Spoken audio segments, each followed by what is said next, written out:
Hi, buddies. It's another track from the game Power of Middle Age. I'm Nicholas Felix here. The name is title screen. Quite original, I guess. It's great. I think you will like it. I hope so. If you like it, please visit www.nicholasfelix.com. Bye, bye, bye. Enjoy the show at or on Lave Radio.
Hello, Commanders. My name is Synaptics. Next up, you're listening to my track, Lave Station Observation Deck. If you'd like to listen to more of my work, please visit synaptics.com, synaptyx.com. Fly safe and enjoy the show here on Lave Radio.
Hey, this is Commander Third Eye, and you're about to hear my new track, Superintelligence, taken from the album Singularity Rising, which is due for release on Second City Records on the 4th of April. To follow my work, go to soundcloud.com/Third Eye Trance and hit follow. Fly safe and keep it locked into Lave Radio.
Hello, Commanders. My name is PA Groove / Blurred Vision. You are listening to my track Slingshot. If you like to listen more of my work, please visit soundcloud.com/p-a-groove. Fly safe and enjoy the show here on Lave Radio.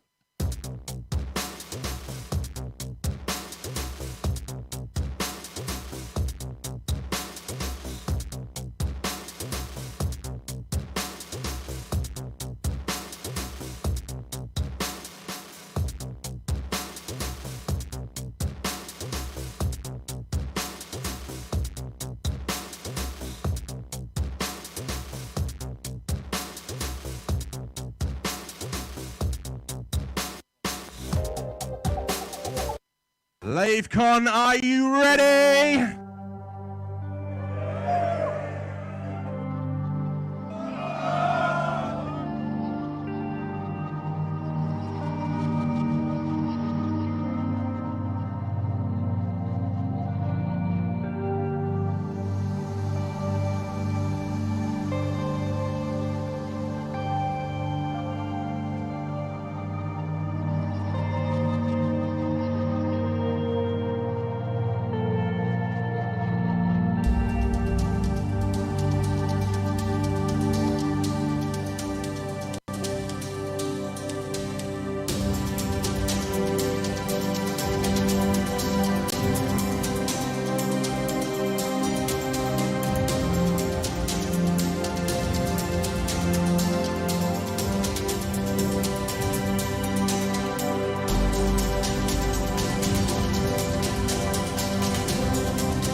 Hello, LaveCon. Hello, everybody. Welcome to LaveCon 2021.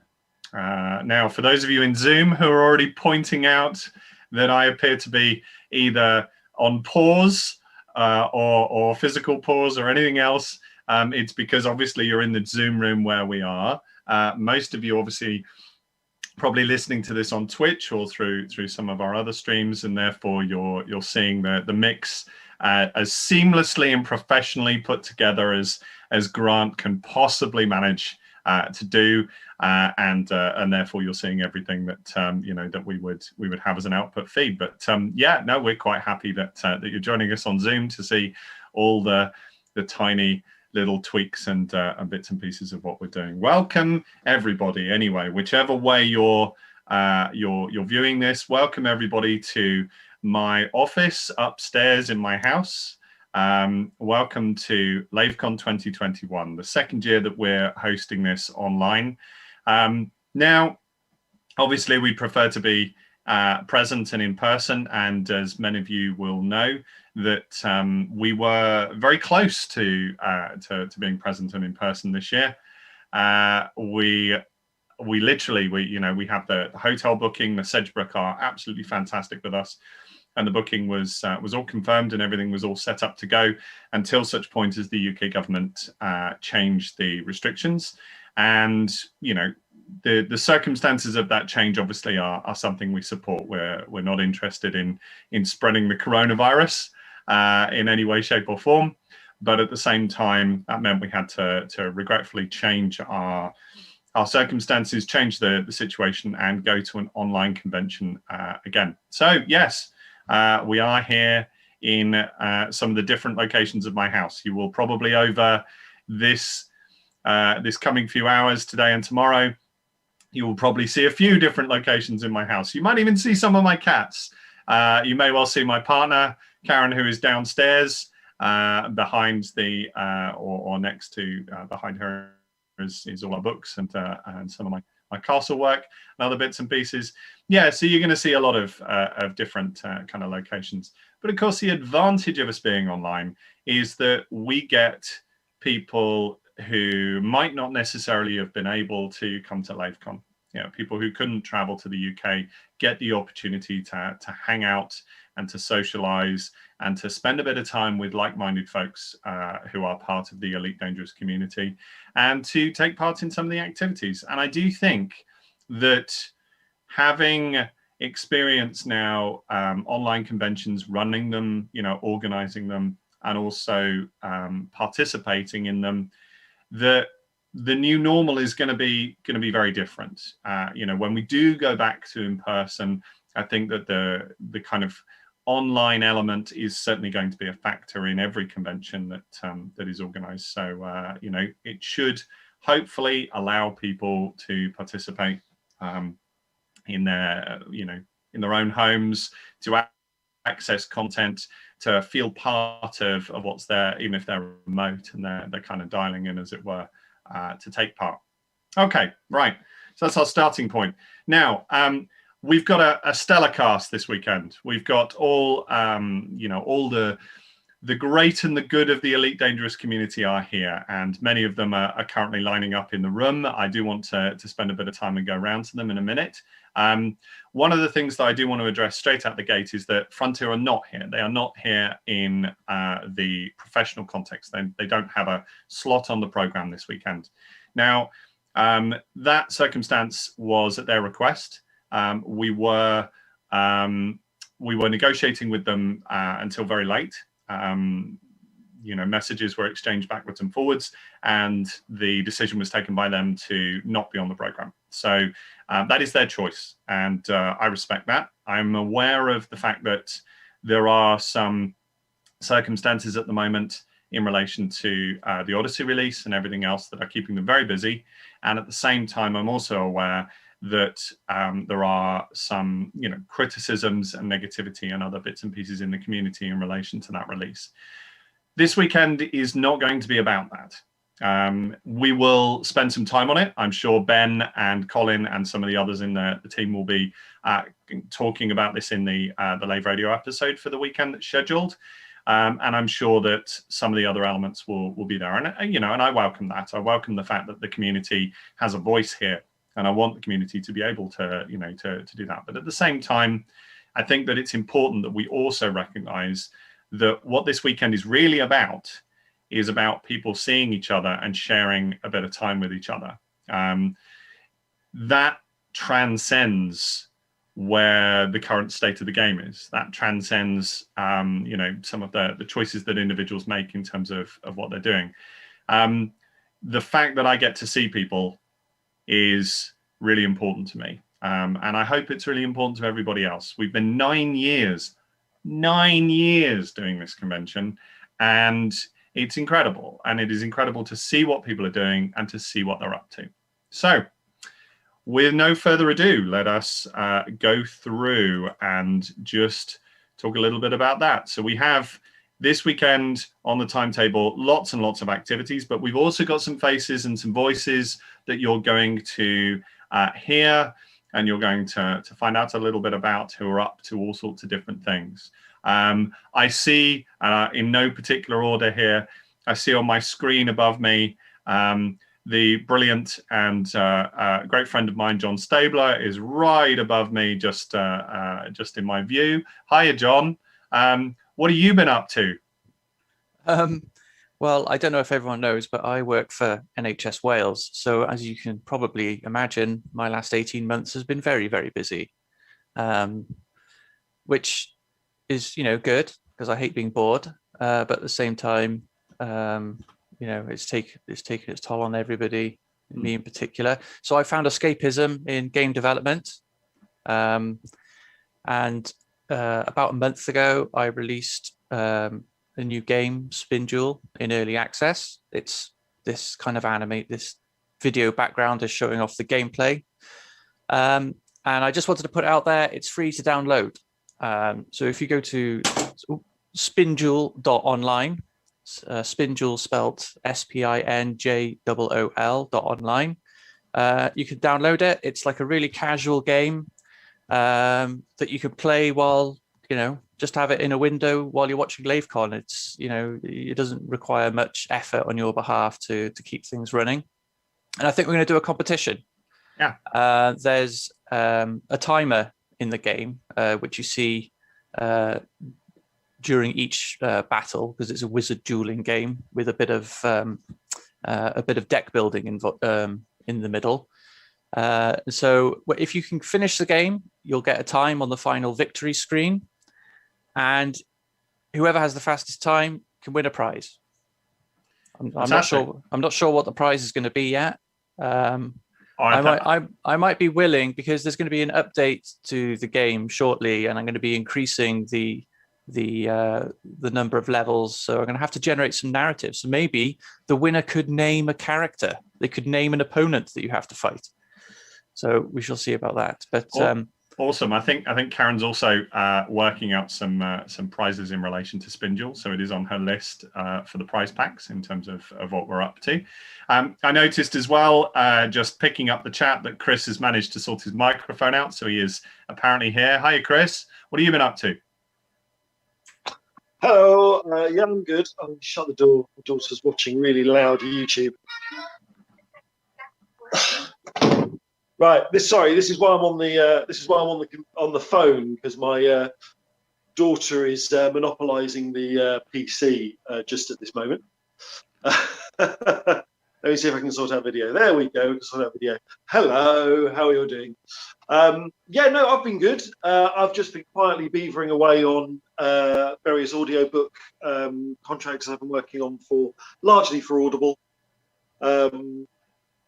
Obviously, with the all the ongoing restrictions, there's not been any plan to do any kind of full cast stuff really at the moment, because there is no way of rendering my studio safe for sort of distanced working. Although weirdly, I am editing somebody else's audio drama, so there's someone that's been getting remote recordings, which I don't like for my projects, but they hired me as a sort of sound designer and audio editor, so I've been working on that. And yeah, other stuff, there really isn't any other stuff. It's been a very quiet year for me, because, it's just restrictions and being stuck at home and that sort of thing. So played some online board games with people, which has been nice.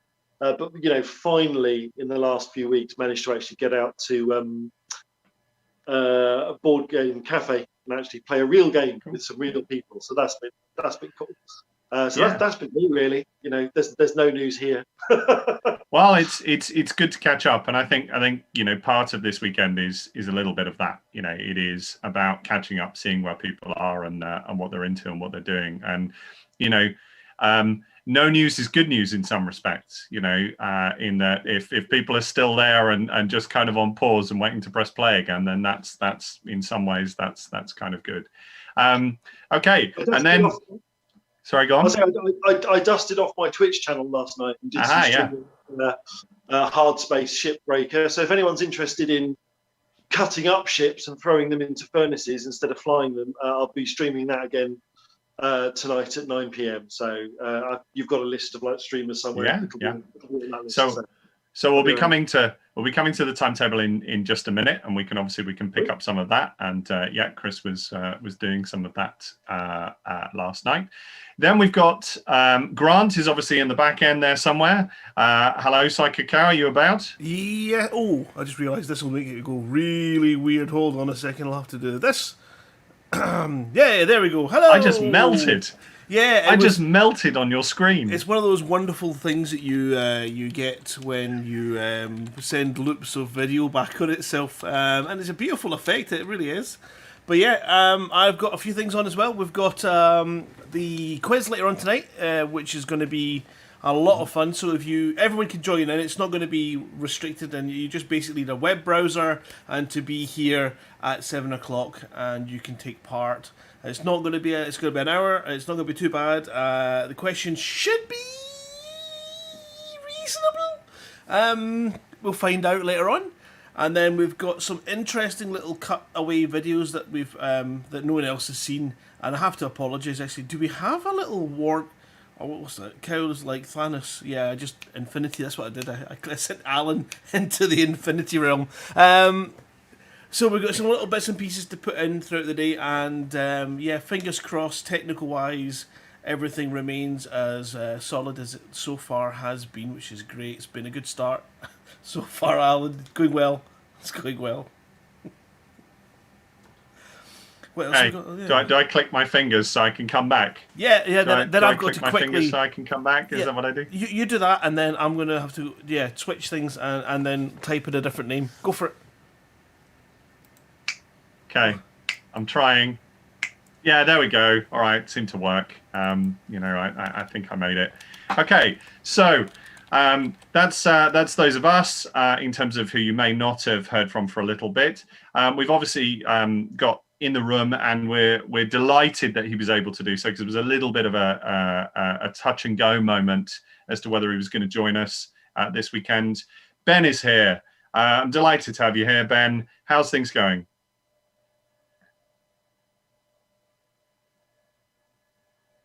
It's going silently. I'm going to click a button just Oh, above. there he is. There we go. Yeah, things have been going fine. I need buttons to be unmuted for me. I'm not used to this Zoom thing. I don't run scouts every week like Karen.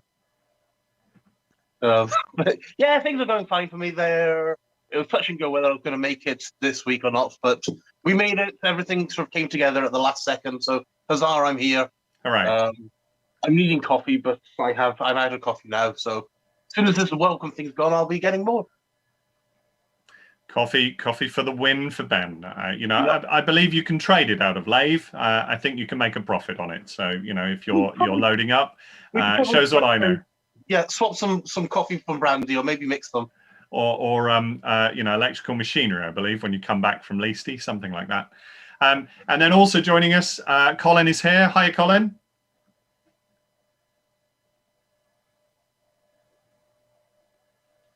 Is he able to unmute? I am able to unmute. Yay! Yes, I'm able to unmute. I'm here as always. So what I've been up to this year? Well, like John, I also work in the IT department for NHS. So for the last 18 months, I've been run off my feet as well. So it's been quite an intense year or so. Apart from that, there's been the usual Lave radio shenanigans every week. Every week, it never stops. So, yeah, and that's it. And those of you can probably see I've got this thing set up. It's ready to go, and we'll be showing off how it works at 11:30 today with the help of Stephen Usher and a gentleman who's dialing in, especially from America, which is always good. International competition. Indeed. Okay, so yes, that's most of the team here that are present at the moment. Now we've got an action-packed program. You'll be able to find that on the HWS events site. So we'll include the link in different places that are there. I think it's hwsevents.co.uk/shop-1, and then you get across to the PDF. Coming up at 10:30, we have a video from Anthony. Hi, Anthony. He's going to be demonstrating his Remlock helmet and some of the things that he's made. If you've not seen Anthony's stuff, we were discussing this last night. If you've not seen some of Anthony's amazing creation projects, you really should. His craftwork's absolutely stunning. I am still hoping to build somewhere for his Indiana Jones medallion. I will update him on where that's going to appear at some point during the weekend. And yeah, there is a variety of different activities going on. We've got panels, we've got audio readings, we've got all sorts of different competitions, and we've got Alec is running something for Buckyball as well, aren't you, Alec? Are you there? I am, in theory. Yep, we have a race which started. It started at midnight We already have one time on the scoreboard, and it runs right through until next Sunday. So we're doing the whole week. So it's way better than the horrid one in the LAN room, because everyone can take part in it, and it lasts all week. And basically, all the instructions are on the forum. If you look in the event section of the forum, there is the LaveCon Lockdown Challenge. It's got videos, it's got instructions. And I will be collating all the scores, the entries that people sent to me, and keeping a little running leaderboard. So throughout the weekend, there are a variety of different activities. We are changing the program very slightly as we tweak them. I know that the Battle Cards tournament's just been tweaked a little bit this morning in terms of its times, which is obviously subject to signups. But we are dealing with signups all the way through. And there's one port of call, one person who is kind of managing most of those things from downstairs in my house. And she will probably spend most of the weekend monitoring everything and keeping everything running together. And that is my partner, Karen. Are you there? I am. Hello. Yes, so obviously I'm here to help. Although, as I point out regularly, I'm the least technical member of this particular team. But yeah, I'll be trying to keep track of what's going on the various different sort of social media. Any queries or quizzes, you can get hold of us on Discord, on Twitter, on Facebook, obviously here in Zoom. So you can join us and message us, and let us know what you're thinking or what have you. Anyway, you like hashtag LaveCon 2021 or virtual LaveCon 21 are all brilliant. So do tag us and hashtag us so that we can see what you guys are up to and what your reactions are. Other things to mention: we have our fabulous charity raffle. Do buy raffle tickets. There's a link on the timetable, but it's actually over on the Lave Radio site. You can buy lots of raffle tickets there, and we'd love you to do so.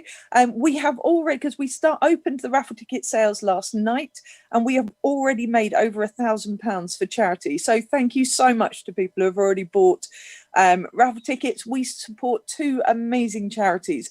They are Special Effect, who looks at inclusivity, if I can say that, in gaming, so making and adapting gaming equipment so that people with disabilities can join in and be a part of what we do and what everybody, so many people do in terms of gaming and relaxing and being part of a community. And also Ehlers-Danlos Support UK, which is a fantastic charity, as it says, supporting people with Ehlers-Danlos syndrome, which, as I am one of the people with Ehlers-Danlos syndrome, it's a charity that's incredibly close to our heart. And if you want to know more about it, we've got a little bit on the websites. We've got links to their websites, so you can find out more about it, or feel free to pick my brain if you've got a specific question. But yeah, so do buy raffle tickets, do join in, do sign up for battle cards and for EDRPG sessions. Buckyball's already been mentioned, which is brilliant.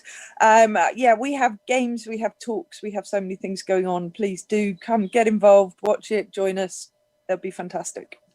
I'd also mention Helen's set up Second Life, so there are links to join her on there. So there's that available too. There's all sorts of things really, and we've also got a couple of panels that we've put together, and we've got some talks from Kevin Elliott on great writing and on publishing processes that he's going to talk about on Sunday. So yeah, there's a real cross section and real selection of lots and lots of different things for people to find out about, to listen to enjoy, over the time. And I think the important thing here really is, all the way through this, we're going to be present on a variety of different social channels. We're using the Lave Radio Discord. We're in the LaveCon room. We're here on Zoom. We're going to be hanging out and around, and that's kind of the thing that's to me the most important thing of what we do. One of the nicest things about LaveCon is always to wander around the Sedgebrook Hotel and just see what people are up to, see the enthusiasm, see the buzz, see people playing games, see them doing stuff and really enjoying things.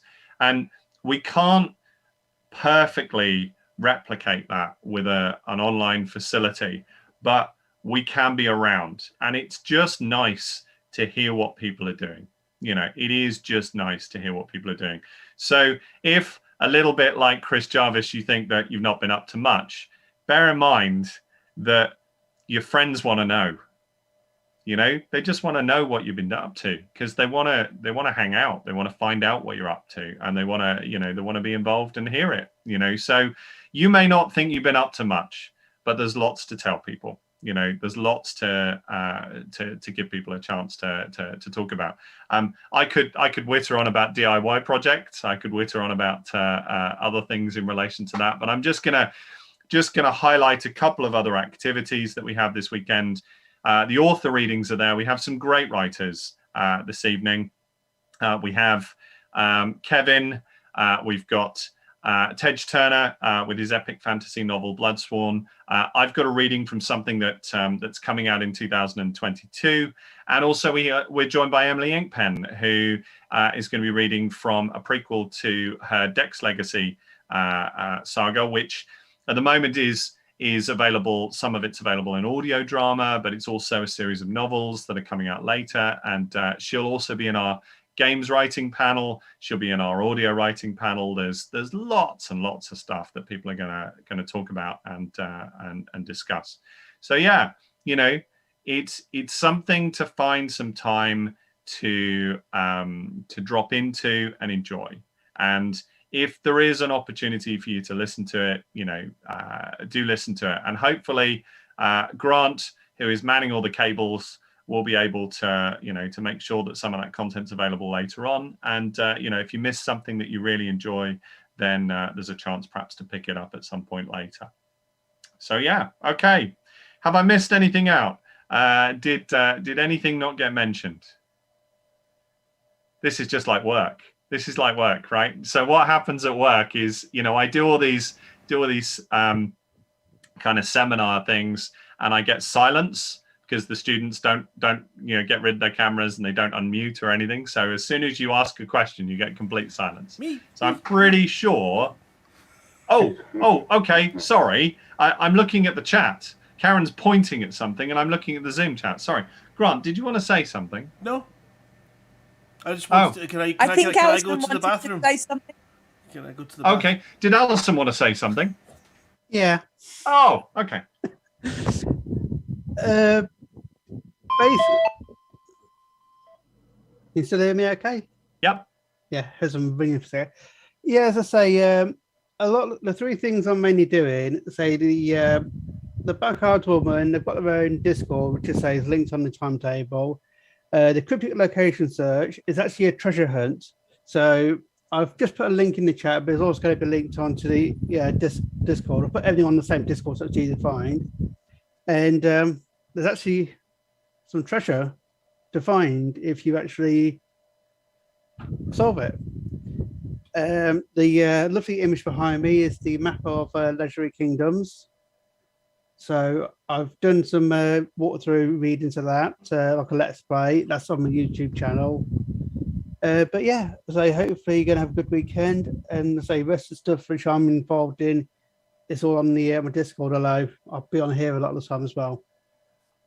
Brilliant. Okay, thank you, Alison. And yeah, I mean, if you look through the timetable, you see Alison has been exhaustive in terms of some of the stuff that she's putting out this weekend. She's organizing so much stuff, which is tremendous. So we really couldn't have as action-packed a selection without her contribution that's there. It's I couldn't do what you do.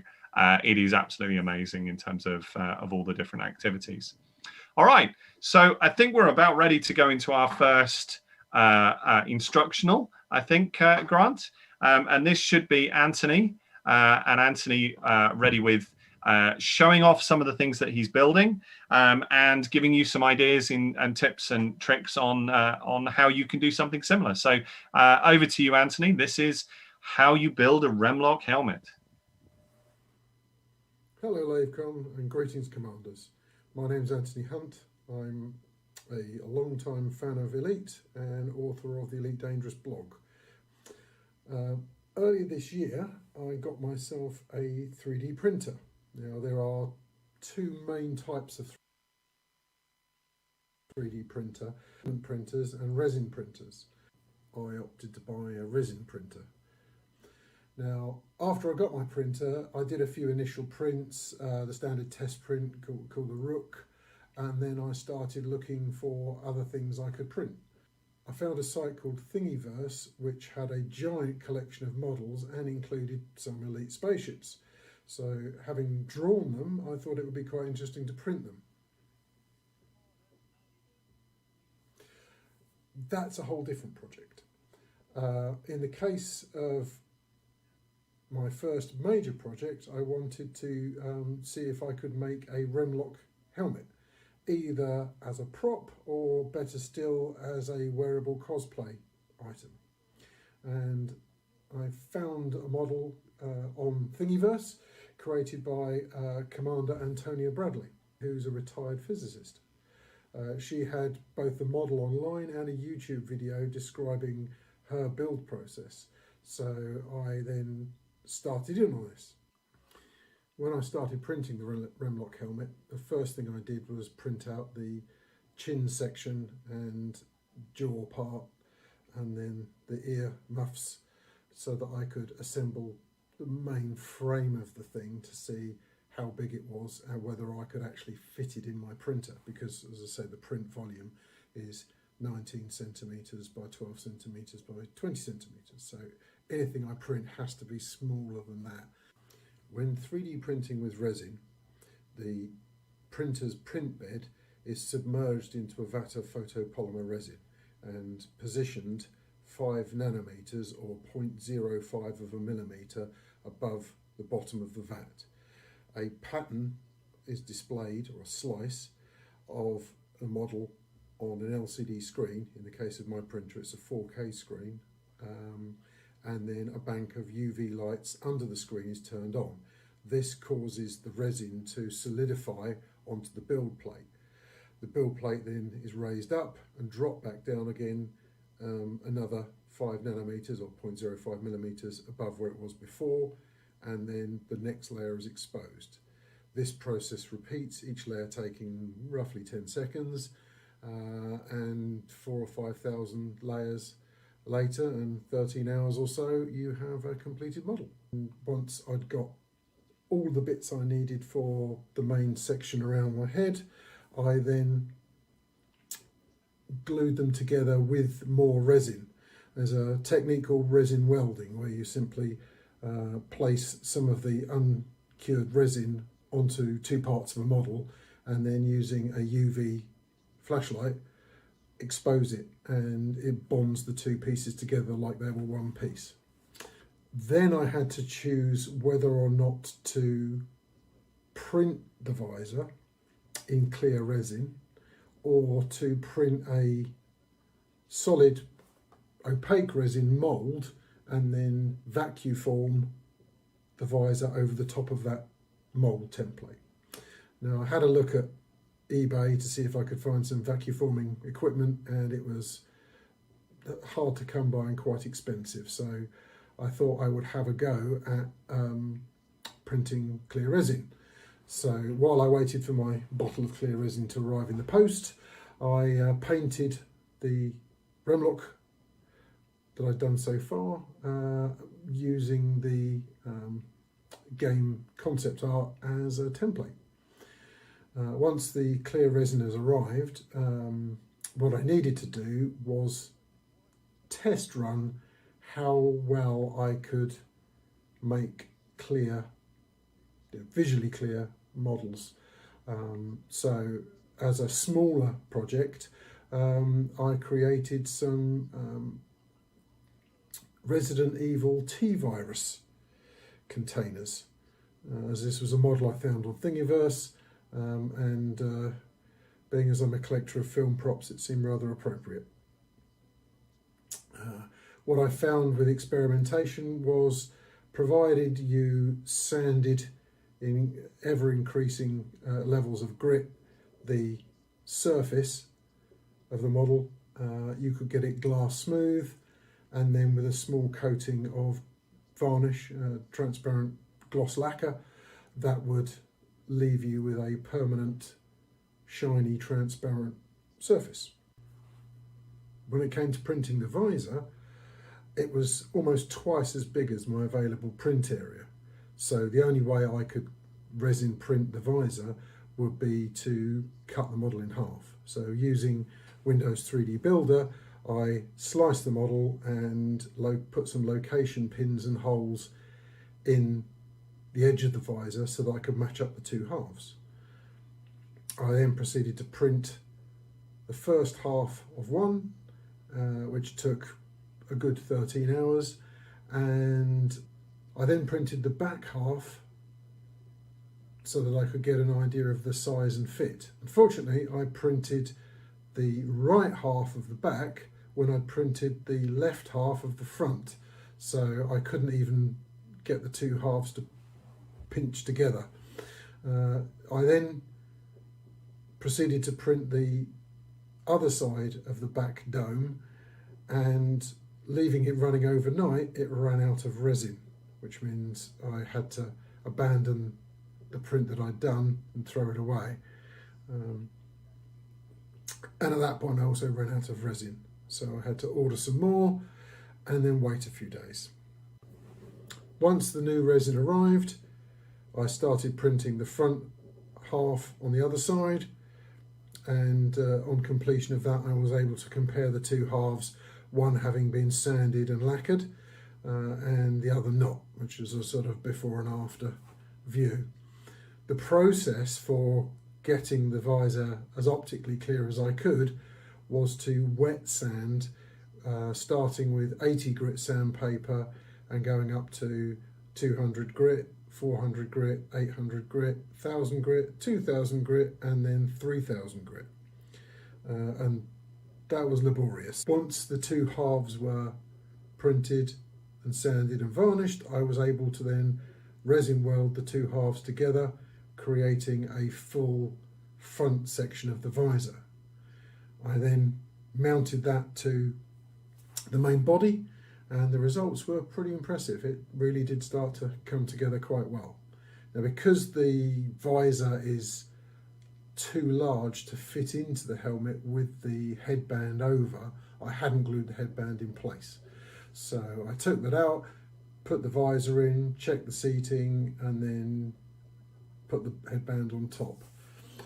The next day I got the rear dome other half finished and got that together, and with the two halves taped together with a bit of sticky tape, I was able to try the visor on, and it fit, even with the head as big as mine.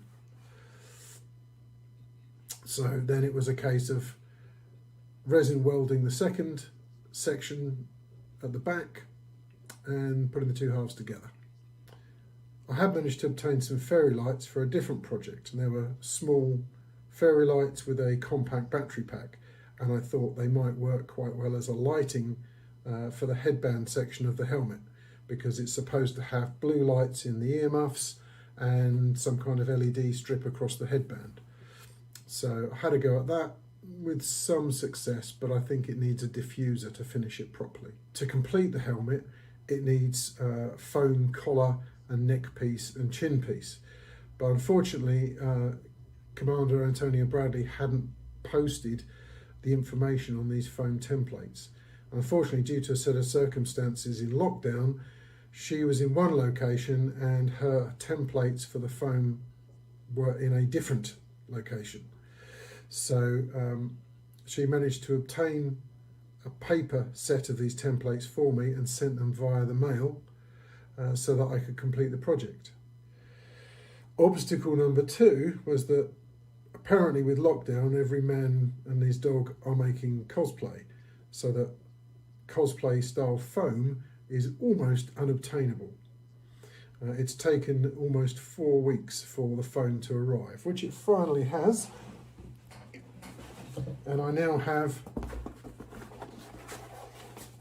some 5 and 10 millimeter foam ready to finish off the helmet. Now that I had the templates and the foam, I could begin finishing the helmet. Because I didn't want to destroy the original templates that Antonio so kindly sent me, I redrew the template stencils using CorelDRAW. I could then print multiple copies that were then quite expendable. I could cut them up. So I cut out all the pieces, pinned them to some foam, and then marked out where I had to cut.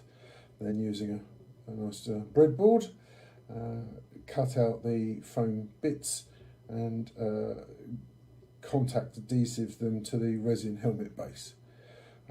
I did this in several pieces because I had to wait in each case for the glue to dry sufficiently so that I could move on to the next bit. I started with the interior and put in the inner neck section and the two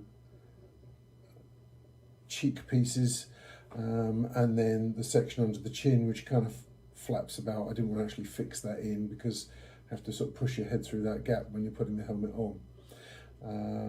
And then finally the more complex bit was the outer foam, which was the thicker 10mm foam, and I had to take that and not only cut out the piece but also sculpt it to a degree and try and sand the bits that I'd cut smooth, which wasn't straightforward. They tended to sort of rough up and bobble a bit, but I got that okay looking, and then using lots and lots of clamps, clamped that to the rest of the helmet and waited for it to dry. Once that had finished drying and seemed to be fairly well on there, I put the visor and dome section and head section on there to have a look, using the clamp as a tripod to hold it up off the head of my dummy. I then placed it on the table to have a look, and as you can see I rotate the helmet around and you can have a look at how far it's got. I haven't done any of the electronics yet. That's, along with gluing the visor to the base of the helmet, is going to be the sort of final phase of the project.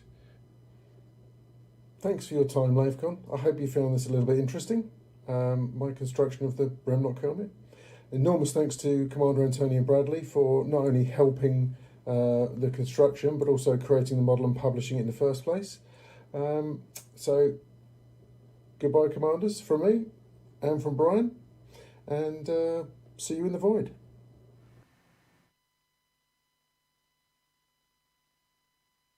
Right, we are joined live with Anthony Hunt to answer any of your questions. I know that we have one already, which is what's the make and model of your printer?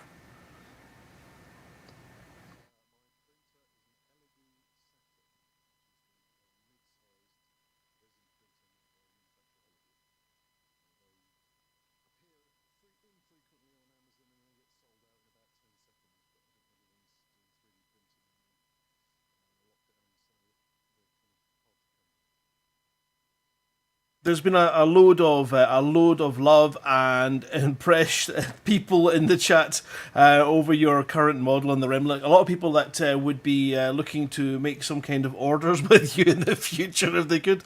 Oh, is that it there? Oh, look at that.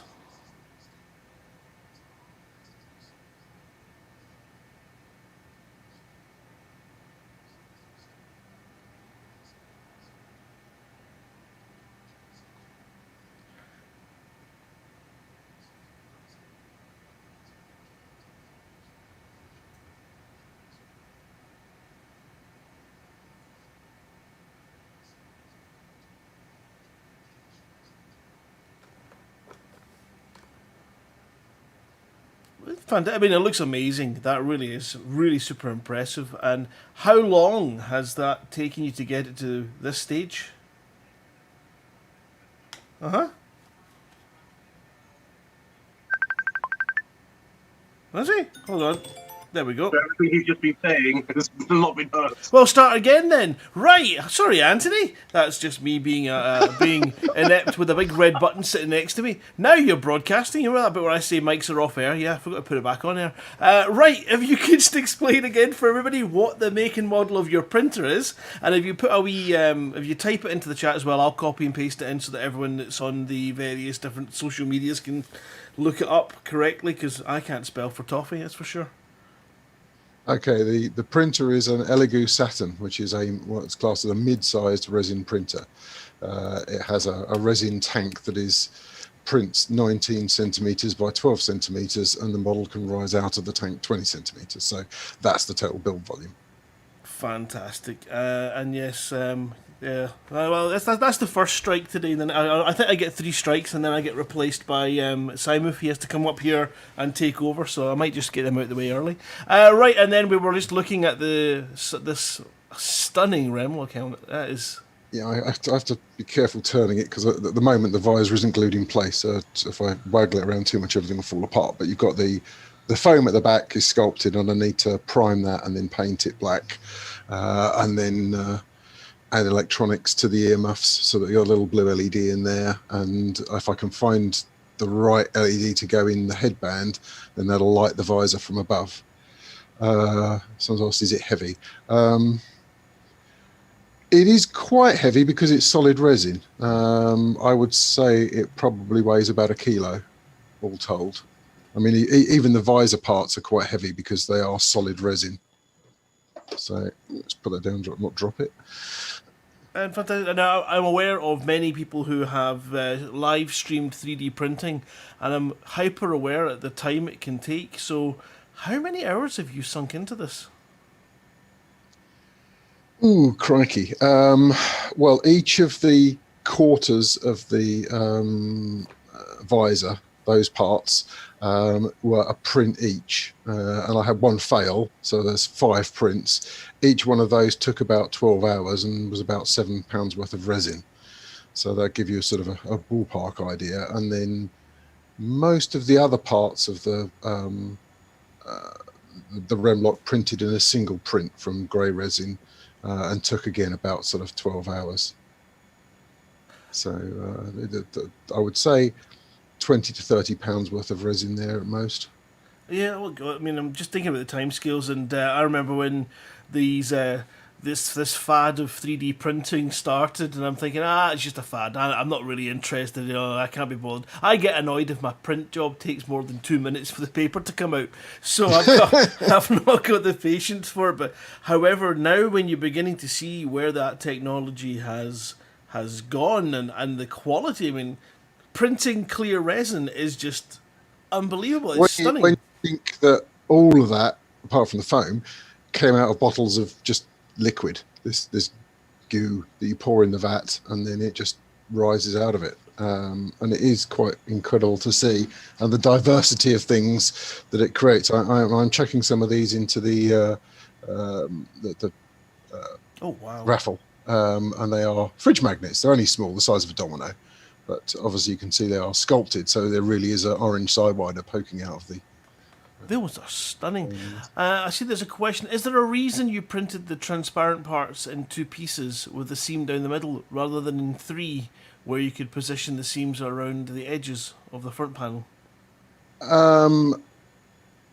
Really, I was trying to do it in the least number of pieces. I'm a rookie at 3D printing anyway, and the only modelling software I had to slice up the pieces, the original design that Antonio Bradley put onto Thingiverse, was using Windows 10 3D Builder. So I just sort of took that and went, right, okay, 50-50, slice it down the middle, 2 parts, save those 2 parts, load them into the 3D print slicer, and then print them out. So that was the way I did it. I didn't want to make things overcomplicated. Yeah, I mean, it does seem that you have to think quite carefully about your plans. And is this something that then becomes that never-ending project where you finish that one and then you think, I could do this bit better, I'm going to change it and do it again, but this way? Is that what's going to happen? Yeah. I mean, as you can see behind me, all the ships on the wall, those are all 3D models that are affixed to blueprint posters I created and then put a magnetic backing on. So all the ships can be plucked off the wall and dusted or played with, and they're all to the same scale. So yeah, I mean, that looks stunning behind you. That really is. I mean, I'm sure there'll be a lot of people watching who'll be thinking, "Where do I get that? How can I get a hold of those?" Well, so the website Thingiverse, which I'll type into the chat here. Fantastic. Well, while you do that, we have got a couple of more questions. Can your printer use recycled plastic too, or is it resin only? It's resin only. There are different types of resin. There's standard resin, which you have to clean with isopropyl alcohol and then expose to UV light to effectively bake it, or curing it. They do water washable resin, which sounds more eco-friendly, but actually isn't. It's still smelly and toxic. It's just that you use water instead of isopropyl to wash it. They have started making eco resins, but they are at the moment quite expensive, a lot more expensive than standard resins. And also people don't know how well the material stands up over time after it's been 3D printed. You know, does it start to sort of decompose, or we don't know yet. So, but I know that with filament printing, which is the other type of 3D printing, you can recycle the filament, whereas unfortunately with the resin printing, things like the support structures that you have to tear off have to be thrown away and disposed of. They're not recyclable. All right, I mean, I've just seen that Crowley's asking if it's worth explaining the difference between the resin and the spool 3D printing. But I think it may be if we challenged it, because obviously you made a choice to go for the resin over the spool 3D printing. Yeah, I mean, my choice was because the resin, although it can only print things that are a lot smaller, and it's more expensive, and to say you've got the whole cleaning aspect with the isopropyl and so on, it produces exceedingly detailed models. The 8-inch screen with a mono screen on my printer, which is effectively what is the template for each layer that's printed, is a 4K screen, and it's only an 8-inch screen. So the level of detail, I don't know how well you better see this on the camera, but this print here is a calibration print. Oh yeah, look at this sort of And you small, fine can detail. see, I mean, if you compare that, you know, you can see it on the palm of my hand, how small that is. It is really tiny, and the level of detail on there is extraordinary. And you couldn't get that with a filament printer. The process is a lot more like a sort of a cross between a toothpaste and an Etch-a-Sketch. It squirts out liquid plastic that comes out an extruder tool from a spaghetti string of PLA or ABS plastic, and is smeared across a hot bed, and then it then does another layer and so on. But it has to color it all in.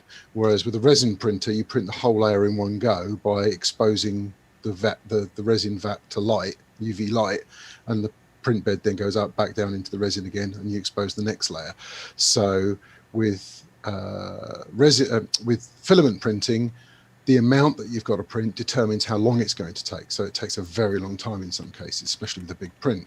With resin printing, it's only the height of the print that determines how long it's going to take. So you could do a very complex model, and if it's quite shallow in the print area, then it'll do it in a couple of hours. That's amazing. So I think we are out of questions. I'll keep my eye open. What's next for you?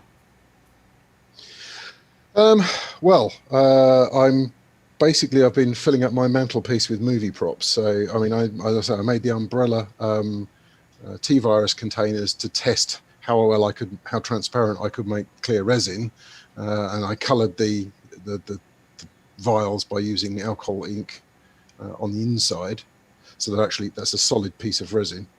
And then I've started making other movie props. So I've got the head of the staff of Ra from Indiana Jones, and if you throw me the whip, I will throw you the idol. Let's see, what else have I got sitting on my desk here? So, yeah, Hunger Games.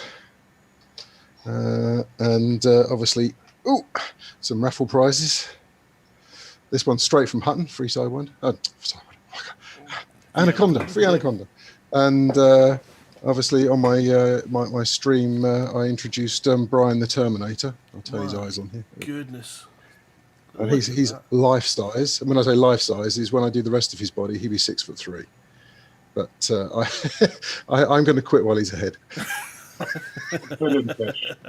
All right, yeah, I I've got can a quick see. question actually for you. Yeah. What are you going to be doing with all these things once you've printed them? And how come you've not been killed by significant others? I no longer have a significant other. But that's a whole other story. But no, I've been doing stuff for sort of friends and things. Like I said, the Fifth Element stones, which I'm now doing a set for myself. I did a set for a school friend of mine. I've been making Fallout props. Like I did, this is a Pip-Boy, that's lovely. but it's an Apple Watch charge stand. So you put the Apple Watch charger in the circle there, and you put the watch in. Well, you see, my watch is just, it slots in, and then when it goes on charge, the green time comes up on the Pip-Boy, so it just looks like a Pip-Boy. And I did have a painted one kicking about, but I think that's in my son's room now, actually being used. And I've been making other sort of movie props and things. This Predator mask and so on. As I say, I'm filling up my mantle with bits and pieces. There's Judge Death and an alien xenomorph sitting on my modem over there, and lots of other bits and pieces. But I've also made tools as well. I mean, I've got a nut measuring tool there for sort of measuring bolts and nuts, so you can check stuff out. And I did a vacuum attachment for my father, and it's like a donut with a crosshair and a hole. And what you do is you put it on the end of a vacuum cleaner tube, and then you drill through it, and it just sucks up all the dust. So it doesn't make a mess. So it make my mother happy, because then my dad, when he's doing his little DIY projects, doesn't raise dust everywhere. All right, now we're getting more questions in. Can you work from... Okay, this might be a setup. Can you work from a reference photograph? I've done a little bit of 3D modeling, but not that much. Most of the models that I've printed, I've got from the internet and either added to them, mixed them up, or just printed them as is. Most of the creativity is sort of getting it printed and painting it and putting it all together.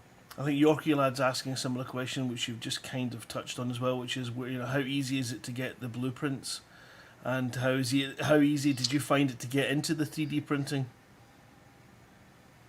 I did a bit of research before getting into it, which is why I chose resin over filament printing. The models, there's a lot of websites that give away free models, and there are a lot of other websites that sell models. So it's a bit like Etsy, but for models. So people can go and purchase models that other people have sold. The software that I use with the printer is a free package called Lychee, but the software that comes with the printer is called Chitubox, and they are both software for slicing a model, so turning a 3D object into a series of 2D bitmaps that then are the slices that make up the model. So if you imagine someone sort of taking a bacon slicer and taking the 3D model and reducing it to flat slices and then saving that into a print queue, that's basically what the slicer software does. Unbelievable, isn't it? Just amazing. Goodness knows where it's going next. It's just, as I say, I think Ben's only interested once they start 3D printing pizza. That's what he said, isn't it? I wouldn't try eating the resin because you'd be dead very quickly, but there's lots of other things you can print. Well, thank you very much, Anthony, for that wonderful video and for giving us your time. And I know you've got a busy day ahead of you as well, so really appreciate you sticking around and coming in to answer questions. Leg it from here and take apart a wardrobe. Okay, just out of because your family must see these things. What's the most unusual thing that they have tried to get you to 3D print? Just as a final question. What's the most unusual thing that I've 3D printed? Ooh, I don't know. I mean, pass. No, I don't think I've had any requests where I haven't just gone, yeah, there you go. I mean, as I say, I did my son Pip-Boy. This week I did him a Nuka-Cola bottle. So a little sort of rocket-shaped bottle with a red top and Nuka-Cola label on it. And it's made out of black tinted clear resin. So it looks like a Coca-Cola bottle that's been drunk. Oh, fantastic. All right, well, thank you very much for joining us. I will let you get away while you still can before any more questions come in. I think, yep, there's nothing else I can see. I think the problem, people are always talking about selling these things, but I think obviously when you're using other people's templates, it's not quite as straightforward as that. These are, crafts of love and for sharing in other ways. But thank you so much for joining us. Yeah, what else you got? Sorry, Thank you very much for having me. I'm not gonna cut you off. You had something to say. What were you gonna say? I was just going to say that the Patreon that I joined, where I got Brian from, they allow you to sell your models, not the designs, but the printed models for whatever you want. So if someone wanted me to build a complete Terminator and sell it to them, I could do that because that Patreon, the copyright on that does that one. That particular Patreon has this thing where they've been making the Baby Yoda statues, Grogu's, into all sorts of things. So there's a Thor Grogu, a Loki Grogu, a Pinhead Grogu, which is just awesome, and a Terminator Grogu, and all these sort of things. But I've got a very long list of things from that site that I want to print, one of which I've got to wait till this month to get, and that's the Fifth Element sarcophagus, which is the sort of the golden sarcophagus with the face screaming into the sky from the film The Fifth Element, to go with my other 4 element stones. So I'm kind of rubbing my hands to get hold of that one, and then I can finish the collection. Fantastic. All right. I think as well, Grant, the obviously the 3D printing community is kind of growing and growing and growing, and it's lovely to see that that Anthony's kind of picked up the torch in terms of the elite models and the other bits and pieces of movie props that are there, and you're also seeing communities, certainly during the lockdown period, getting together to print PPE stuff and ventilator equipment and other bits and pieces. So there are a vast array of ways in which the communities and the technology have kind of come together to provide solutions for things. I mean, knowing what size your screws and your nuts are is one thing, and then being able to to kind of do all those other things is tremendous, and it really does.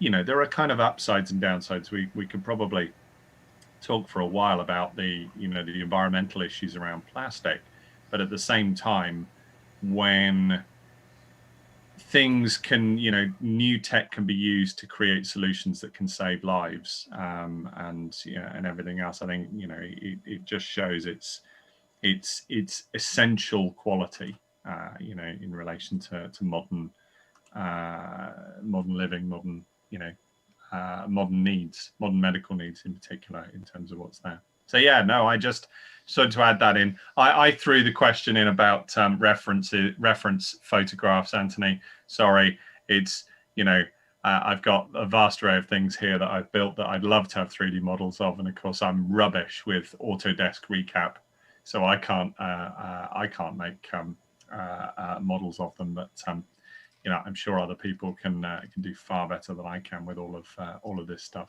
So yeah, no, this looks fantastic. I'm answering a question from Ben. And if I'm sorry, I didn't know if I was muted or not. No, not yet. Not yet.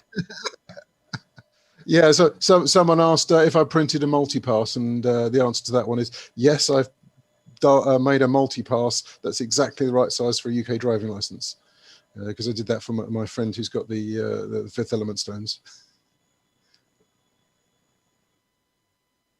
Thank you very much, Anthony, and we appreciate all your time.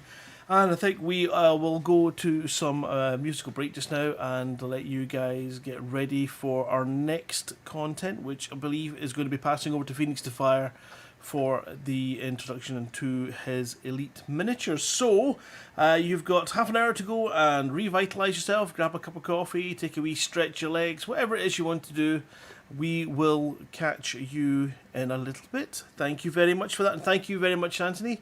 If everyone virtually could give a round of applause for Anthony and his 3D prints, that would be fantastic. That's what's missing. We need the. I'm gonna find the soundboard and get some applause ready for the next one. Thank you again, and we'll see you in a wee bit.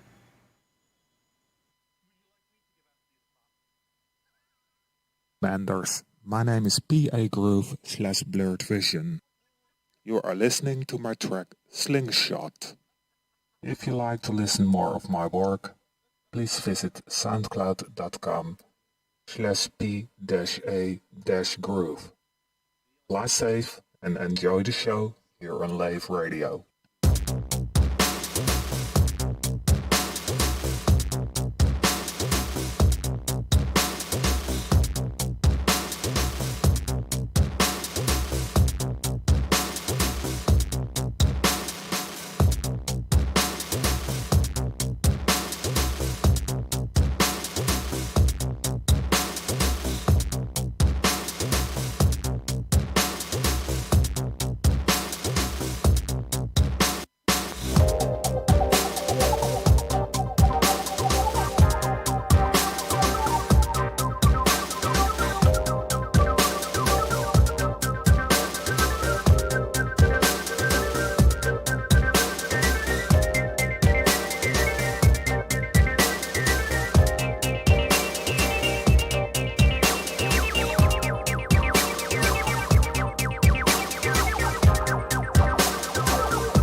Hi guys, this is Alison, aka Wishblend. I'm the host of the Elite Dangerous Battle Card Tournament. Just keep putting a plug out saying there's still plenty of seats if anybody wants to enter into the tournament and try and win the trophies we've got made up with engravings. The actual times are on the timetable. Link for the Discord where it's being held is on the timetable as well. The way it's basically will work be webcam looking down at your desk, your opponent will have the webcam looking down at their desk, and the two cameras now, when it's in the voice chat, will basically show video. Then you'll have the two sides of the table. As I say, any queries, give us a ping either here or on the Discord, and hopefully we get some people turn up and go for the trophies. Quick technical question, Alison. Yeah. You're saying a webcam looking down at your desk. You don't mean you need to set up a webcam looking at your deck of battle cards, do you? Not my desk. No, if I were one of the people, would I need to have a thing of battle cards and a webcam looking down at it? Unfortunately, because it's gone from physical to virtual, the only way we can do it is to get the people actually taking part to get a webcam pointing down at their desk so they can actually see the cards and the opponent can see the cards. That makes sense. It's the only way I could go do it. I mean, if it was in physical, like at the actual hotel, I'd have had the tables set up, and you come in, I would have said, these are the cards basically for the middle of the table, start, and let us know when you finish and who won. Fantastic. And then it'd have been perfect. But because the government extended everything, we had to go onto it online.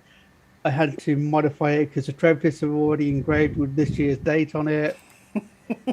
So if I don't get anybody turn up, if nobody turns up for it, then I'll have to just use the trophies for next year's battle tournament. Just say it got postponed to next year. But I'm hoping I'll get some people taking part. So if you want a chance to win the first Elite Dangerous Battle Card tournament, that's actually ever taking place, you've got a very strong chance of actually winning it this year because I haven't had many taken up at the moment.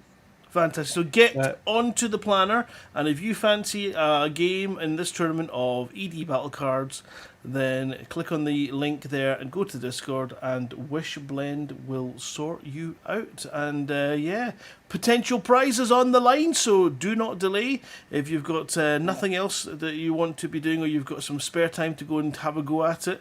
How is it for beginners? Are you quite good at explaining I know you're explaining the rules. Yeah. Good. Just answer a quick question on the chat. Someone's asking if there's no TTS version of battle cards.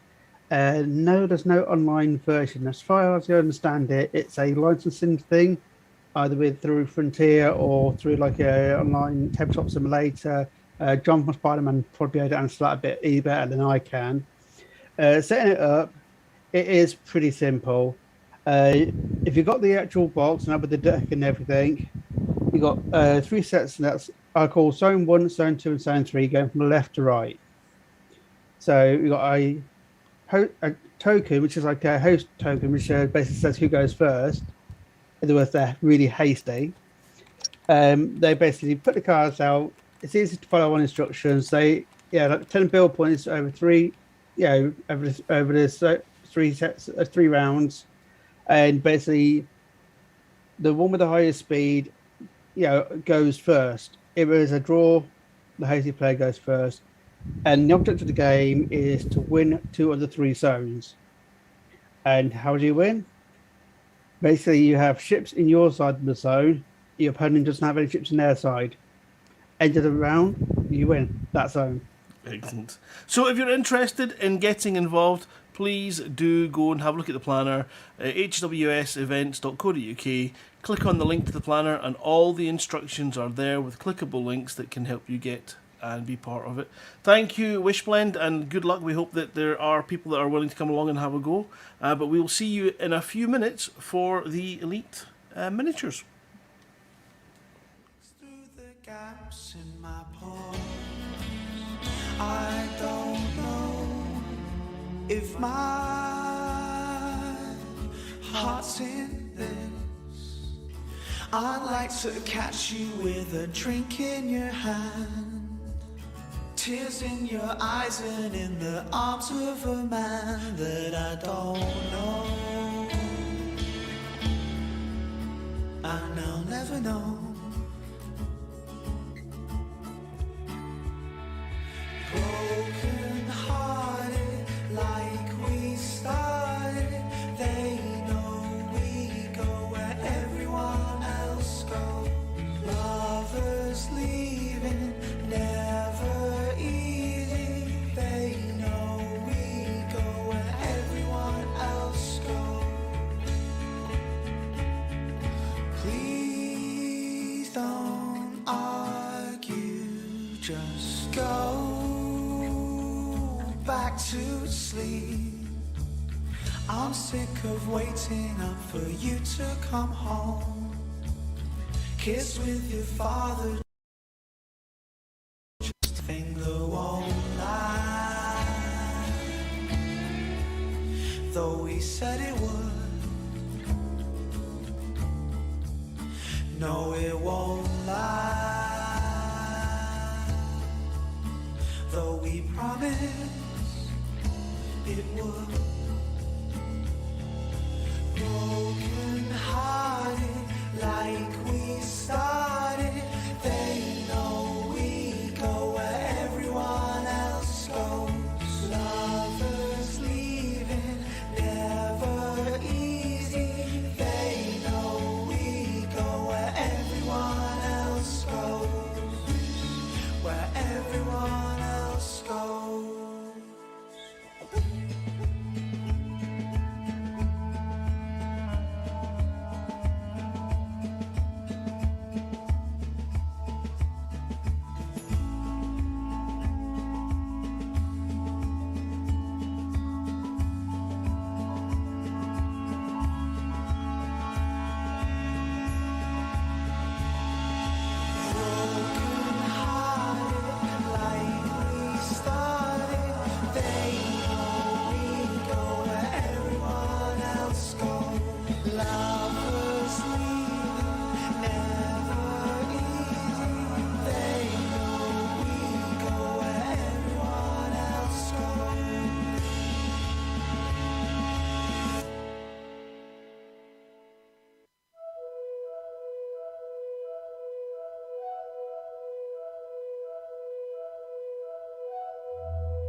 for its vast rainforests and the Lavian tree growth. Much of the rainforest has now been cut down, and the famous shrub is now extinct.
Okay, and it is now time for the next item on our agenda, and with great pleasure I am going to pass over to the spectacularly talented and tall bunny hand-wearing Phoenix Defier for tonight. Tonight, oh gosh, is it it's not good if it's at this time already, and I feel like it's night time. This is just the second item, and you're screwing it up already. No, I screwed up the first one too. I mean, I've got to maintain standards. We're going to pass right over to Phoenix Defier with a demonstration of his elite miniature game. Here we go. Over to you. Thank you. Thank you. Good evening or afternoon, everyone. It's not even afternoon, actually. You've got me going now, Grant. Thanks a lot. And welcome, and hopefully you'll be able to see in front of you the Elite Miniatures game board. As you can see, we did a demonstration of this a couple of years ago when we were all actually physically together. So this is going to be the first attempt of doing it virtually. And I have two wonderful volunteers that are going to help us out. We have the chief of what you can only describe as chief of retro. That would be Stephen Usher. Say hello, Stephen. Good morning. Good morning. And also a volunteer who just said, "Oh, I'd like to have a go at this over the internet." So this is the first time I'm using a stranger from the internet. Hello, Mr. James Flint. Good morning, everyone. How you doing today? Hello. We have to thank James for actually getting up at 6 a.m. in the morning to take part in this. I don't. So far, no regrets. Okay, that's good. Now, I have supplied the two of you with a set of what is known as maneuver cards and details about your ship and your crew that are here on the board.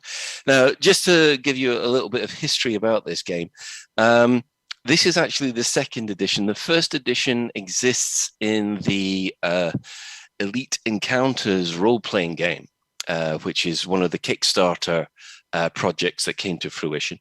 Since then, it's obviously been revised and evolved, and so far you can see here we've now got these 3D printed models. These 3D printed models are basically taken from the game itself and scaled to, I think, a scale of 155. So believe it or not, when you see the size of the asp and the cobra, that's how genuinely the size they are in the game. They are wonderfully painted by Commander Beetlejude, which you can see here. This is the Fer-de-Lance, which is she's done a good job with there.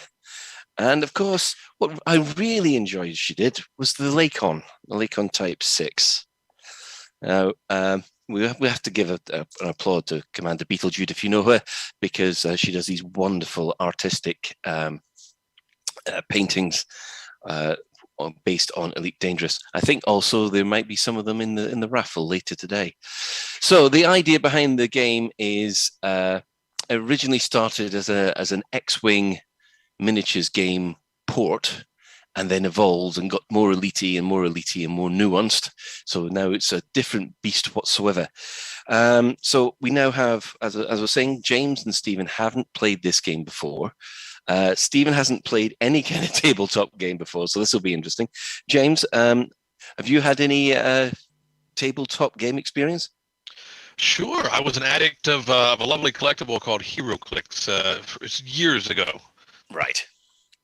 So you basically you've seen these kind of things before. I shall just quickly explain the rules. Each turn, everybody is broken down into 4 phases. The first phase is what is known as the tactical phase. It's where players will decide what maneuver their ship is going to do for that turn. Now, they do this by basically choosing a maneuver from one of these cards, from this deck, rather. They will choose one of these maneuvers and then put it behind the ships. I'll put the maneuver behind the ship like that. And then when it comes to their turn and the next one, the next phase, rather, will reveal what that maneuver is going to be, and then I will move the ship. So obviously, we've got this tactical phase first, then we have what is known as the maneuver phase. At that point, the ships will move in order of the piloting skill. Now, each ship has a pilot, and you can see here that this is the pilot rating. Well, the crew card rather, and he's got a top rating there of piloting, which is 7. It's a dangerous rated pilot on the ASP. One thing that should be pointed out at this point is that for those of you who are very familiar with Elite Dangerous, and I hope you all are, you will all know that the ASP is a medium ship, medium-sized ship, and the Cobra and the Viper are small ships. Now, this means that the ASP does get certain advantages. It has more power, and because of that, that will come into play when it comes to maneuvering. Now, one thing I should point out is that each of these ships has power points. Now, these power points are very important. A ship has 4 stats, which are weapons, engines, systems, and hull. Now, the weapons, engines, and system all have 1 power point in them. But those power points can be shifted about to give you advantages or disadvantages when you need it. So if you start losing shields, for instance, you can put more shield power into your systems and you'll get shields back at the end of the turn. Yes, the other thing is that all these ships have shields, which is basically their systems value. And what happens is once they come under attack and their systems have been reduced to 0, or they run out of shields, then they will start taking damage on the hull. And of course, once a ship reaches -1 hull, it explodes. It has special rules if you go down to 0. So just to recap the phases again, we've got tactical, we've got maneuvering. Next we have combat. That's when everybody's finished maneuvering. And if people are in range, and we hope that they will be quite soon, then the firing will begin, and damage and all happens of mayhem will happen at that point. And then finally, you have the repair phase, where you have an opportunity to either, if you've put power into your systems, for instance, you'll get shields back, or you have the opportunity to repair damaged hull and systems. So, after that quick go, now, gentlemen, this will probably be quite an easy one to start with. I'm going to ask if you can DM me the maneuvers that you want your ships to do, and I will just quickly run around and put those maneuvers behind the ships. All right. I'll just try and work out how to do DM in Twitch. Oh no, you can no, just sorry, send it and send it Zoom. over in Discord. It'll be Oh, fine. okay.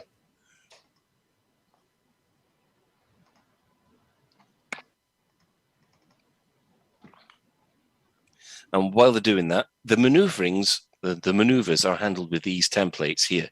As you can see, they are not the standard X-Wing templates. They have been modified for this game to give them a little bit more of a maneuver. So, does that work for you? Yeah, that works absolutely fine. So what I'll do is I'll find that maneuver here. Right, that's there. We're just waiting for Stephen to do his 2 ships. Now, I should point out that you'll notice that James has 1 ship, and he has a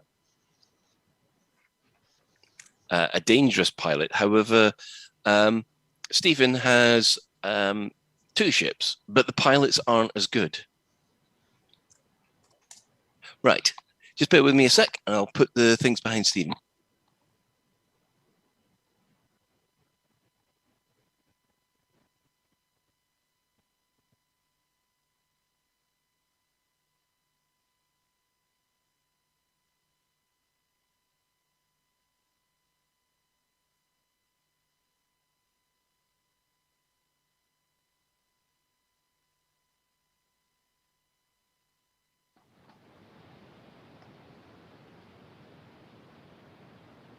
Right, so we now have everybody's maneuvers set.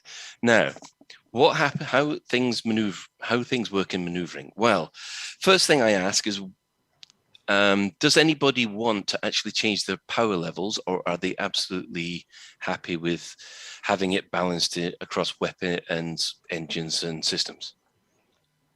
I think that's fine. Yeah, I'll let it ride for now.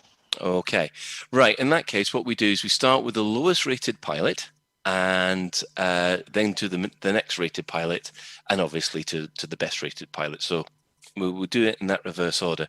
Once you've made a maneuver, you have an option to do an action, which in this case would be either locking missiles or going evasive or trying to focus fire. But I don't think anybody's going to be in range later, so we'll just see.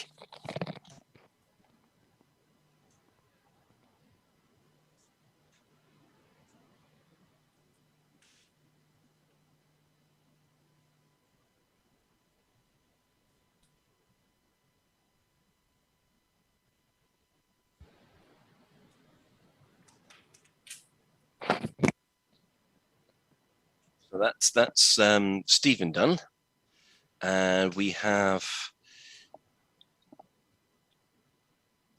James who's doing this.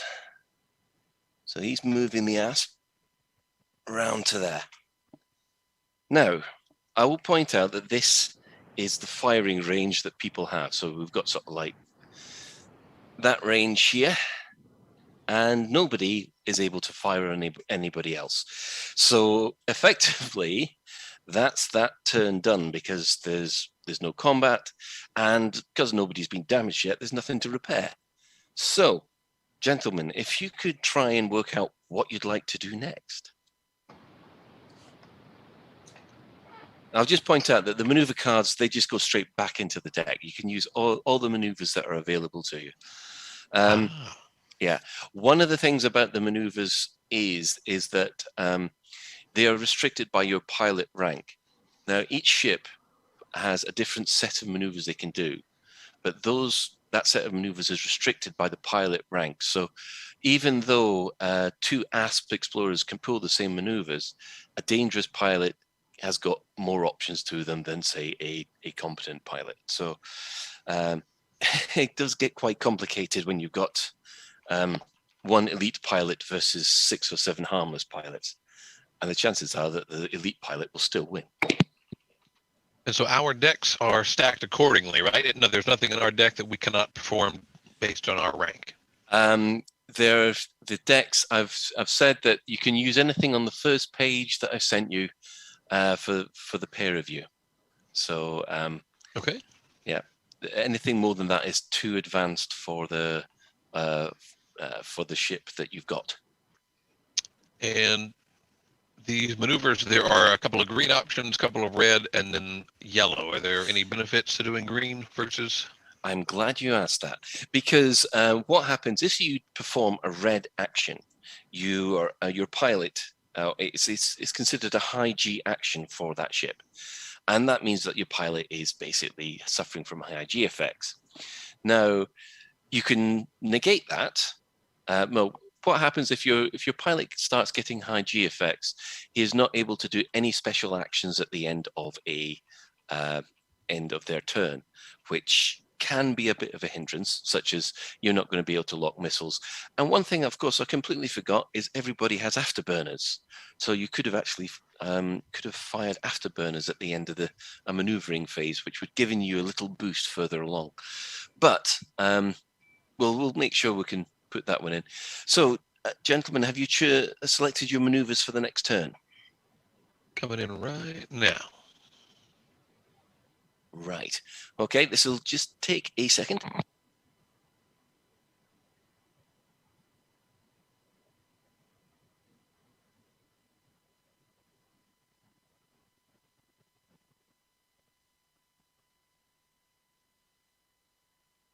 I'm with you, Sidekit. I know I banked to the left a little bit, but I'm already having a blast.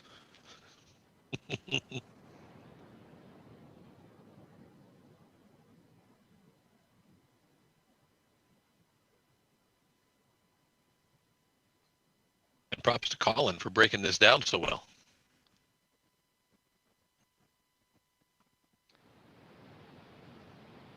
Yeah, Colin could do some Wi-Fi headset.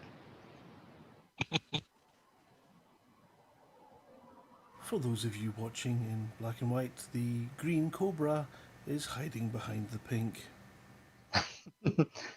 The American viewers won't understand that reference.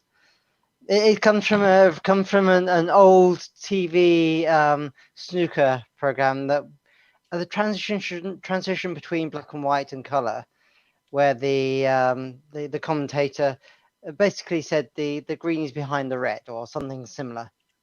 For the black. Yeah. Okay. Stephen, your first maneuver was see if I've got this one right. You wanted to do that. Is that correct? Correct. Right.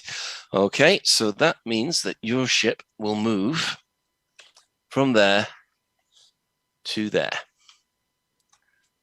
Okay. Yep. That's nice and straightforward. This one here is for your 4 straightforward. Flip that one over to there. That actually should remain around there, but so take the 4 and we move you to there. Now, Stephen, at this point, do you want any of your ships to boost, or do you want to take an evasive action? Boost the Viper. Boost the Viper. If you boost the Viper, you get a choice. You can either go forward 1 like that, or either left or right with one of those. Left 1, please. Left 1 like this. Left. The other That way. the other left. Yeah. So you've decided to go there. Yep. Right. Okay, that's fine.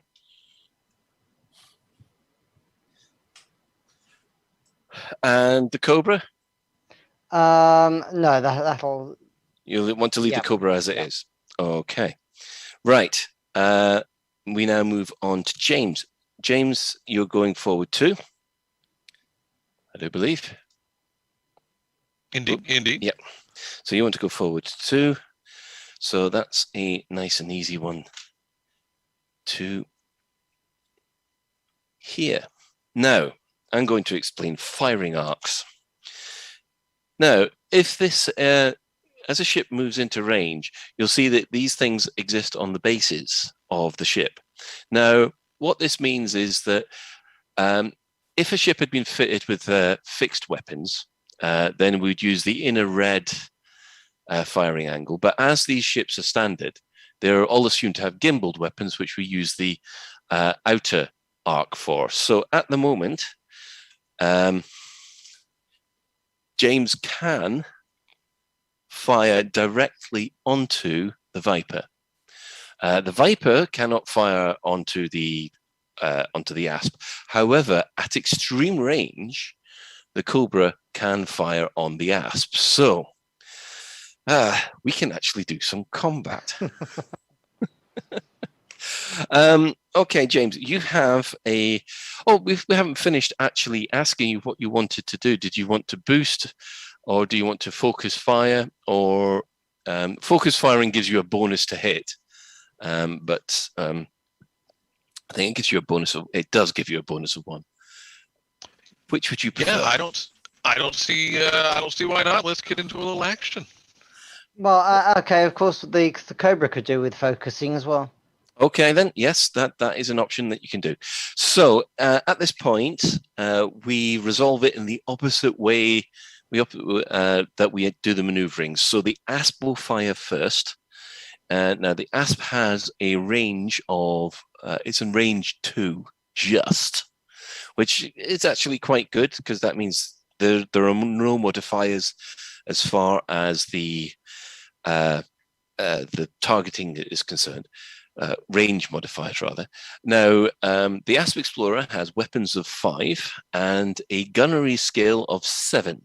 So that gives him a starting point of 13. Now, the Viper has engines of 6, but a piloting skill of 5, which is 11. So what I'm going to do is I'm going to roll dice for the attacker first, like so, and they get 10. So he's at 22 already. So this means that in order for the Viper to evade, he needs greater than 11. So 9, 18. So unfortunately, the Viper has dodged the incoming fire from the Asp. I'm sorry, I didn't pick up any sound effects for that. Could you extrapolate those words? And I'm sorry, I'm not very good with the pew pew sound effects. I wish there was. I will have a word with Grant next time to make sure that we've got this on the soundboard. So is this a miss or a hit? The Asp missed the Viper. So it's a pew. Yeah, it's a pew pew pew. Now, at the moment, the Cobra is at extreme range, so it gets -2 against its roll already. Now, you have at the moment a gunnery skill of 6 and weapons of 4, which gives you a total of 10. And of course, the Asp has piloting of 7 and engines of 5, which gives 12. So plus you add the range modifier. So the Asp starts at 14, if you see what I mean. So 8 plus 6, that's 14, 28. That's not too bad. Unfortunately, the Asp gets also exactly the same numbers. So I'm afraid to say, again, the Cobra tries a snapshot, it misses, and doesn't hit anything. So, gentlemen, as there has been no damage to worry about, we'll move on to the next turn. So please choose the maneuver from the deck.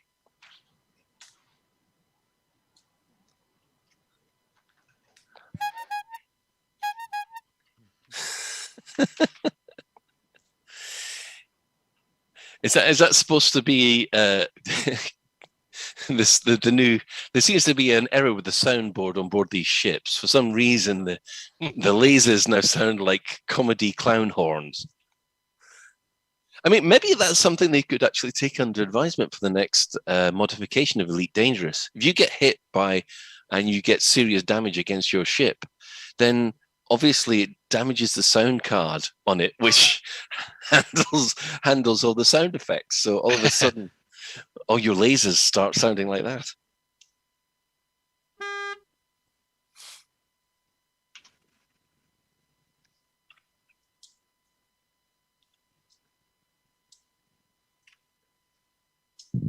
Okay, we have our first set of maneuvers in.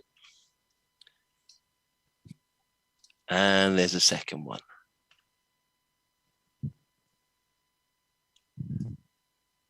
Okay. Start with the.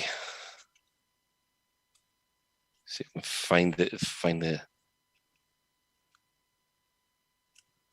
See, of course, in real life, this would be a lot easier because everybody else will be doing their own maneuvers. I don't know. This is feeling pretty easy myself.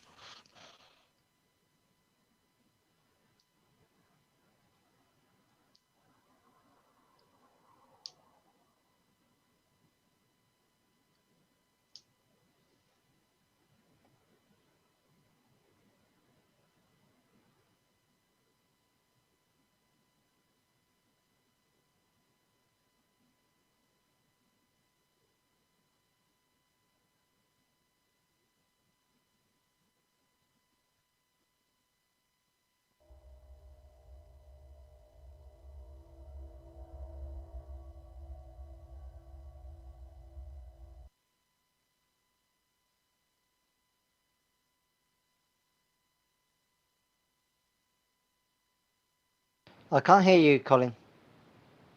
Start with a Viper. That's it, So, yeah. is it this one you wanted, Stephen, or the other way around? The other way around. Right, that's fine. So, before I forget, you're okay with the power levels as they are, aren't you?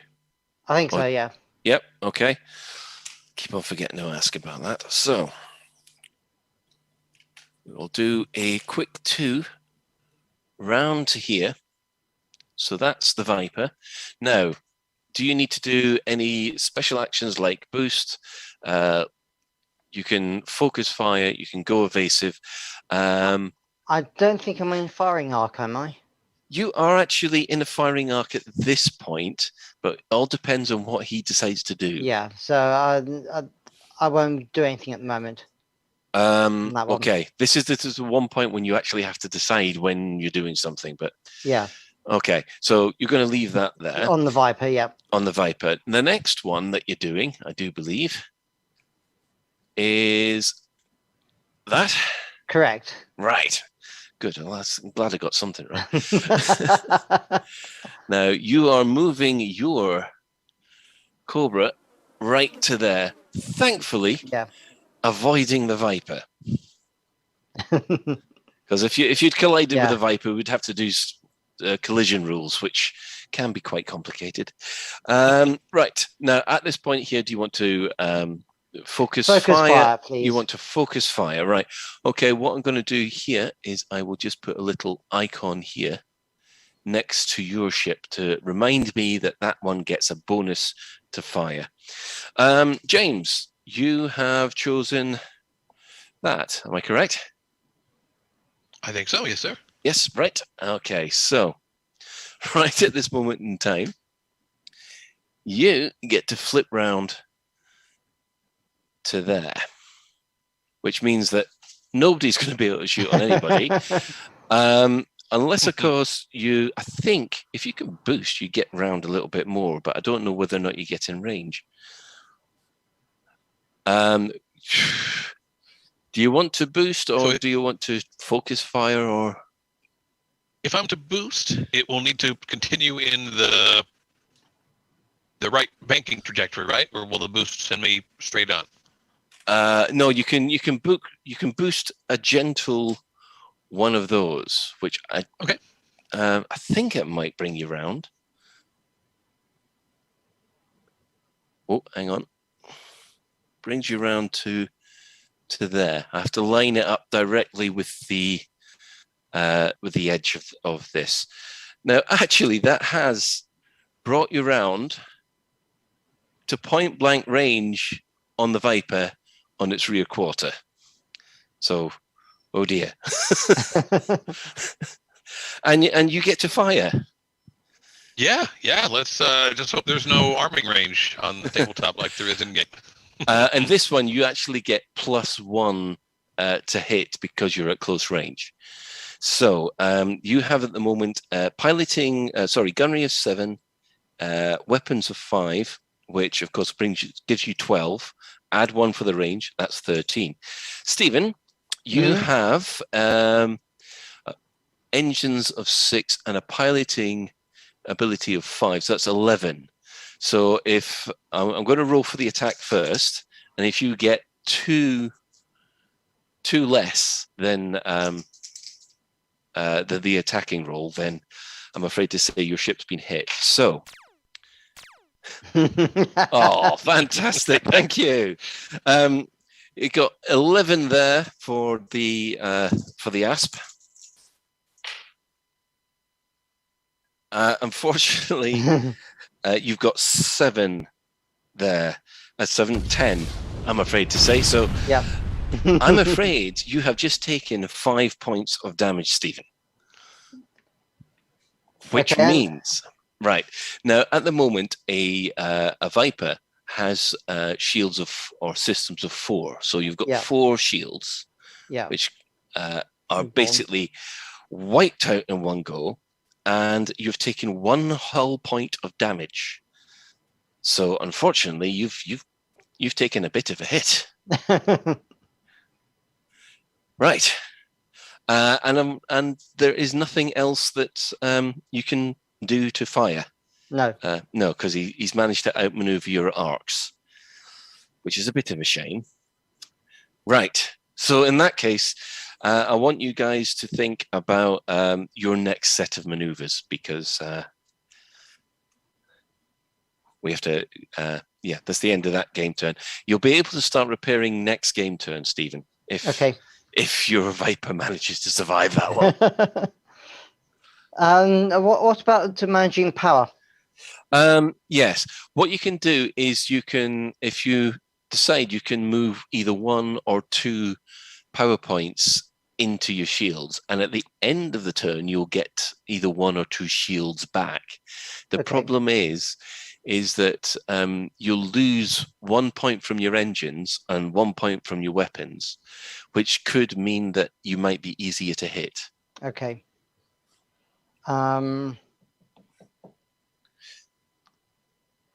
I'll move 1 from weapons into systems. Okay. Well, that's a good move. So if you get to the end of the turn, you will get 1 shield token back. Yep. So otherwise, I'll work out what my maneuvers are going to be. Yeah. Mm-hmm.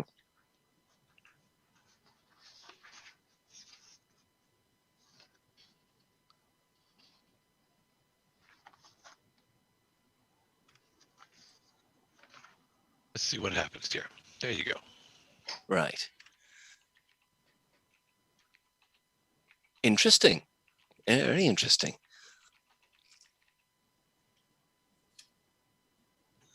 Got to find the appropriate card. Here we are.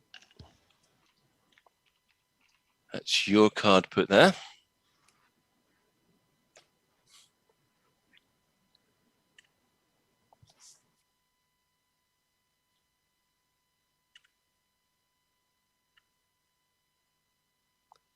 When it comes to managing power, are we allowed to move more than 1 number from another, or you can we move reshuffle them? You can move up to 2 if you wanted to. Okay. Okay. Yep. However, I should point out, if you move power, normally, because you're a medium ship, you have an extra power point which goes into shields. However, normally, if you'd moved your power point out of shields, you would lost a shield by the end of the turn. Yeah. So you've got to maintain your shields. Right. Okay. Right, bear with me a sec.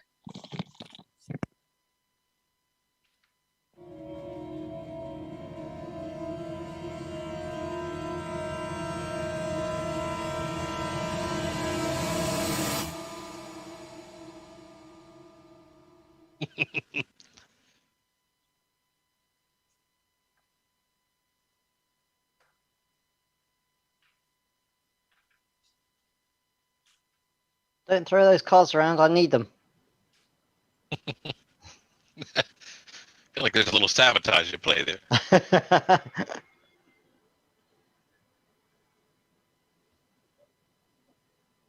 I have to say, Stephen, I don't think we can do that maneuver because that Okay. maneuver is for an elite rated pilot. Okay. Your pilot's only rated expert. Right. I was trying to work out what was okay. There's an equivalent at a higher number. As in higher, as in the larger distance. Yes. Yeah, I have the larger distance one then. Okay. I don't know which one. They all look like they've got the same logo above them. On the, Oh, that might be my fault. Okay. But that's the one that I think is available to you. Okay, so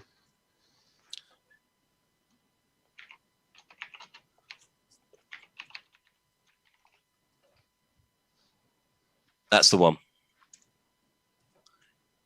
Okay. Now, if that's the case, there's going to be an awful lot of interesting things happening in this one.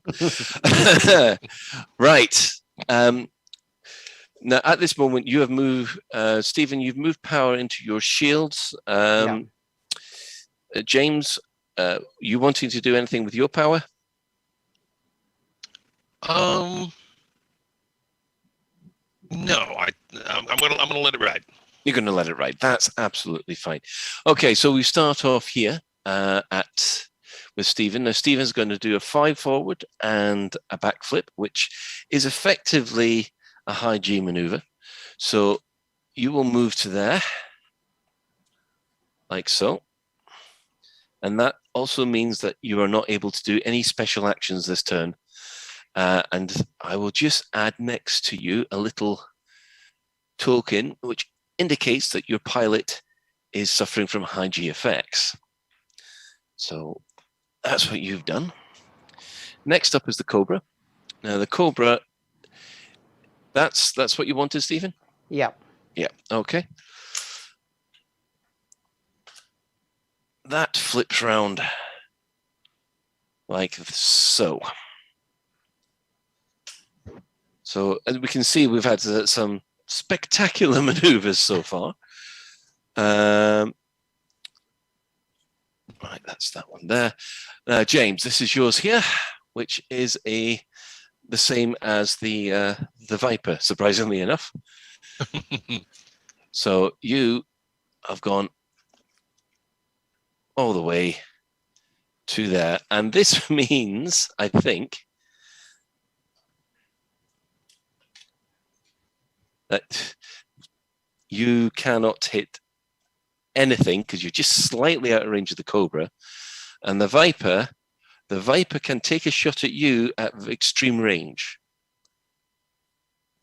So I take it, Stephen, you'd like to have a pop. Why not? If I Yeah. can, I might as well. Pew! Pew! Hit that button. Is that not a repercussion of the high G maneuvers that we're not able to take those actions? You can fire. However, he couldn't do say a boost, or and he can't focus fire, so he won't get any bonuses. And also, he's going to get even less of a bonus because he's moved power out of weapons, so his weapons won't do as much damage either. But you never know. There might be a lucky hit. You can but try. Good luck. So, James, at the moment, you have piloting of 7 and engines of 5, which gives you 12. You also get, because it's extreme range, 2 add to that, so you're at 14 to start with. Stephen, you have weapons of 4, which will reduce down by 1 to 3. Plus also your gunnery skill is 5, so that gives you 8.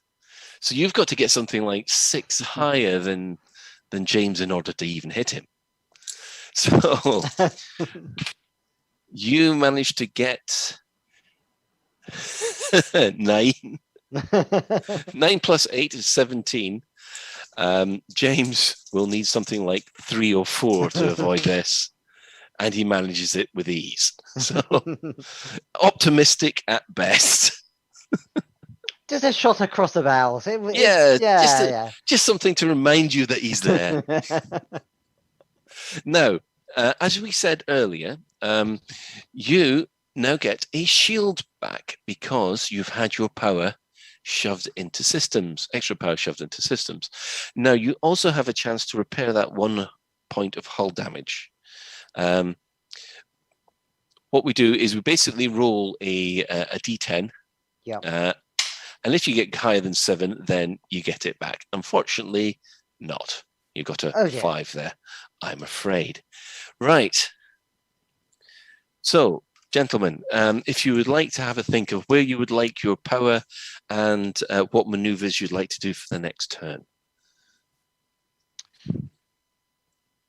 Now, bear in mind, you've got 2 ships here which suffer from high G effects, so you might want to do a green maneuver next time so that your pilot can take advantage of their special actions.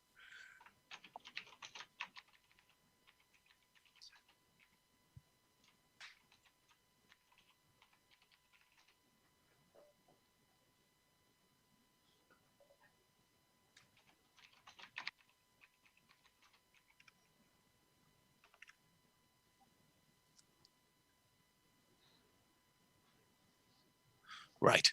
Okay.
Right, we are ready to go for the next turn. As we are progressing, we will... Right, I'll just ask about power.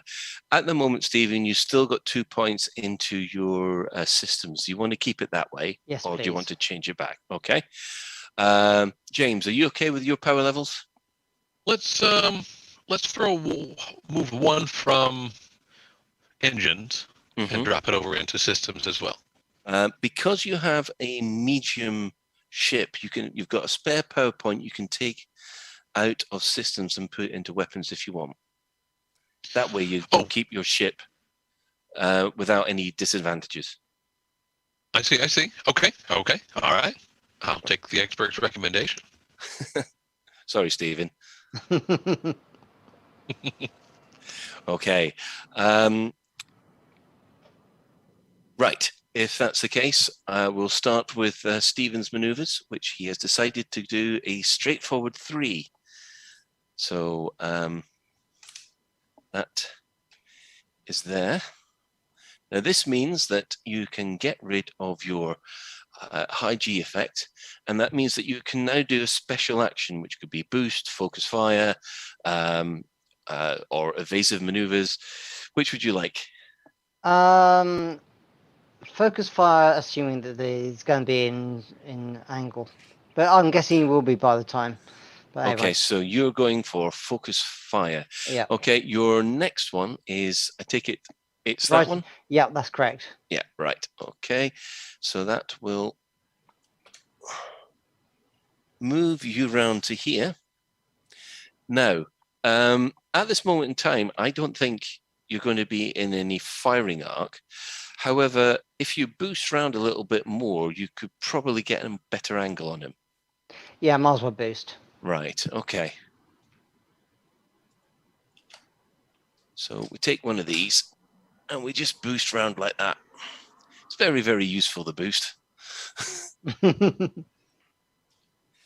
Okay, now finally, James, you have chosen that gentle 2, I do believe. Mhm. And we shift you round. Oh, no, this is going to prove interesting because you are right there.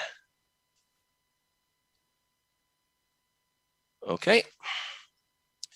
So you're head on, but unfortunately, it also means that the Cobra is going to be able to fire on you as well this turn, but we'll just wait and see. Now, unfortunately, you didn't perform a green maneuver, which means that your ship is still stressed and can't do any special actions. But I got a sneaking suspicion that's not really going to matter this turn. Okay. Now, obviously, in this case, every ship can fire on every other. So I would say that you've got standard range against the Viper, but you can't fire on the Cobra. The Viper can fire at you at same standard range. And at the moment, the Cobra can fire at you at standard range as well. So as you've got the highest gunnery skill, you get to go first, James. I take it you're firing on the Cobra. Sorry, the You know what? the Viper. That's yes. Plot twist. We're gonna do that. Okay, plot twist for an attack on on the Viper. Right. This is what we want. Right. At the moment, you have a weapons of 6 and a piloting of 7, so that gives you 13, which is a good start. At the moment, you have Stephen. You have engines of 6 and gunnery. Piloting of 5, so that gives you 11. So if James gets too higher in this attack roll, he's hit. And as he's hit with 2 10s, which is a natural. This means, unfortunately, you get a critical hit for every single 0 that you get. And I'm afraid to say, yeah, there's no way you can evade this one, Stephen. Oh, well. Yeah, sorry about that. So you're going to take 6 points of damage right from the start, which wipes out not only your last remaining shield point, but the rest of your hull as well. And I'm afraid it goes past -1. Yeah. So I'm afraid you've lost the Viper. No hard feelings, Stephen. It wasn't personal.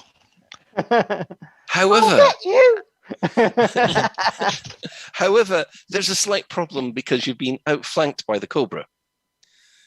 And he can fire on you. So the Cobra fires next. It has a gunnery of 6 and a weapons of 4, giving you 10. You have engines of 5 and a piloting of 7, which gives you 12. So Stephen needs 2 greater than your defense roll in order to hit, and gets 5. And you've got 5 as well. So basically, you've missed, which is a bit of a shame. Okay, so we are beginning to run out of time. So at this, we'll have to make this the last turn, unfortunately. But things do speed up because as ships are removed from the board, the game speeds up quite a lot. So we might be able to get 2 turns in if we're lucky. Right. So if both of you could think about what you want for your power and let me know what your maneuvers are going to be. Okay, just one quick question. I'm still suffering from high G. If I do another one, is my head gonna explode or is it fine? Oh, yes, I do apologize. I didn't explain this. One high G, if you're suffering from high G, you cannot do another high G maneuver. Okay, yep. Good to know, no problem.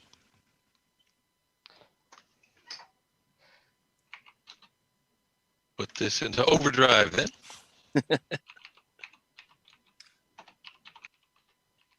Right. And we have Stephen coming back with his as well. So I've just got to find these damn things now.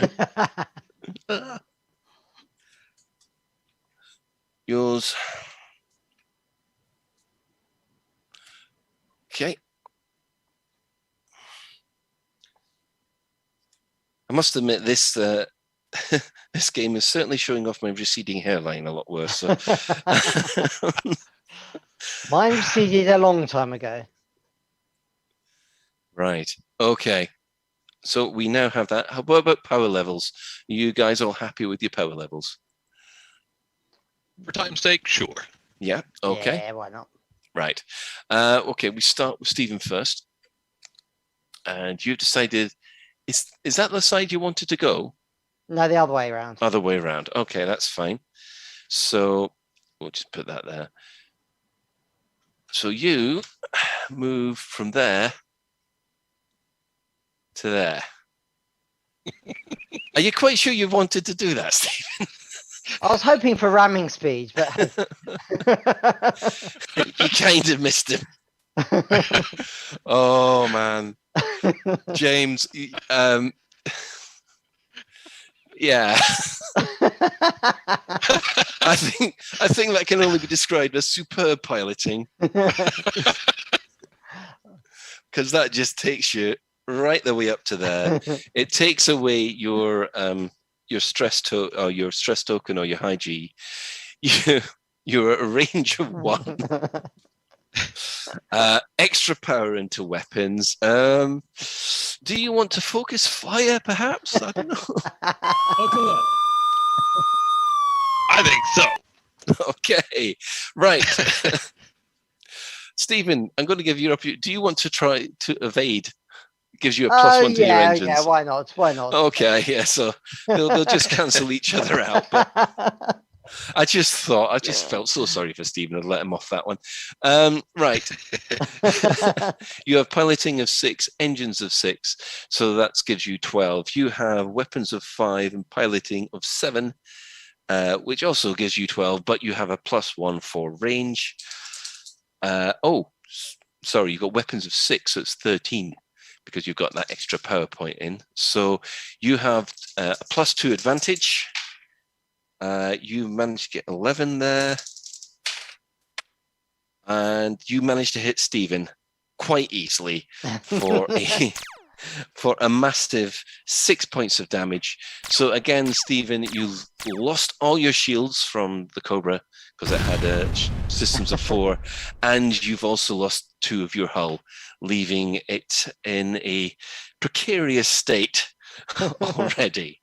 Right. I think the worms would be stupid. Yes. I'm beginning to wonder whether or not you deserve the rank of master on this one. I mean,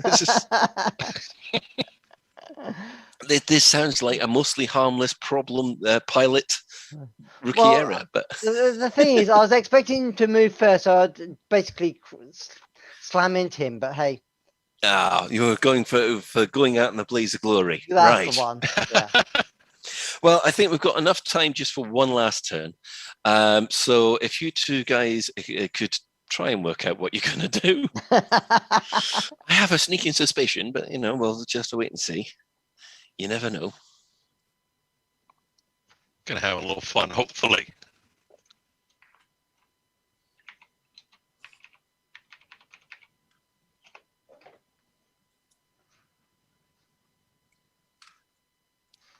Oh, Stephen, you can't do that. You'd have to come to a full stop first. Okay. So. Yeah, if you do put your ship into reverse, yeah. I'm afraid to. You have to actually stop the ship first. Okay. Yeah. Oh, sorry. No, not reverse. I was talking about U-turn. I thought that. Yep. Sorry. Okay. Yeah. No, actually. Yeah. Yeah, that's all right. U-turn, I meant. Are you okay? Fair enough. Right. This is going to be interesting. This is one thing that I have discovered in these games is once you have things at a certain point, people think, right, I know exactly what you're going to do, and the other person does exactly the opposite of what you expect, and before you know it, each of you are off the board, which is always good for a laugh.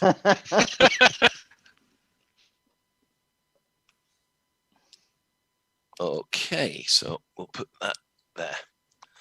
Right.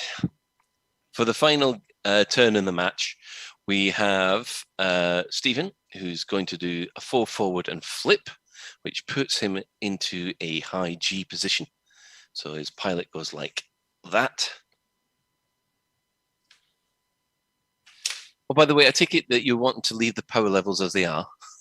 Yeah, might as well. It's the last turn. Yeah. Actually put full to weapons. Oh, everything on the weapons. Oh, everything on the weapons. Yeah. Right. Okay. So no engines, no systems whatsoever. Well, there's no point having systems because you got no shields. So that's going to be funny. I have to point out, James, that's the one you wanted, right? I was aiming to turn left rather than right. Yeah, because if you put it, if I'd allowed that, you would have gone flying off the other way. But but I take it you'd like this way. Oh yes, thank you. So looking at the board upside down, I totally gave you the wrong one. So I was kind of hoping for a little ramming action there, but that's all right. Actually, I think a gentle the gentle right turn 4 would have actually taken you right into him. But you're at range 1. You've still got your powers on it for your power straight into weapons, so you've still got that advantage. It's exactly a repeat of last time. So you have a +2 advantage. And you managed to get 9. So you need 11 or greater, Stephen, in order to miss this. And you get 10. Which, actually, you get 1 less because basically you're taking power out of your engines. Yes, I'm afraid to say that is the end of Stephen because he doesn't have enough hull to handle the 6 points of damage which is coming his way. So well done to James. He has been a successful winner of just showing you that the Asp Explorer, look at this, it's an Asp in front of things. There you go, just make everybody happy. There was a whole lot of luck in that one, but Stephen, GG's, my friend. So, yeah, I'd just like to thank both Stephen and James for joining in on this one. It is, especially James, because it's what time over there at the moment? Oh, it's 7:30 in the morning for now. I got up about 5:30. That's about 5 hours earlier than normal. Well, we appreciate you making the effort, and I hope that you enjoyed yourself. I had a blast. I was preparing an excuse. I think my grandmother's rabbit was in the hospital or something, but I couldn't miss it. It was worth it. Oh, Just don't like, mention say sick one bunnies. Bye bye. Well, although you lost Stephen, did you still enjoy that? Yeah. Yeah. Well, it's the first time, so hey. Yes, that's right. It's a superb, right? For those of you who are interested in this, if you're actually interested in doing any more of these remote games, just drop me a line at Phoenix to Fire over Twitter or on Facebook, and I can see if we can do an arrangement like this again, because I've quite enjoyed it, even though I've been running around the board like a loon. So that is the Elite Dangerous Miniatures game. Hopefully next year we'll be able to have this game run in person again. And hopefully by then I will have the rules worked out, not only for the medium ships, but also for the large ships. Because yes, and you can see as I've kept it to scale how much bigger these things are. I did a pilot of how much an Anaconda would first of all cost and how big it would be on the scale. And we're talking at least a 30 centimeter long model. It's basically the table, isn't it? You need a bigger map. Yeah, I'd have to set up a double map, which would also mean me having to buy a separate level up. I hope Spider-Man Games would appreciate that. Yes, I will point out, this has been run on a level up, which has been provided by Spider-Man Games. The first version of this edition of this game is available from daftworks.co.uk on the Elite Encounters role-playing game. Second edition still is in development, so I'm afraid to say, this is not available for purchase, and neither of the models. I do know every time I do one of these, I get a lot of requests for people saying, "Where can I buy this? Can I buy this model off you?" I'm afraid you can't, not at the moment. So that covers everything for the Elite Miniatures demo. I'm going to hand back to our esteemed colleagues over at LaveCon HQ for the rest of your... it's mission control, isn't it? Yes, I think... Mission control, yes, I can help. Your call is important to us, please hold. Yes, and I'm afraid to say that the Americans have thoroughly embarrassed us. So we're experts. We embarrass ourselves every day, so we've got some practice. So yes, again, I have to thank both James and Stephen for taking part in this demo, and I hope everybody else enjoyed it. So I will hand over to Grant for the rest of your program. Thank you very much, Colin. Thank you so much. All right, we will be back shortly. We're just going to get a quick setup ready for the next point, which will be Spider-Man Games. So we'll see you shortly.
Greetings, fellow commanders. I am Commander Ashbash Beard, and next up I'm going to present to you my song, Docking Go Quest.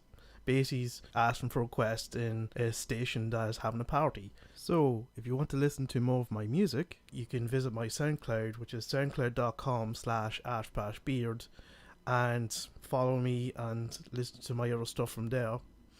So anyways, fly safe and enjoy yourselves on Lave Radio.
Okay, we're ready for our next item on the agenda, which is interview with Spider-Man Games.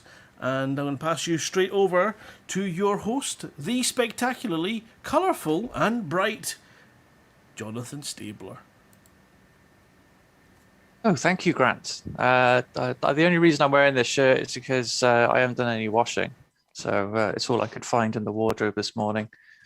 I was going to use like a beach background or something, but I couldn't find one I liked. So yeah, welcome to this. This is the Spider-Man Games interview, in particular about Legendary Kingdoms. And joining me is John and Oliver from Spider-Man Games. Say hello.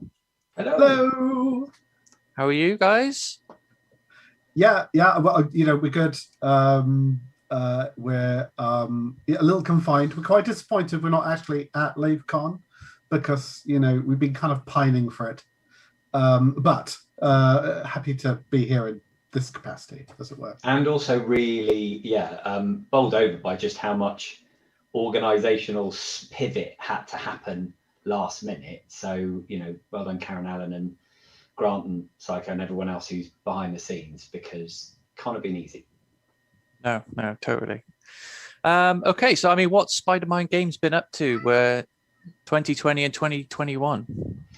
Well, we have probably spent the majority of this year dealing with shipping, which might not seem too difficult. You just give your boxes to a courier, that courier sticks their boxes onto trucks and planes and delivers them. But with a lockdown and with Brexit, I don't think someone could have gone away and designed a more impossible and awkward situation for anybody shipping physical items around the world than the one we've currently got.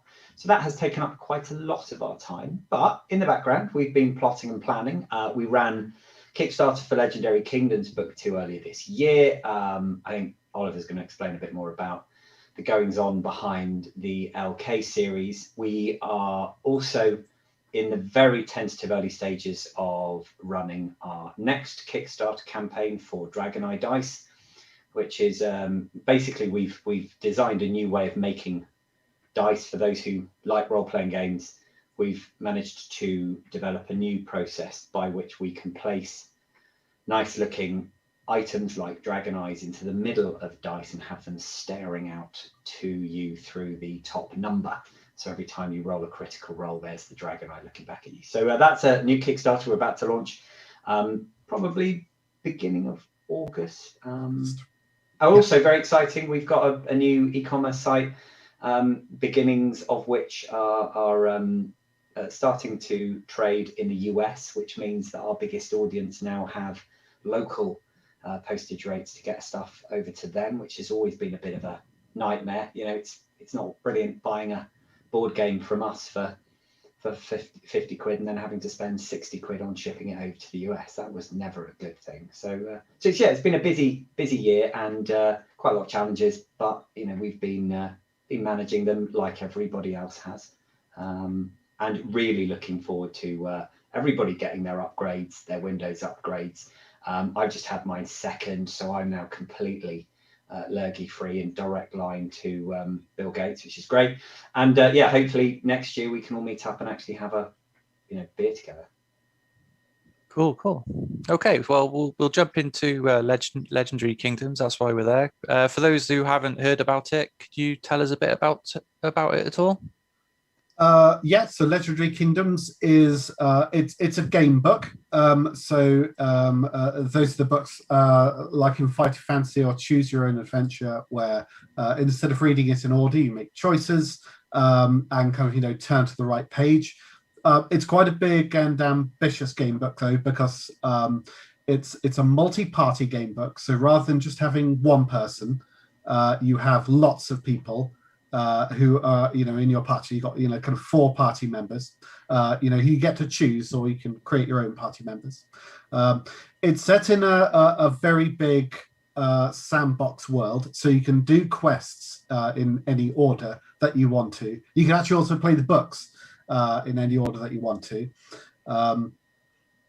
It's designed basically to be a bit like a role-playing game campaign. So if you've ever done a fantasy role-playing game that's kind of like lasted for years of consecutive games, and you've gone from kind of absolute novices to people who are deciding the fate of the world, this is a game book that tries to emulate that. So, there's rules in it for owning your own ships, for mass combat. So, you can have armies in it and so forth. You can sort of overthrow kind of corrupt kings. You can try to become, a baron or a count yourself and kind of own land, or you can just kind of potter around the land, kind of doing adventures, going into dungeons, helping people or robbing people. It's very, very kind of open world, and hopefully so far people have been enjoying it. Anyway, it's gone down quite well so far. Sort of book 1 and book 2 did very well. We raised at £200,000, John, something like that. So it was a really just over, yeah. So it was a really good campaign, and I'm writing book 3 at the moment. So there we go. Okay. So as a kind of a flavor or for the theme and things like that, can you maybe describe some of the inspirations that people might understand behind the game? Yeah, I think the main inspirations would be kind of the classic fighting fantasy game books from the 1980s, which actually, if you've never seen Warlock Fight Up Mountain or Death Trap Dungeon, those are the books that got me into kind of fantasy RPGs. So before I, was kind of mentally ready for Dungeons and Dragons, I kind of played those game books. So they're a big introduction. The biggest single inspiration for Legendary Kingdoms is something called the Fabled Lands. And the Fabled Lands, for those who played it kind of back in the 90s, it's kind of considered the holy grail of game books, because the Fabled Lands was a book that you could, a series of books you could do in any order. Every book is a different geographical location, and you can hop from place to place. So Legendary Kingdoms does that. It's got the ability to sort of, remember your actions, and the world isn't divided into various little bits. But I've attempted to create a modern version with kind of like a full party system, but that's still kind of easy enough that it's not like having kind of 4 separate D&D character sheets in front of you and kind of trying to deal with that full complexity. It's just slightly streamlined down, but it's got that kind of same feel of adventure in it. We've also had quite a lot of people come back to us and say that, having got their hands on book 1, that they've really enjoyed GMing the book. A lot of people are quite nervous about GMing, especially now that there are a lot of online GM heroes who make the whole thing look easy, and so some people are a bit reluctant to give their first go at D&D sat behind a GM screen a go. So people have enjoyed narrating this with other people in their group taking the role of some of the characters and making it into an adventure, which has been interesting, because I know Oliver didn't design it that way, but it is so easy to be able to play with a group that we found it is quite a nice tool for people who want to cut their teeth having a go at GMing. Could do this first. Yeah, no, absolutely. And actually, a lot of the because we've been in lockdown, a lot of the playtesting that we did, especially for book 2, was done that exact way. So I had to people had joined me on Roll20, and I was kind of running them through the adventure and taking the feedback and so forth. So yeah, it does. It works very nicely with that. So yeah, it's like doing kind of like a D&D campaign, but the GM is kind of like done automatically, as it were. So that's quite fun. And there's been no inspiration for any of the scenes taken from any popular sci-fi film of the 1980s at all. Well, the 1970s, that particular one. Yeah. So was it made in the 70s? Wow. Yeah, 77 or 76 Star Wars. Yeah. Anyway, sorry, we'll just talk amongst ourselves. Jump in whenever you like, John. I mean, it's something that I haven't done for a long time. I mean, when I was in school, I did a few like kind of choose your own adventure books. I didn't do the fighting fantasy ones. In fact, I don't think I played Warlock on Firetop Mountain until there was like a PC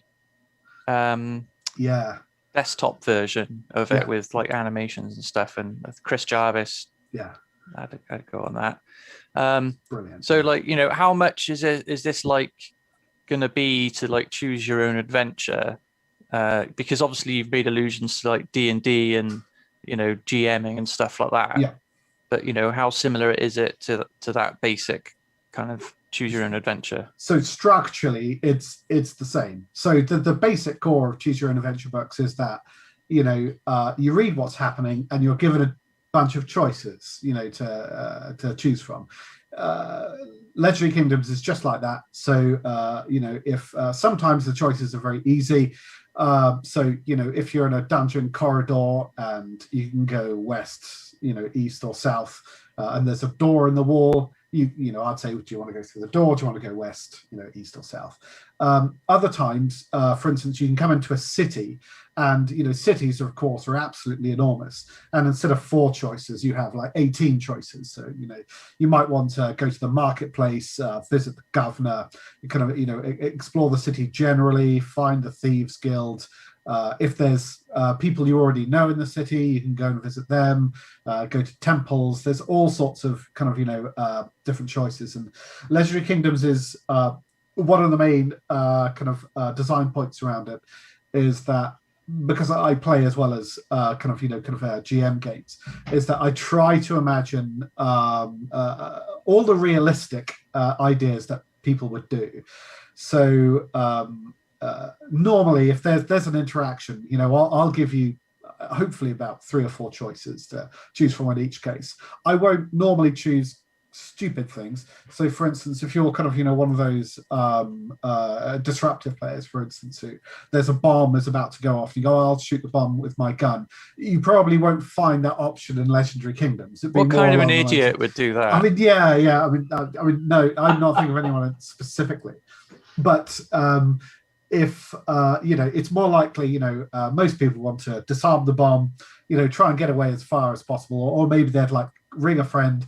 Oh, I don't suppose you know how to disarm bombs, do you, Bob? Type situation. Those are the kinds of choices that you'd have in Legendary Kingdoms, rather than I'll put a bucket on my head and I'll drop my trousers and run and kind of like waddle around the room in panic. Those sorts, it takes itself seriously, and so in that way, it can never quite be the perfect role-playing game. But for all the common sense choices, I've tried to cover them. So yes, it's very similar to kind of choose your own adventures. The difference is it's more similar, I'd say, to Fighting Fantasy, because Fighting Fantasy has a combat system in it, and it's got at least a few statistics and so forth. So it's a full-on RPG game. You've got inventory management. You've got people who are spellcasters. You've got people who are stealth specialists. People who are kind of very good at fighting. You're kind of rangers who are superb at kind of wilderness survival and so forth. So it's structurally like an RPG, but it is it's a choose your own adventure book at its core.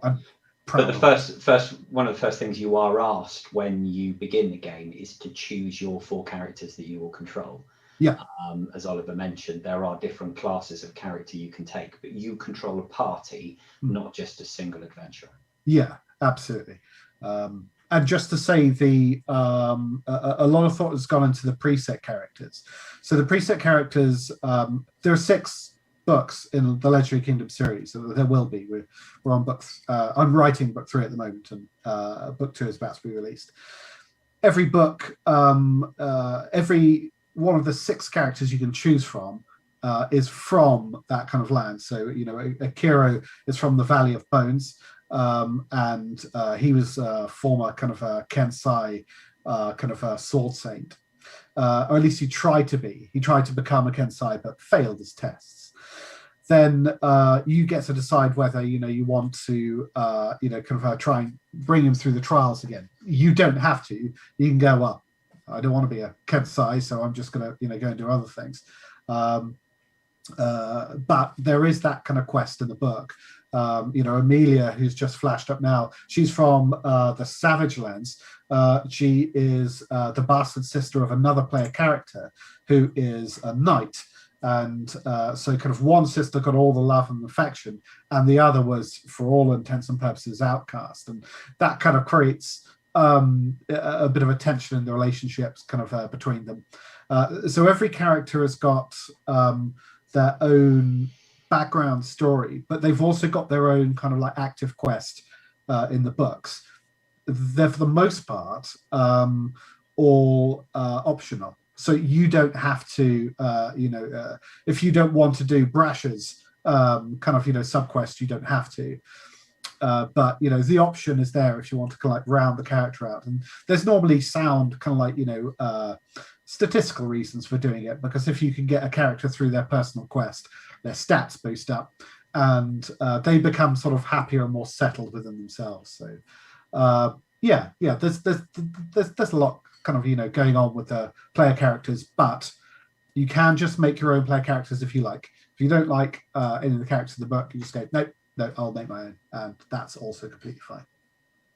So with the characters, if you do want to roll your own or whatever, how long is it actually going to take you to kind of get into the game? Because obviously there's a big variation with games, so how long it takes to get things set up. Yeah. It doesn't take very long in Legendary Kingdoms generally. When you first start, all you have to do is choose your characters. There's 6 statistics, which you'll write down in your character sheet. If you chose any spellcasters, you choose a few spells for them as well, 3 each, and then you go. So you don't have to worry about pre-equipping your characters. you'll find equipment along the way. Sometimes in some books when you begin, every book, book one, you begin as slave, so you don't start off with any of your equipment, and you've got to kind of scavenge and find equipment as best as you can. Some other books, because every book is capable of being played alone, so if you just bought book 2 and you don't fancy the sound of the Valley of Bones, you can just play book 2 and that's fine, and never go into the other books if you like. But some books you'll be given a bit of preset equipment as well. But the setup in most books, it's quite easy. You write down a few numbers and you're more or less straight off, which is an intentional design decision, because I don't want people to be too bound up reading the rules ahead of time. A lot of the kind of advanced rules and kind of subtler ways of playing Legendary Kingdoms, those rules only get introduced later. So you don't have to worry about how potions work, for instance, until you actually find a potion. And then the book will tell you how it works. And you don't have to worry about naval combat until you own a boat. And, you're actually dealing with that then. So that what you don't have is like an instruction manual at the beginning, which is like, this thick, and you just go, oh, no, I can't be bothered to play this game. There's slightly more setup than like with the Fighting Fantasy book, with just it's like 3 stats and you're rolling it. But we've tried to make it as smooth as possible, so that the rules are kind of like gently introduced, as you go. We've also got a great community behind us, one of whom is a professional app developer in his day job, and he has put together a fantastic companion app that allows you to track various aspects of your game. If the idea of using a character sheet, pencil and an eraser doesn't appeal, you can have this app on your iPad or phone and track your battles with that instead. Okay. So, with all these options going on, from my memory of like the choose your own adventure stuff, there was like a lot of, I don't know, empty choices that just took you in loops, or, just killed you off or whatever. Where on the spectrum would you put Kingdoms in, like there's a linear kind of, you've got to do it this way to win, to something where, there's lots of outcomes? There is a final win state in Legendary Kingdoms if you want it. In terms of how, I think what you're trying to nudge towards is how ruthless is kind of like Legendary Kingdoms compared to like Death Trap Dungeon and some others that arbitrarily kill you. It's not that ruthless. There are a few occasions where things can go dreadfully wrong and you can get a total party kill. They're relatively rare. So kind of in terms of its overall danger, I try not to do too many complete wipeouts. Happens sometimes, but it's not too bad. In terms of sort of is there like a one true way to win? No, there's no one true way to win. There's lots of different ways that you can approach kind of the game. In terms of is there an end, there is an end. Probably the best way to put it is that each book there's kind of 3 things that kind of every book has to do. Every book has to have a main plot. So book 1's main plot is dealing with a group of violent desert kings who have been oppressing people and trying to overthrow them and put someone better onto the throne. You don't have to engage in the main plot, but if you do, that's the main challenge of the book. And you've got to sort of raise armies for the goodies and try and kind of conquer the baddies one by one. Every book also has a character plot as well. So in book 1, because Akira was born in the Valley of Bones, you can resolve his personal kind of crisis, as we've discussed earlier. Can he become a sword saint where he and his father and his grandfather had failed? However, secretly in every book, there is also something which I call the mega quest. The mega quest is something that only activates towards the end of your time in Legendary Kingdoms. And what it is a quest that links all the books together. So the idea is that once you've played each book, in whatever order that you choose, and you've done all those main plots, your characters are super powerful and they're tough. And by the time you're getting to the end, you're probably finding the game just a little bit easy because you've thoroughly searched everywhere. You've got great equipment, great spells, and your stats are really high. And you think, oh well, there's no challenge in this anymore. Well, the Mega Quest is the answer to that problem because there is it lies kind of like under the surface of the books, kind of locked away in secret secret areas of every book. You can't accidentally stumble across it for the most part in Legendary Kingdoms. Once you get super powerful, a Mega Quest opens up whereby effectively you can change the fate of the world, and save it from disaster. And every book has got a little secret kind of component of that. Some books have larger areas than others, but yeah, you can. It means that once you've done everything, you've got one final victory lap where you can go around the world, kind of finding all the various bits that you need, kind of defeating different enemies, and it's pitched really, really hard. So it's completely ruthless. And generally, it's the Mega Quest is set at the Death Threat Dungeon style level of you make a bad choice and you die. It's a or if you haven't got the right equipment, you'll probably snuff it. It's for those veteran players who have gone through every book and they've exhausted almost every choice, and it's the final challenge that you can do. Almost certain that the first time you play Legendary Kingdoms, all the way through, you probably won't succeed at Mega Quest. That's going to be, your long-term goal, kind of years down the line. If I've pitched it right, there'll be some show-off who does it all in one go, in which case I hate you, thanks. That's how it's pitched. So there is a final end to the game if you want there to be. You go on the Mega Quest, and then see if you can save the world. Okay.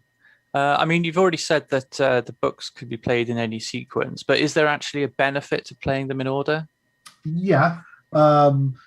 I anticipate that most people will play 1, 2, 3, 4, 5, and 6.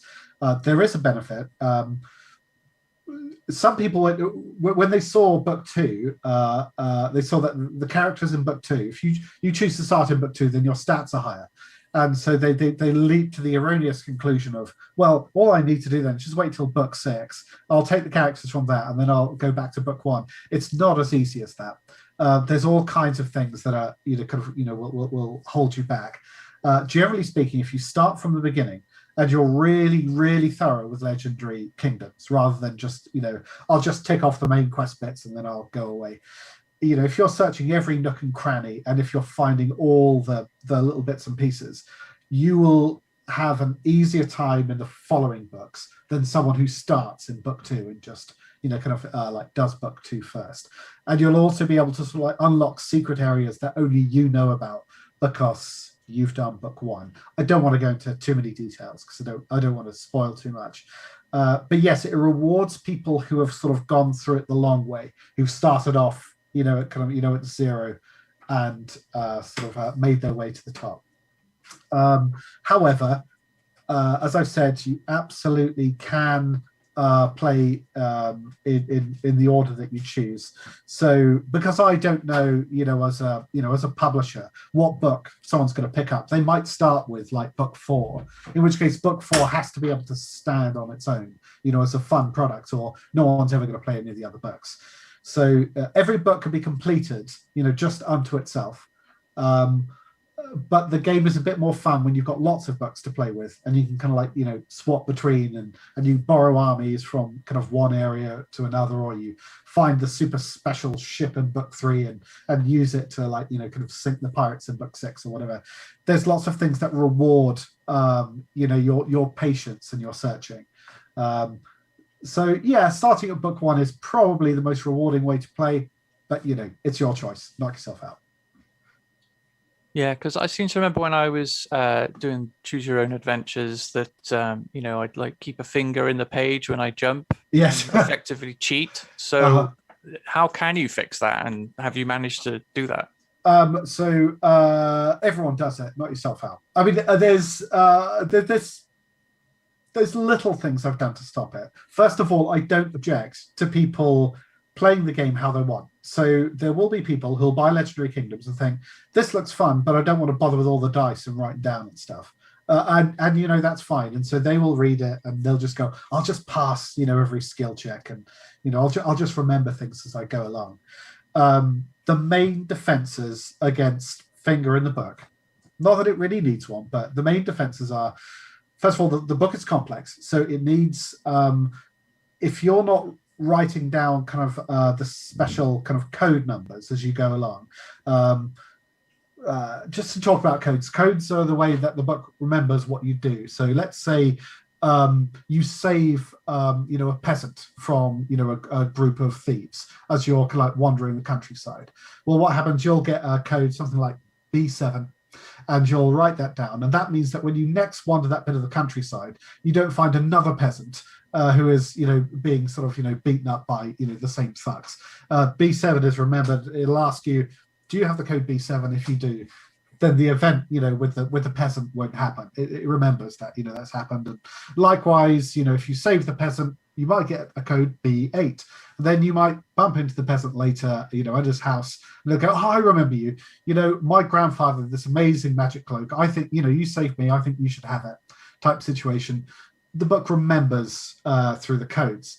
Now, because books generally have about 100 codes each, for a casual player who's just flicking through the book, you know, holding things with the page with their fingers, they're just not going to be able to store, you know, unless they got like an eidetic memory or something. They're not going to be able to store all those codes, you know, in their brains at once. In terms of the mega quest, that's very hard to stumble on accidentally, because the way that you get to the mega quest sections is through a formula, basically. So you're not asked what page to turn to. There is a bit of trigger text, and then you'll use a formula to get to the page. By that point, that sounds complicated. It's not really. You know, it's basically just a defense so that you don't accidentally stumble into a demigod in the first book, for instance, or come to a place that you just have no chance of, like, you know, kind of getting through. So there are defenses against the finger strategy, but I don't mind if people use fingers. I don't mind, honestly, if people buy the book and they just read through it as a story. That's absolutely fine. I don't mind. So, I mean, you're talking about, you know, the ability to kind of just consider it as a story. You know, what was your like kind of approach to the design of the narrative? Did you do it from the point of wanting to tell a story, or was it like more from the gaming point of view? It was a little bit of both. You've got to, you can really only include content in a game book that your game system can cope with. So because for Legendary Kingdoms, I had a very, very kind of like, I had a massive D&D campaign style idea going through my head. I realized that, you know, in advance, I had to create systems that could cope with it. So, you know, even before I got anywhere near writing the first book, I knew I needed, you know, naval combat, a mass combat system, a way to remember kind of choices that players make. You know, I need a kind of coherent currency system. I need an advanced currency system so that people, if they get very rich with silver, can't then just buy everything in the game. There's a secondary system of currency called gold bullion, which lets you buy very big things, and that can only be found through questing. And so all of the sort of like the decisions, like for instance, I wanted there to be a romance system in Legendary Kingdoms, because I'm a big fan of the kind of, you know, early kind of Black Isle games, like Baldur's Gate and so forth, where your party like kind of, you know, romance each other and they have relationships. That in mind, you know, I had to make sure that I had a trackable romance system that would, you know, work throughout the whole thing. If I decided that, you know, in book 3 that I wanted a romance system, it's kind of too late, because the first 2 books don't have any romance in them, and, you know, it'd be just odd if it happened in only like 1 book. So yeah, the mechanics had to be sort of created first to allow everything else to be layered on top of it. So I suppose it was a little bit simultaneous, because I wanted to have a rich, vibrant world that you could interact with more or less in any way that you want, but on the basis that, you know, people who want to do kind of real power gaming, they want to, you know, seize control of cities with armies, and they want to have fleets of ships. I had to make sure that those mechanics existed first before the first Legendary Kingdoms book was put in. So there are mechanics, for instance, in book 1 in the advanced rules section, which you'll never use because, you know, your characters aren't powerful enough to use it. But they had to sort of be there, like in the back of the book, nicely hidden, for when you did need it a bit later. So yeah, I would say it was an equal balance. But Legendary Kingdoms is quite ambitious. I wanted to. Game books have been out of fashion for years and years. They're starting to come back, sort of, you know, into fashion now, kind of in a small way. And I wanted there to be a torchbearer for what they could be. So I wanted really the most ambitious kind of design that I could think of, and then just sort of, you know, kind of go out there and do it. So it was right from the start. Going to have, you know, it needed these mechanisms to be worked out so that I could tell the huge story I wanted to tell. Earlier on, Anthony was showing us some of the 3D printing he was done, and he mentioned Fallout and the Pip-Boy that he'd made. And I was thinking about LK then. When I first saw this, Oliver pitched the idea and said, here's a draft, play through it. It reminded me of Skyrim and Fallout 4, both of which I enjoy playing, because yes, there is a main plot. You can do it if you want, but you can take sides. You don't have to do the main plot as the main hero. There are lots of side quests you can get involved in. You can go pretty much anywhere and everywhere you want. You can have companions, or you can go solo. If you know, there's a lot of similarities with the two, and I was amazed at just how clever it seemed to be, because I probably the same as you, John, my first experience of a game book was one person walking through a dungeon. So the choices were fairly straightforward: forward, right, left, through the door, whatever. And this is,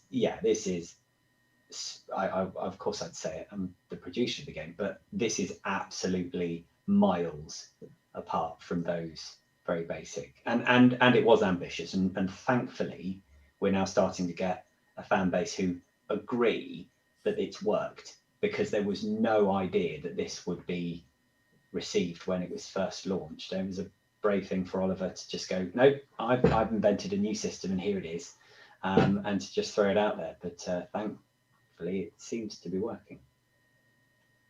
Yeah, I mean, with the community, I mean, have you found that, you know, did it build up slowly over time, or did it kind of get a boost after the success of the level up stuff? Yeah, I mean, the level up has basically allowed much more investment into the project. Before, it was an organic growth by, you know, osmosis. We sell books, people learn about them, people talk about them, game book websites find out and interview us and this sort of stuff. But thankfully, with the success of the level up, it has just meant we can invest money in advertising. We have our sample that people can download, which is the first 40 pages of the first book. You get that for free. You get to have a go. There's the Facebook page, which is the Legendary Kingdoms Adventures. Oliver has now been running a weekly adventure for all the backers on the Kickstarter page, a complete standalone adventure, nothing to do with book 3, but he's been running that on a weekly basis. So we've been able to spend a lot more time, energy, and yes, money on getting it out there and communicating to people. And it's lovely to see a lot of people coming back to game books. Oliver said just a minute ago how game books have kind of fallen out of fashion, but to be part of that resurgence, to be part of that new church, you kind of have to go out there and spread the word. And I have to say the level up has allowed us to do that much more effectively. Yeah, it's I think what it is, the level up didn't directly sort of create the audience for Legendary Kingdoms, but I think what it did show is it showed us how to advertise a product in the modern era. It was the methodology with, you know, with how you do it. And it was a similar thing when we did the ice dice as well. You know, with the ice dice, we were wondering, can sort of lightning strike twice, as it were. What happens if we we create a totally different product, but advertise using the same system, and yes, it works. So I think it's slightly indirect. Yeah, the level up. I think the level up basically allowed us both the funds to advertise Legendary Kingdoms in the way that it needed, and the know-how. I think that's the crucial thing, because the first book of LK has been out since 2019. And there are, you originals who played it, including Alison, who's amazing, have basically they've been like little kind of torch bearers for it. But it sold something like 700 copies before we did the Legendary Kingdoms 2 launch, and then suddenly it was a case of you need to print another kind of 2,000, 4,000 copies in order to sort of keep up with demand and so forth. So it's been really good. It's just allowed the company to produce more things, and it's made Crown and Tower, which is book 2 of Legendary Kingdoms, possible. So yeah, and they're a lovely bunch. The community that's around it, they're really enthusiastic. The guy who's done our app, which John talked about earlier, he's just a fan, but he's not the only one. We've been approached by at least 3 companies all wanting to do apps for us.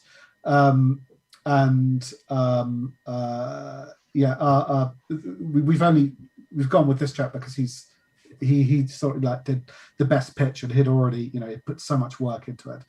But yeah, people play Legendary Kingdoms and they just seem to fall in love with it, which is fantastic. So it's got has a really enthusiastic community, and people have done fan art and so forth, and they've started to enjoy the lore of the world and so forth. So it's it's been a really positive experience doing it. So yeah, it's been lovely.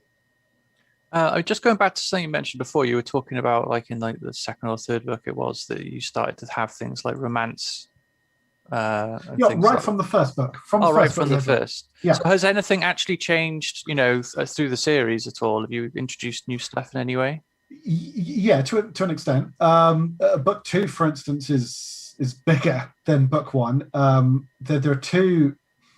This is a thing that actually authors we do have to be a bit careful of.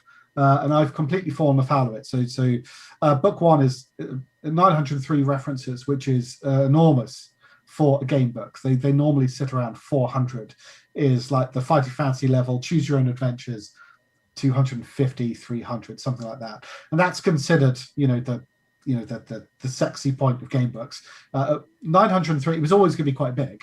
And 900, 1,000 references was kind of what I wanted for Legendary Kingdoms from the start, but LK2 has got up to just over 1,200 sections in the current edit, and I think there's 2 reasons why that's happened. On the one hand, in the Kickstarter, we did promise to put in extra stuff, so that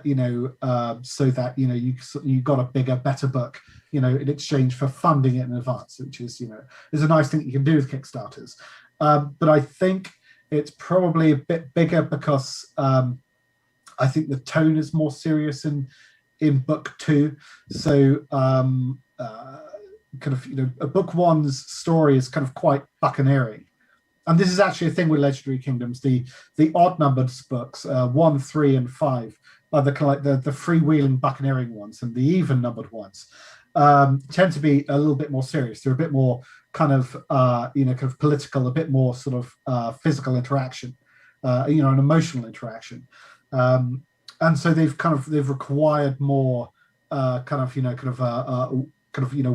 the tone and on the writing, because the themes are a little bit darker. Yeah, there's not just decisions about who do you bash and with what. Book 2 especially, as Oliver says, covers certain political issues, but some of the decisions that you're going to be making are as much political or ethical, I think, or ethical, yeah, than absolutely. They are anything to do with who you're bashing and with what.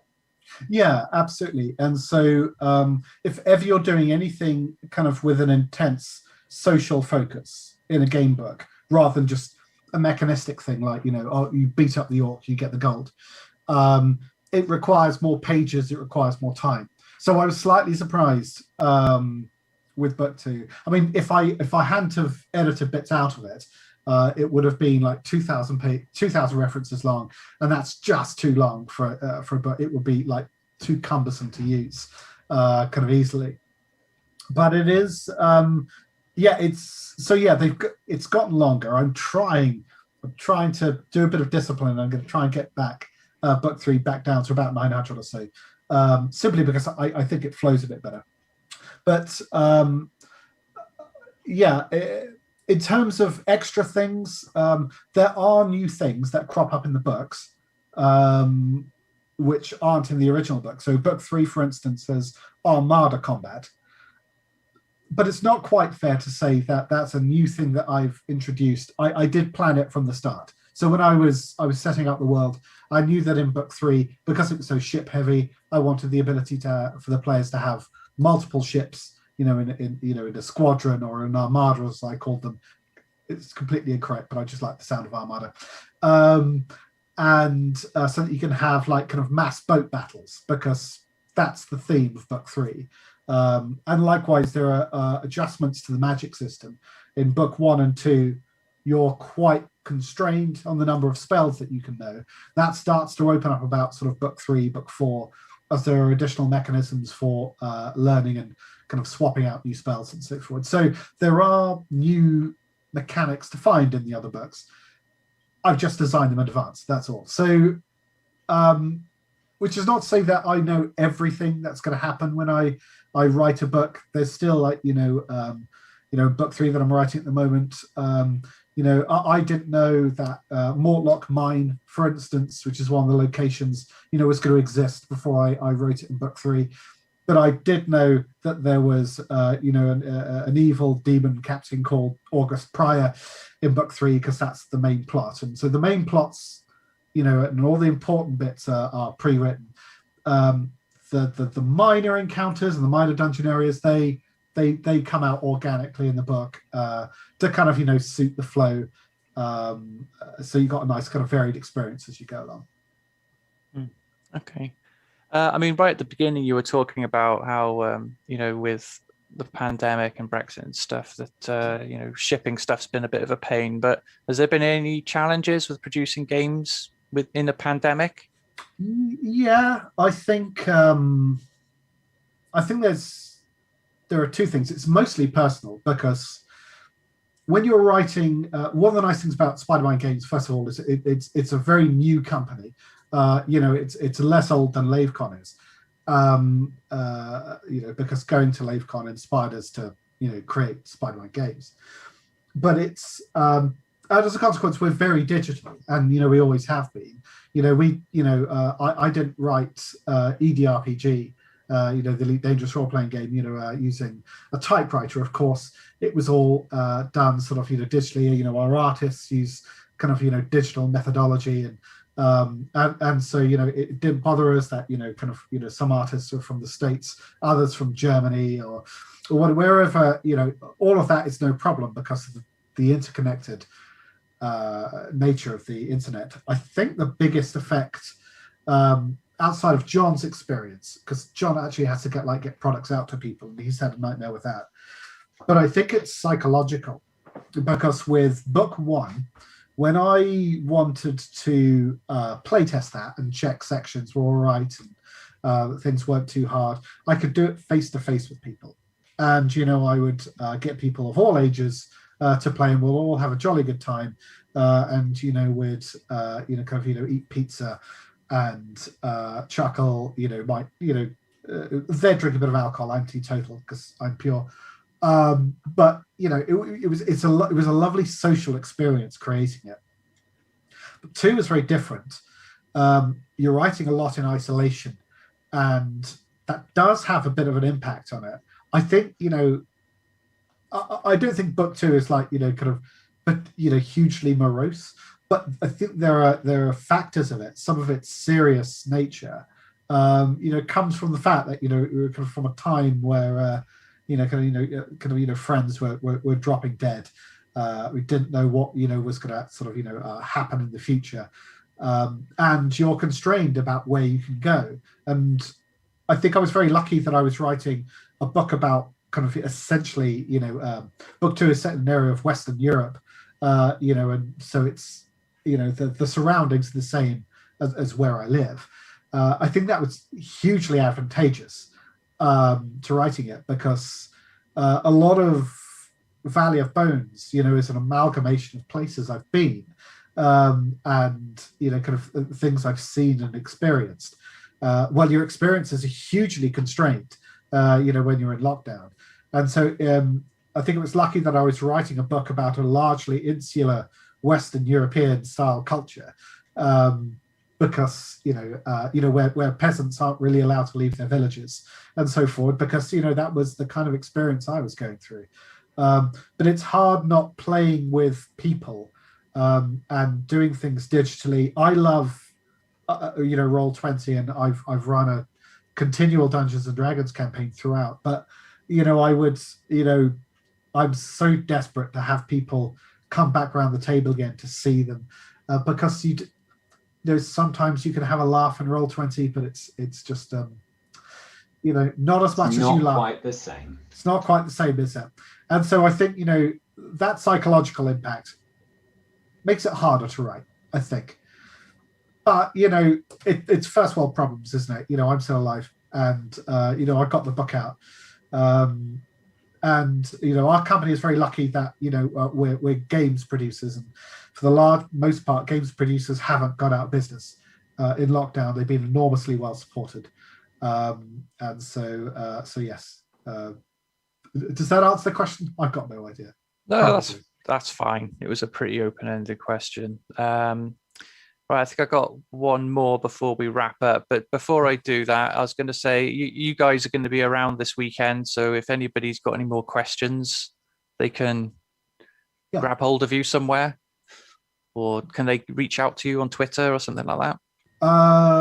John, what's our thing? I'm very Spider-Man Games is on Twitter, but that actually is run by our American distribution company. Facebook Messenger is probably the best way to get in touch. Or you can ask a question. I'll be around for the rest of the weekend. So that's good news. Ping it up on the chat, and I'm sure Grant or someone will be able to throw it my way if I miss it. Oh, and there's info at Spider-Man Games as well, isn't there? I think. Is that? Yep. Info at spidermangames.co.uk if anybody wants to send us an email.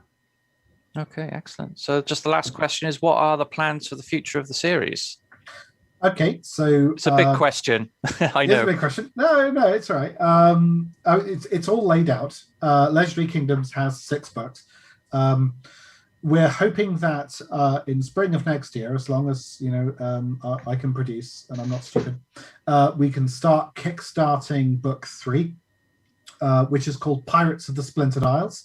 That is kind of inspired by the kind of pirate era, kind of a Caribbean, but it's got Legendary Kingdoms twist on it.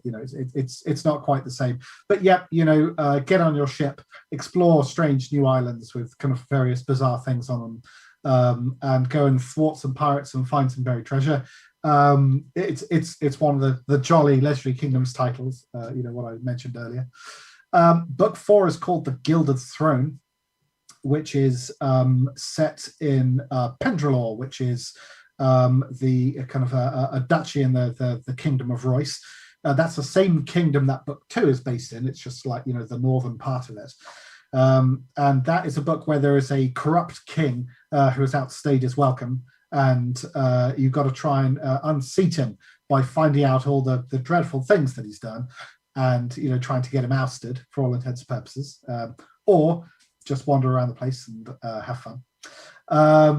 Book 5 is called The Savage Lands, which is based in an untamed wilderness, where you have to do your own mapping in that one. We'll see how that one works out. I might change my mind before the end, but at the moment I want people to map their own environments. And the last book is called Drake Hallow. It's book number 6.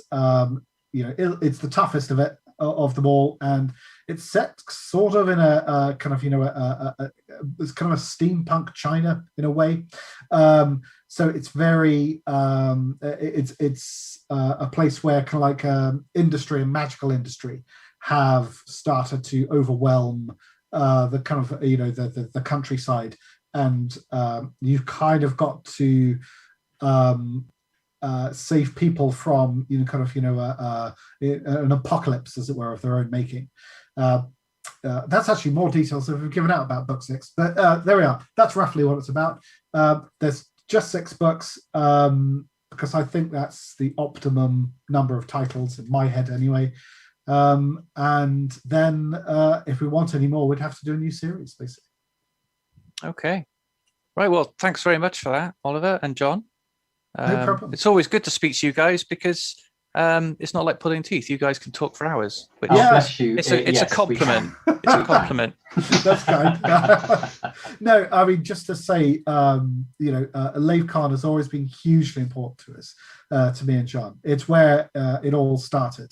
So yeah, we really look forward to seeing everyone next year. And I just want to play docking darts. I'm just desperate for a game of docking darts and to improve on my all-time high score of 50 points. So I'll see you all next year. Yep, fingers crossed for next year. All right, thanks again, guys, once more. Well, thanks very much for having us. Grant, can you get me some applause or something? He hasn't prepped that, so Oh. or the blankety blank sound effect either would be appropriate.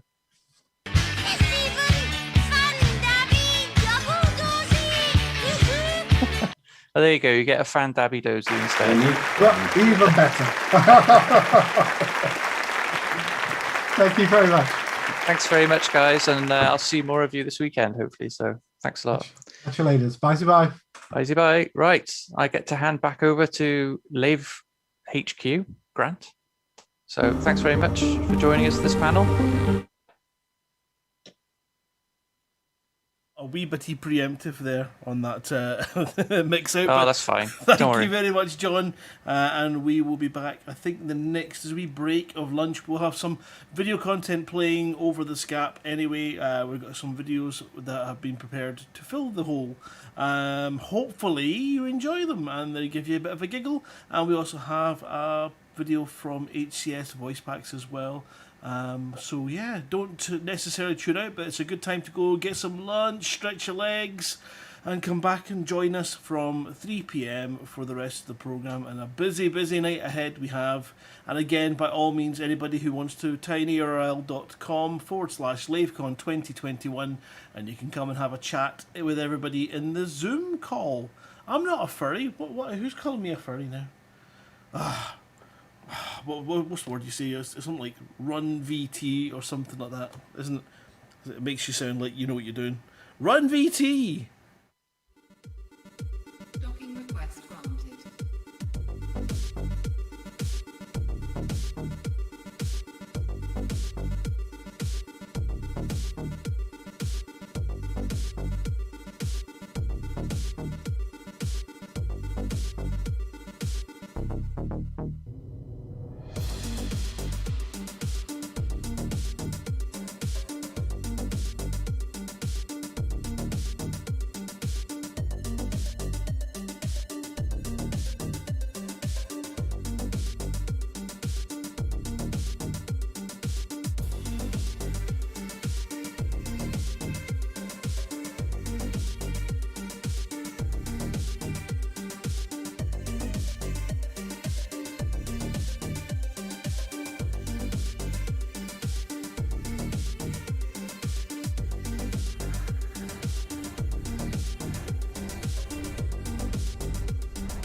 Docking successful. Engines disengaged.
I'm on one.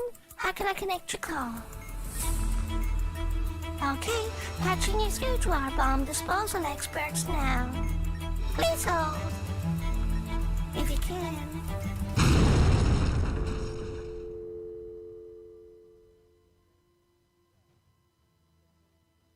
Hello? Hello? Hello? This is the bomb disposal squad. Hi, I've got a bomb. Can you help me dispose it, please? This is bomb disposal. I'm after disarming rather than disposing. Is that okay? Oh, okay. I think we can help you. I've got something here. I've got an A. I've got symbols, right? Okay. So one's an A with a T in it. One's a Q. One's a lambda, and one's a H with a squiggle at the bottom. Squiggly H. So you want the Q, the A with the T in it, Yeah. the squiggly A, No. the squiggly A, and the H. No. I said squiggly H. Right. Ah. All right, I've done it. It's fine. All right, I've got a blue abort button. Press and hold the button. White.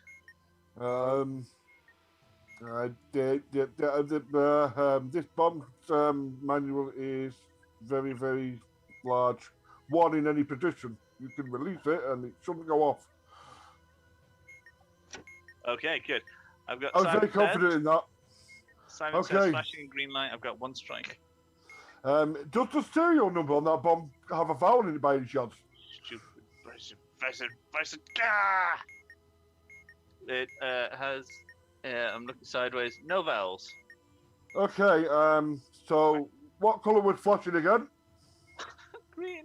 And I've got one strike. And come back, bomb. Green. Well, if you press green, No, yellow. Oh, you've. Okay. No, And now- sorry. Sorry, that was the wrong colour. Oh, was it now? Oh, yes. Really? 2.5 2.5 minutes here. It's blue. Definitely blue. Okay, yeah, that's right. Blue. Yeah.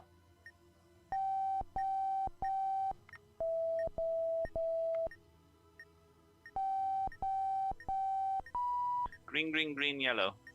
That one's red.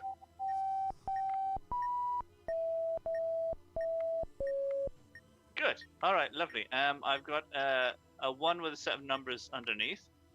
Okay. Right. If the display is 1, press the button in the second position. Okay. Now I've got a 1 on top. Press the button labeled 4. Okay. I've got a 1 on top. Press the button with the same label you pressed in stage 2. So that's a 4. Okay, done. I've got a 1 on top. Press this button in the same position as you pressed in the first stage. Okay. And I've got a 1 on top. 2 on top. 2 on top. 2 on top. In a minute. It's display 2. Press the button with the same label you pressed in stage 2. Stage 2 of the 4. There we go. Oh, done. That was very confidently done. Thank you, Mr. Bomb Disposal / Diffusal. Sorry. Thank you for using bomb disposal. We hope your bomb is safe and disposed of.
Hello, Commanders. Commander Strings transmitting to you from the studios of Lave Radio.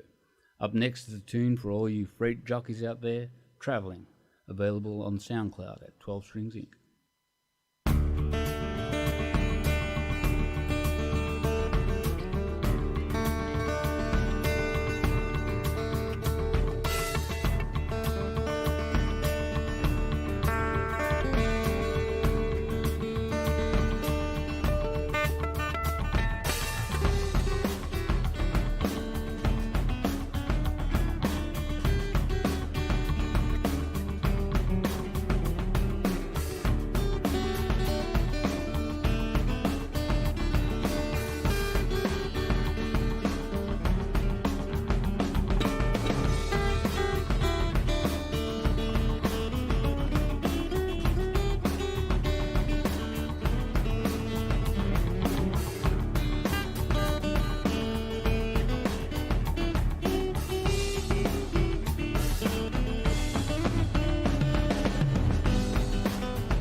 Imagination will often carry us to worlds that never were, but without it, we go nowhere. Carl Sagan.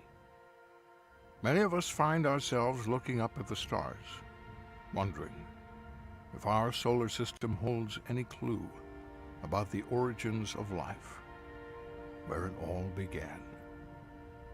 Speculating on whether or not intelligent life started out on Earth, or perhaps somewhere else, close by in our solar system. Right now, humans are in the early stages of physical exploration outside of Earth's atmosphere. And before venturing further and beyond the realm of the planets, it's here, Sol, where we begin humanity's quest and the search for life.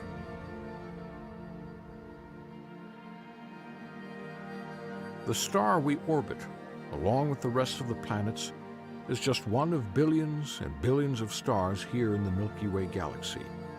And presently, it is the only star system we can viably expect to explore for a long while yet.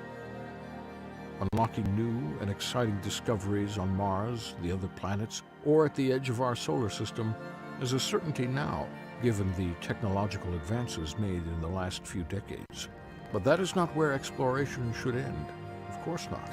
History already tells us that humanity knows no such bounds. Earth's pioneers will continue reaching out further and further, out and onward through interstellar space, into the unknown. For the moment, in our lifetime, we must be content with what is yet to be discovered out in our solar system, on our cosmic doorstep. After all, it is possible, even likely, that we might just discover something extraordinary right here. But further out there? Well, science tells us it just isn't plausible to expect to go further than the edge of our solar system just yet. Decades, the end of the century maybe. Though it could take even longer than that, which leaves you with little more than just to imagine for now, to dream about what might be out there, and to hope that someday answers will come. A fair amount of you are evidently content to explore the vastness of space and the entire Milky Way galaxy simulated in front of a computer. Courtesy of the pioneering accomplishments of computer simulation developer Frontier, with their multi-award-winning and BAFTA-nominated title, Elite Dangerous. Stop all thrusters on my mark. Standing by. Now. Affirmative, slowing to a full engine stop. And if this is the first time you've heard about the title, you should definitely investigate more, if indeed you're a science fiction fan and enjoy video games about both science and, of course, role-playing. The footage you see here, since the very start of the video, is taken directly from the simulation itself. In a simulated environment such as this, it's fascinating just how much can really be imagined. If you already have the title, you'll have a good understanding of how engaging Elite Dangerous is as both an adventure and a simulation. Ich sende hiermit die besten Wünsche an alle Empfänger dieser Nachricht. To all our friends in outer space, may you have a wonderful time exploring. Imagine being told back in 2011 that in a few short years you'd be able to visit every star in this galaxy in a futuristic simulated space title on your own computer. When it was first announced, it drew a lot of interest and excitement, but at the same time, skepticism about anyone being able to make it possible in terms of delivering what we have today with Elite Dangerous, and for good reason.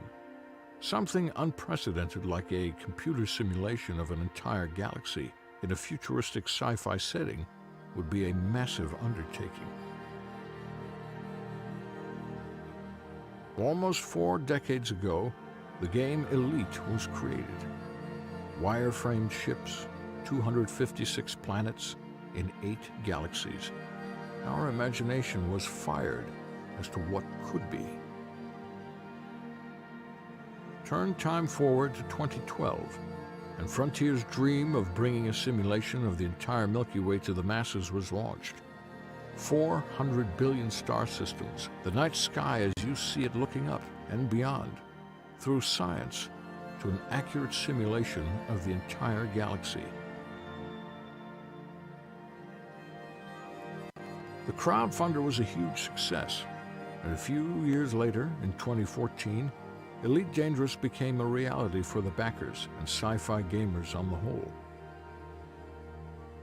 And so, delivered as promised at a premiere event in Cambridge, England, was the entire Milky Way, to explore in your own virtual starships, able to travel at many times the speed of light to reach the far-off corners of the galaxy.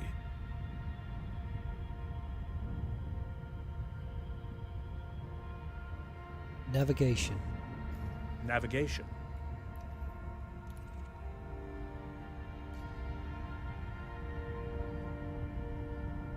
Take us into orbit. Yes, Commander. Autopilot engaged. It sounds incredible that a simulation of this scale, magnitude, and scope could really exist. And it is incredible, even more so when you consider that you can travel all the way to the center of the Milky Way while stopping off to view a great many places. Space stations and settlements, stars and black holes, asteroid belts, and all of the many unique and diverse planets. As Elite has evolved, we've left the comfort of our ship out in our rover to visit airless worlds, and then, with Odyssey, finally setting foot on the surface under colorful skies.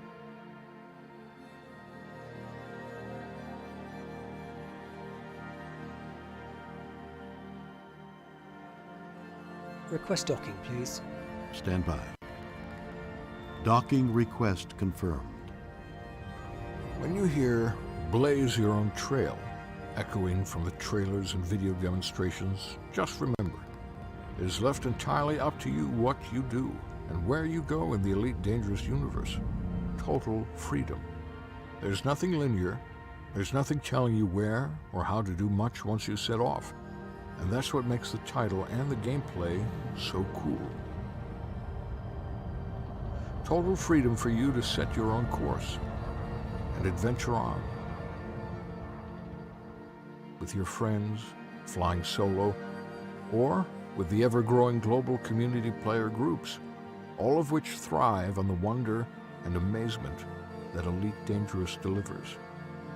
Thanks to Frontier, we have on our screens, at our fingertips, the largest simulated environment the gaming world has ever seen.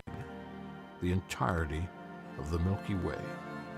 And it really has delivered. The developers, Frontier, have a vision for what is coming next. The stories, the new ways to experience the galaxy, blending science with science fiction to deliver more sights and experiences and bring what is out there to your screen.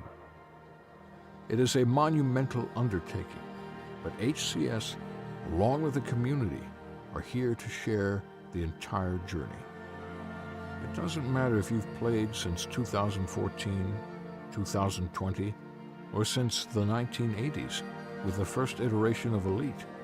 There are now new players arriving daily in the community, and they're only just discovering for the first time how breathtakingly brilliant Elite Dangerous is.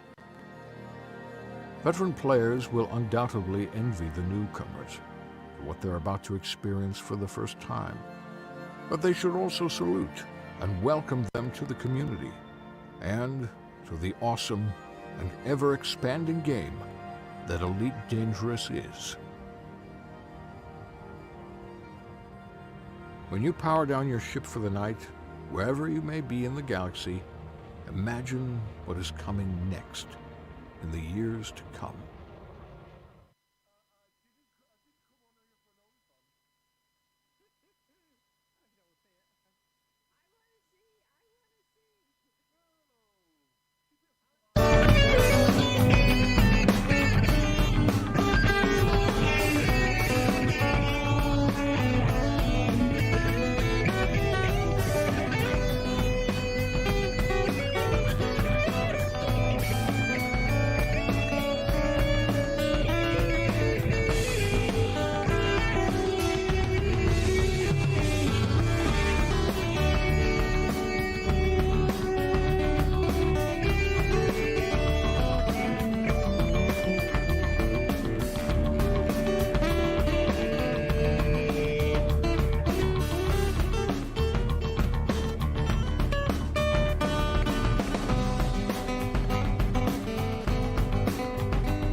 Hello, fellow. I'm Nicholas Felix, and right now you're listening to my track Avalon. We are on Lave Radio, and if you want to listen to my music, you can go to my website www.nicholasfelix.com. Please fly safe and don't drink too much on the way. Bye.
Hello, Commanders. My name is Phil Morris, otherwise known as Mindwipe, and next up you are listening to my track Flashback Reimagined. The original version of this was done by Mr. Raphael Gaston and was utilized for the Amiga game. 911, how can I connect your call? Okay, patching you through to our bomb disposal experts now. Please hold. If you can.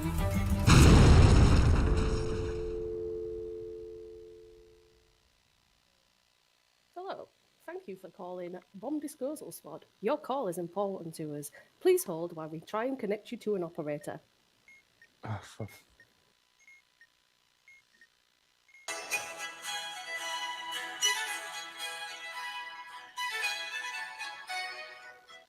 Hello, this is Draxa speaking. How may I help you? Oh, that isn't too bad. You've just wasted 20 seconds of my life. Oh, well, I can I've waste got more. a bomb. What do you think? Why else Sounds would I like be it's calling you? I've expensive. got a bomb. Okay, what type of bomb? What do you see? I can see 4 wires. 4 wires. Yep. What colour are them wires?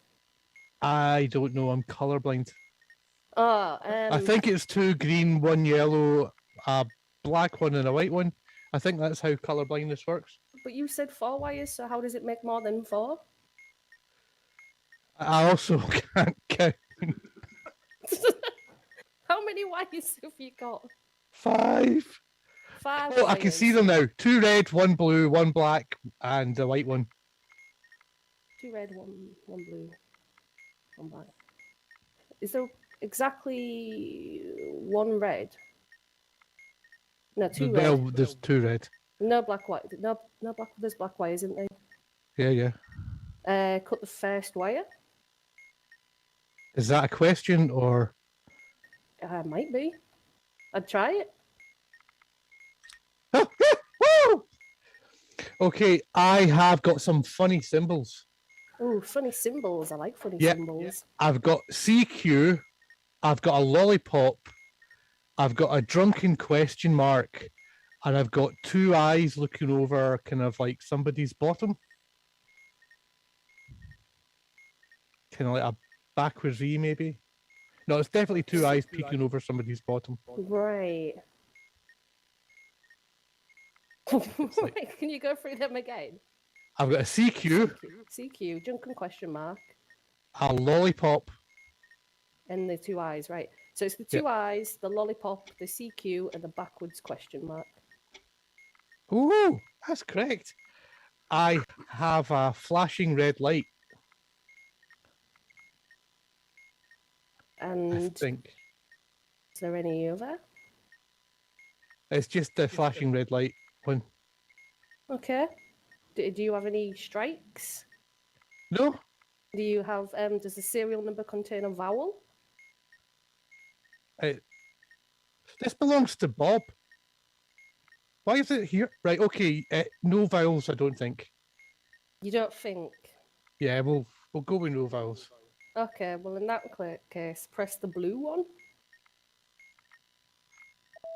I didn't die. Okay. I got it again, so do it twice. Yep. Still didn't die. Oh, I got a green one there. Press the green one. So 2 blues and a green. Oh, that was easy. I have a screen with a number 4 on it. Screen with a number 4. Okay. I'm seriously gonna have words with Bob. Press the number in the 4th position. That is a 3. I think. Yep, it went away. Oh no, it says number 2 now. Press the button in the same position as you pressed in stage 1. What was that? So wherever the 4 was that you pressed last time, press the button in that same position, or the 3. I think it. Oh yeah, it's in the same position. Whew. It says 1. Press the button with the same label as you pressed in stage 2. I think it's the same one. Do I just keep clicking the same button? I don't know. Is that what- We'll have to find out. It says What's number 4 now. Uh, press press the button. in the same- buddy, I could die. Press the button in the same position as you pressed in stage 2. I can't remember that far back. That's all. Press the button. It says number 3. Number three, press the button with the same label as you pressed in stage 4, so the same number you pressed last 3. time. Just keep pressing 3. Just keep pressing 3.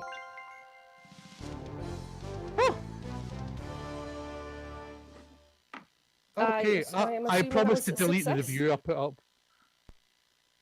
What? You best delete I'm the alive. review. Otherwise, you. we send another bomb.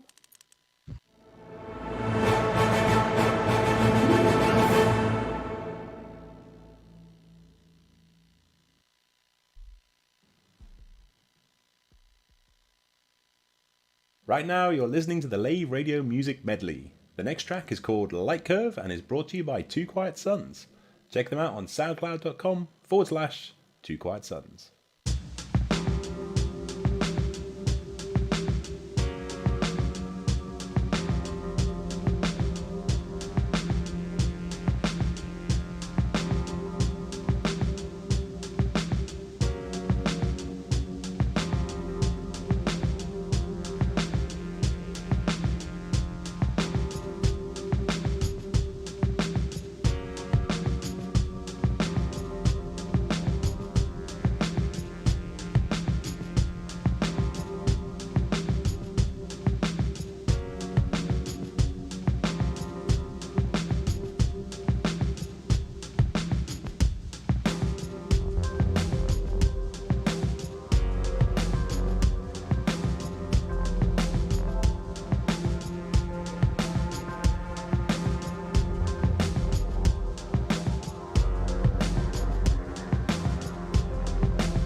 911, how can I connect your call? Okay, patching you through to our bomb disposal experts now. Please hold. If you can.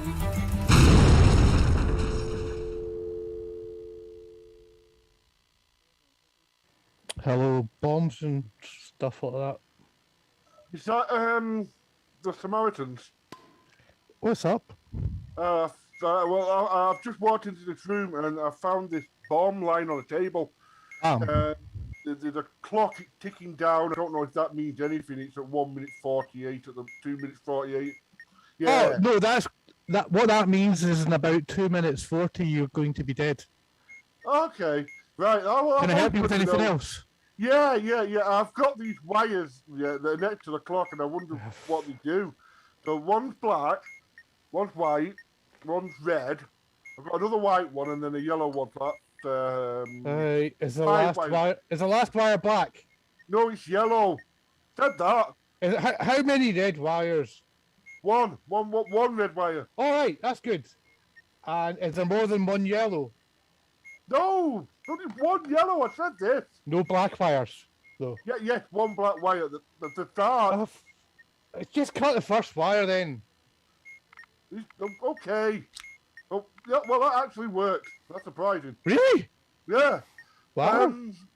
Well, I've got a number. It's a number 4, and there's some other numbers underneath it. Say 3142.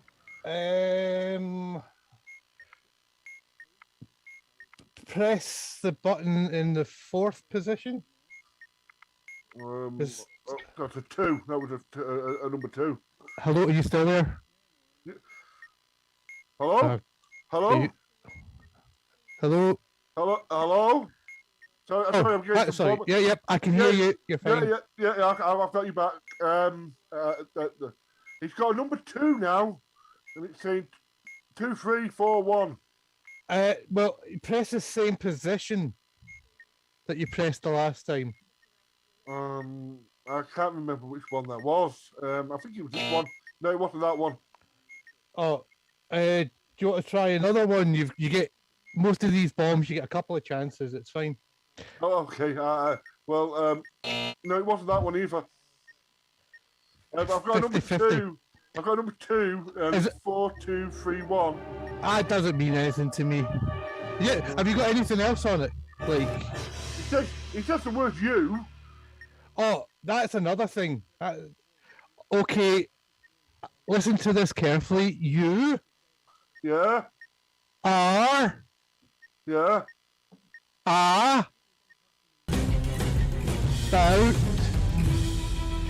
to die.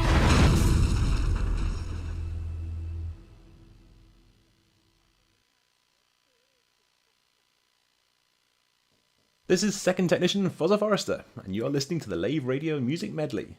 This next track is for all you folks slaving away for Universal Cartographics. For the explorers out there, this is Two Quiet Sons and their fantastic track, Meteor Passing, taken from their album Kelper Mission and available to buy now on iTunes.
Hello, Commanders. Philip Morris here, otherwise known as Mindwipe. And next up, you're listening to my track Dreamsphere from the album of the same title. If you'd like to listen to more of my work, please visit mindwipe.bandcamp.com or on SoundCloud, just look for Mindwipe UK. Fly safe and enjoy the rest of the show on Lave Radio.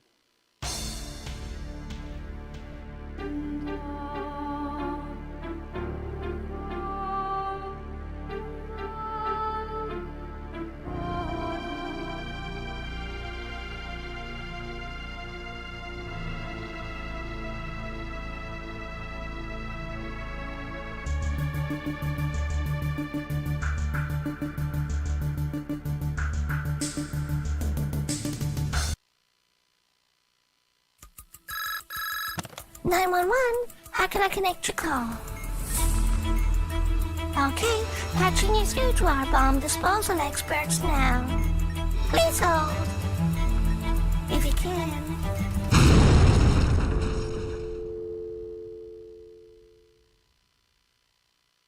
Due to the 2020 coronavirus, we are unable to take your call within the office at this moment. This is due to all the staff being at home service. If you'd like to hang up and redial the following number, 0800 1122 3344 44334 1773, and then a staff member will be sent out to deal with your immediate destruction. Thank you. Oh, hello. Yeah, sorry, automated phone service. How can I help you? Yeah, I ordered the hot dog pizza and they've accidentally delivered a bomb instead. Oh, that's Abdul. He's like that. Yeah.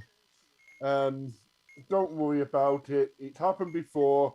We've got instructions here that'll help you maybe survive this if we're really lucky. I would love to survive this. Okay. I've got a pizza coming. Okay, right. Well, you'll have to tell me what's on it because he makes these different every time he does them.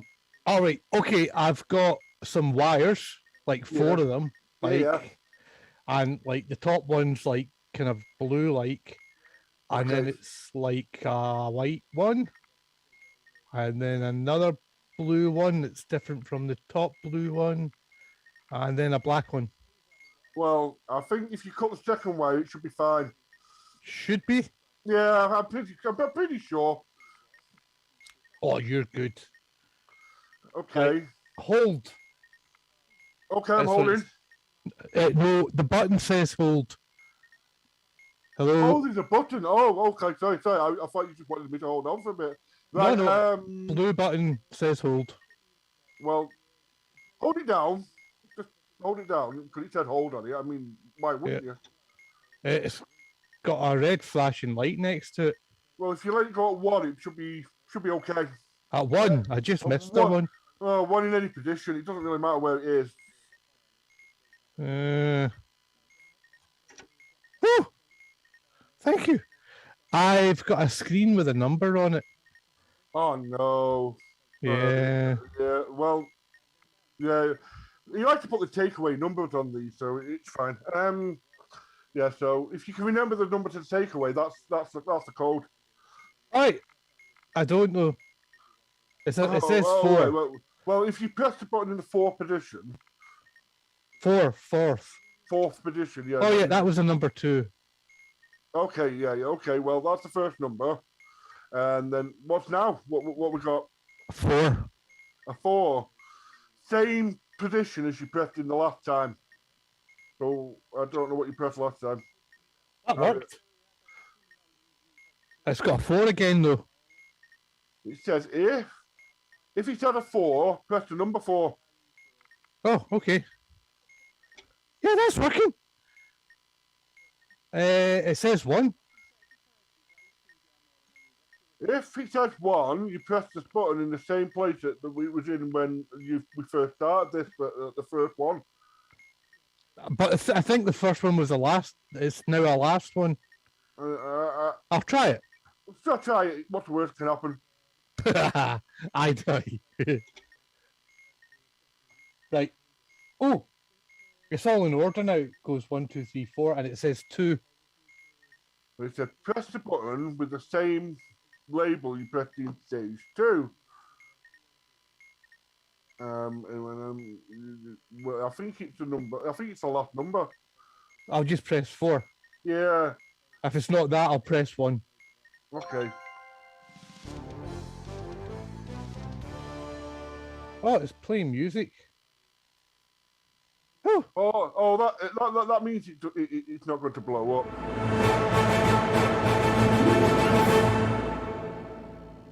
Oh, amazing.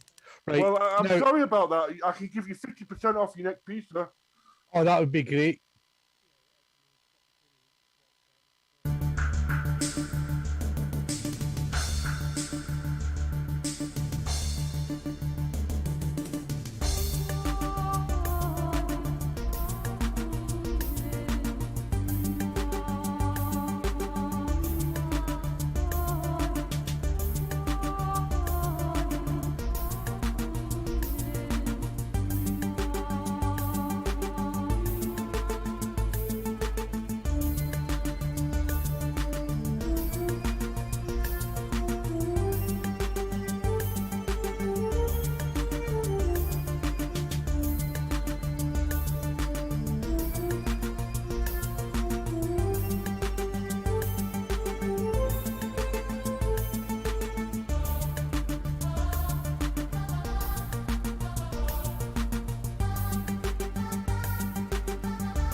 911, how can I connect your call? Okay, patching you through to our bomb disposal experts now. Please hold. If you can.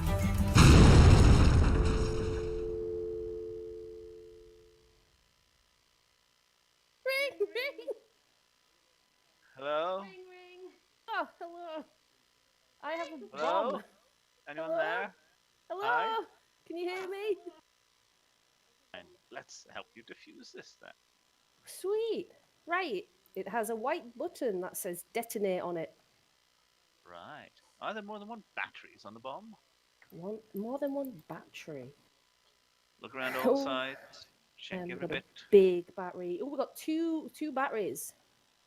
All right. Press and immediately release the button. Yeah, that worked. Okay, we have symbols. I have a copyright, a star, some tits, and an arm with a gun. But his All right. leg's been Copyright, chopped off. tits, gun, star. Thank you very much. I have a Bums. maze. Oh, lovely. We love mazes. I think they're amazing. Sorry, you're Amazing. going to die. I should help you out. Right. The two circles are on 1, 2, 3, 4 down, and the first one is 4 across, and then the last one is on the last row. Same. And where Same hole. is the spinning triangle? That is on the last circle on the same row. It's actually on the last circle. Yeah, Okay, and where is the white dot? it is 2 across, 2 down. All right. Down, Okay. left, Okay. down, down, down, Okay. right, right, right, Yeah. up, up, up, Mhm. right, Mhm. down, down, down, Mhm. right, Yep. uppity up. Hooray! Now I have some numbers. It has a 2 in the top, and the numbers at the bottom are 2, 1, 4, 3. Did you say it has a 2 at the top? Yes. Press the button in the second position. Okay, that was a 1. Now I have a 2 at the top, and the numbers are 2, 4, 1, 3.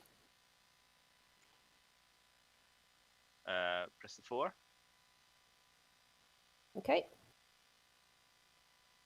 4 at the top, and the numbers are 4, 1, 2, 3. Press the 4. Okay. 3 at the top, and the numbers are 1, 3, 4, 2. What was at the top? 3. Press the 3.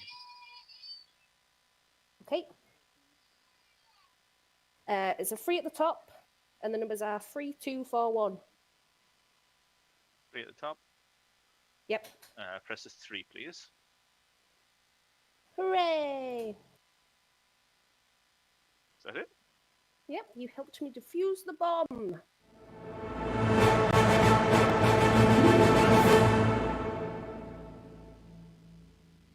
Oh, Now that's go lucky. to I was sleep making it all up. soundly. Why would I make something like this up? No, I said I was making it all up. I was just giving you Ah. random instructions. Oh, well, it worked. That was lucky.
I'm through with watching the chat of other streamers on Twitch. It's like I'm never gonna make it and I hate to bitch.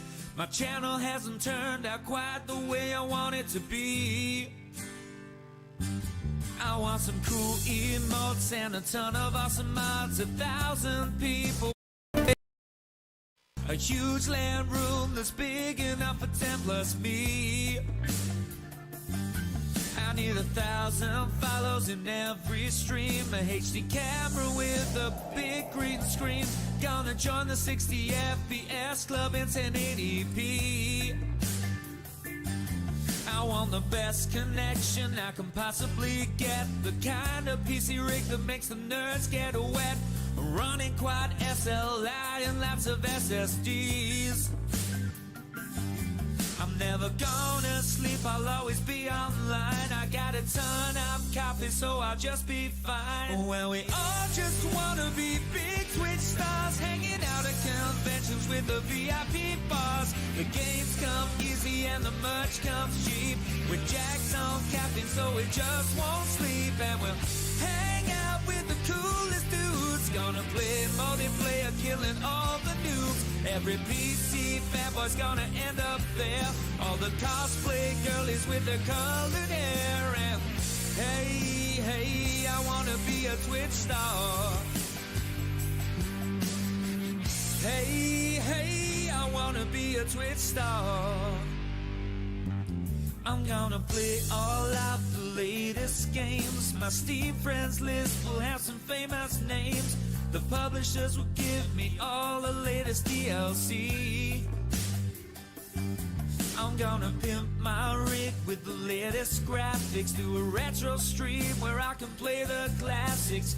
Gonna get my sponsorship and all my gadgets for free. I'm never gonna sleep, I'll always be online. I got a ton of coffee, so I'll just be fine. Well, we all just wanna be big Twitch stars, hanging out at conventions with the VIP bars. The games come easy and the merch comes cheap. We're jacked on caffeine, so we never sleep. And we'll hang out with the coolest dudes. Gonna play multiplayer, killing all the noobs. Every PC fanboy's gonna end up there. All the cosplay girlies with their colored hair. And we'll make our own streamers team. Get a YouTube channel and a page on Steam. We'll make a bunch of t-shirts and we'll tweet them out, so everybody knows what we're all about. And hey, hey, I wanna be a Twitch star. I'm gonna stock up on those energy drinks. Make a ton of cash from my affiliate links. Get high on coffee, make it triple strong. You know that's how I'm gonna stream all night long. Well, we all just wanna be big Twitch stars, hanging out at conventions with the VIP bars. The games come easy and the merch comes cheap. We're jacked on caffeine, so we never sleep. And we'll hang out with the coolest dudes. Gonna play multiplayer, killing all the noobs. Every PC fanboy's gonna end up there. All the cosplay girlies with their colored hair. And we'll make our own streamers team. Get a YouTube channel and a page on Steam. We'll make a bunch of t-shirts and we'll tweet them out, so everybody knows what we're all about. And hey, hey, I wanna be a Twitch star. Hey, hey, I wanna be a Twitch star.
There you go, you got it.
Welcome, LaveCon.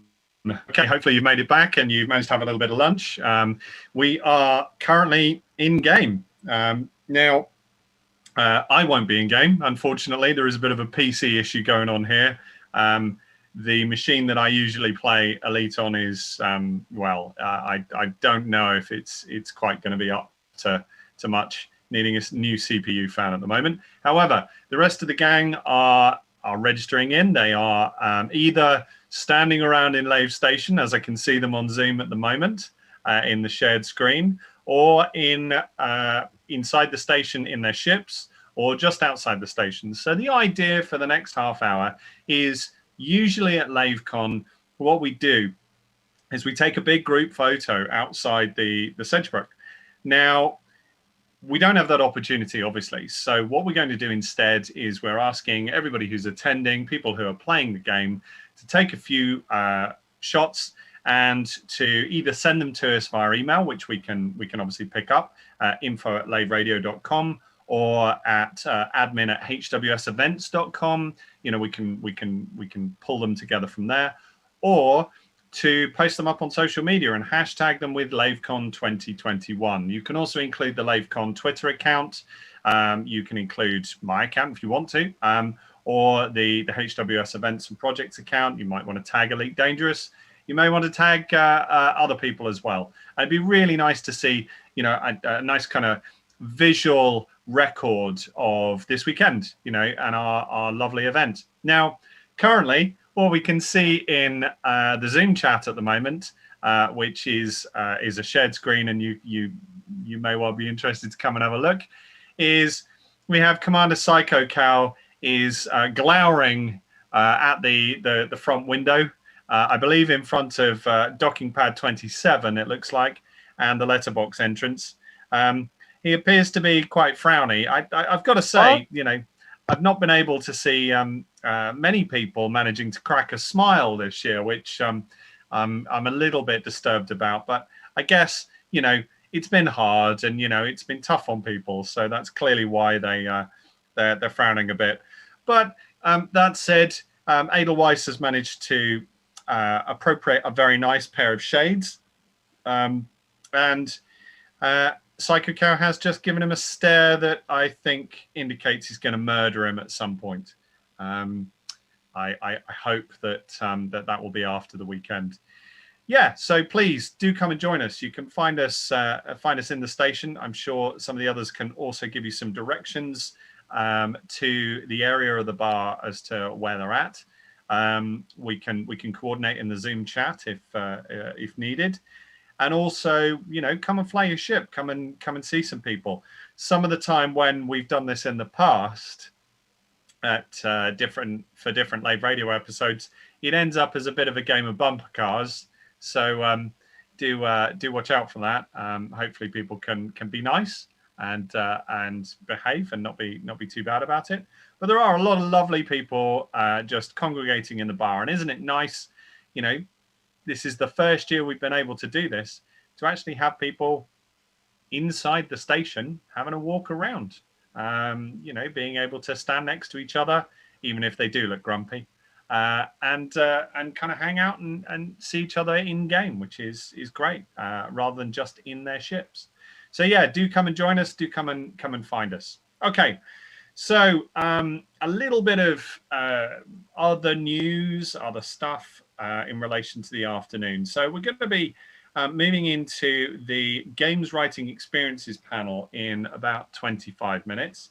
Now, that's with a few individuals who've got a little bit of experience of doing that from different areas. I'm going to be chairing that or hosting it, and sort of asking them about their different experiences and finding out a little bit about what they do, and getting some advice and some ideas about that.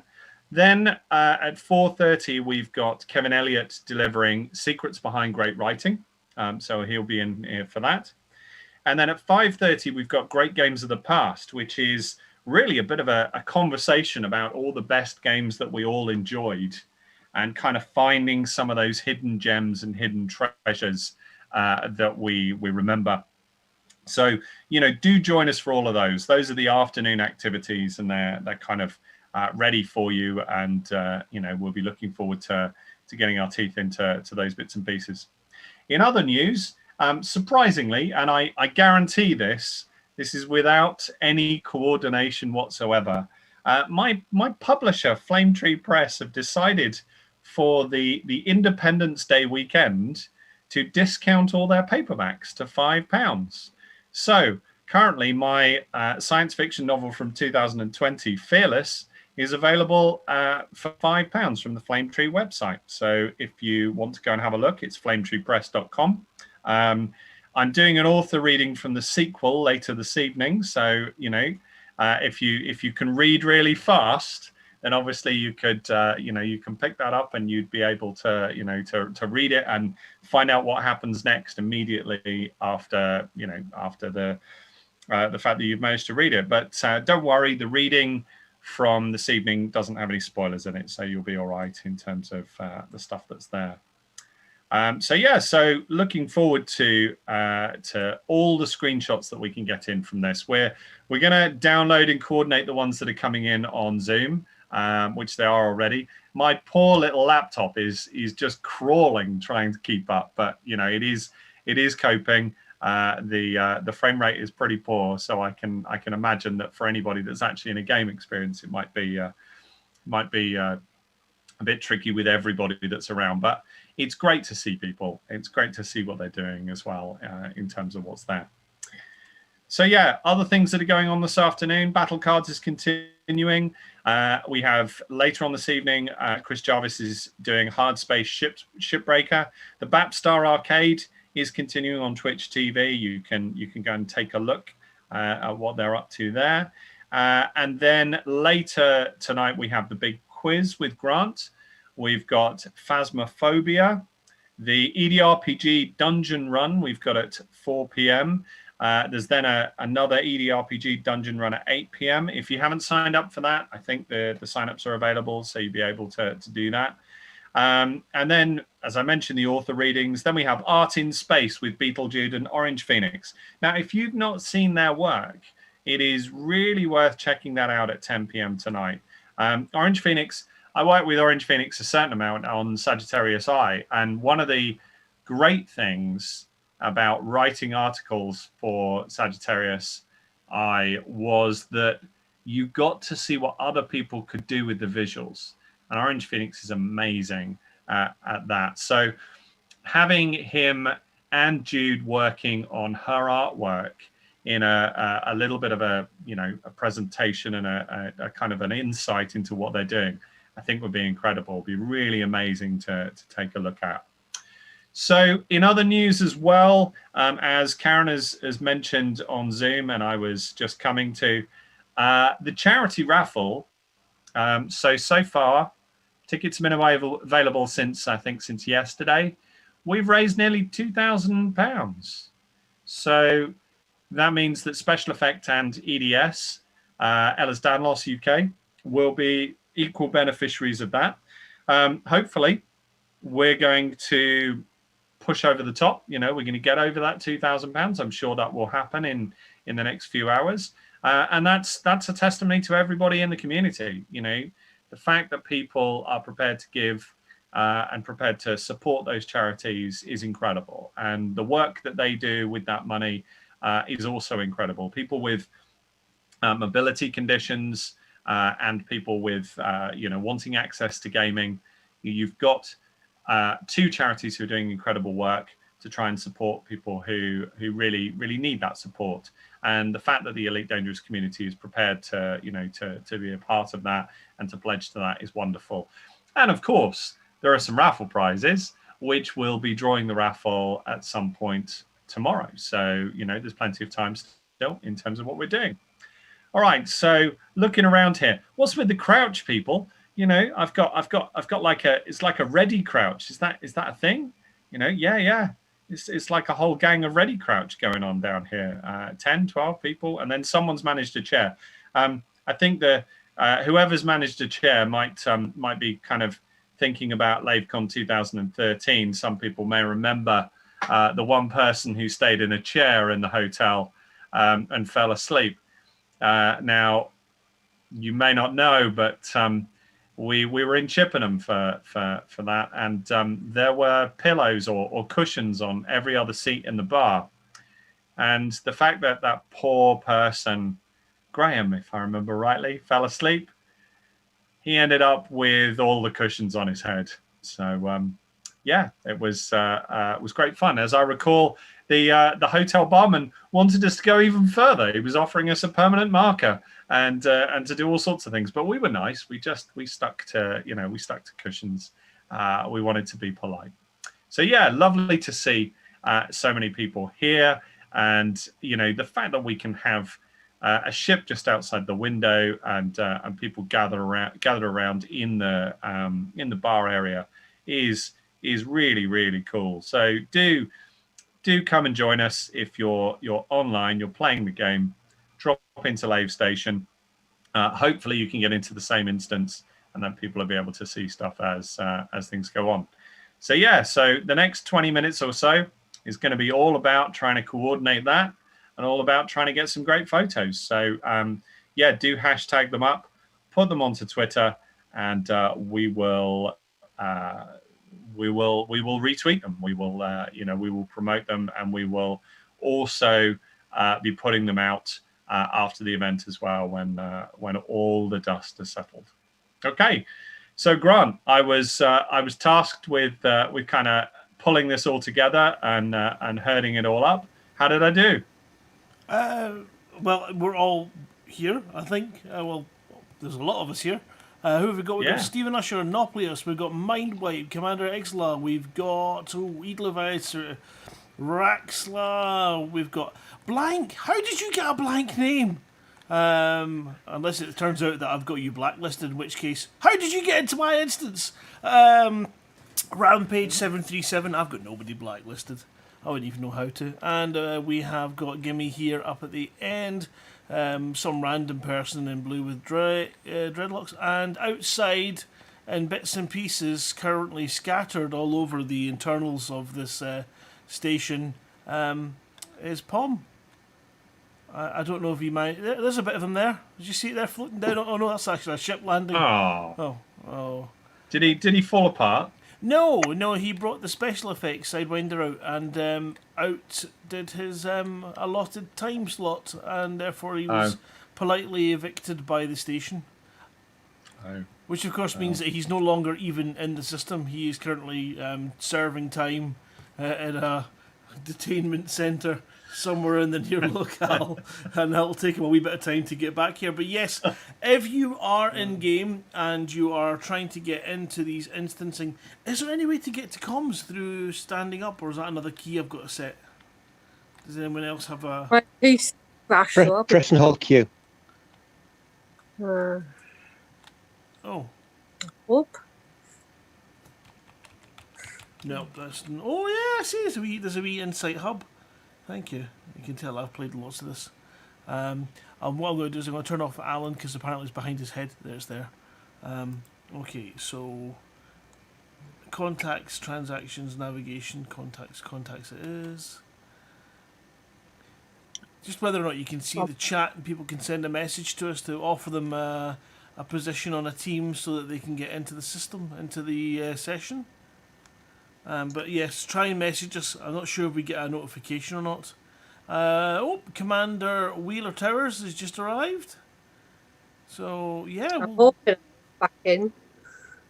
By all means, everyone come on in and get a screenshot with everyone. And then yeah, I do get a message from Commander Rampage saying Mug, but he's already quite clearly in the session. Let's see. What's with the waist angle camera? I'm noticing that.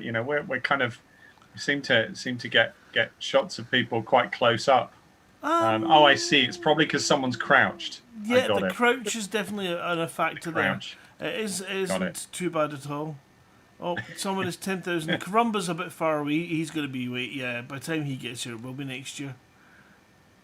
It's Wishblend as well. Hello, Wishblend. Right, so Yeah, by all means, over the next few bit, what I'll do is I'll play some music. We'll continue to run around here until our next section. So yeah, you've got time to come in, get a picture with whoever you fancy, and get it up on social medias. And we'll just keep that So running I for the next will. few bit. I will just plug one more thing for tomorrow. One of the things that that we're hoping to do, we've got a panel tomorrow on audio writing experiences. Now, one of the things I've done over the years for Lave Radio is I've done all the music for for a variety of adverts, for a variety of theme tunes, and everything else. And I've also I did the work on Escape Velocity and other bits and pieces. Now, what Chris always used to say is that, he basically needs a piece of music. So he gives me a brief and it sends me up to the loft and I come back and give him what he needs. One of the things I'm hoping to do tomorrow, and I rigged it up earlier today, is to run the audio panel from the loft so that I'm at the music studio PC. So I should be able to bring the laptop up there on Zoom.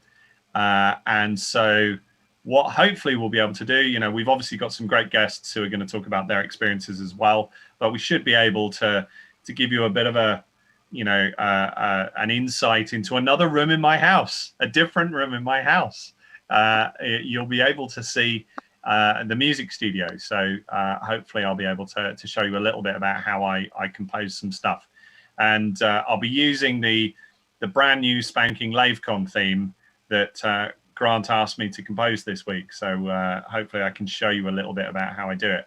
I'm afraid some of it's going to be quite old school.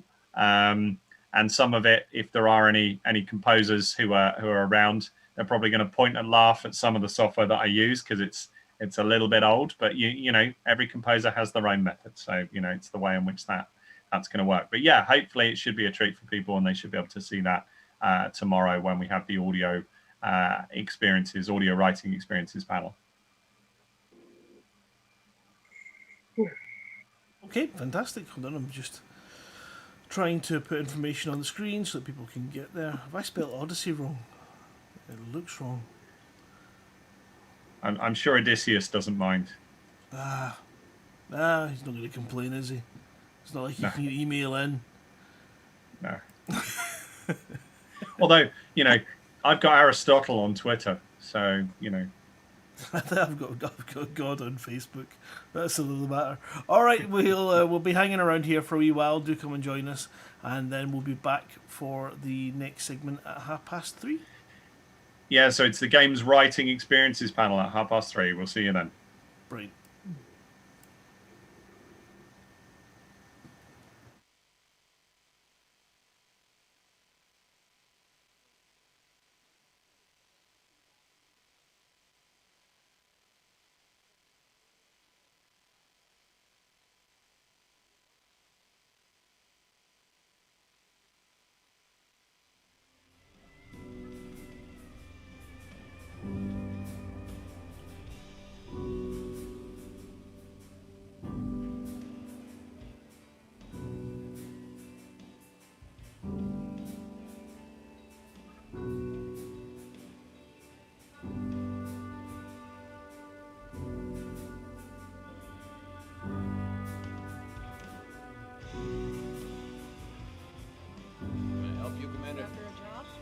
I'll say up front, it could be trouble.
The next track is Shaman Way by Autism Child and Shaman Off. You can find more work by Autism Child on SoundCloud at soundcloud.com/autism_child.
Hello, LaveCon. Okay, so hopefully we've had a good time in managing some of those screenshots. Got to see a few people, which has been great. Again, you know, I really do hope that eventually we end up with people being able to smile. I mean, you know, how can you take postcard photographs or tell people where you've been on your holiday if you can't smile while you're at Lave Station? I mean, that's, you know, all these tourists who are being, you know, carted around the universe on beluga tours and what have you. You know, they need to be able to smile more. You know, it's clearly that's a feature that we need to work on.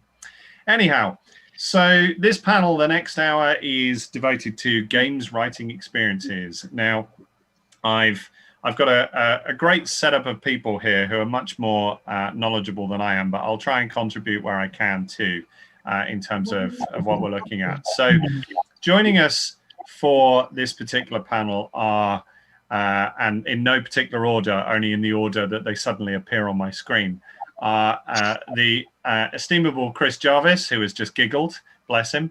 Hello. And he's still looking somewhat shadowy today, but I'm sure that that's not a sinister thing at all. Chris has some experiences in relation to, you know, to working with board games, working with all sorts of different physical games, and I'm sure he's going to share some of those experiences with us. We have John Stabler. Hi, John. Oh, is the camera working? Is it not working, John? He's unmuted, but well, anyway, John should be joining us. John obviously makes games, so his projects with things like Spin Duel and some of the other small games that he's made and premiered at LaveCon. I'm hoping he'll be able to talk a little bit about some of those instances. And also joining us, welcoming him back from a little bit of time away, we've not seen him for a while, is the wonderful Darren Gray. Hi, Darren. Hello, everyone. Hooray! There he is. You know, there's somebody who knows how to deal with the sunlight and a light source. Chris, you could learn so much. So Darren hopefully can talk a little bit about his experiences with working in the games industry and working on writing. And also joining us as a new guest for Lave Radio and LaveCon this year is Emily Inkpen. Hello, Emily. Hello.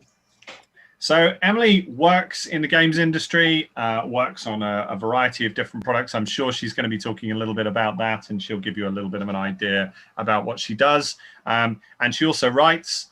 She writes audio, so you'll be seeing her tomorrow for the Writing Audio Experiences panel as well. And you'll also be seeing her this evening in the author readings, which is all queued up and ready to go, so long as Grant can push the right buttons, which I'm sure he can. Okay, so that's our panel for the next hour. We're gonna talk a little bit about some of the aspects of games writing, some of our experiences. We're coming at this from slightly different directions, so I think that's good, and hopefully should give us a bit of a healthy kind of take on different stuff. And who knows, we may even talk a little bit about some of the narrative and writing ideas around Elite and some of the things to do with it.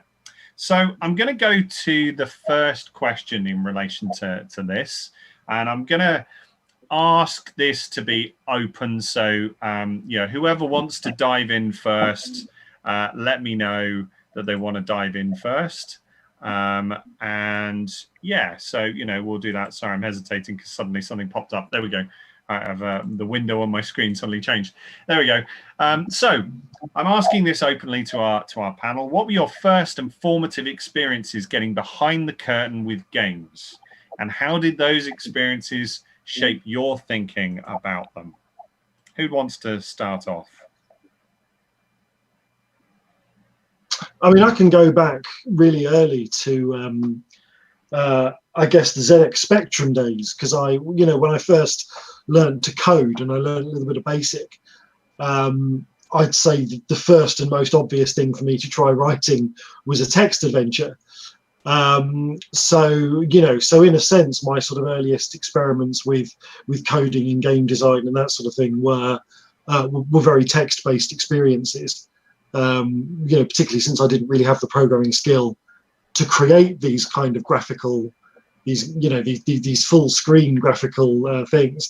So just, even though there were elements where I did use graphics, I was very much inspired, I think, by things like, the Hobbit game, and the Very Big Cave Adventure and all that sort of thing. So that's always, I find text adventures really interesting because they are an explicitly kind of written and narrated exploration of a space, and you're trying to do it in such a way that allows the player to interact with the text and discover it sort of at their own pace, which I think is, for me, I think is a key element of games writing, is not to kind of overwrite it or to try and lead people by the nose, but actually to try and create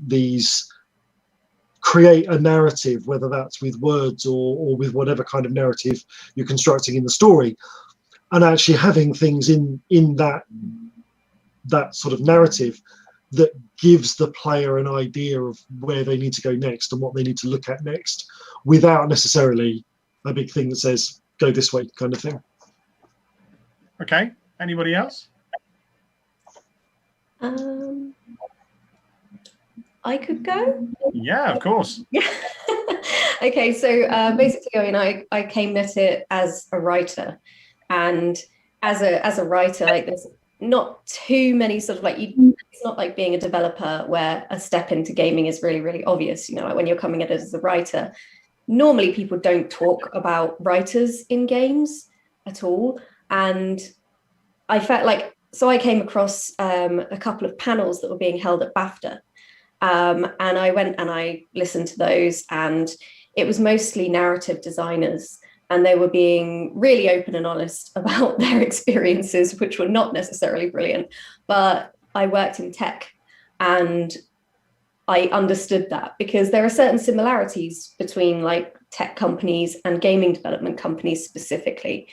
And so seeing that actually in tech, it's working in tech essentially, and there are problems across the board, and I was like, okay, yeah, this is cool, but it is still my area. I can write in this, and that was really exciting. And yeah, I mean, like, just seeing behind the scenes, seeing that there are writers working in that space, writing creatively, writing longer form, but then also, I mean, once I joined the gaming company, the thing that I didn't expect was how creative it was, because until I joined the gaming industry, I was working in healthcare and it was not creative. And that's the only thing that I wasn't really prepared for. All of the dysfunctionality and the craziness and the crunching and all of that stuff. I mean, like minor crunching, but all of that was pretty expected. But yeah, just working in this incredibly creative space with people who are all fundamentally creative, that is still taking some getting used to, because I've always been a square peg in a round hole. And yeah, now I'm like everyone's like me, and it's so disorientating. Aaron, what are your thoughts? In terms of formative experience, I guess my most memorable is when I first wrote for someone else's game, because I'd made lots of games myself. But Tales of Magial, I got involved in the development of it, but then the developer decided that they wanted to redo the entire setting. He'd made it based on Tolkien initially, but he decided he wants to commercialize his product. So that everything Tolkien out the window. So had to write a whole new setting from scratch. It was very exciting, very fun. What was really interesting to me is that the player base, some of them lapped up every bit of lore you could throw at them. They would read through hundreds of pages of stuff and enjoy every little tidbit and analyze it, and it would affect how they chatted about the game. They'd start role playing around it. That was fantastic. And some people didn't care at all. Yeah. They're like, why is this text in the way? Just tell me where to go. That's it. Don't faddle about. So it was an important sort of lesson. And I mean, where I really ran into struggles actually is that I wasn't that interested in writing really standard elves killing orcs kind of stuff, right? So when I started introducing things that made the player put in a sort of more moral quandary position, some players really had a very negative reaction to that. So interesting experiences. But yeah, writing for someone else's stuff is in a way, it's good. You've got someone that's at least going to say no to things, right? So you're not your own editor, which is a useful thing to have. But it also meant that there's certain boundaries you can't push to quite the same extent as you'd like. I think for me, it's I mean, there were certain things I can kind of cue off of what Chris said, really, in that you know, that moment of trying to actually code stuff and try. You know, I've always been a person who sort of likes the nuts and bolts and tries to figure out what the nuts and bolts are, but I can't program. And I know that, you know, that other people can do that, you know, really, really well in terms of what they're up to. But I had Perseus and Andromeda, which was a text-based game for the Commodore 16+4, and you do what some people do when they get in those kind of text-based games, get frustrated, and so you start trying stuff, and then you start swear words, and so. You know, the interesting thing there is you start the swear words, and you know, somebody had thought about it. You know, they'd thought about it and made sure there was a stock phrase in return. So you typed in your swear word, and they went, "May the gods strike out your tongue." You know, and you're like, oh, I got a different response. You know, so clearly somebody had thought about what you know, what a player would do. And I tried to program.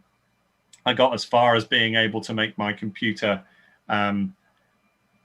Print a square and some text underneath it to say the door opens, you know, and that was it, you know, as far as I could get. So, you know, I kind of gave up at that point. And then, of course, later you have the experiences of being able to work with companies who are, you know, who are doing it. And suddenly you find that they, you know, that behind the scenes, they actually need somebody to make some content. And that was eye-opening. You know, very eye-opening, and every company's different.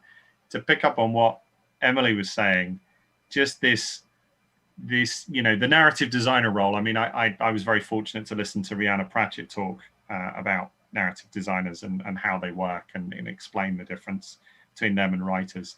And every company I've spent any time doing any writing for, they're all different in terms of how they value writing. And they're all different in terms of when they bring the writer in. You know, the writer gets either to be there formatively, helping with the narrative, or later on, we need a scene. Can you just write some dialogue? You know, it all different in terms of what's there. So yeah, I think that those are kind of it's kind of strange. Now, I don't know if John's joining us. I've not been able to raise him so far. So, John, are you there? Hello. Hooray! There he is. Right, he has managed to join us. John, we're talking through formative experiences in relation to writing for games. So, or writing games experiences. So, first and formative experiences behind the curtain. I suppose it's back when I first started learning to program, back in the days of the ZX Spectrum. I started out with text adventures. And one of the big problems back then was, you know, the game was very much designed not with like a narrative in mind. For instance, I remember entering this code listing to create an adventure game. And one of the solutions to the problems were to take some batteries and a Hoover that you picked up and put them together to suck up a ghost. Okay? Now, that for me, there's nothing logical about that because I don't know of many Hoovers, well, up until recently, that use batteries. You had to plug them in. So, and that kind of thinking hadn't been set up in some sort of way beforehand or anything like that. So, that was my first experience of it. And it took me several years to actually come to that realization because obviously I was only 9 at the time. And I suppose when you're typing out the code listing and you can kind of see that coming, you're like going, well, yeah, I guess that makes sense. But looking back at it now, I was like, that's terrible game design. And that's terrible writing. Rigel's Revenge had you know, it would take like 30 minutes to load on the Amstrad. And then it would say, you're in a room and it's all dark. And you're like, okay, what do I do? And apparently what you were supposed to do is pick up torch Naturally, yes. Oh. Yeah. No one said there was a torch. The amount of times I loaded that, went off for a cup of tea, came back and went, right, okay, I'm going to crack this time. What am I supposed to do? Oh, pick up torch. Apparently this is what you're supposed to do. Who knew? But yeah, I mean, that kind of, I think there are probably many kind of examples of where these things just don't join up, do they? Or at least they, somebody, it obviously joined up in one person's head, but they didn't necessarily join up in the audience's head or the player's head in terms of what's there. Yeah. I think that's like one of the things about that Darren was saying about being your own editor as well, because if you've got other people who are reading this, you can kind of watch that and user test it a little bit at least. Did anybody make that mistake? Has it not for Rigel's Revenge? Anybody written anything where they really didn't think? I know, Chris, you with audio have always got a great piece of advice about invisible characters, which I expect we'll probably touch on. Yeah. Oh, sorry, you want to say? Yeah, I mean, my view, obviously audio drama being, not an entirely spoken medium, but primarily a spoken medium. But there's this, the idea that I have in the script that obviously, if a person doesn't speak in a scene, they're not there.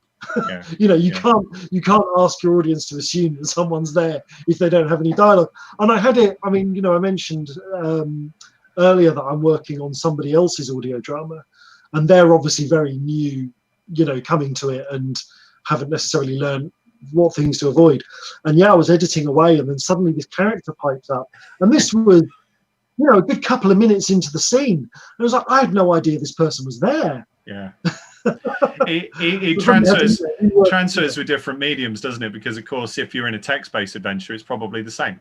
If they don't talk, then they're not part of what you're doing. I actually have.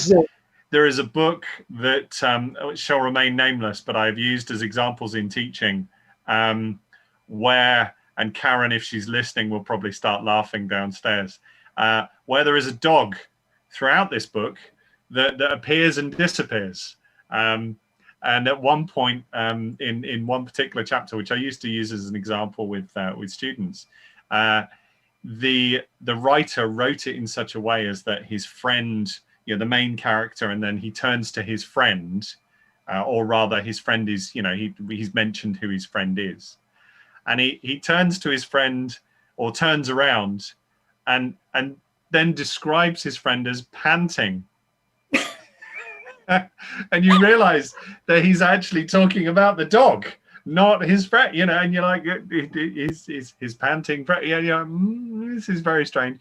So yeah, obviously, people's logic definitely needs sense checking. So Darren's entirely right. We all need a good editor in any medium, I think, and this definitely goes to prove it that there are these jarring moments. So how do you approach your writing for or about games? Which aspect are you involved in, and what's your starting point? So given that John came in last, let's start with John. Oh, that's very kind of you. I am prepared. This is actually one that's quite difficult for me because, I've only just recently really got into writing for games, and I suppose this is actually something where I'm probably more likely to learn than to give advice, because I enjoy writing multiplayer games, which aren't famous for having great narratives, because it's kind of hard to squeeze it in when people just want to get in and shoot each other. But the recent game, the one that's part of this weekend's competition, Spin Duel, I actually had to write a narrative, which was very new for me, because, and I kind of realized this with Elite Dangerous, the original Elite, as Alan will attest to, he's talked about this multiple times, is it created this world. There was this kind of verisimilitude to the world, even though you weren't been spoon-fed a narrative and you made a narrative yourself. And what we found out with Elite now is people expect more story to be given to you. if you know what I mean. Everyone's just saying, well, you know, this game's a bit boring, there's not much to do. And I'm like going, well, it's just the same as the old Elite in that way. But I think people were hoping for something more epic and to be, I don't know, for something to be created for them and to be made part of that. So I've now come to the realization I need to write more or get a writer involved in making my games. So yeah, I'm going to pass that one back to you, I'm afraid, Alan. No, that's okay. I mean, I was assuming that you were gonna talk a little about the writing of the code and the other bits and pieces to do with that. To be fair, as well. So that's entirely fair. I mean, I know from the little pieces that you've produced over the years. Multiplayer is basically where is a big thing of what you do with the different things that you've produced.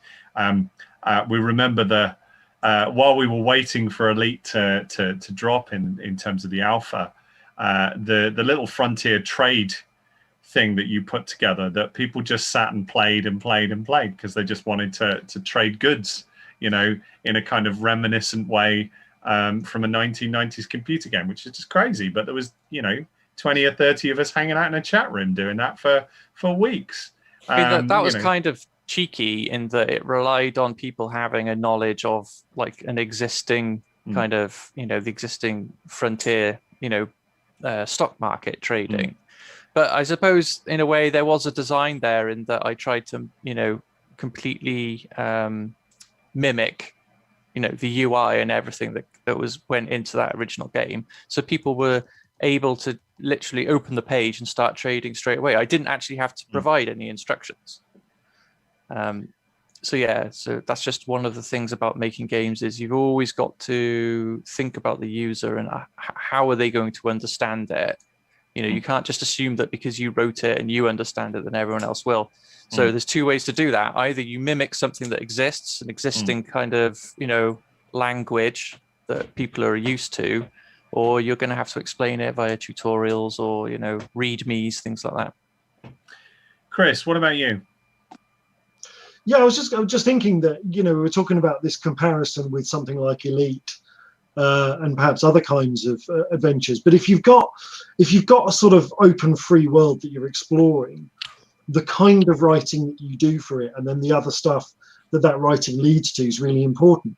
The thing that occurs to me is that actually one of the things they've added to Elite a lot since its first release, because there was none of this in the original, they've added in a lot of this stuff like the abandoned generation ships where you can go and hear the audio logs. You've got other things where you'll hear like bits of dialogue from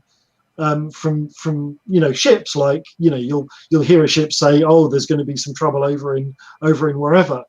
And I think where the writing is good and where they've done stuff well is when that writing not only gives you an idea of the world but actually prompts you to go somewhere else. I mean, we're not, a lot of people I think would like in Elite there to be sort of linear narratives that you can follow, but I don't necessarily think that's what Elite is. What I think it should do a lot more of is story hooks that when you witness them give you the opportunity to go somewhere else and carry on with that. If I can give an example of a game which for me is that I've played recently, it's an absolute masterclass in games design and writing. It has absolutely zero linear narrative. Well, a little bit at the beginning, but that's the game Outer Wilds. Yeah. So I don't know if people have played Outer Wilds. It is a sort of space travel game. It's a space travel game with first-person elements, but it's set in a solar system which is very small and very self-contained. And the physics, this is not a physics space sim for people. I mean, I've experimented a little bit. Even outside of your ship, you can jump from one planet to another. It's not, that's not impossible. But the thing about the writing in Outer Wilds is that you start off on this, this initial opening bit where you're walking around as a person and you're talking to NPCs and you're getting an idea of the world and what you're meant to be doing. But then after that, you're exploring the planets in this solar system and you are coming across like odd little bits of notes left behind or recorded conversations between people or little bits of evidence. And And what I think is fundamentally really clever about the game is, having played a lot of things like Zelda, where unlocks to progression are done via you picking up an object that now allows you to go to a new place. Outer Wilds is completely open. Like, there's no secrets. Like, there's nothing physically blocking you from going from one place to another. It's only your knowledge. It's only you knowing how to find those things, and all that's done through the writing. So it'll be like, I want to give like an example of something without spoiling the game too much. But I mean, for example, there's this puzzle around this object that moves, and essentially you could solve that puzzle just by trying all the different iterations of it. I mean, it's not, there's not that many combinations, but actually, as soon as all you need is one little bit of writing that says this only works when these two things line up, and when these two things line up, the door will open. So you stand there and wait for it, because you know it's going to happen. Whereas if you just casually wandered into that environment, you wouldn't know about it. So I think, if anyone listening has not played Outer Wilds, it is one of the best games experience I've had in my life. And in terms of storytelling, it's one of those games that made me realize I couldn't have experienced, either intellectually or emotionally, I couldn't have experienced that story in any way other than a video game. It is an entirely video game based storytelling medium, and it's utterly inspiring that anybody could craft something like that. So yeah, unfortunately, it's, but the sad thing is, of course, once you've learned everything, you can't replay it, because once the knowledge is in your head, it's like a murder mystery game. You can't play it again. But yeah, absolutely, Outer Wilds, check it out. I mean, it's amazing. Darren, your thoughts? How do you approach it? Well, I'd like to pick up on something John said, because John was saying that he's not done any writing, but he's clearly got a game with a visual style, an iconography, names to everything. These things all tie into it. These are all narrative design, right? It's not just about the writing. You name the enemies, like Miserable Marvin, I think, was the one that was on his screen. You choose a bright color palette. You choose cartoony graphics. You are communicating to the player with all of these elements. If it had been more realistic graphics with a more sort of dark gray and brown color palette and more serious names, then that would have given a different thematic sense. So whenever a game developers ask me to do some writing, I instantly start asking for all of the details. It's not just, oh, I want some backstory for a boss or something here. So, what's the situation? What's the gameplay? What's the game experience the player's going to have? Get to know the whole thing, and the whys and the whys. Keep asking why behind everything. So that's always been my experience. Don't just do a little simple writing job. Get to know the full player experience, the context it's in, and everything you're trying to layer into that, and how potentially making suggestions for the game design as well to change to fit in with the different narrative elements. Because there's no point in having a separate narrative and a separate game. Like Chris says, it's got to be a kind of a story you experience through the game, rather than a story on the side of the game. Emily, what's your thoughts in this? Where's your approach? Where does it start? Well, I mean, because I'm working primarily on the marketing side, so basically as a copywriter for a small studio, most of my expertise comes in the extra materials. So Darren, I'm really pleased that you said that about the fact that there's names and there's this and there's that. And like, technically all of the UX has to be composed almost in a way that makes for a seamless experience. So every word that you use in game, even if it's just the word choice on a button, is important, because it feeds into this environment that the player is in. So, I mean, when it comes to my job, what I do first off is like, I mean, you've got to know your target audience. You've got to speak on their level. All the words that you use have got to be on their level. You've got to research. I mean, obviously, if we're being callous about this, you've got to research keywords. You've got to research what people are going to be searching when they want to find your game. You've got to be bearing all of this stuff in mind. And you've got to be able to pitch the copy. And one of the things that I find really sort of like, I mean, it's constant explanation process, because copy and writing are very different disciplines. And I'm constantly saying to people I work with, copy is mechanics. It's the mechanics of words. And even knowing something like age range of the audience that you're pitching for, the average literacy level of people in the UK is 9 years old.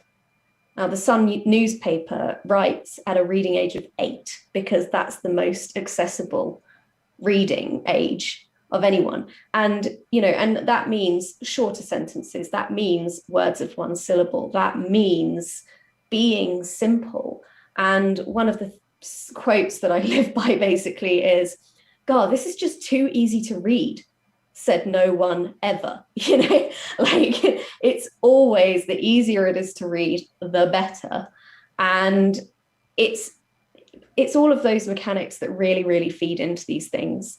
And you have to know who you're pitching to. You have to know whether you're writing a press release, whether you're writing something that's to somebody behind the scenes, or if you're writing something for people who are going to see it, who are consumers, because sometimes you write a press release, but in this digital age, it's not just members of the press who are going to see it. A lot of digital platforms just copy and paste the press release and publish it to their site. So you've got to bear that in mind. Yes, you're selling it to the person who wants to publish it, but you're also providing them with a piece of editorial that they're just going to stick straight on their site. And if they have to do too much work, they're just not going to do it. They won't promote your game. So, you have to bear all of this in mind. And so, a lot of my stuff is on that side, but then I also write in game. And I work with the production teams in terms of like what words to use and when and exactly all of those things. And one of the things that I find quite interesting is that sometimes there will be a mechanic where it's really complicated and they come to me and they say, Emily, can you just write a line of copy that's going to explain how to do this thing? And I'm like, well, can you explain to me how you do this thing? And they explain, and it takes 20 minutes of explanation. And I'm like, well, how can I put that into one word? Oh, work your magic. I'm like, look, I'm a wizard, but I'm not that much of a wizard, right? We're going to have to deal with this situation here. And sometimes obviously I end up just trying my best, but there is a certain amount of, pushback and saying, look, this is just too complicated. We're going to have to think this over again because people don't want to read. I could write a whole tutorial for them, but they won't read it. They're in a game. They want to just get on with it, Yeah. There is a LARP field analogy here that I can kind of bring to this, and I'll relate it to a games industry comparison as well. But the LARP field analogy is, or at least is, I'm telling somebody else's story, and she'll tell me off later if I get it wrong. The difference between a zombie and an abyssal zombie when you're in the makeup room and you're being asked to make zombies. So, okay, I know how to do makeup for a zombie, but what's an abyssal zombie? Well, it's this, and they've been sucked into this particular undead realm and they this, that, and the other. So more black or more white or a little bit of green? Well, which color would you like? I can add some face paint like this, or I can, or we can, So knowing your audience and knowing the medium that you're working in. With Phoenix Point, we had quite a lot of that, frankly, in that, I think sometimes companies aren't necessarily aware of how far the sort of tone of narrative stretches into the game. And picking up Darren's point, the fact that everything is reflective of the narrative experience that a player is going to take, and whether they like that, whether they're sort of a puzzle-based gamer who avoids what they consider to be story or not, it's all part of the tone and the flavor. So things like the research trees, when we were writing the research trees, we had to make sure the research tree tone, the way in which it was written, the word choices that we used, they had to fit in with everything else. And it can be quite tricky because, there are sometimes some games companies don't necessarily realize that the writer, the writer is setting a tone. They kind of go, that's brilliant, great, and they kind of accept that, and that's fine. And then they go, well, should we run everything past them? And then you're like, this is quite a lot. You're asking me to rewrite this and rewrite this and rewrite this and rewrite, so actually it then becomes about trying to communicate that tone in an effective way in a short document that allows everybody to kind of pick up on it. And a lot of the time, and certainly this is my experience, some of the companies I've worked with are English is not their first language, so of course then setting that tone becomes difficult, and you need intermediaries. We had a fantastic situation where we had one sort of mid-management developer when we were working on one particular beta who basically took a brief and went round the office and explained it to every person who was involved in coding that level, and just went, right, this is the document. If there's anything in this that you don't, here are the highlighted bits that I've found that are related to you designing this particular environment, or you designing this particular character, or you doing this uniform. Is there anything there you don't understand? And he went through all of it, with them, so that they could kind of reflect it. And that's laborious, that's hard. And if you don't, spend that kind of time, it can be sometimes a little confusing, in terms of what people do. But yeah, I think writing's everything. I think, John's downplaying himself a little bit, Darren. I think, the fact that he's not considering himself a writer, he's already doing it, really, in terms of what's there, and making those choices.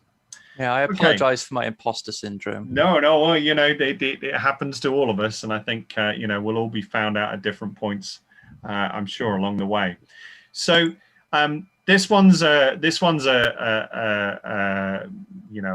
funny one. This is a kind of a step out into the road question, and I think I'm waiting to see who decides to press the ejector seat first on this. So discussion point 3, are there any ubiquitous rules or guides on writing for or about games? I can talk about that. I mean, Emily's talked before about keep it simple, and it's really important. Not just simple, but snappy. People playing games don't want a distraction. And the other thing is keep it optional, because unless you're specifically writing a narrative game, and that's the whole point, right? If you're making a text adventure, don't keep it too short, right? But for a lot of players, they're not that interested in the story. And the really big one where I see a lot of problems arise is where the flavor text obscures the gameplay information. Yeah. So a big thing Screen is real estate, isn't it? Yeah. Screen is real estate. So one thing that I do in a lot of my games is where there's like they're typically RPGs, and you've got like a hover over thing over items or monsters or whatever else, and there's bits of text there, and there's one bit of text which is the gameplay information, and it's like really sharp. This is just the gameplay information, and there's another bit of text which is here's a bit of backstory, right? And they're different colors, and it's really obvious. This is what you need to play the game. This is just for flavor. And there's other games that do it very well. I'm thinking Fallen London, for instance. Whenever you see one of the text cards in it, it puts in bold the really important bits for the gameplay, and the rest of it, is just flavor. So just highlighting, making sure the player's aware this is the flavor and this is the thing, without making it too artificial and without ruining the experience. But don't let the writing get in the way of the game. Okay. Any other universal rules or ubiquitous tips that people can think of? I can pipe up here. I mean, one of the things that I've learned, and I think this applies to all kinds of writing, really, not just gaming, not just audio, but I think sometimes there's a tendency as a writer to feel that you've got to put across like absolutely everything to your audience or your player or whatever. And I think actually sometimes there's a discipline with yourself of saying, sometimes you're trying to put too much across. I mean, this is really following on from what Darren's saying, but the way I apply that is to say, well, actually, does it matter if they know what color the car is? This is very much an audio point. And I've mentioned before, this joke about the script that used to do the rounds at BBC Drama, that was called "The Gun in My Left Hand is Loaded," which is really about over narrating audio drama and too much exposition. But you come to a point where you realise actually there's certain bits of information that it doesn't matter if your audience interprets it in a slightly different way. So I think that's the tricky thing as a writer, particularly for games, is you don't want there are going to be certain things that because you have a vision of what this thing is in your head, you're like, well, I've got to communicate all of this, and actually you don't. You know, if the audience goes away with a slightly different idea in their head of what something looks like, or you know, some other thing, that's in a sense that's great, because they're creating their own space within the narrative. And sometimes I think over prescribing what things, you know, the way things should be imagined, actually takes something away from the player. So that's the thing I'd say, is don't get hung up on being too prescriptive about every little detail you've got in your head. Good advice. I can carry on from that, because I'm actually, even though I'm a writer and I write novels, in games, as soon as any amount of text comes up, I don't want to read it. Like I literally am that person that's just like, no, get it out of my way. I just want to play. And actually that's kind of good, I guess, because it means I know myself. And then I'm like, well, if I'm the worst of the worst for that, I know that people don't like reading it. Sometimes, you know, like sometimes writers are like, oh no, you have to read all the words. They're not going to. They're really not. And that's quite good in terms of copy. And obviously, like at my game company, we write games for mobile as well. And that means that screen real estate is even more limited. You know, there is no side of the screen where you can have blocks of text. There's just no room for it, and people wouldn't be able to see it anyway. So yeah, I mean, keeping copy absolutely to a minimum. But also, I mean, the things like the journals and things that you can read, yes, have that stuff if people want to dive into it. But I would say that that's a secondary. And if you're up against it on a deadline or something, that is definitely something that can be added in later. It's not the, you know, like the essentials are the limited copy that helps people to play the game.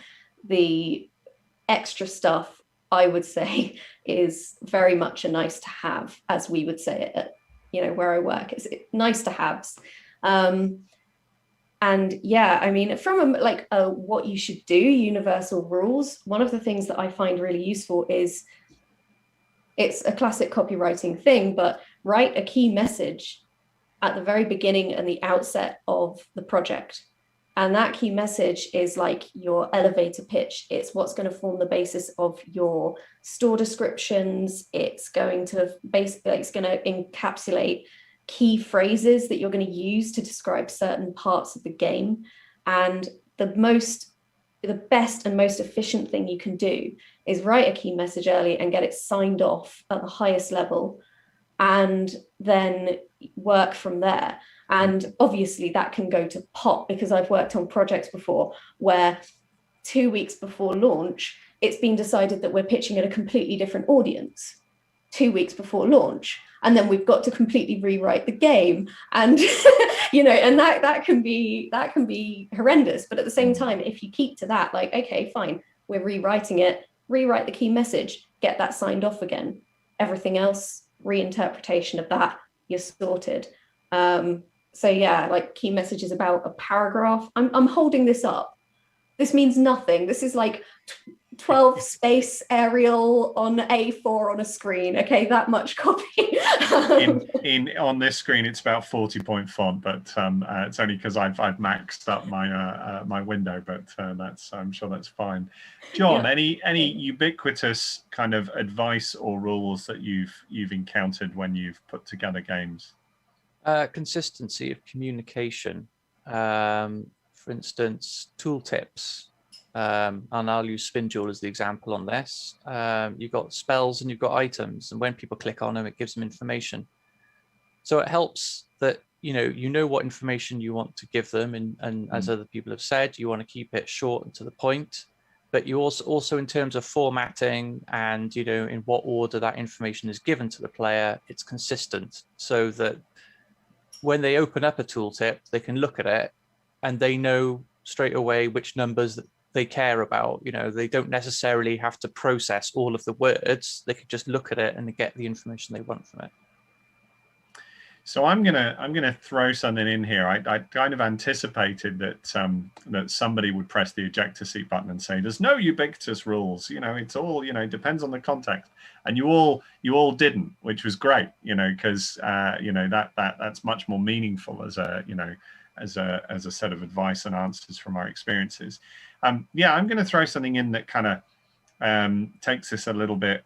Well, it takes a slightly different approach, a little bit of academia into this, and I'm going to try and keep it not too non-applicable. I'm going to try and make sure it fits in with what we're discussing. So, just picking up some of the things that people have said, we've talked a bit about gameplay behavior here and what people want to do. They want to be involved. They want to be playing. And if we turn the screen into too much text, if we turn the screen into too much red information, what we're essentially doing is we're drawing them out of that interactive experience and we're drawing them into a passive experience, which is kind of, and I've made a crit of this before, the game style of some games that decide to reward you for being incredibly interactive and and completing something with passivity. It kind of feels a bit weird that they do that. But of course, if you're into the story, then obviously you want to see what the next thing is. And there is a kind of cultural ritual associated with passively watching some things, in terms of what's there. If you get a cutscene or something else, it's kind of emulating a cinema experience or something else. But there's a guy called Arseth, Espen J. Arseth, who wrote Cybertexts, and he writes about this thing called a Gothic text, which is this text that requires more than trivial effort to understand.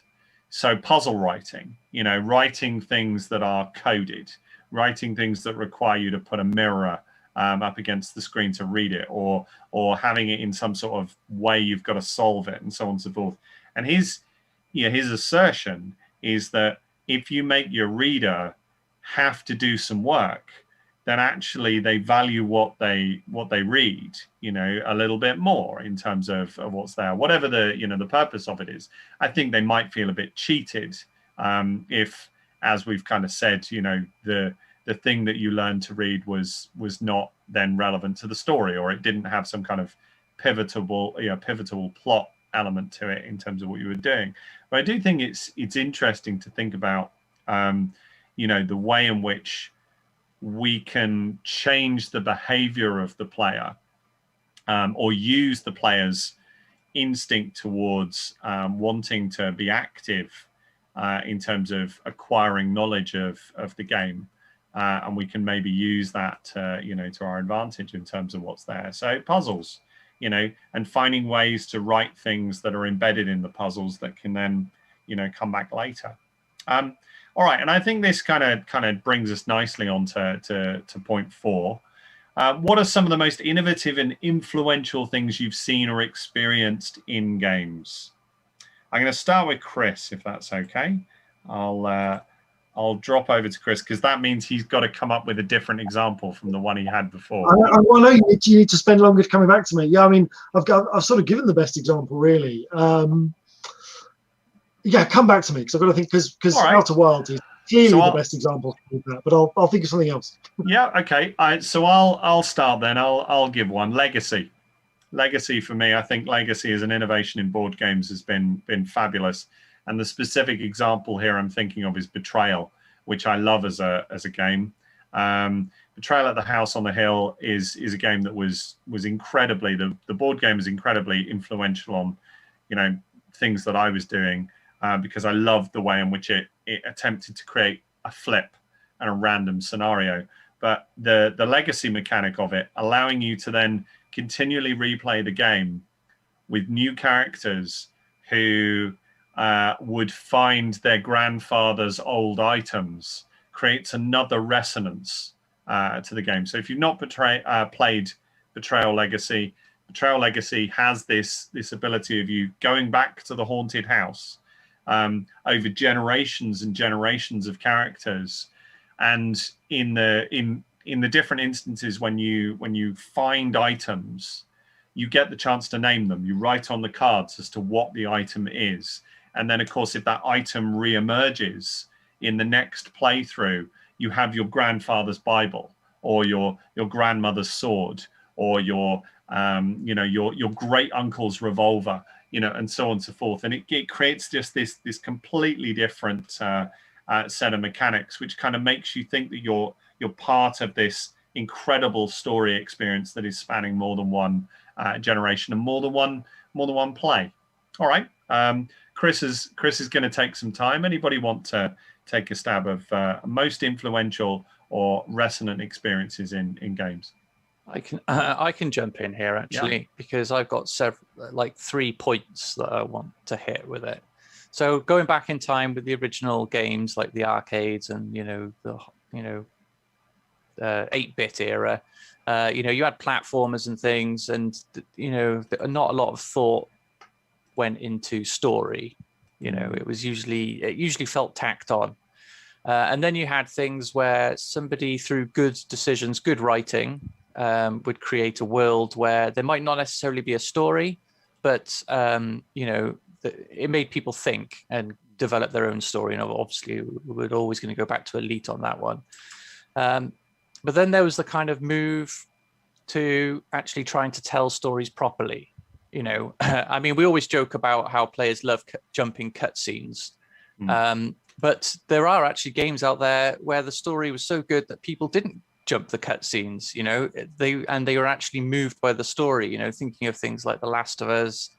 There was also a kind of in the middle, where there was a story, but there was world building. I'm thinking of Grim Fandango, where people just got completely sucked into that. Mass Effect as well. People got emotionally invested.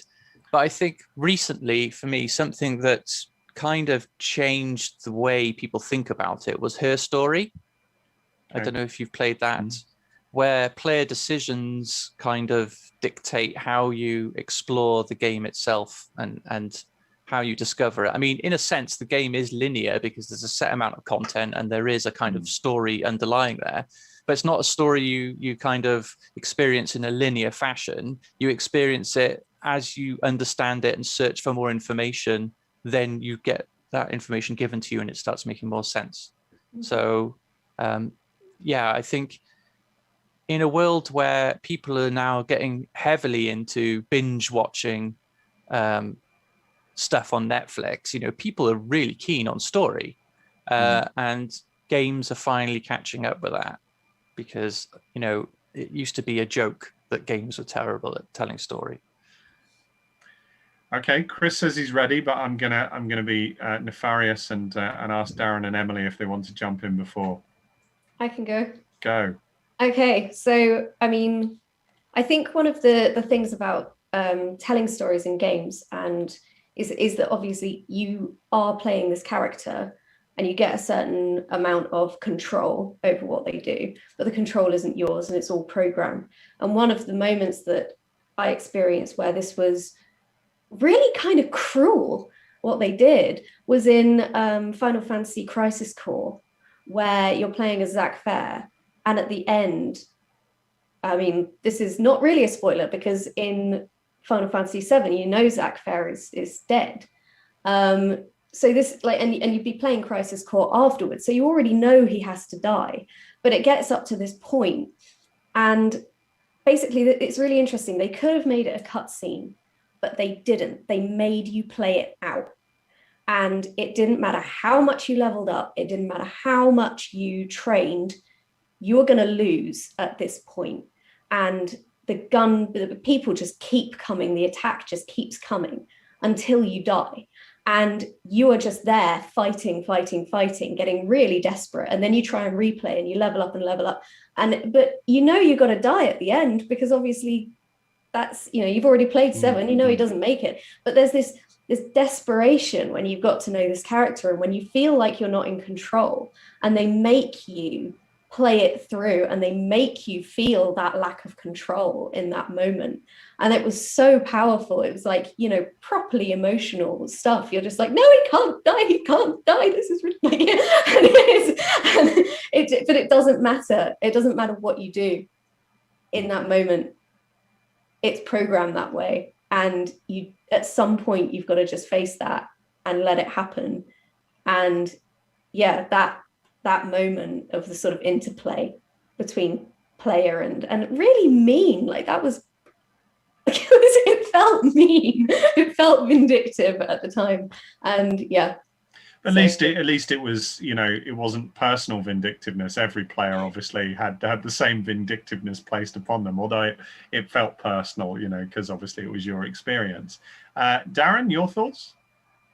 On the back of that, it reminds me of in Final Fantasy VII when you're playing Cloud, it forces you to do the evil Cloud things, to take the black materia, to try and attack Aerith just before she gets killed by Sephiroth. The game doesn't cutscene those; it actually makes you play, and that so ties in with the loss of identity of Cloud himself within the game. So there's actually quite a lot of clever stuff in Final Fantasy VII. I think it gets bad rap because it's such a popular game, but there's actually a lot of really good, intricate detail there. But the game that really impressed me recently would be The Return of the Obra Dinn, which is a little bit like Her Story in that it's a narrative exploration game. You're exploring a non-linear story. You find a ship that is abandoned, but there's various corpses on it, and you have a special tool to let you see the moment of their death and to investigate what happened. And there's almost no text in the game, should be said, but there's a lot of story there. And I suppose you do get the transcription of the dialogue, but so much of it is you just looking at the pose of someone, where they're positioned in relation to someone else. Is that person wearing a wedding ring or not? There's all this kind of you paying attention to the interrelation of the characters and the events. So it's not just here's a story, it's you have to engage completely 100% with the story. So tying in a little bit, Alan, with what you're saying about the academic term that I've completely forgotten. Gothic literature. So I'm going to call that a Gothic game, because you feel good at the end because you've invested so much time exploring in detail through the gameplay all of the different details of the story. I really love that game. It's very good. All right, Chris, thank you. Let's put you out of your misery. Yeah, I mean, I can second what John Stabler was saying, in the sense of, you know, that Her Story is, I mean, really the same sort of thing that I've been talking about with Outer Wilds. This idea that the game isn't solved mechanically; it's solved, you know, the point in the game where it says, have you seen enough? Do you understand? And you can either carry on exploring, or you can, you know, there's no like, you've won. It's now you understand what the story is. No, but the thing I was thinking of myself was, I'm not going to, you know, pick on a specific title that does this, having already, you know, expounded about Outer Wilds. I mean, I would say, but the most innovative thing for me in terms of writing and gameplay is when games have started to address failure not as a game over, but as this story is going to carry on regardless of how well you've done. Like maybe you succeeded, maybe you failed, but you carry on from this point. And for me, that's such a big change to how I play games. Yeah. You know, when that first came up, because it's I think the thing that probably did it for me one of the first times was maybe Alpha Protocol. Which is a game that's very hard to get, because it turns out if you lose the music license for a game you've developed, you can no longer sell it. So unfortunately, the only place you can get it is if you find old copies on the PS3. But that's a game that very much you're going to play the game all the way to the end, sort of regardless of which path you take. And you can still die. I mean, you can physically lose all your health, but there are no gameplay choices that lead to game over. You know, you live with the decisions you make, and quite often, you know, those are binary decisions. But I find that fascinating, and I find it fascinating from a writing point of view as well, because you have to, you know, in the worst case scenario, if you're trying to go along with players' choices, you can end up with that tree that branches forever. You know, it's like the whole thing with, if you've ever sat down, I mean, I'm sure you have, Alan, but I mean, if anyone's ever sat down and tried to write like a choose your own adventure type thing, it's very easy to end up in a situation where every story decision splits your gameplay in two directions. The skill of doing that is about working out which elements can bring you back to the main thread and which ones take off in a tangent, so that it doesn't become completely unmanageable. But I think, for me, that's the huge thing. Yeah, failure narratives definitely is a big thing that we'd like to see more of in terms of what's there. Okay, all right, we're pretty much out of time. I know that Kevin Elliott is due in next for his talk this afternoon. I'd like to thank my guests. You guys are fantastic. That was a great hour. I'm sure there's plenty there that we've all learned.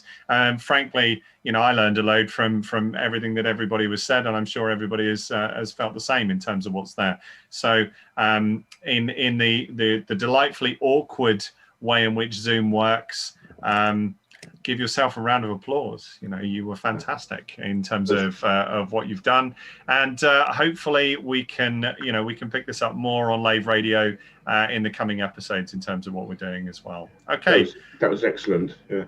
Hi, Kevin. Good to see that you're here. Right, we should be ready to hand over. So, I just goodbye to everyone that's managed for the panel, and we will flip things over to you. Good to see you. Okay. Can anyone hear me? Just slightly new to this whole business. I'm gonna. What I have for you is a couple of techniques which I found useful in my writing. So. You bear with me. Let's try and share my. Bear with me. Try and share my screen if I can find out what's going on. There we go. Can everyone see that? Secrets behind great writing. Okay. What I'm going to do. Try and get my own script up.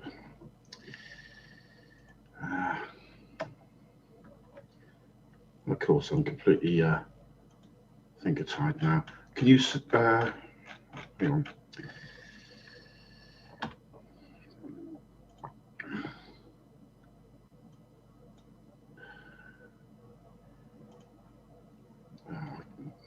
Just trying to see my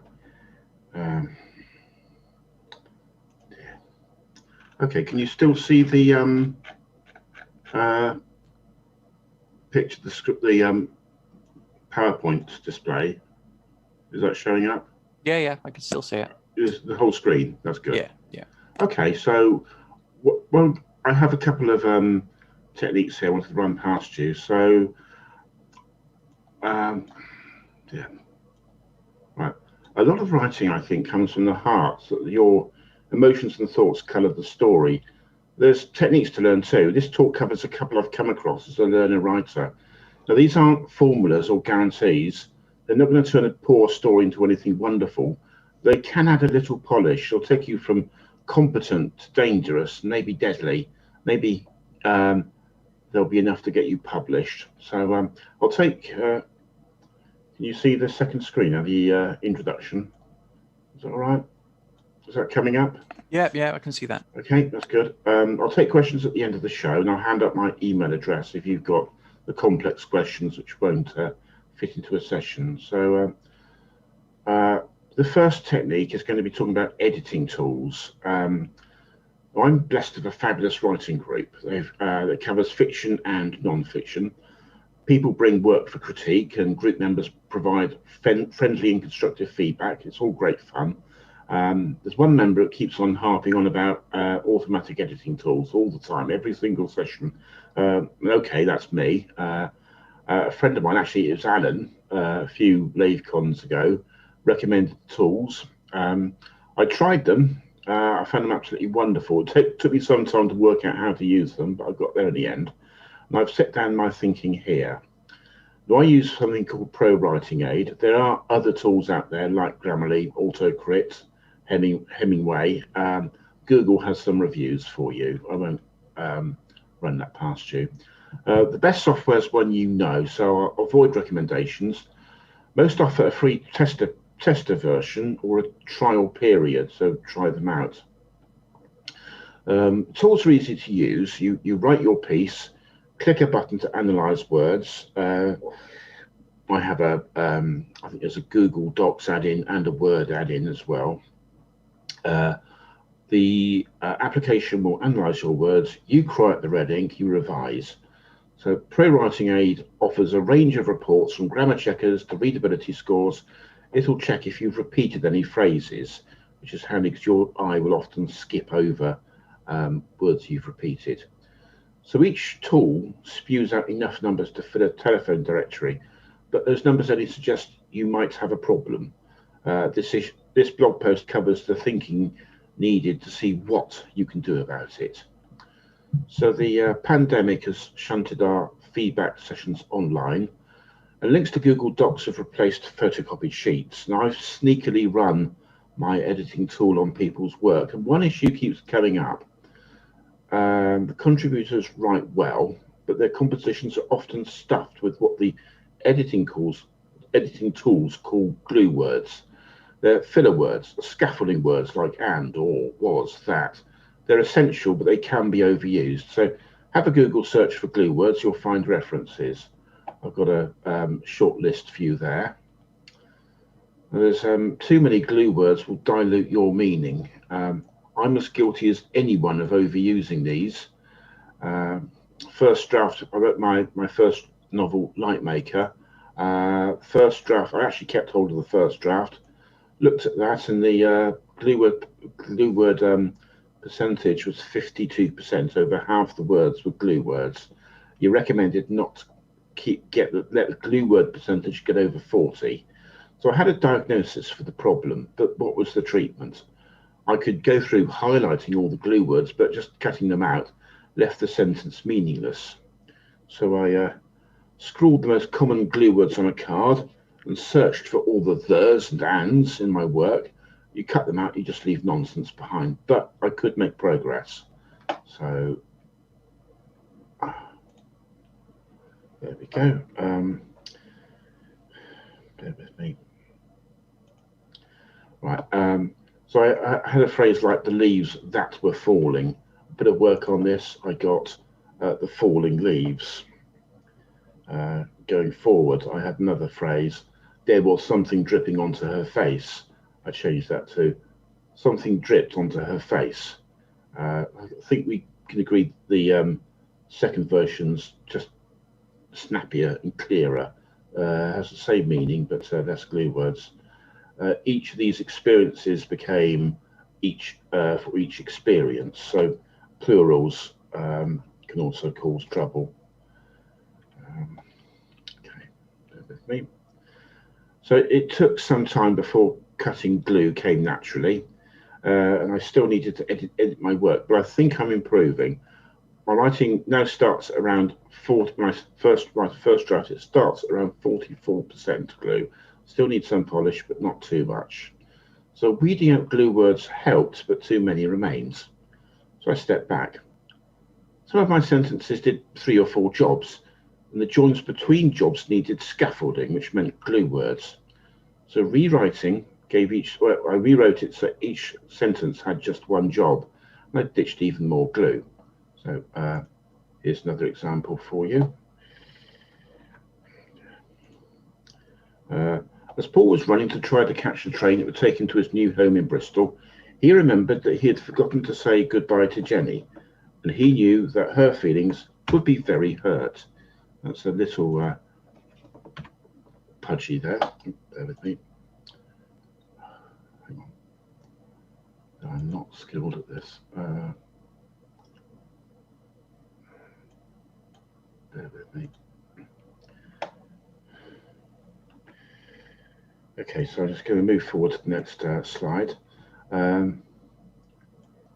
Paul sprinted for the Bristol train to start his new life. Jenny flashed into his mind. He'd forgotten to say goodbye, and she would never forgive him. So I personally think that's quite a bit stronger there. Do excuse me, there we go. So let's go. Let me click back. Let me go through what I've done here.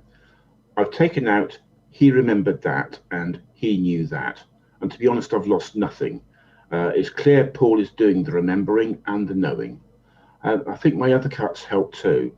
I had the phrase, her feelings would be very hurt. So I've changed that to, she would never forgive him. The second phrase is a word shorter. It also replaces, I have a vague hurt in the first series, first line, and talk of forgiving in the next one, which does a bit more work. So the two lines have identical meanings, but the second has fewer words. So those words, I would argue, work harder. There's this guideline about having a sentence having just one job is just a guideline. Below, I'll explain when to swerve around that idea. Let's look on. So avoiding the passive voice also helped. There are exceptions, but the active voice usually means fewer sticky words. The boy should pick the lock. Don't have the lock picked by the boy. And I think you mentioned this in the game writing workshop, but you want to avoid pestering readers of trivia. So a character's opinion might be crucial, but try and avoid giving details of shopping trips unless your character needs to spout trivialities. There's phrases like, I picked up this book in the Oxford branch of Waterstones and read it while on a review site.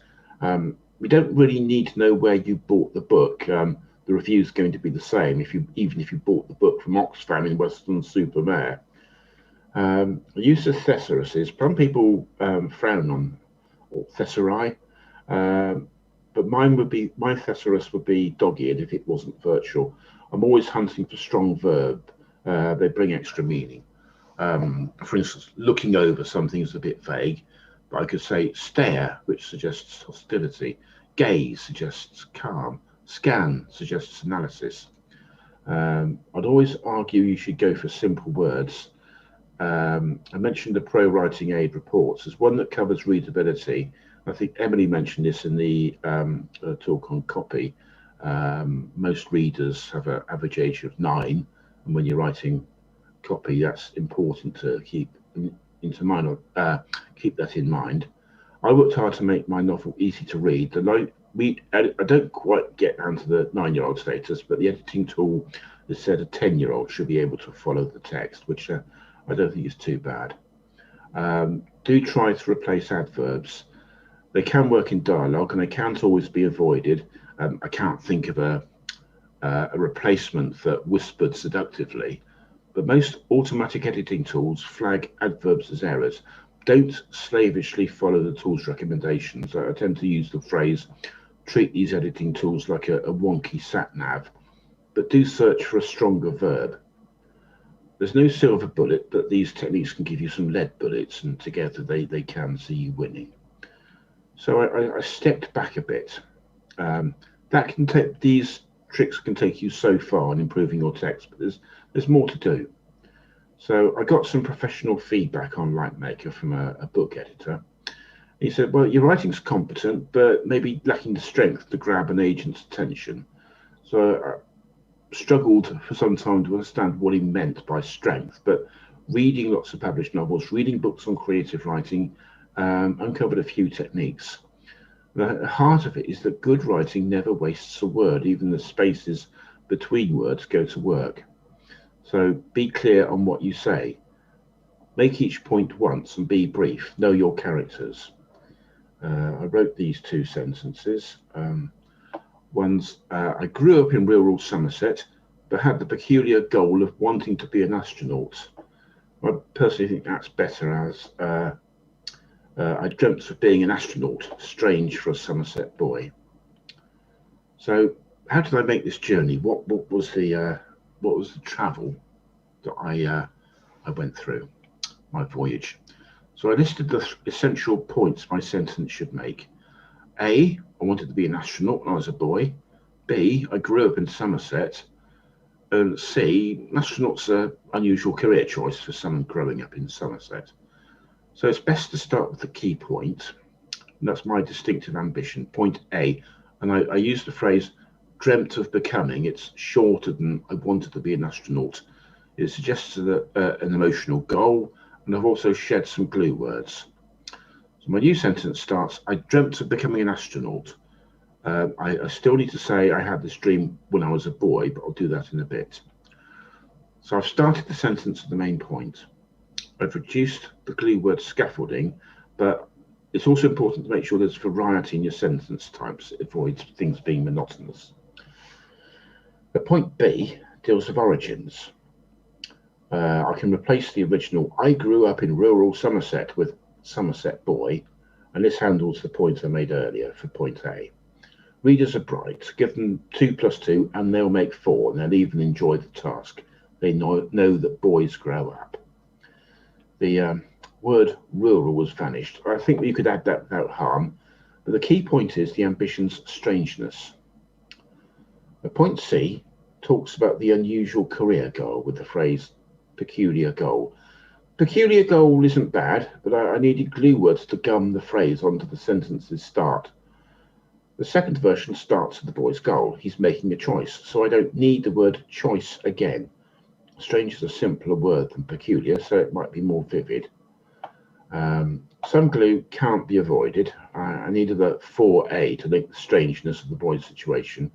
But the second sentence's glue ratio is, call up the figures here.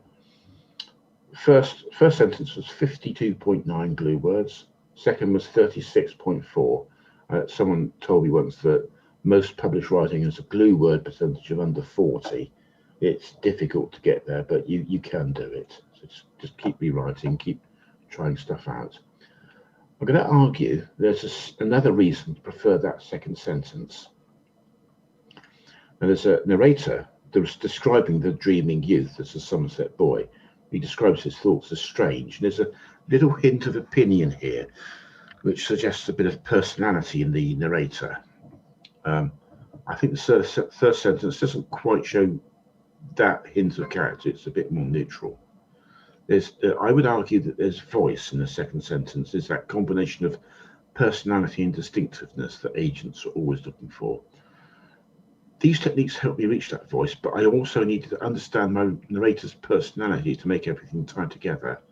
I drew a basic sketch of my narrating character. Their glass is is their glass half full or half empty? How do they view people that are trying to improve themselves? I let this personality colour their words. So the first sentence is 17 words, the second version has 11. I think there's the same amount of what I might call drama there. I'd also argue that so there's fewer words, so maybe it's a bit more concentrated. I'd argue the second version is more vivid because of that. So try these techniques, and hopefully the improvements will roll in. Don't be ruled by the glue word percentage. Great writing is often stuffed with glue.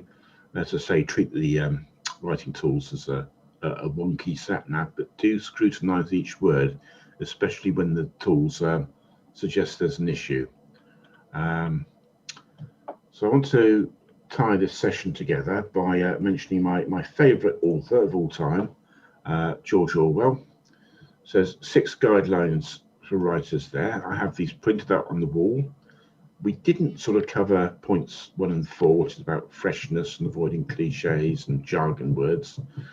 But I think I've mentioned 2 in being writing simply. I've mentioned 3 that quite a few of my better versions cut words out. I've mentioned using the active voice wherever you can.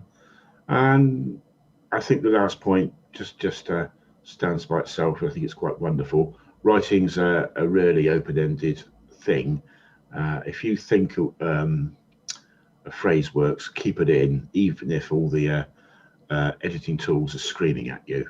You're in charge, not the editing tool. It's just a guide. So that's how I treat the automatic editors.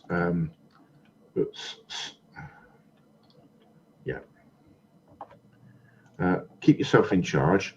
Treat the automatic editing tools like a wonky sat-nav. Scrutinise anything it flags up. Keep reading other novels, not just in those in your genre.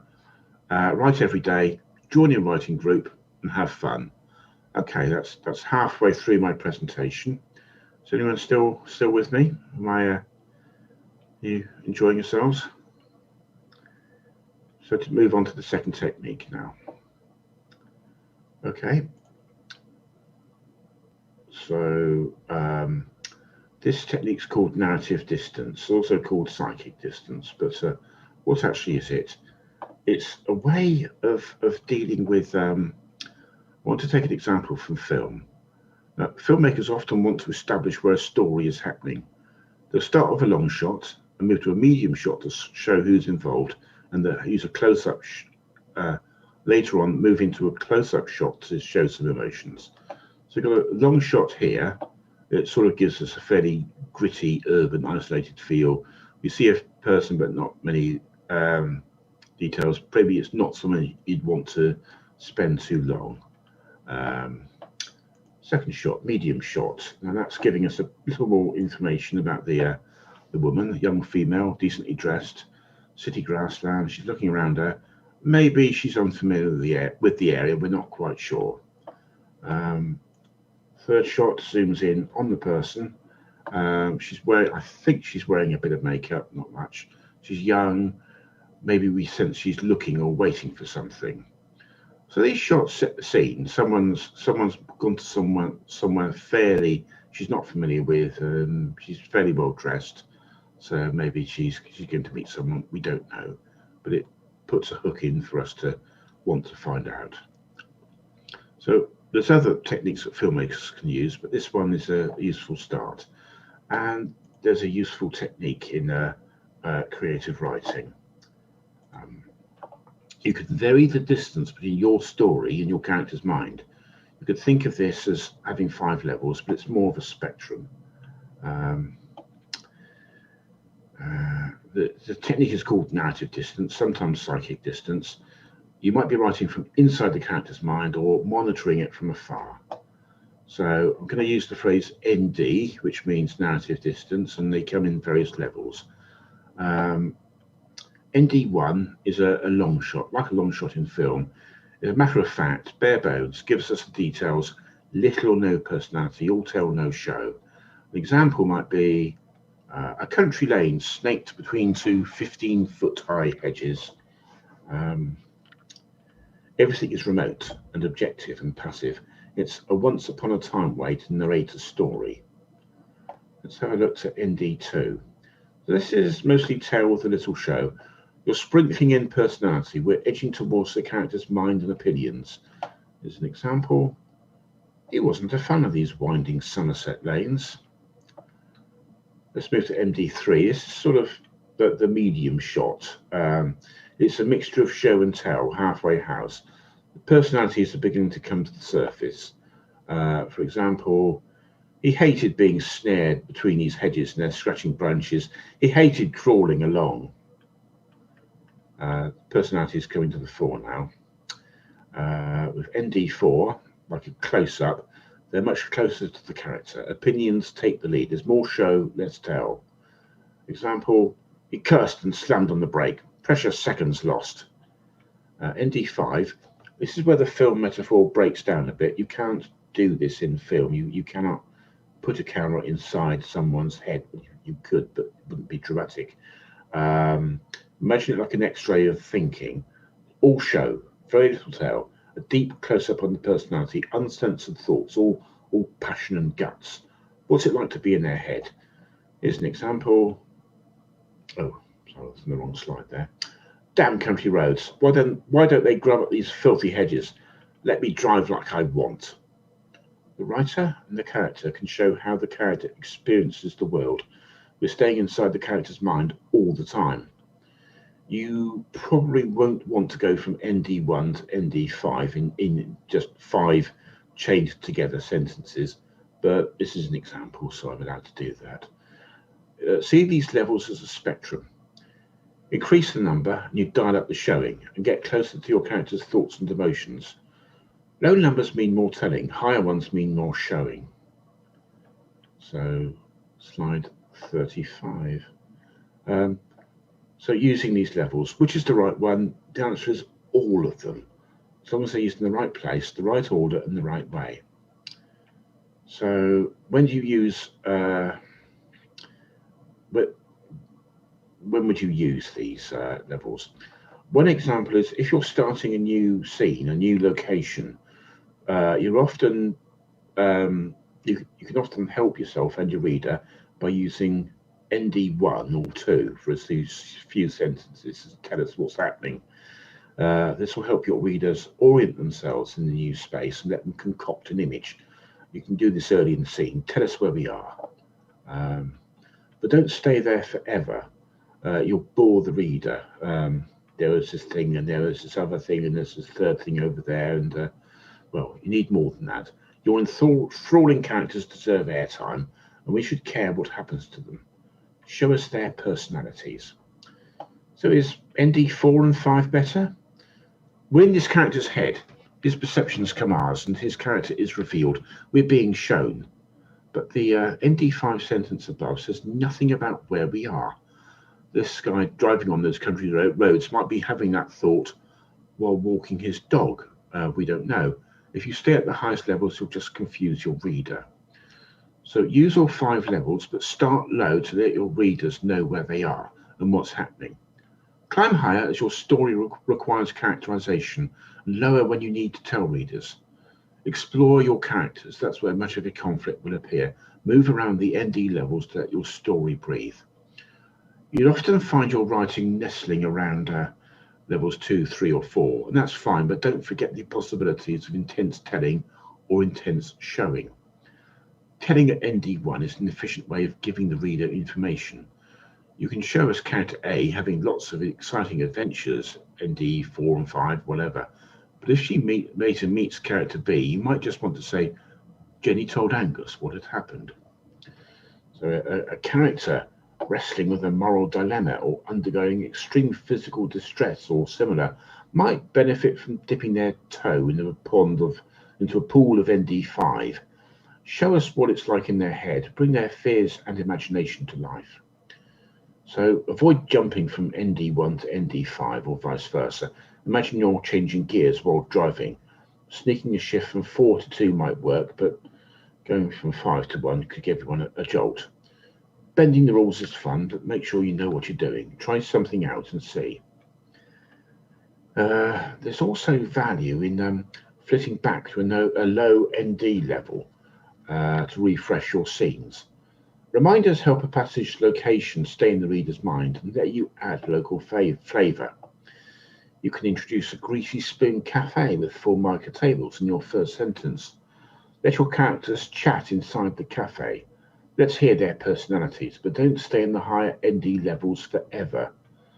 Fresh information can remind the readers where they are without repeating the setting. Did someone scratch Bristol Rovers forever on a table? Did some joker fill the sugar bowl with salt? Even the cafe setting benefits from personality. So about changing points of view with narrative distance in mind. How does that work? People say you should never swap points of view in a scene. That's not an absolute rule. Sometimes it's the right thing to do. Narrative distance can help orient your readers if the narrator changes in the middle of a chapter. Check your narrative distance just before the point of view changes. If it's high, get it down. Go from the thoughts to the physical, from high ND to low ND. Make your swap when you're at ND 1 or 2. Keep it there for a few seconds after the swap before climbing back to higher ND levels. Your readers will follow what's happening. A section break, like a string of asterisks, may help clarify matters. It's often worth ending a chapter on a cliffhanger. Now this works well for TV shows where people can tune in, might have to wait to tune into next week, but less so for books. People can just turn the page. However, you can give the break more substance by beginning the next chapter in ND1, giving readers a distant overview and a sense of change before drifting into the action to pick up the thread from the last chapter. World building, backstory can also benefit from ND1. This level tells most efficiently and allows you to snap back into the drama. Just be careful of dumping a world building scene mid-scene. This might slow you down.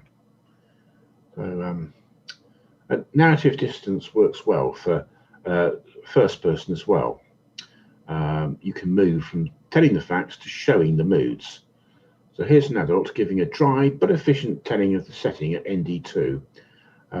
You shouldn't spend ages at this sort of level, but because you'll bore your readers. At 3, my father moved into London and bundled me with him. The city confused me, but my curiosity kept me happy. So let's move into ND4 or 5 now. This should show some personality, but you'll confuse readers if you'll stay here for too long. The buses are red and the taxi's black, and they have a huge clock in a tower so high you can hardly see it. I didn't need to hold Daddy's hand because I wanted to see all the rushing. So this is ND4-ish. Lots of showing. Great for showing the child's personality, but you'll confuse people if you stay there too long.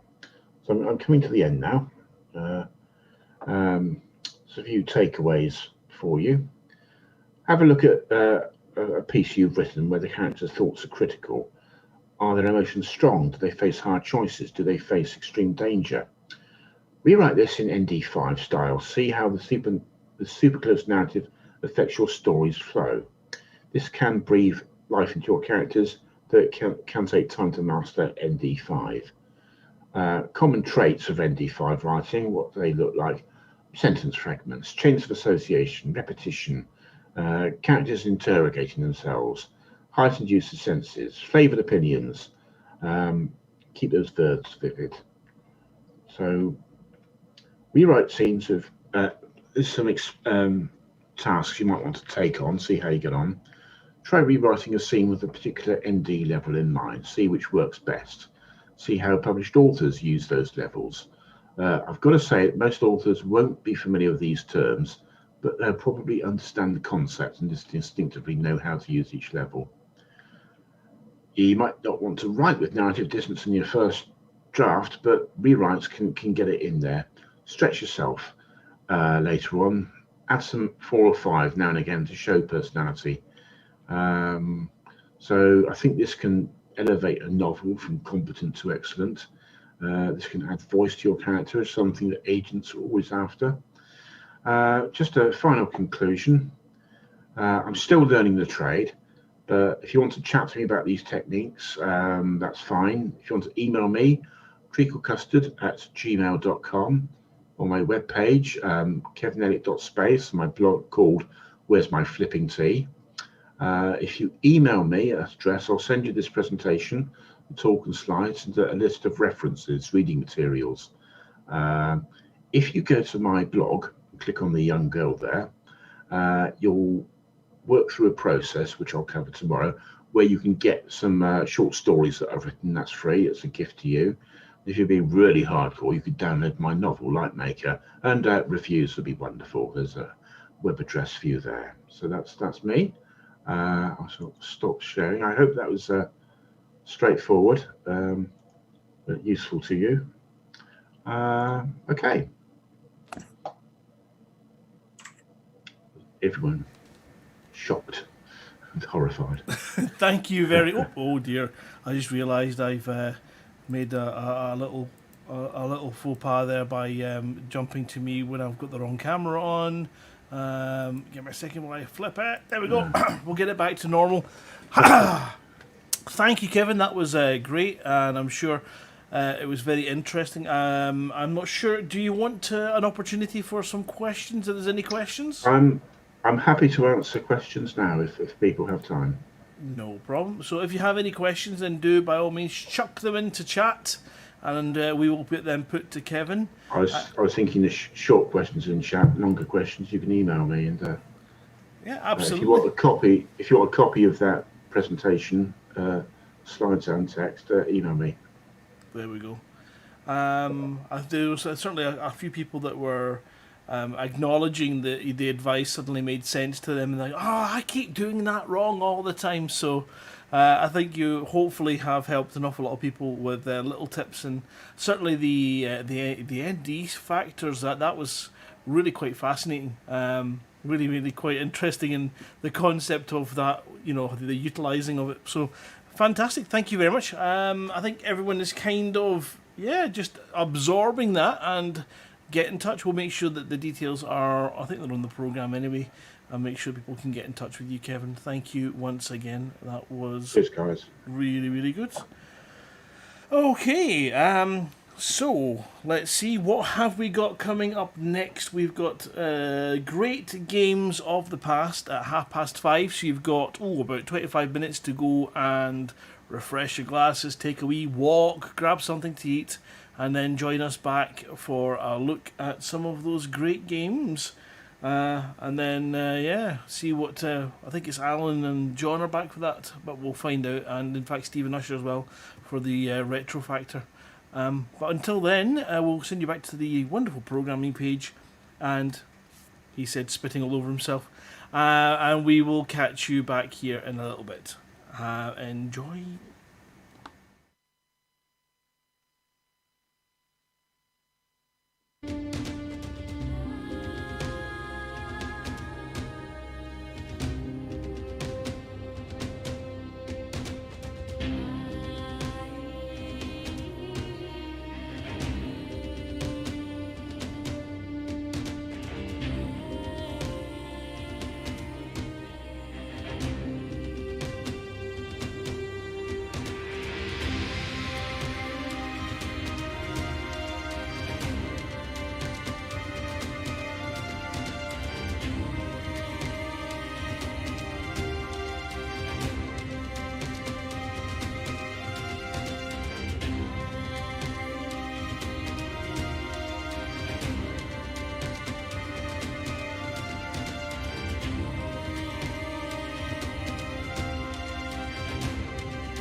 Hello, Commanders. My name is P.A. Groove/Blurred Vision. You are listening to the Twin Stars Viper Patrol Mix. If you like to listen more of my work, please visit soundcloud.com/P-A-Groove. Fly safe and enjoy the show here on Lave Radio.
Hi everybody, it's Nicholas Felix from Lave Radio. My next track is called Awakened. It's a robot versus alien track. Then if you like it, please visit www.nicholasfelix.com. Enjoy the show.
How can I connect your call?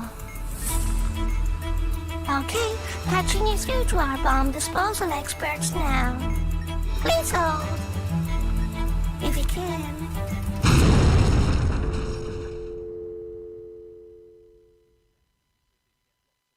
Hello? Hello? Hello?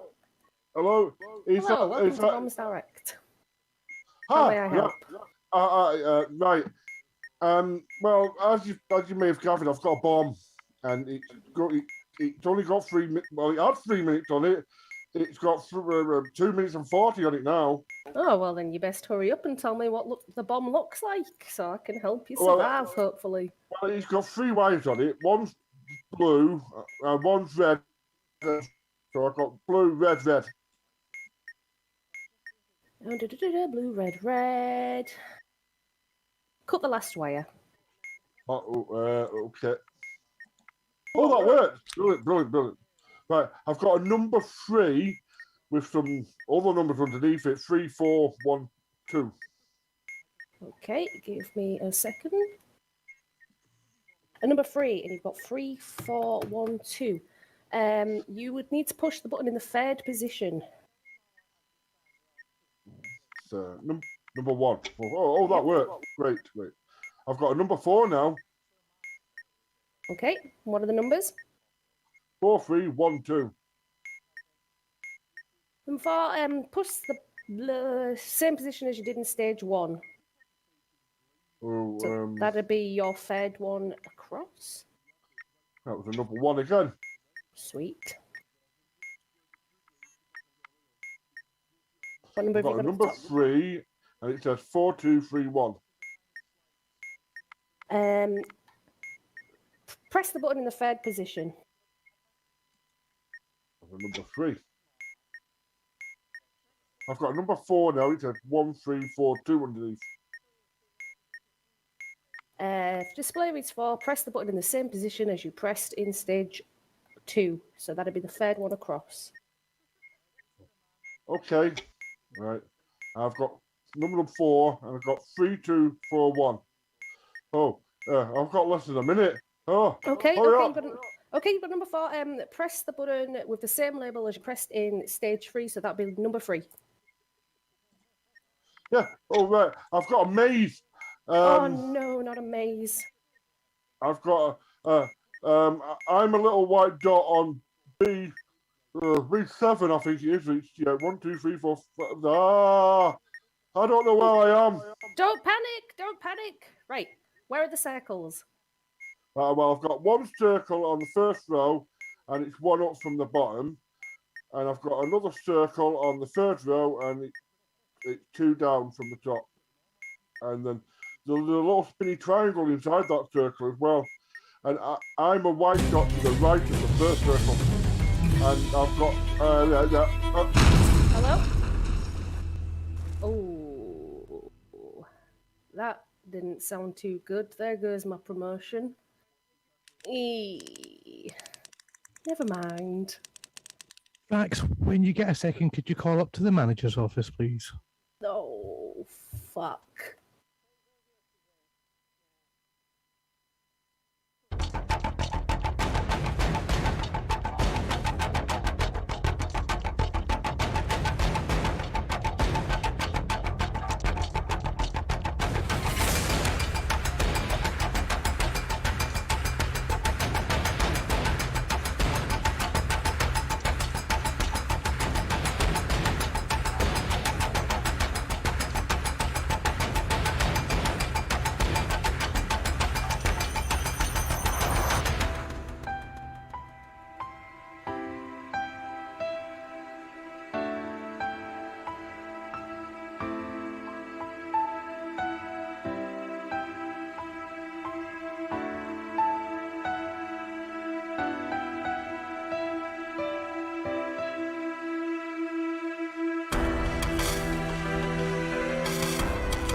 Hello, Commanders. My name is P.A. Groove/Blurred Vision. You are listening to my track Slingshot. If you like to listen more of my work, please visit soundcloud.com/p-a-groove. Fly safe and enjoy the show here on Lave Radio.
Hello, LaveCon. Right. Okay, so we've got a treat for you for the next hour. Our conversation topic, and I'm expecting that the chat areas will start to erupt and explode with many, many examples of personal favorites, seminal moments, formative experiences.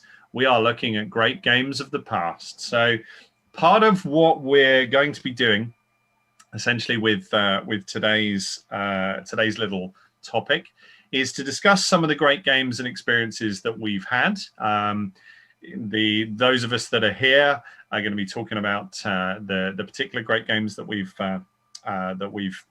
played and that were meaningful to us. And I'm also joined by the brilliant Stephen Usher, who is going to be talking about some of the technology and some of the has provided some clips from some of those particular games. So you'll be able to see some of the ones that we're going to mention, which I think is particularly good.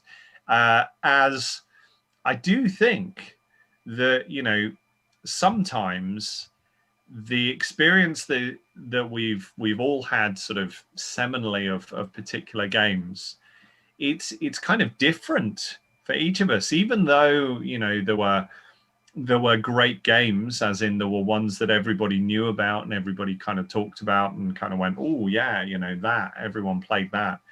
There are also a few that are really, really obscure and are real hidden gems in terms of what's there. Now, I'm hoping that Chris Jarvis has made it. Hopefully he's going to join us as well. You there, Chris? Oh, he doesn't appear to be at the moment, but hopefully he will. Chris and I have a particular, well, I'll leave it to you for the reveal in terms of what we're going to bring to the table a little bit later when we talk about a few particular titles. But yeah, other than that, I have, as I said, Stephen Usher is here. I've got John Stabler back with us. Hi, John. Hello, I am here. And we'll be taking anybody that kind of makes a suggestion and that we want to kind of bring in to talk a little bit about a particularly obscure experience of a great game of theirs. We'll be happy to talk about those as we go. But I think as well, there's a little agenda here. Part of that agenda is Lave Radio's sister show, Retro Lave. Now we've run Retro Lave as on and off experiences over the years, and we've produced a couple of episodes, and they've been led by different people who've pulled together a panel who then gone off and played a game and come back and then talked about their experiences of playing that game. And even sometimes I can recall when we did it, we tried to play the game while we were in the podcast, which was certainly no mean feat. I'm hoping here that we might dig out a few experiences, because what we did with Retro Lave before is we very much focused on kind of space simulators and spaceship flying games. But come on, there's hundreds and hundreds of games that we've all played that are amazing experiences and are experiences that we will want to talk about and share with others. So, in the interests of kicking us off and moving us forward, I'm going to turn to John, because he's on my screen and right there in front of me, and ask John to give me his first recommendation. What would you say, John, is a great game from the past? Well, this is a game that's been quite influential. I'm not going to talk about how influential it's been, because I feel I might be stepping on somebody else who's going to have a suggestion. But it's Scorched Earth, which was a DOS game, because when I was thinking of these games, I was going back to like 8-bit, 16-bit era Amiga games and things like that. But I was like, well, everyone's going to think of that game. But Scorched Earth, it was during a part of my life when I was just kind of getting into programming myself. It was a PC DOS game, which interested me because I was learning to code a PC.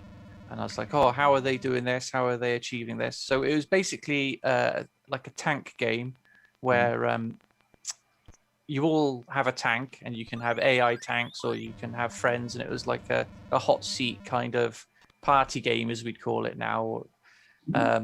And the tanks would fire different types of missiles at each other. And this was great for me because it teaches you maths. It teaches you, about angles and, trajectories of missiles. And for its time, it was quite clever that it used bitmaps as terrain, which I'm sure people will recognize as a kind of mechanic in subsequent games. And that ground was deformable. So you could, you'd fire a missile and it wouldn't just blow up your opponent. It'd create a hole underneath them. They'd take damage, things like that. And I think this game, I don't know, there probably was a game similar to this that existed before, but this game was really big. And you can tell it was big because it was pirated heavily. Everyone had a copy of it. So I would be quite interested in the chat who has actually played the original Scorched Earth. So do we have a clip of this one, John? It's playing on Twitch at the moment. Grant's fantastic. Grant's put it up, has he? Brilliant. Okay. But before I hand over, I will just say that this game was so influential on me that over the years I tried to find like modern remakes, things like that. And there is a Scorched Earth 3D. There's variations on the title Scorched. There's all sorts of tank games. But when I played Scorched 3D, I felt that it was a bit, it leaned too heavily into the old game. It was just basically the old game, but in 3D. And I wanted something with a bit more action. So I actually wrote a game called Battle Tracks, which is very heavily influenced on it because it borrows a lot of the weapons and things. But it's more action packed. It's like you get to drive your tank around in real time and shoot your friends. So that's how influential it's been for me. Oh, brilliant. Grant's now showing a video of Battle Tracks. So it's like completely different in how the game plays, but all of the weapon, anyone who's played Scorched Earth will recognize most of the weapons. Okay, so that's the point, isn't it? Is that these are games that absolutely mean something to us and come back to us. These are games that that kind of have that moment when we were younger, and have that time when we were younger that suddenly you don't even sometimes you don't even realize that they've had such an influence on you, that they kind of come back around and in terms of what's there. So absolutely, if this has been meaningful in the time when you were growing up, and it's something that's come around to to your design in terms of what you're doing. Stephen, what ones did you think of in relation to this? Well, the problem is it's a whole age range. So I started off really before I had a console or anything in the arcades. Wolfpack, Lunar Lander, Asteroids, Battlezone, all the Defender, all those great arcade games, which of course aren't anything like the games we have now because they are short period games. They're high score games, and they've not very many people play those really these days because they were designed really for making money. So the games were short, they were hard because they wanted you to fail and put that coin in, keep putting the coins in. And of course, after that, when the Spectrum came along, things like Spectral Invaders, and of course there were the not quite arcade re-implementation, such as 3D Star Strike, which was a very well done Star Wars clone for the Spectrum. That I played for hours actually. So it's again different eras, different games. And I guess as well, your take's a little bit different in that because a lot of the machines, the kit and the stuff that you have available to you, as I see in the background, seeing the BBC Micro lent up against the couch, some of these things you're able to go back and kind of reanalyze that experience and think about that experience again. Yeah, some of them don't hold up. The problem there, of course, is your pocket money was small. The cost of the game is £4.99 was when that was a premium game, and that was a few weeks pocket money. So when you bought it, you played it anyway, because however good or bad it was, you had to get your money's worth, as it were. I remember the tape boxes always had a fabulous illustration on the front, which is nothing at all like the game itself. Yeah. Totally agree with that. What was your first machine what was your first computer? My first computer was the ZX81. One ZX81. Okay, so you were a ZX81. Yeah, not very many high-res games for that. No. John, what was your first? My first machine was a VIC-20. Right. But I mean, I say this, but obviously I was really, really young. I think my parents bought it when I was like 3. Okay, so my first machine was a VIC-20 as well. And it was, I think I got it when I was maybe 5. So I was probably a little bit older, but of course it was William Shatner on the box, man. That's what sold it to us, right? We're in the space age. We've got William Shatner on the box of our computer, and we had a whole 2K of memory. So we were outdoing Stephen, and I had an 8K RAM cartridge, so I had even more memory than that. But by my birthday, I got the 16K RAM pack. You win. But the one of the interesting things was actually there's a brilliant museum. If you've not been to the television museum in Bradford, I do. If anybody once restrictions lift and are able to do so, if anybody wants a really interesting day out. Going down memory lane, the Television Technology Museum in Bradford is absolutely amazing and I'm fairly sure it's still there. I'm hoping it's still there. Not the museum. They had a feature, you see, in that when you went downstairs, they have the archive of Victorian photographs which come from the 1810s, 1820s. Obviously, this is not a podcast. A stream about that, but then you would move upstairs and you had all the early camera equipment, so the John Logie Baird era, the really, really early 20th century camera equipment, and then you go up the levels and gradually it takes you through the different eras of stuff, and almost at the top floor they had the games retrospective. And it was at that stage where I saw a VIC-20 for the first time in 40 years, and I was there with students, and of course they had, they were looking going, well, are you, and then I go into another room and there's Gauntlet, the arcade machine Gauntlet. And immediately I'm doing exactly what you just said, Stephen. I'm delving in my pocket to find out how much change I've got because I want to play Gauntlet. It's an absolute seminal moment of my past to be able to play that in the arcade.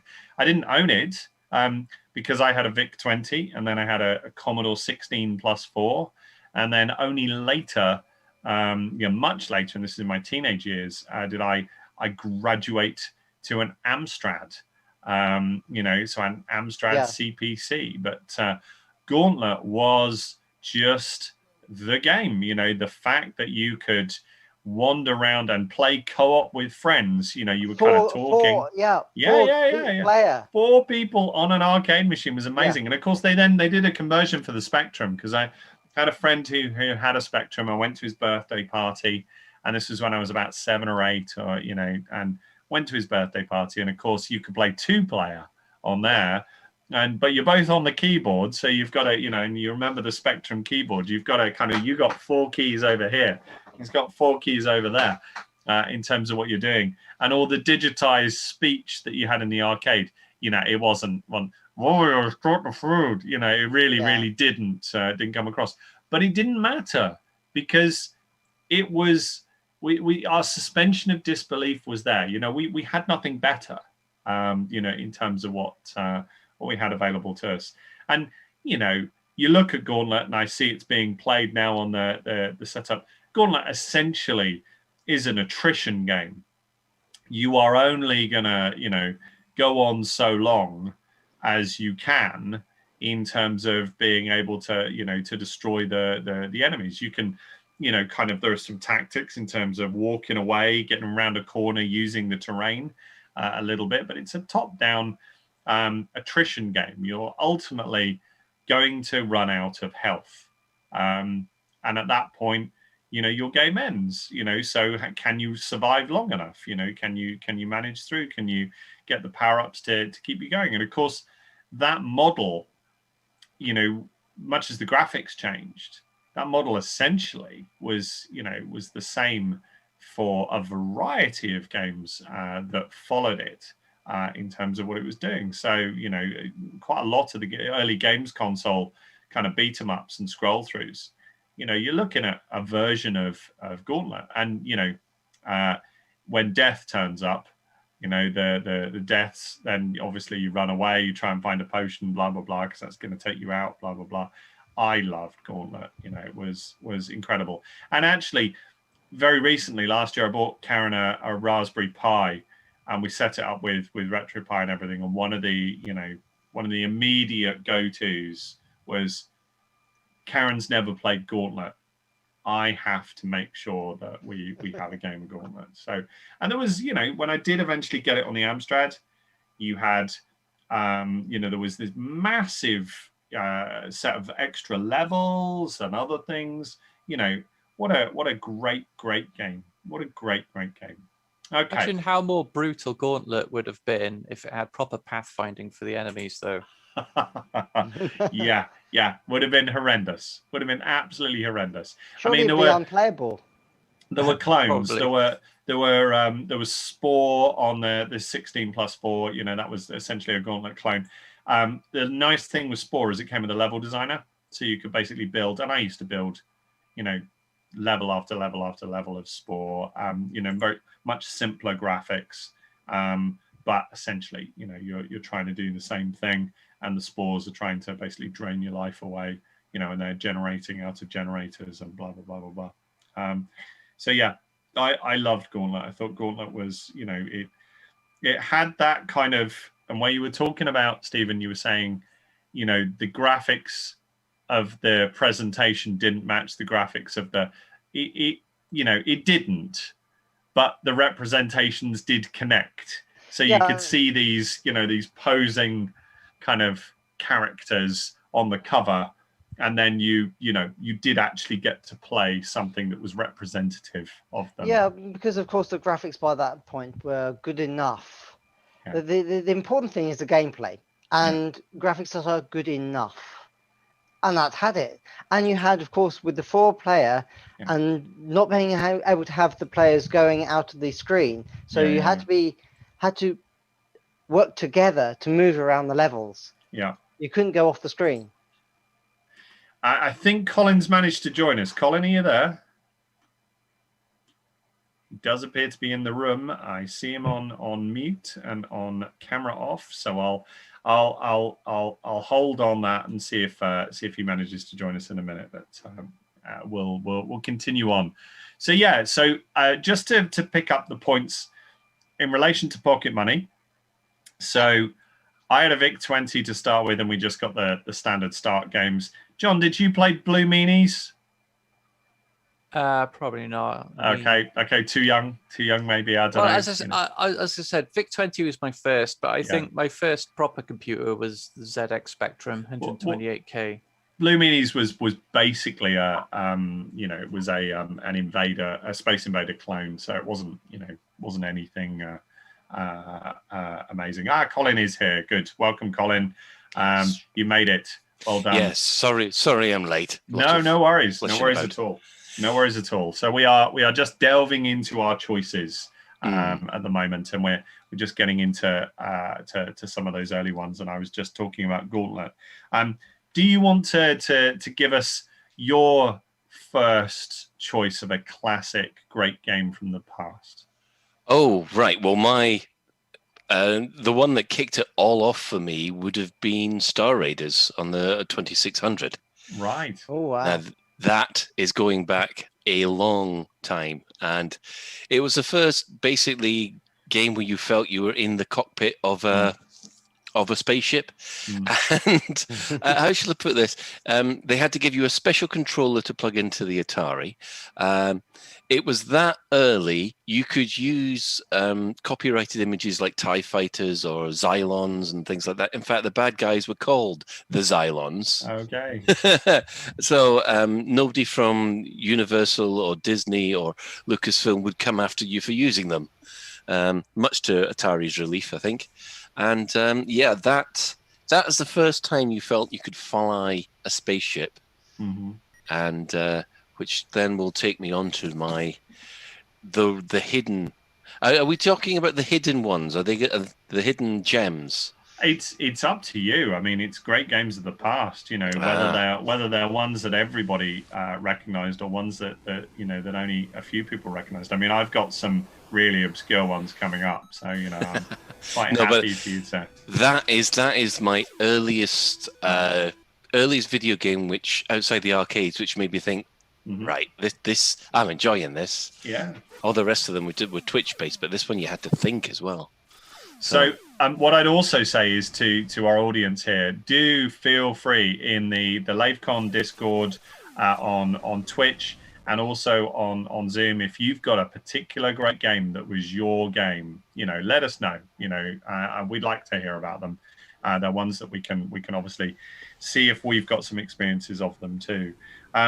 So I was just coming to Stephen's point about your pocket money, and buying your game. So I probably was my proper first machine that had games that I bought games for was my my Commodore 16+4. So my dad bought that from Texas Home Care, which was new in Andover at the time, and he bought it because it was a computer, and so I would obviously not just use it to play games. He was not buying it for me, and it came with a package. It came with I don't think it had a printer, but it had all sorts of bits, so it came with a package.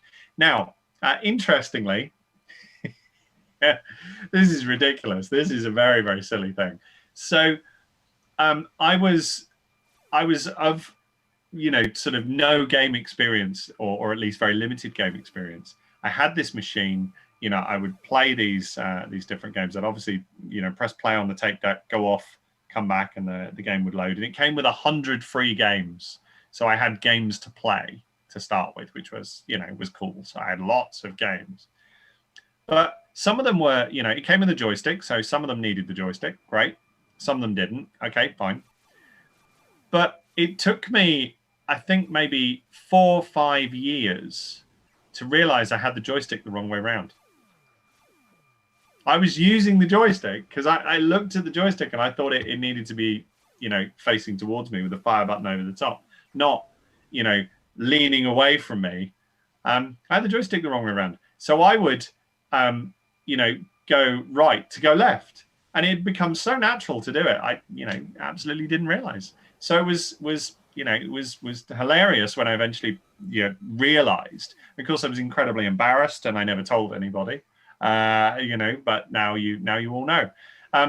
But yeah, so there was 100 great games came for free with that particular computer. And one of them that came for free with that particular computer is a game that's just had a sequel released for the 16+4. It was a sequel that was released, I think it was in 2018, by the developer. He decided to go back and try and perfect, the idea. And it was a clone in and of itself. It was a clone of another game. It's a game called Icicle Works. Now, I know Stephen had a little bit of a route around to try and find this, to try and play it, if I remember rightly. It is very, very strange, but very complete. So essentially what you have to do, it is hundreds and hundreds of levels, and I have no idea whether it's procedurally generated or not. But obviously, I remember levels. I remember, I played this one, and so on. But hundreds and hundreds of levels of a person wandering through the snow trying to pick up presents. And if you pick up enough presents, there it is, it's on the screen. If you pick up enough presents for the level, you complete the level. And so the doors then open and you can go to the next level. But there's a timer. So you've got to pick up enough presents before the timer runs out. And you can walk through snow, that's fine. If you walk under basically snowballs, or the kind of avalanche boulders, snow boulders, if you walk under one of those, then it smashes you, it crushes you, and you die. If you free a polar bear, if a polar bear comes to get you, you die. If you free a penguin and a penguin comes to get you, you die. However, if you drop a big snow boulder on a penguin's head, the penguin dies and you get presents. So given that you have to, to get a certain number of presents to complete a level, it was a quick and easy way was to bash a penguin over the head and you could complete the level. And as soon as you've completed the level with enough presents, then all the other presents turn to bonuses, so you can pick them up and get extra score. And as I said, the doors are open, so you can then go off to to go and take a look. So yes, it is based on I think Norm has picked it up here. It is based on Boulder Dash. It is a clone of Boulder Dash, but I believe, as I say, the developer has just produced a sequel to this for the 16+4. It is a new game for the 16+4. So he went back and decided to do dev on the same platform, which pretty incredible even of itself. But I loved Icicle Works. It was just, there was nothing massively complex about it, but the fact that you matched the timer with the achievement with the score, you had a bit of a survival game, fine, a bit like Gauntlet, but you also had this achievement base, that you could do this level, do that level, and move on through in terms of what was there. Now, the version that's playing on the screen has got colors. I had a black and white telly, so I didn't know any of the colors. But I mean, that sometimes can make the graphics a little better, I guess, in terms of what you're doing. I think for a while there was a browser-based version.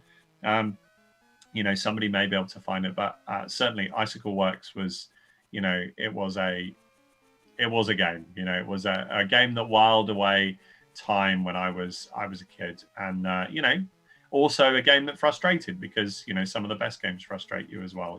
Trying to complete the different things. Did you try and play it for a bit, Stephen? No, I didn't actually. Well, I didn't have any Commodore stuff. I'm not sure who captured the footage there.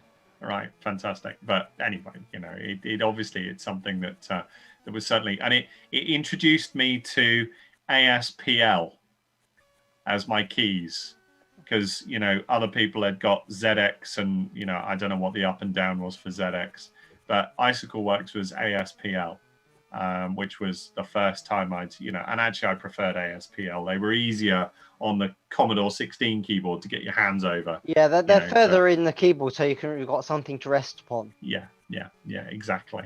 Okay, so John, what would you say would be another great game that you thought of? Well, my second pick is Stunts, another PC DOS game. Mm-hmm. It was like an early 3D game.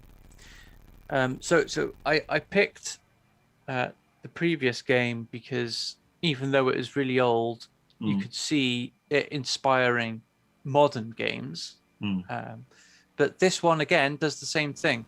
I mean, the graphics aren't amazing by today's standards, but at the time it was like, wow, a 3D racing game. But what made it great was it came with a level editor. So you had this user-generated content as well. So you could build your own tracks, and you can make them as fiendish as you want, and challenge your friends to try and complete them in the fastest time. I think everybody used the Formula One car because it was like super overpowered, as in it was the fastest car and it had the best grip. But it was like I played it in school. What happened was somebody brought it in from outside and installed it on the English class PC, and that was our form room. So basically, during breaks and lunchtime, we would fire up the PC and we'd play this game. And we were basically doing speed running because we were all, we'd find a track that we all really liked and we wanted to do well on. And then we would try and beat the time. And there was all sorts of what you'd think now of as glitches. Like, for instance, if you could get enough height in the car, all of a sudden the friction statistic would disappear and you'd be able to go to max speed straight away. So there's all that kind of stuff as well. And yeah, we were super competitive. So for me, this was like speed running before I knew speed running was a thing. And having that level designer in there, right? That kind of just gives it second life, doesn't it? You play it through and then you go, oh, well, actually I can make some stuff, And it was, I had, and obviously, different generations will know this name for something completely different. Kickstart. Anyone remember Kickstart? The BMX kind of, or not BMX. It was a low CC, sort of dirt rally bike, wasn't it? That it was a 2D thing going across doing jumps and stuff to get through and it had a level designer. I got that quite late, but it had a level designer. So you immediately, you've got this kind of, oh, I can challenge my friends. We can all try the same thing and see who does it best. What a great, great package, great idea. To kind of do that and to bring something else to it. But sorry, I was just to say, if you modern games, there's now a game series called Trackmania, which is basically stunts. You get design levels, but also there's a massive speedrunning community built around it. And of course, the internet allows people to have global scoreboards and things like that. So yeah, in a way, it was like super influential. Again, there may have been similar racing games that predated it, but for me, it was such a well-honed package. It just had everything. Yeah, I was just going to say, it looks to me very much like hard driving. Yeah. So did again, hard driving have a level editor? I think hard driving 2 did on the 16-bit machines. Of course, hard driving originally was an arcade game. Well, that obviously has its own set of parameters in terms of, I doubt the arcade game had a level editor. That would have been a very interesting arcade game. Colin, what would you say your next pick would be? Well, my next pick is more up to date. In 1998, Argonaut Software released a follow-up to Star Glider, imaginatively titled Star Glider 2. And for 1988, this game was astounding. There was basically it had, you basically were plunked in the middle of a spaceship and not told anything. You just basically had to work out how to fly the thing. You had to work out what you were doing. You got told that, oh, there's a big bomb that's going to go off and you've got to sabotage that bomb. Didn't tell you how to do it, anything like that. And so basically you had a bit of good old ship-to-ship combat, which is always good. You had to do some fetching and carrying. There we have it on the screen, which looks great. I hate to say it, when it was on the Amiga A500, it had a frame rate of about 5. So I don't care what anybody says about Odyssey, as long as it's better than Star Glider 2. That's good. But once you got onto the Amiga A1200, the game really came alive, and because basically it was running at a decent speed. Now the idea was that you had to either trade or discover parts for a bomb, which would blow up their bomb, if you like. They were building a massive space station. A big MacGuffin weapon that you had to get rid of, and the only way to do it was to assemble this bomb. The thing was that you had an entire solar system to explore in order to get this. And for me, in 1988, when this came out, it was well ahead of its time. I mean, this was 4 years after Elite. Yeah. And so basically you could fly around in space, you could come across space whales, you could actually go down on a planet, you could actually go through the planet in tunnels. It was a fantastic little well, not little, but it was certainly a fantastic eye-opener into what was possible. Didn't friend of Lave Radio and LaveCon, music composer extraordinaire, do the music? Didn't a particular Uncle Art? Yes. Uncle Art? Yeah, Yes, he I'm did, fairly yes. sure Uncle Art did the music. Yep. He definitely did. Yep. Yeah. And yeah, it was one heck of a challenge of a game, because for ages everybody the thing was, this was before the internet, so you didn't have any idea. So next week you'd be there going for Amiga format, looking to see whether or not there were any hints on Starglider 2, because nobody had a clue how to get anywhere. Yeah. And it was only, I think, 2 months later, when people said, and this is how you're supposed to play it, did people start actually making progress. And it's got a real Tron vibe to it, doesn't it? You can imagine kids kind of remembering going to the cinema and looking at things that were there, and then coming to this and going, wow, I'm kind of in a game that's like Tron, and incredible kind of cultural zeitgeist, to sort of tap into visual, kind of nostalgia in terms of, or visual sparking in terms of, what's there. I'll tell you one thing that it does make you appreciate with Elite. It does make you appreciate the scanner, because if you look there, you've got those two. They're supposed to tell you where everything is. Those two kind of scanners. One's supposed to show you the position of your ship, and the other one is actually to show you all the enemies. And you're there thinking, "Oh, I wish they'd used something like the Elite scanner on that, because it would have made things so much easier." Yeah, because that doesn't actually show you anything really. No. It doesn't. It doesn't. Tells you which way up you are, generally. Yeah. But then you can normally work that out by actually looking outside. Of course, the interesting thing about that game is that the package came with a dual format disc that was both Amiga and ST. Okay. Yes, it didn't. It was notoriously unreliable, and that's why you never got them again. Because people were sending the discs back left, right, and center until they just gave up and said, "Oh no, here, have an Amiga one, have an ST one. We give up."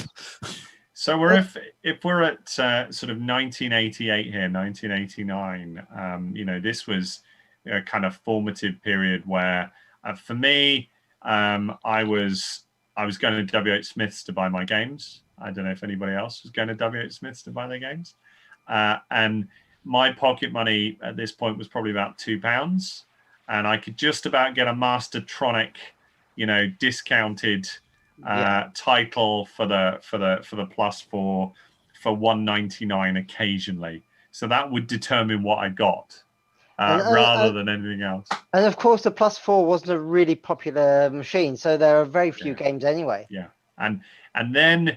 Just, I think 1 or 2 years after that was where I managed to get a second-hand Amstrad CPC 464, and one of the early games I got for that.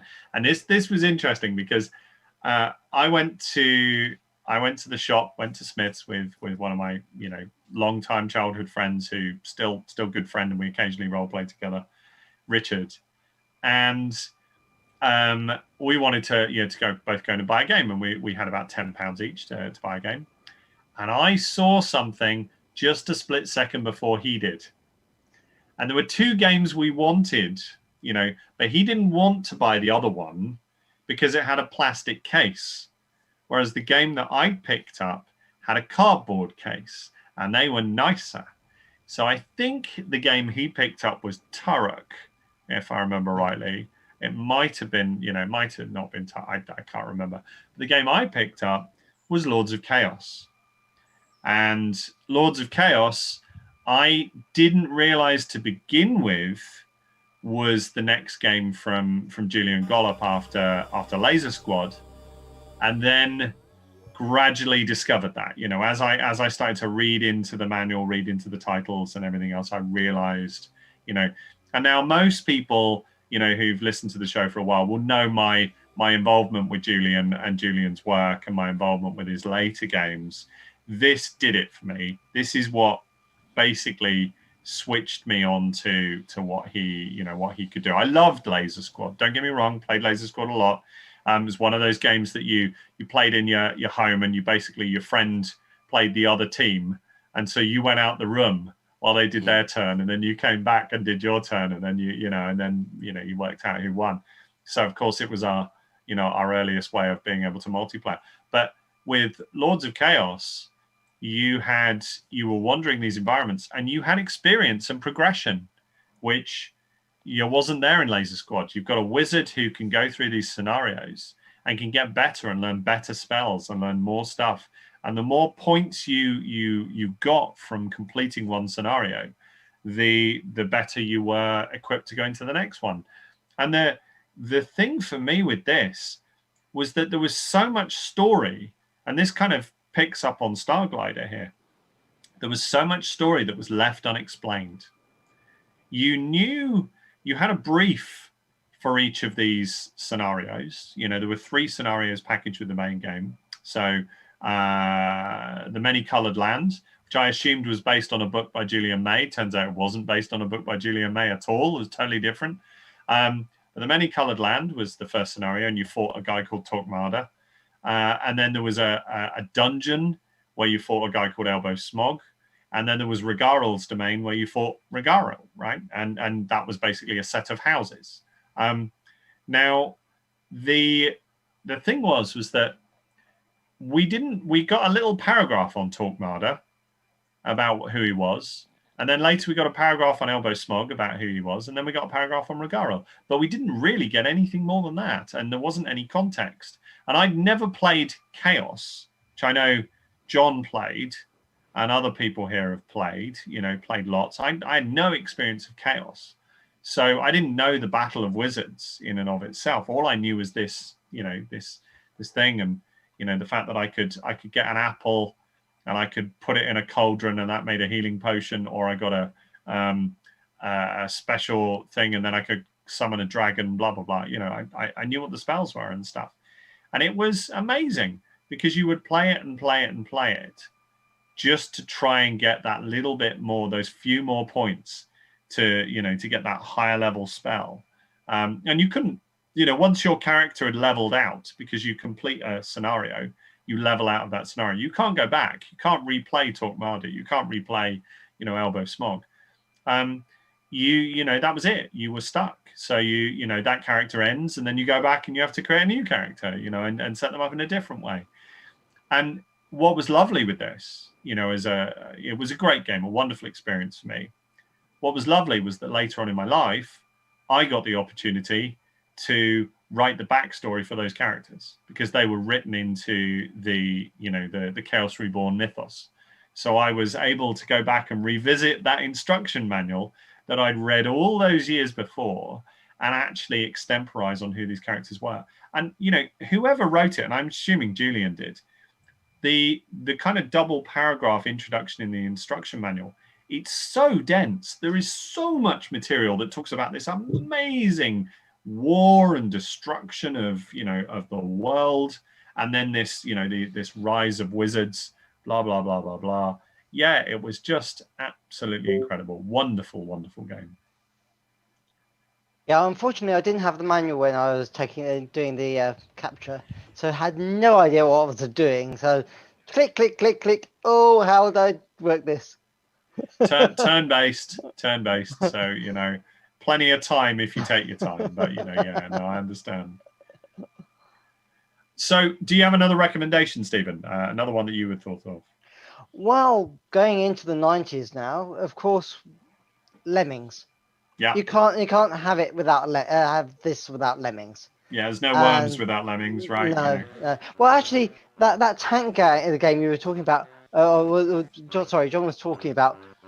That was Worms. Effectively, Worms influenced that. Mm-hmm. Okay. So, but Lemmings, that was a revelation. I got on my ST. This is the Amiga version playing here, but yeah, it was puzzle games. Yeah, it was not pew pew. Well, unless you had the flamethrower, but no, it wasn't pew pew. But it was you had to think, had to use your brain, and it was cute and fun. The late Storm Constantine, the fantasy and science fiction writer, I have her editorial article for a magazine called Games Master, which I've got all of Games Magazine. I think it started as Games Master, and then they had an issue with the TV show copyright, so I think it became like Games Magazine or something. But she did an editorial where she basically said, I am really struggling to get any work done because I am playing Lemmings. That's all I seem to do with my day. I seem to just play Lemmings. I can't write any novels because I'm playing Lemmings, which I thought was I revisited that a couple of years ago when we started Parallel Worlds. I went back and found online all the editions. There were only like 9 editions of that magazine ever, and I found all the editions of it online. Managed to get copies of them. I only had one when I was a kid, but managed to get copies of them, and it was wonderful to reread some of the stuff that people were getting up to at that point. This was what, 1990, 1991, 1992. I think. Well, wasn't Lemmings sort of 93? It's actually relatively late, I think. So I've got. Has anyone heard of Dirk Bludgeon Wizard Bailiff? No. No, is this one of your unique ones that only you have played? Does no one know this book? No. Okay, so this is a it's a book I bought for Chris Jarvis for Christmas. So I was hoping that he and I would try and play the joke together, but I think it's not. So this is by Nate Crowley, right? And this is 100 best video games that never existed. So if you haven't played these, then I totally get it. Beastenders is in here. Thomas the War Machine, I think, is in here. It's absolutely brilliant. Nate Crowley, if you've not read his writing at all, he is an incredible satirist. He actually wrote some stuff on Fallout, which was particularly interesting. But yeah, there's Lizard Designer Pro Millennium Edition. Night Bus Adventures. God, Gorillionaire, Recruitment Barn. Local Council Laughs, World of Pigs. There's incredible games in here, which it is just so many, and they managed to put illustrations. So it was published by Rebellion, and so they managed to put illustrations. So they kind of look like they're actual games. That looks legit, in terms of what it is. But that's Ricky Feathers and Ricky Feathers 2 just for hoots. Clearly a slightly, a Sonic clone of some kind. But this is genius. And he basically goes through and writes these things as games reviews. So it feels like it's a part of culture that you completely missed out on. Which I was kind of thinking I might be a thing I could play as a trick on you guys this evening. But obviously you can't have a joke that's all of your own. If I'd had Chris here, he would have sat there and gone, "Oh yeah, I know it." Which Yeah, would have but been the really funny funny. thing is that you could put Goat Simulator on that list. Yeah. And that's a real game. Yeah, or Desert Bus, Yeah. Which, God, if people don't know about Desert Bus, I mean, that was just a crazy idea, and the very fact that it was designed by Penn and Teller, is just nuts. But then again, back in the day, you had Trash Man. Yeah. Who would have a game about bin men picking up bins and putting in the truck? Maybe you could say that about why would you have a game about serving drinks to bar customers or delivering Tapper. newspapers? Paperboy. Yeah. Paperboy. I was going to say Paperboy. Yeah. God, man, I mean, some of these are just, they're absolutely. And the thing is that when we kind of think about them, they're a bit limited in terms of what their play was, but they were seminal. You spent time doing it, all the time in terms of what you were doing. Oh, what we got loading? We got a Paperboy, yeah. Oh, wow. Wasn't there also a game where you had to try and mow your lawn and avoid the neighbour's dog or something? I think so. Yeah, I've forgotten what. I can't. That was a Jeff Minter one. I'm sure it was. Yeah. You stole someone's lawnmower, and basically you had to cut your own grass before the neighbour caught you and his dog caught you. What a stupid idea! Did anyone play Lawnmower Simulator? Oh, it's got an obvious name. Did anyone play Rockstar Ain't My Hamster? I heard about it. I never did. A satirical take on the music business. If ever I saw one, it was great. It's basically a football management game. Yeah. For pop music, which was just nuts. We're really testing Grant's Googling skills now. Yeah. No, I'm not asking him to go get that. Yeah, just don't look for the Viz cartoon one. But yeah, I mean, this is the point: is that there were so many, incredible games that people have had these experiences with. I'm noticing just in chat, Repton's been mentioned. Yeah, we should absolutely mention Repton. It is also lovely to see that some people played the things that I played. Zulu Romeo has said he played Rockstar Ain't My Hamster. So there you go. It wasn't just me. Of course, Ben would really go for Cylon Attack on the BBC Micro. Okay. Because he really when I had the BBC Micro brought it to LaveCon last time. Oh, we got to have Cylon Attack. Yeah, I mean that's it. Driller, I guess. If we were thinking kind of elite style stuff. I mean, they released a 3D modeling thing that you could make kind of. Well, Driller. Actually, that was actually programmed by a school friend of mine, Sean Ellis, who sadly died this year or last year from a brain tumor. But yeah, he also created Graphic Adventure Creator, which was the level designer. Yeah. Oh wow, I've used that. Yeah, and going by, and and this is no criticism of your late friend at all here, Stephen. Just picking up a thread that we said earlier. The cover art for Driller was incredible. And then in the game, it was the absolute cutting edge of what it was at the time.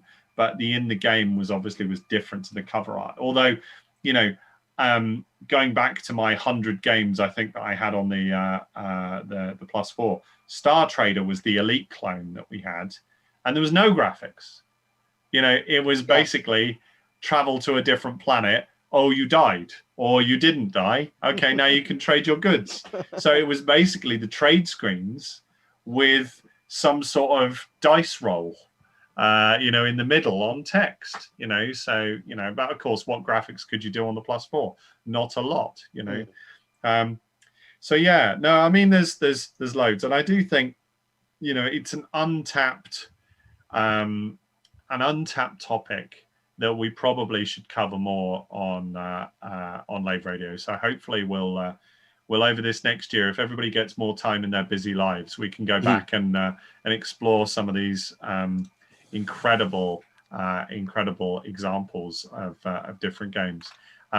Shout outs from me as well to things like Carrier Command, Lords of what was that, War in Middle Earth, which obviously then got translated, was a board game, became a computer game, and then went back to being a board game. Just incredible games. So many that we can think of. What sort of age would you class as retro now? How far back does it have to be retro? Well, yeah, I think it's relative, isn't it? Quake, Half-Life. I don't know. Maybe I'm too old to consider them retro now. Yeah. I almost brought Battlefield Bad Company 2 to this list because we were talking games of yesterday or whatever. It's like it was very influential. It broke lots of ground and things like that. But I thought maybe that's just still too. I mean, for me, the starting point of absolutely, if I think about it if I sort of, if you ask me that question cold, and I just go, what's my first answer?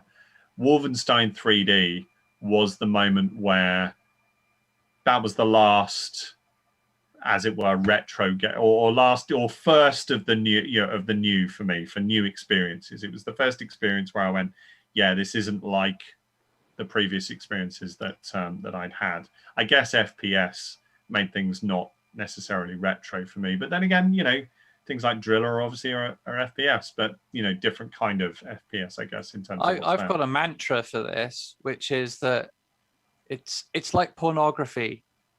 You know it when you see it. So you think it looks retro, it's retro. I mean, I think it's relative though to every generation, isn't it? And I mean, to a point, we're at the stage now where quite a lot of the tech that we're talking about, people who were our age when we were playing these games, they wouldn't even recognize the technology. That's the issue. They absolutely wouldn't even recognize it. We've seen, I don't know if anyone else spends a bit of time watching the occasional kids react. I've done that for media studies classes and what have you, to kind of make some illustrations to some of my students. And interestingly, they obviously have different cultural experiences because they come from different places of the world. And, VHS might have lasted longer in one country than it did in another. But, you do see that these machines were just, that there's next to no cultural memory in the current generation of them, in terms of what was there. So I guess that makes them retro. I guess that makes the Super Nintendo retro. If it qualifies for RetroPie, then I guess it's retro. So that's anything up to PlayStation 2, right? Isn't it? That's not a bad definition, actually. Come to think of it, whatever runs on RetroPie. Yeah. And I mean, even then, I mean, what was it? I didn't get a chance when stuff came out. I never got a chance to play Capcom versus Marvel and Capcom versus Marvel 2. Goodness, is that a popcorn experience? The fact that when we put the RetroPie together, I finally got a chance to do that. That was just amazing as a popcorn experience. And then, of course, I got very obsessed trying to get all these different games to work and tried to get all the SSI Dungeons and Dragons games to work. And, of course, they need keyboards and mice and, and stuff. So it doesn't, Anyway, I think that's our hour up, gentlemen. I want to thank you all for your contribution here in terms of stuff. It's been an absolute blast from the past. And what I would say to anybody who's listening in, please do mention, on the LaveCon Discord or the Lave Radio, the LaveCon channel on the Lave Radio Discord, on the Zoom chat, on Twitch. Do mention to us any other games that were great experiences for you. And if we can start to try and source a few, then it would be great to bring Retro Lave back, and then we can try and experience them. And who knows, we may even get Stephen in occasionally to experience them on the original machines, right, Stephen? Yeah, that's fine. Yeah. we'll all sit on emulators. Well, the trouble is, you I know. don't have any Commodore 8-bit machine, so Right. So we'll just have to make sure that that's taken into account. But if there's anything else, then we'll have it easy and have some sort of emulator on our computers, and you can struggle through plugging everything in and going for a cup of tea while the cassette player loads up. Right. yeah. Okay, folks, thank you very much. I think we're down for a half-hour break now, and we're coming back with the big quiz. So ready your general knowledge. I believe this year has been put together by Grant and Simon Wynnard. So I'm anticipating that this is going to be an absolute epic thrill ride. I'm sure Simon will have put every possible twist and shenanigan into his quizzes and his questions, and everything will be ready for us. So, Grant, I think we're good for a short break now, aren't we? Yes, we are. Oh no, I did it again! I always forget to switch my camera before I come to me. Never mind. I'll fix it quickly. There we go. Whew. Yes. Is your audio okay? Yes, I know. I know. Everything's good. We're all good. We're ready to go. Echo. Yeah, your audio is pretty terrible. It's fine. It's fine for everyone else. It's just you guys. Okay. So yes, we can go for a quick break. That should be better. Was that okay? That is much better. Yeah, okay. yeah. So yeah, quick break now. Let everybody have a bit of tea and refuel, and then we're back for the quiz. So take care. No problem. All right. We'll see you in a second or two. Well, a number of seconds that number a lot that add up to half an hour. To be fair, that 1800 according to Alan. Thanks.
Lave was most famous for its vast rainforests and the Lave tree growth. Much of the rainforest has now been cut down, and the famous shrub is now extinct.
Hi, Commander Kumar the Far here, and you're listening to Lave Radio. Up next is a track that I wrote based on a true story. It's called Pirates Took My Spaceship. Now, if you want to listen to more stuff that I've written, you can find that at soundcloud.com/KUMARTHEFFAR-1. Oh crap, the bag!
Hello, Commanders. My name is Simon Jones, and you are listening to Lave Radio.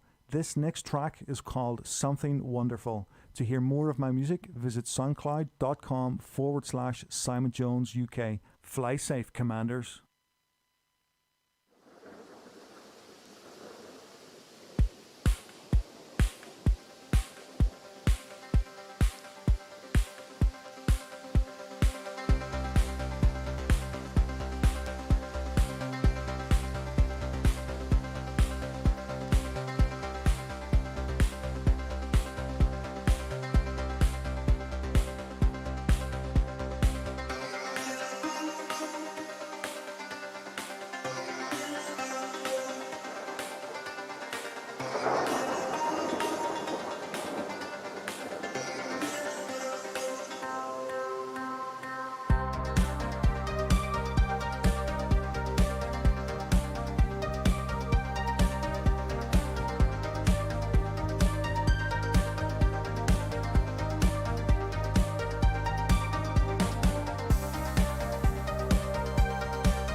I'm through with watching the chat of other streamers on Twitch. It's like I'm never gonna make it and I hate to bitch.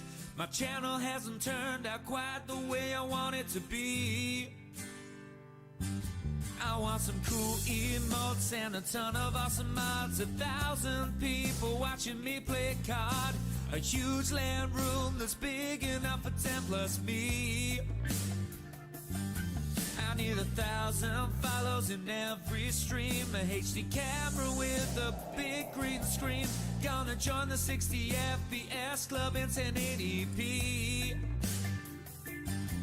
I want the best connection I can possibly get. The kind of PC rig that makes the nerds get wet. Running quad SLI and lots of SSDs. I'm never gonna sleep, I'll always be online. I got a ton of coffee, so I'll just be fine. Well, we all just wanna be big Twitch stars, hanging out at conventions with the VIP bars. The games come easy and the merch comes cheap.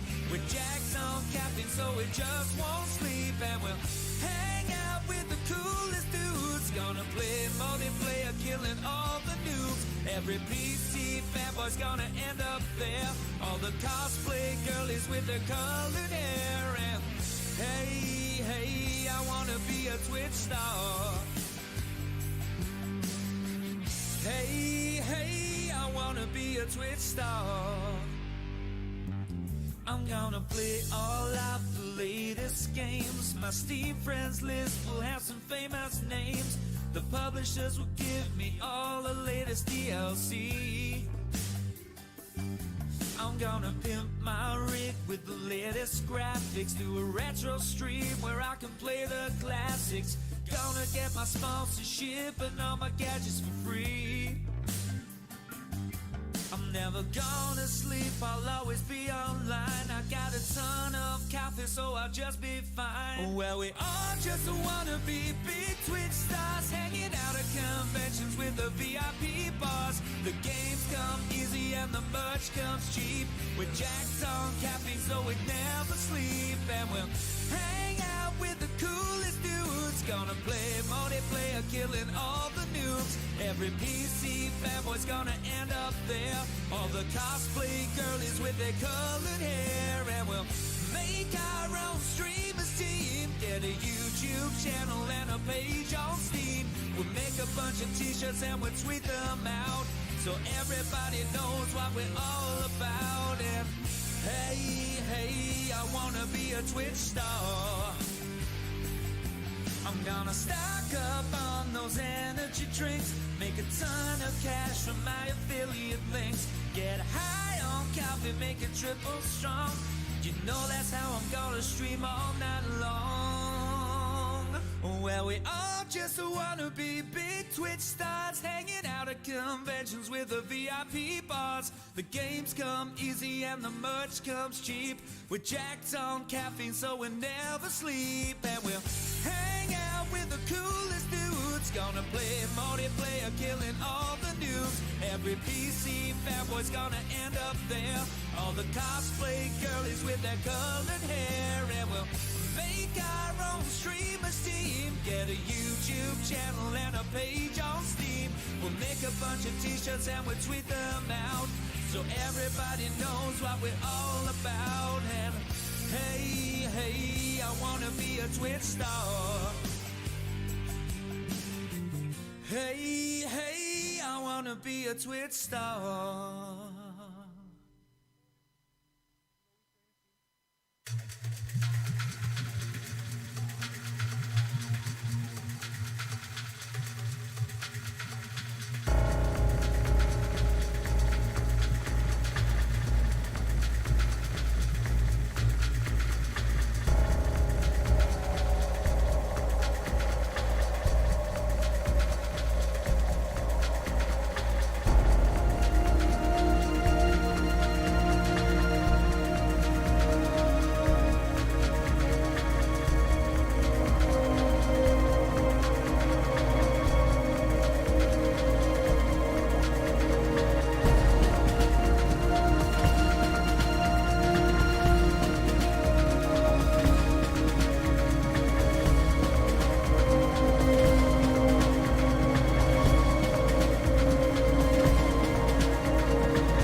911, how can I connect your call?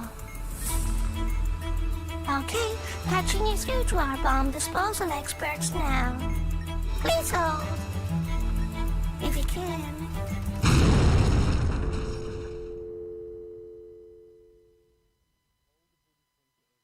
Hello, bomb defusals. How can I help? Yeah, I've got a bomb. Oh, fantastic. Now, can I just check with you, what's your coverage policy? Do you have a premium or a standard coverage? Premium, whatever the best. I've got them all. Really? What's your policy number? 5. Any other digits than 5? 7. 757. 5. MB7QC8. That sounds like a bomb serial number. Right, it looks like you have a standard policy there. I'm going to have to connect you with one of our other operators, one of the lesser qualified ones. Let me just see who's available. Right, we have... Oh, yeah, we've got Lister I-69. I'll just patch you through to him now. Hello? Hello? Oh, well, welcome to Basic Bomb. Right, have you got a hammer? Is there anybody else I could speak to? Well, if you wanted to pay the upfront fee... Oh, never mind. I've got a button that says press on it. I take it I press that. Well, yeah, press it, see what happens. It's a white button that says press. How many batteries are on that thing? Oh, a big fat one. And then 2 smaller ones. Are they double A or are they triple One's A? a C, and I think the others are double A, yeah. Oh, well, press that button in and hold it down. Oh, a yellow stream. Well, when flashing.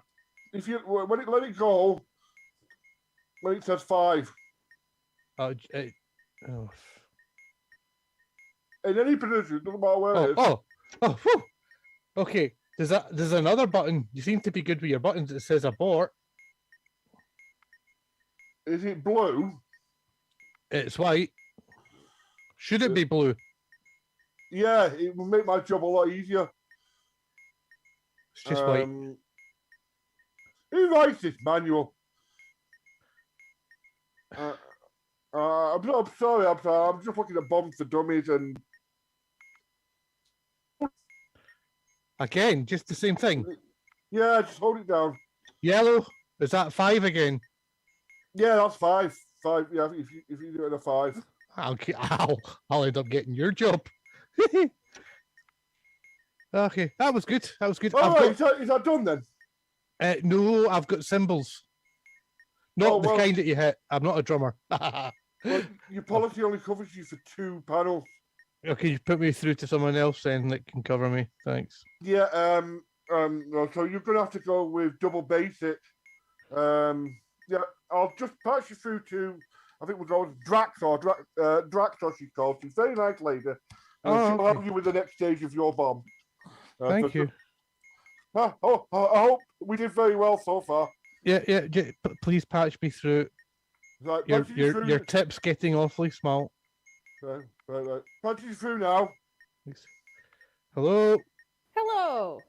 This is Drax on Yeah. the line. Yeah. I've got a bomb and we've got a little bit of time going off it. So I've got cymbals. Do you know what to do with those things? I can have a crack at it, but be warned, my last customer exploded. Why are you telling me this? Just to, cheer you up. The end is near. What do them symbols look like? A wee man sticking his tongue out, a backwards P, an octopus ringing a doorbell or knocking on the door, and 2 Ks, and one's got a gun. Standing back to back. Okay, so you'd want the P. I'll add 2. The octopus knocking on the door. Yep. The MKK. And Ooh. the sticky tongue out. That was perfect. I've got other symbols, but it's playing music now. I don't think that's a good sign. Oh, you've got one of the new and updated bombs then. Cool. I've got the octopus. He's back, but this time there's a curly H, and there's a letter T hiding under a tent, and a zigzag. Ah, Actually, right. I've got 15 seconds left to Well, live. you want the T, the curly H, the zigzag. No, wait, no. You want the no. You want the 10, the zigzag, the octopus. Tell me when I hate them. Oh, fucking hell! I'm gonna get called back into the managers again. This is not a good week. Would Drexler please report to the manager's office? Drexler, please report to the manager's office. No, I hate this fucking job.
And that little funky little clippy noise, I think, means that my sound will have gone rubbishy to the poor people.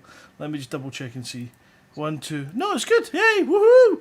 Welcome, welcome, welcome. I don't know why. Now it's gone rubbishy. Is it? Don't you do that to me! Don't do it to me! Literally just went as you said. It's not good. Oh no, it has. Okay, there we go. That's better. So, welcome to the big quiz. It's littler than the quiz we do on a Friday night, but it's bigger than the quiz we do here because we don't do one here when this is the quiz for here. So it's the big quiz, but it's a little big quiz. Can we get the quiz on the Zooms as well? No. Unfortunately.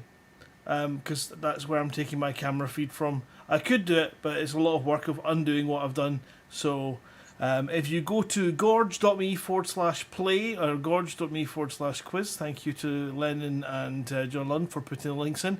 Gorge.me/play, put in your name. You can then create a team and invite other people to come and join you, or you can join another team. Now, we keep the audience team open, and what I'm going to do is I'm going to bring up the teams that we currently have. Where are my controls again? Oh yeah, they're over here. Let's have a look and see what teams we currently have. Currently registered, we have got the audience as expected. We've got the other team that is led by the mighty and quite challenging Psychic. She definitely will give you a hard time. The Purple Python are in. The Cats and Crackheads are here. The Nigels with Attitude. And we have the Bandits. So, you can set up your own teams and then we'll kick off the quiz. And if you are on the gorge.me page, you will have Twitch in the background. And you can turn that off at the bottom using the special controls. You can also control the sound of the media. So if you're listening to it on Twitch and you got the website open, you can also get the sound from the questions, and if there's movies and clips, they'll appear in your quiz page. And it will appear as we ask the question, giving you the maximum amount of time in case there's a lag on Twitch. And sometimes that can be 4 seconds and sometimes it can be 30 seconds. And seeing as you only get 30 seconds to get your answers in, you kind of want as much time as you can. So the quizzes will appear on that quiz page, and you can have Twitch in the background, or you can close that down completely, and you can choose. Twitch isn't working in the background. It's not on. Well, I don't think it was on as default, so just, that's the option. If the Twitch part's not there, then Moof's probably fixed it. Or I've put in the wrong thing, which is very likely to, because I'm good that way. Also, you're very small tonight. Well, thank you. I've lost weight. It's been a long day. There's a reason for that. It's because if you look at the bottom of the border here, this black bar here that goes across, I'm just trying to fit in on top without taking up too much of the real estate. Because if I did it full size, it would just be my belly button in the middle of the screen and a very high definition gut. Right, let's with a side wider in the middle. Oh, okay. What's the code word? Is there a list of code words for the teams? If someone makes a team, they can put a special code word in. If they don't need to put one in, so you don't need one. And the audience is the one team that we reserve to never have a code word, so it cannot be protected. So anybody who just wants to play along, wants to get your scores, everyone gets individually scored as well, so we will have a top winner. We've got a number of other ways that we can mark. There are black marks available, so if you are particularly rude or you say something that's a bit out of the, acceptable grounds, I see everything, and we will black mark you. If you inadvertently make fun of our adjudicator, and I'm not sure if he's here. Are you here, adjudicator? Is he here? He was here. Yeah, I'm here. There he is. There's our adjudicator just over there. That is, of course, the tech monkey Simoof. So I've got a team of people helping me as well. Oh, it's ready. Don't you get us? It's bad.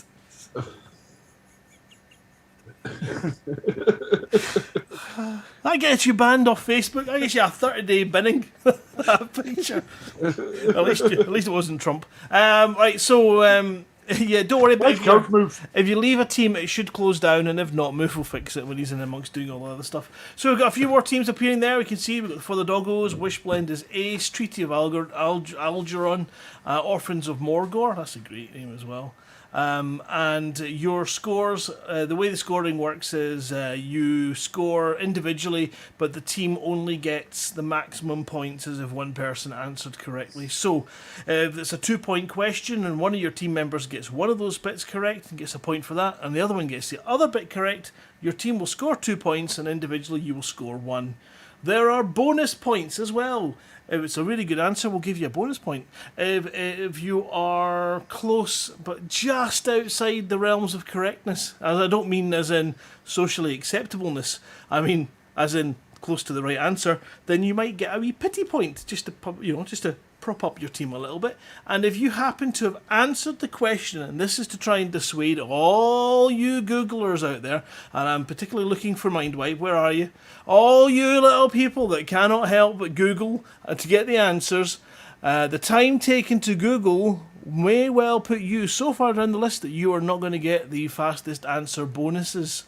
And if in a particular question, one person and one person alone happens to get the correct answer, then not only will they get a point, or the points for the question, they will also get the fastest bonus point, and they will get a know-it-all bonus as well. They will also probably end up in court to answer for their cheating. But, that's the point that we play to. So it's all for fun. There really is nothing too serious. We will make fun of you. We will have a bit of a laugh tonight. Hopefully you will enjoy it. And you may well surprise your own knowledge. We've got a whole pile of questions. The majority of our 8,000 questions in our database have been created by ourselves and members of our community, such as Blister Eye 69. We've got Galactic Midden. We've had questions submitted from Draxer. We've had them from Ailsgriff, from Pillbox. And that's what makes this quiz quite an interesting selection of questions that you may not have ever seen before, nor are you likely unless you come and join us on our Friday night. So, how to join the team? Bitstrom. Right, dead easy. Go to our website, Gorge, Gorj. In fact, don't type in punch data. We'll just type in exclamation mark quiz in the chat. Where are you, Bitstrom? If you're on YouTube or anything, it's HTTP. I'll type it in, actually. I did realise that I put the shortcut in, and then you might not have been on the correct... It might not have been on the right Twitch page. Was that right? Hopefully that's gone out to everybody apart from Facebook. http gorge.me/play, and that will then ask you for your name, and at which point you will then see the list of teams and a drop down menu. In the bottom of that list you can create your own team and then invite people to come and join you, or if you are stuck for a team and you don't have a team you can join, then you can be in team audience with Frank, who I think will be leading up the captaincy of the... Yep, Frank is the captain of the audience. He has the most experience in life out of anyone in existence. I think he was probably behind the Big Bang, if I'm not mistaken. But that is that. Okay, so everybody in. Let's have another quick check and see if we've grown the teams. Was it? He didn't do the Big Bang. He was the one that wrote the letter of complaint about it being too noisy when he was trying to sleep. I'm on the night shift here. Alright, okay. Our teams looks to have stabled. Now you can join in at any time, and captains, you can kick people from your team if you feel that they are a liability, and then they'll get upset and butt hurt and call you names, but that's fine, and they'll end up in the audience. Other than that, let's get stuck on. We have got tonight for you 5 rounds of 4 questions. We have a music round, we have a TV and movies round, we have a history round, and we have 1, 2, 3, 4, 5 movies and TVs. That's 2. History 3. Sports games, sports games and general knowledge. That's 4. Geography, people and places. That's 5. 5 rounds of 4 questions. For a second there, I thought I had lost my mind. I should know better. But let's have a look and see. Yep. Okay. So we are going to start tonight. If everyone is ready. Is he? I'm sure Frank was the captain of the audience. Has he given his captaincy away already? Oh. Easy come, easy go. We are going to start this quiz now, so get ready. You'll have 30 seconds to answer each quiz question. We do have a timer. It will appear on the screen if I do the buttons right, and if not, well, you know, it's all fun, isn't it? So, for your first question, we have got this. Which popular British band from the 1960s and 70s is named after an 18th century English agriculturist who invented the seed drill and helped design the modern plough? You have got 30 seconds.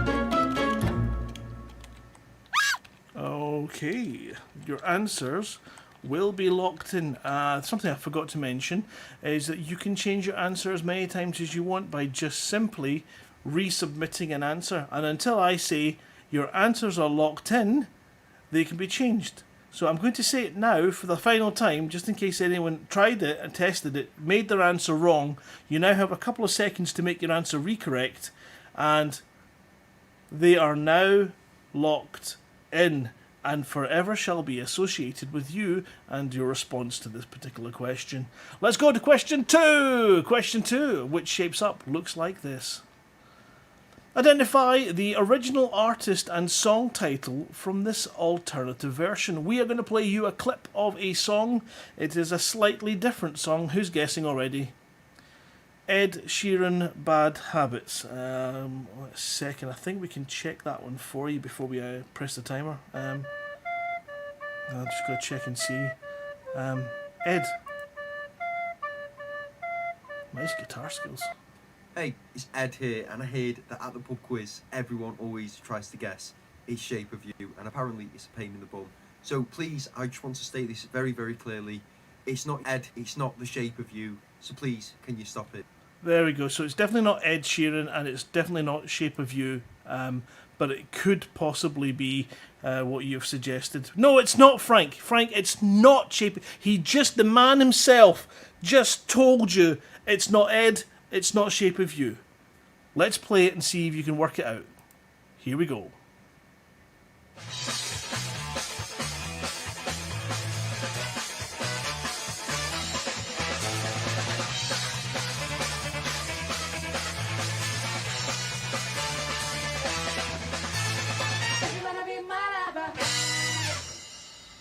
Okay, we'll play that for you one more time, just in case you didn't get it.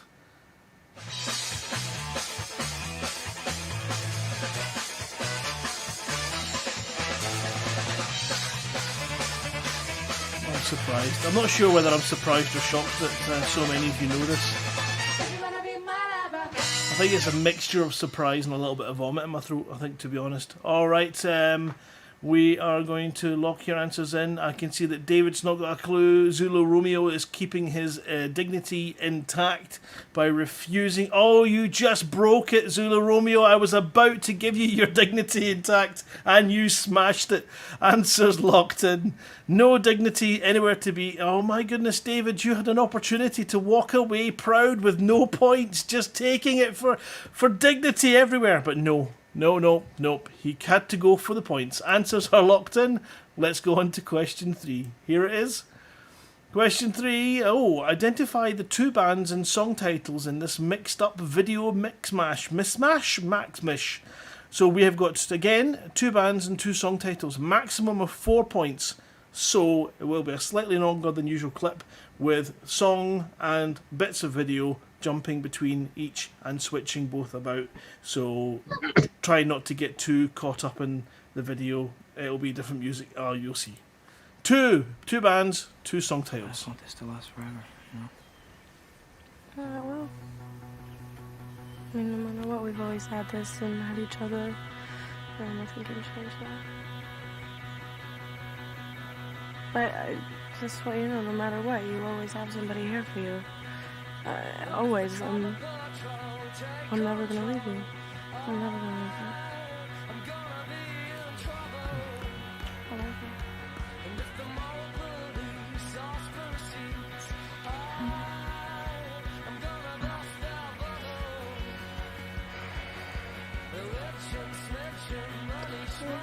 Is anyone guessing yet?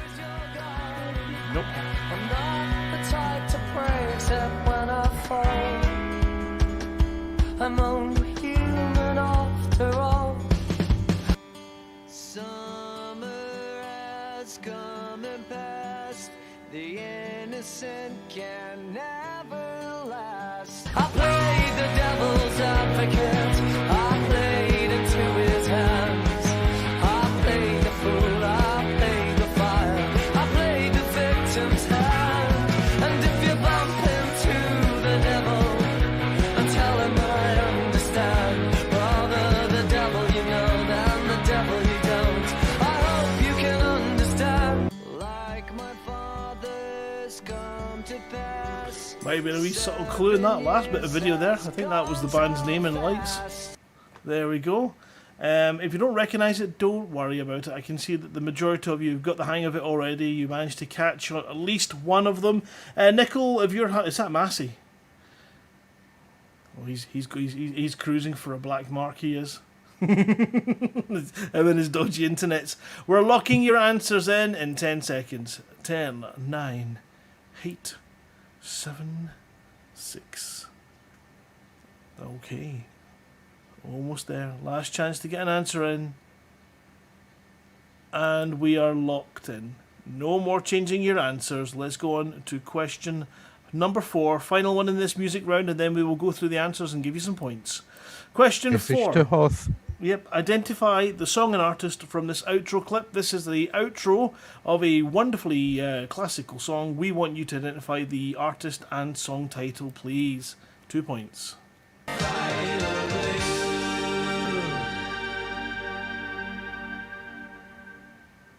I'm going to put 30 seconds on the clock and I'll play it as many times as I can.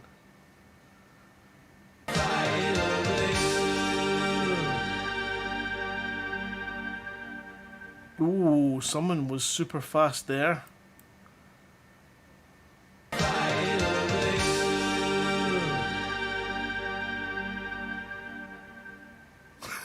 It could be saying kangaroo. It could be saying kangaroo ridden. Is he not just shouting to his mum, I'm in the loo? It could be, or Vindaloo. It could be an England supporter. Who knows? Alright, that is your time up. Do not panic. There's plenty of opportunity for getting points in the next couple of rounds. Let's go and give you some points right now by going over your previous questions and giving you points. And possibly. Which popular British band from the 1960s and 70s, named after an 18th century English agriculturist who invented the seed drill and helped design the modern plough? Well, we've got a few people that look to be right, but let's start with Galactic Midden and have a look and see what the heck he was thinking of with ABBA. Now, I understand this one, Kremen with the Carpenters. I can understand that does sound like it's at least, it definitely is at least a band and has a suggestion that it's a trade as well. Not quite sure about Roy Castle. Or even from Old Crow Express, who's maybe just trying to guess song. S Club 7, I think they possibly were maybe a little bit too new. The correct answer that we were looking for, which a lot of you did get, was of course Jethro Tull. Do we have any interesting answers there, Moof, that you've picked up on? And do we have a who's got the fastest bonus? When you get to question 3, you'll know why I'm not talking just now. Is that the one with 2 bands and 2 tracks? I apologise for that. Wait till you get to the next geography question where it's named the 5 largest lakes. No, it's not. I took that one out. Right, so I can see from this list that Shautika was the fastest answer of Jethro Tull. In fact, he was the first answer in the entirety of people answering, and was a mere 1 second faster than Psychit and Massey, who were joint. Then we had Phosphora 1 second later, and then it just kind of gets a bit more desperate. So lots of people with getting it right. It's going to be easier to say who. No, it's not actually. It's not going to be easier to say who got it wrong. But if you put Jethro Tull, you got a point. So well done. It definitely Astro Phoenix wasn't the Wiggles. Definitely not. The Who, no, it was Jethro Tull. That's who it was.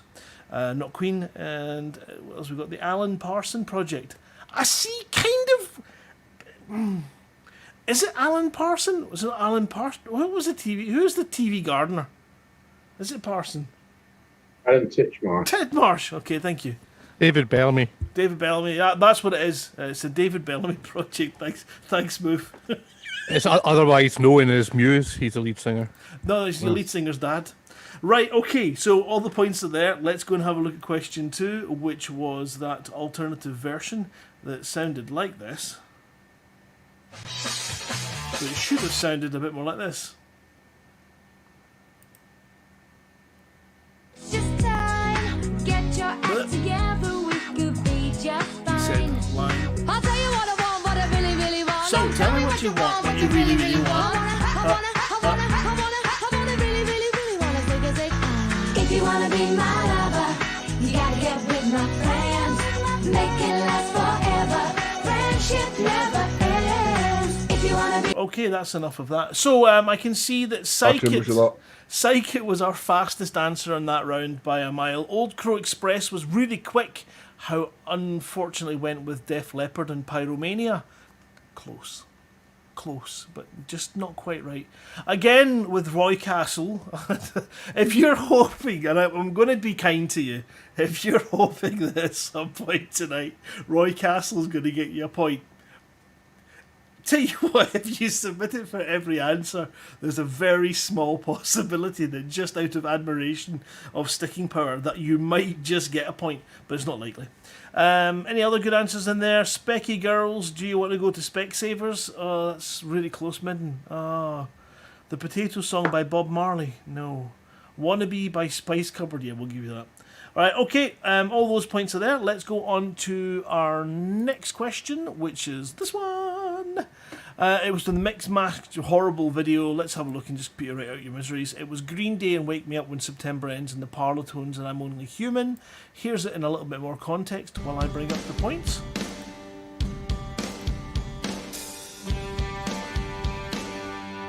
So that is Green Day.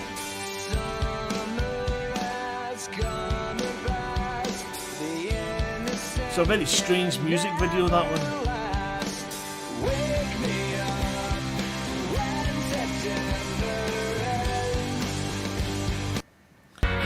And this is the Parlotones. Very, very popular South African band. And I have met them, they are lovely people. I'm only human after all. So if you've not heard them, do check them out. So let's see, did anybody get them all? Oh, you know what? I'm impressed by Sidewinder 40 with Only Human. To get the song title is good. And I know that people like went for mistake them for the Killers. That you're close. You're in the right neck of the woods, definitely. But a lot of you did get the Green Day. So who got the most points in that round? We are looking for someone with 3. Nobody got 3. Loads of 2 points. Little Biggin getting 2. Draxer 2. Ray BD getting 2. And who else got 2 there? Shautika. Trekkie gets 1. 2 to Galactic Midden. So a lot of good guesses there, and we'll work out those points in a second. Let's go on to our final question in this round, which was maybe a little bit easier. What was this outro?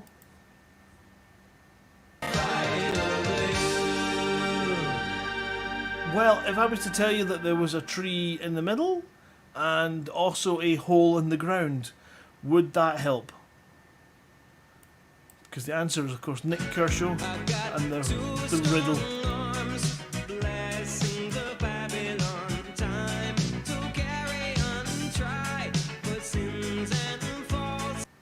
So I'm just looking down the list and I don't see Roy Castle, so I apologise I didn't give you that offer soon enough. There is an Ed Sheeran, Shape of You, or an Ed You, Shape of Sheeran. I can see that Kremen, with a mere matter of seconds, nailed Nick Kershaw and Riddle, so you must be a huge fan. And then we do have some pity points. I don't know why. We might need to go to the adjudicator for this one. Is there any reason why Zulu Romeo is getting a pity point for Spice Girls and Wannabe? I just, he's probably got that song stuck in his head and I feel sorry for him. Well, that's fair enough. But and then John Spiderman has got a little bit of point for Die in the Loo. That's what you're singing. Yeah, Nick Cave. It's a Nick. It's a point for just getting the word Nick. Okay, so when points are a bit scarce in the ground like a round like this, you might find that the adjudicator is quite generous, but woe betide you if it's a sequel to a movie and you've gone for the wrong one. All right, Aliens 3. Aliens 3. Right, let's put all those points into the team scoreboards and go and have a look and see how they are currently shaping up. Here they are. We can see that the other team, led by I can't even think of the word. 9 points. Well done. 8 points to the Nigels. 7 to the Cats and Crackheads. The audience are doing well on 7. Hoof-hearted. Nice. 5 points. Orphans of Morgor 4. For the Doggos 4. Purple Python 3. Wishblend is ace. Got to 2. John at Spiderman being your most valuable player at the moment. And the Treaty of Algorun is currently on 1. And the Bandits, I can't see because of that LaveCon logo, so let me just go and shift that out the way. But I imagine it's going to be either less than 1 or 1, but it won't be 2. Where is it there? Boink. There we go. Get that out of the way. Everyone knows this is LaveCon. It's LaveCon. Bandits are on 1 point. There we go. Excellent. So, our second round, according to my notes, is going to be TV and movies. So, a bit more media, but hopefully a bit more popular, maybe a bit more up to date, who knows? But we'll go and get straight into round 2, question 1, in a second. Here we go. Right. Question 1 in this round, if you're all ready to answer, is... What product is being marketed in this advert? We're going to play you a television advert and we want you to tell us what the product being marketed is. So, here's hopefully something you recognise. Let's have a look.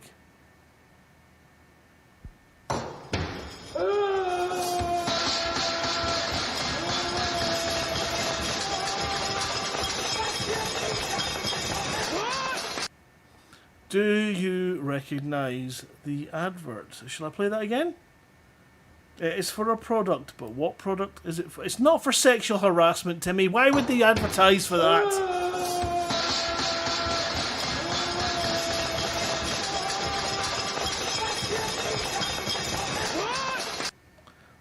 Okay, anyone? Anyone? Hearing aids. Some really good answers coming through there. The bad news is, if I have highlighted your answer already, you're probably wrong. Zulu, Romeo, Viagra? Where? What? Where? Oh.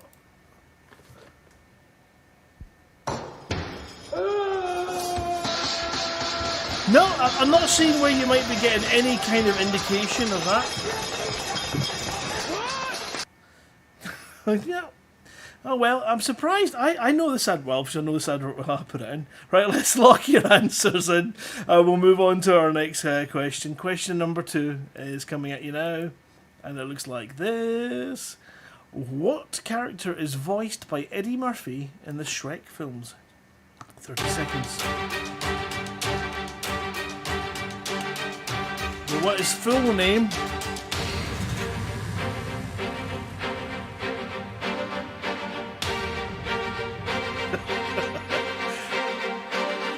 Before he cancels back.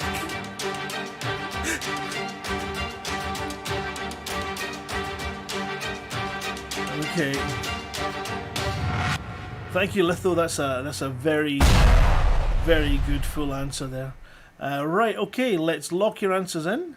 And we'll move... and there's another quick one in there. Right, that's our answers locked in. If you're not in, you're not getting a point. Question 3. Well, it's not necessarily true. You might get a point. Simmons, I don't think that's true. Okay, question 3 looks like this. Oh, identify the TV program from this version of its theme tune. There you go. Let's just play it and see who's guessed already. Chuck, Keeping Up Appearances. Firefly Season 2. Too soon, Timmy! Too soon. Kickstart. No. Airwolf. Nina Cherry Buffalo Stance. Record Breakers. Midden, you know what? I wish I had got Record Breakers in. That would be amazing. But I've got this.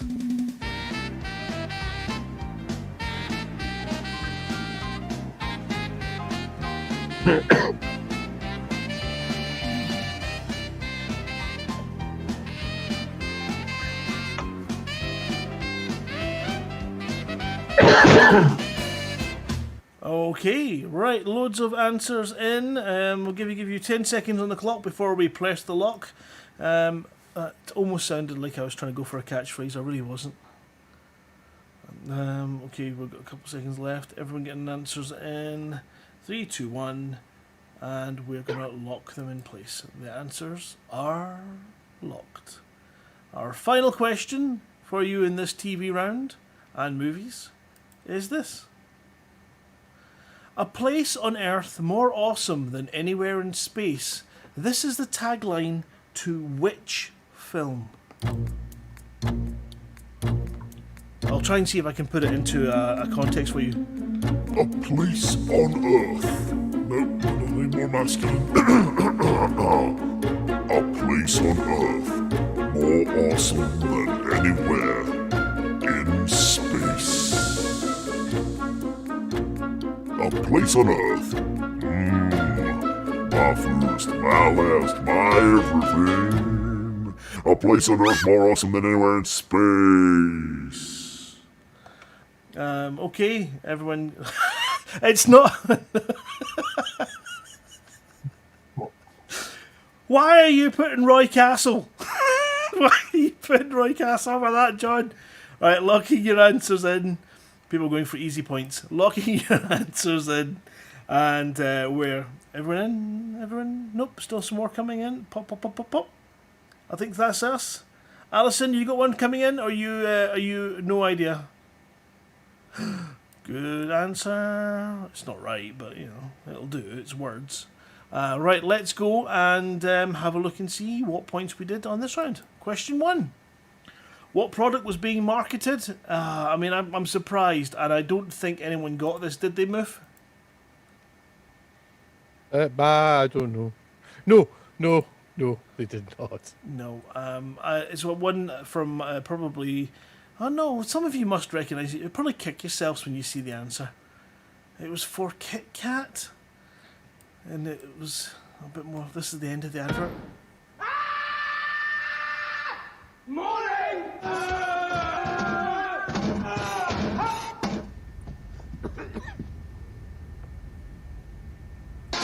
There we go. So it was Kit Kat. They all worked in the line. I can't believe there's no points in that one. That's shocking. But let's just we'll gloss over it. Is there any nursing home for the elderly? Lennon. Headache tablets. That's a good answer. Sillet Bang version 1. Mashed potato. Foster's. Biltong. That's an interesting answer as well. Fairy liquid. Earplugs. Right, okay. Let's just move on then to question 2. Right, this one was who is voiced by Eddie Murphy in the Shrek films. I did want the full name, and that is, of course, Donkey. So let's have a look and see who... Trivia, that was another Nick Kershaw song. Donkey? No, it wasn't. Donkey. No, it wasn't. It's Don Quixote. Right, I can see the fastest On answer there. karaoke. You know, Don Quixote, not Donkey on karaoke. Psychit, super fast on that one. 1 second ahead of Lennon and Raby D, who are both just behind you. Shatika and Phosphor were the further second behind. And then it goes down the list. Who didn't get points in that one? Little Big in with Roy Castle.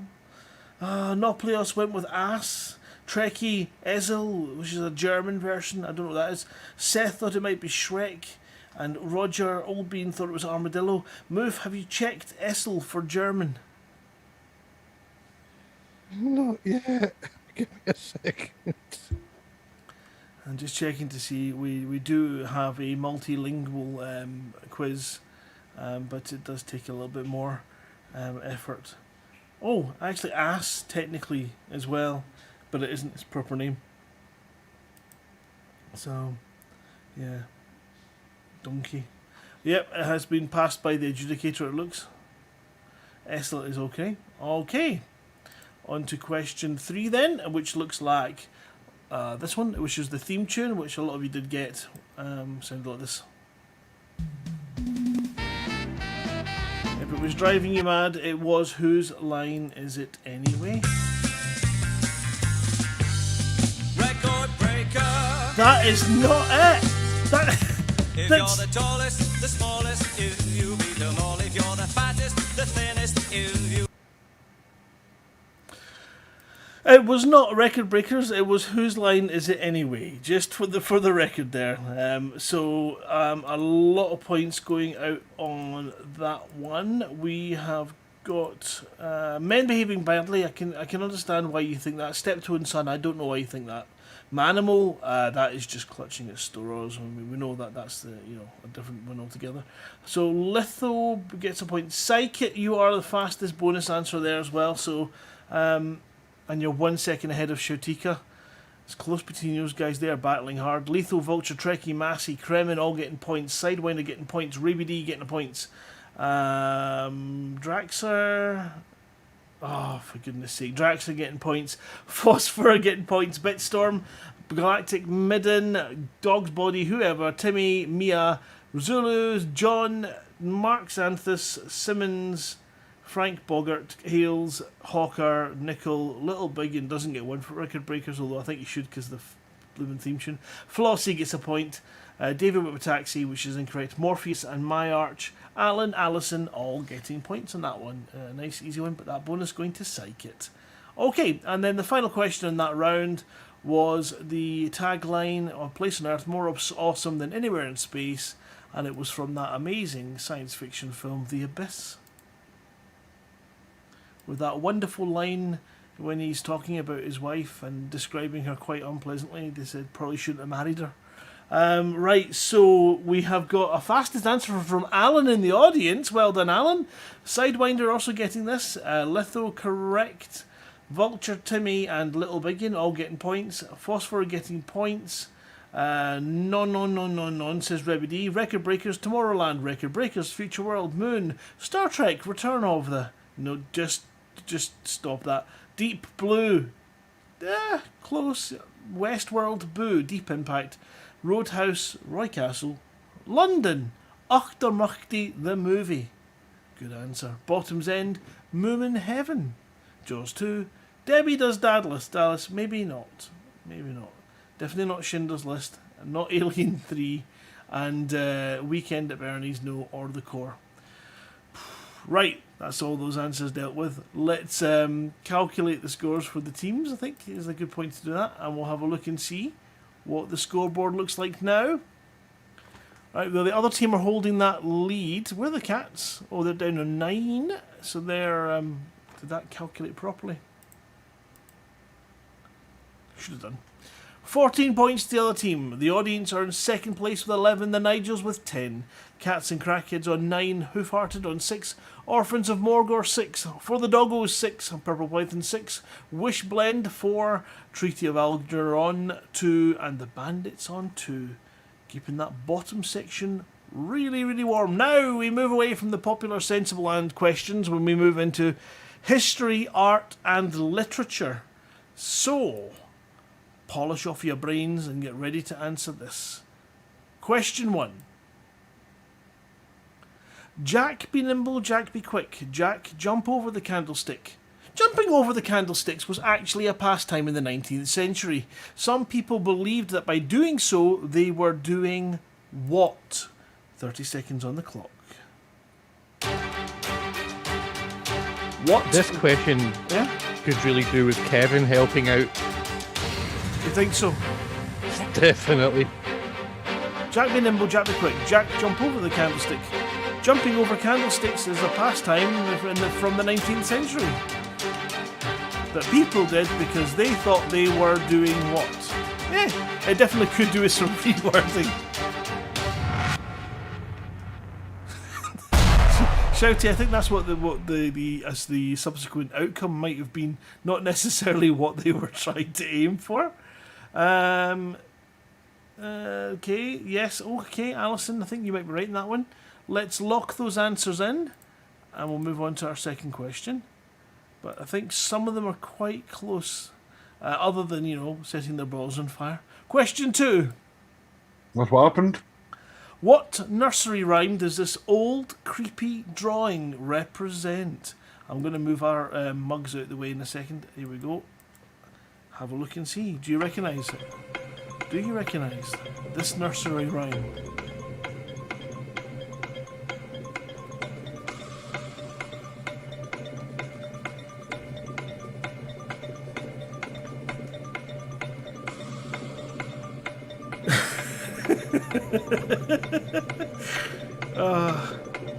And before we get to the answers on this, I really want to make this clear that this question was submitted by Galactic Midden. That's GALACTICMIDDEN. And you can get him on Twitter and on Facebook and in the Elite Dangerous OnlyFans. Okay, we're going to lock your... No! No! You'll lock your answers in. No! We're going to move on to question 3. Question 3, it looks like this. In what year is all this happening? Now, this is one of Shouty's questions, and we're going to play you a video montage of things and songs and things all happening in a particular year. What we want you to tell us is what the year is. So it's definitely worth a guess. Again, I'm going to move us out of the way so you can see the whole video. And here you go. I want a freak in the morning, a freak in the evening, just like me. I need a roughneck nigga that can satisfy me, just for me. If you are that kind of man, wake up, it's a beautiful morning. Feel the sun shining for your eyes. Wake up, it's a beautiful. Wake up, what could be the very last time?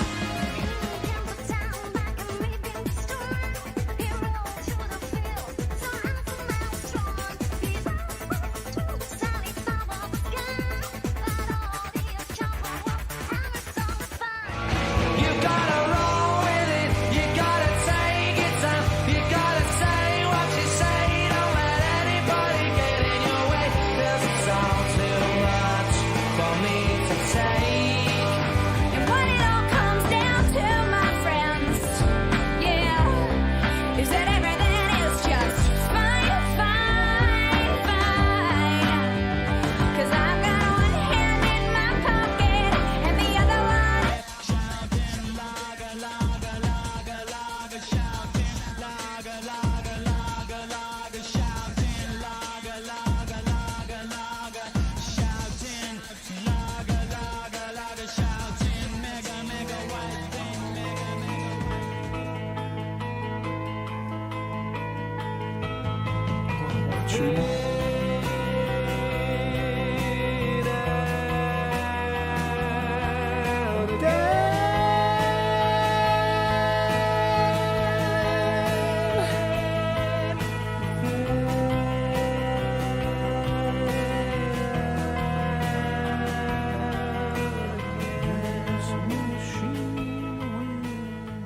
Will not communicate.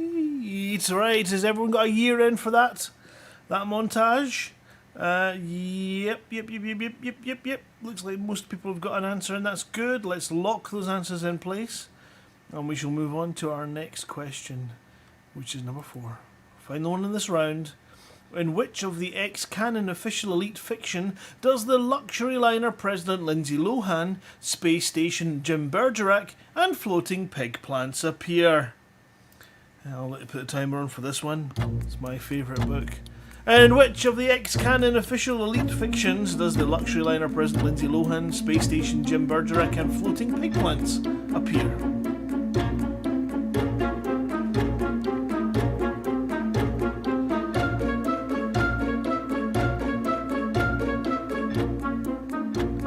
So it is an official book. It was released.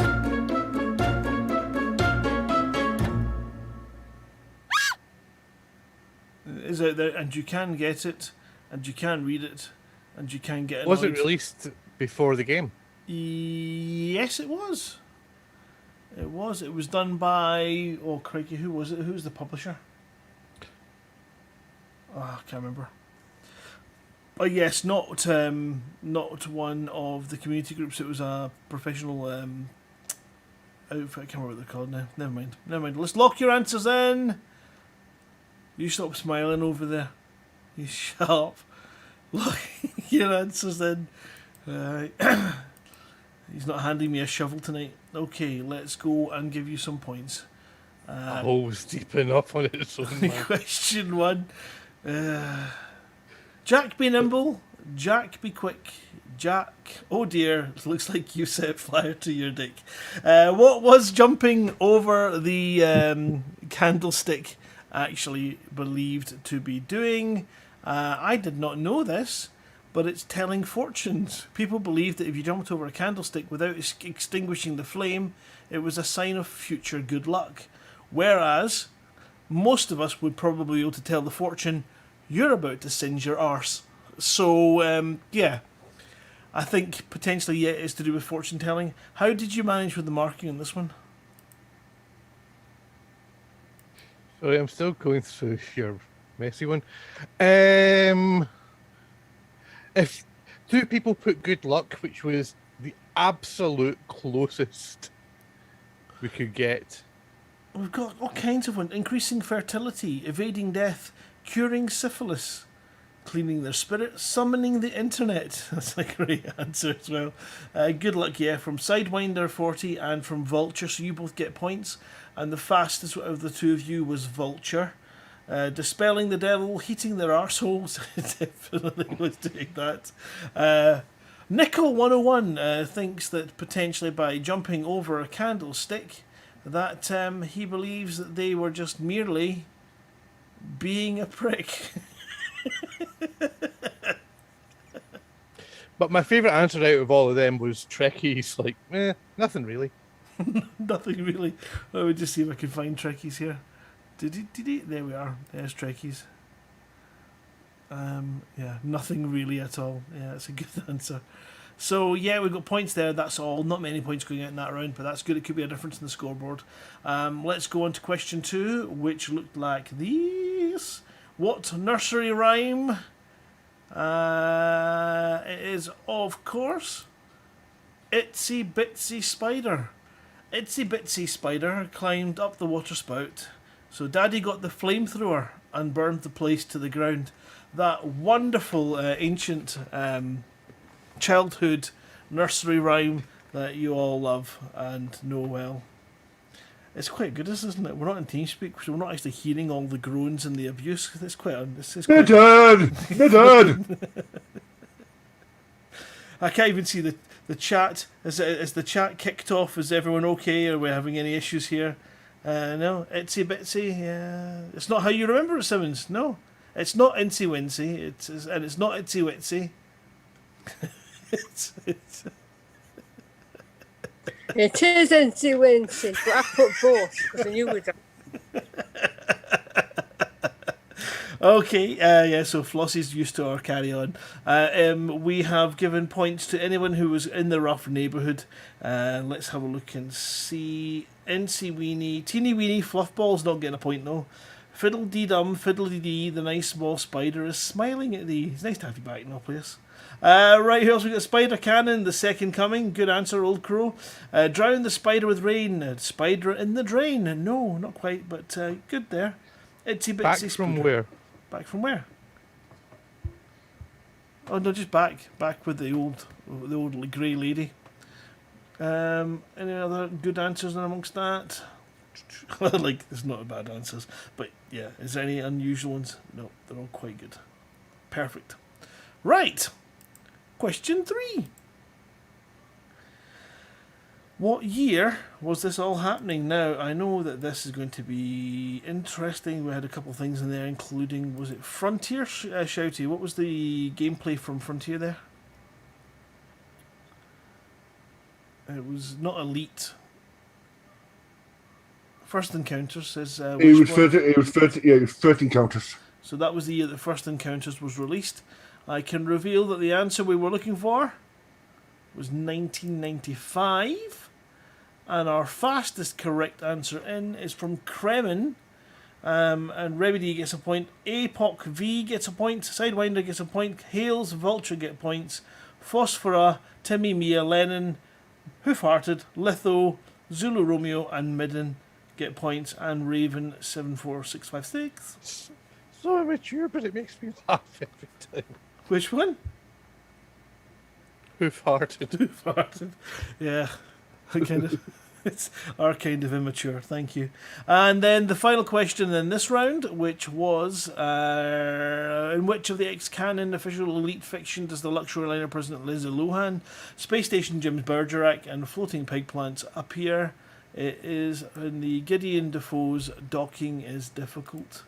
A lot of really good... I'll tell you... No, I'm not.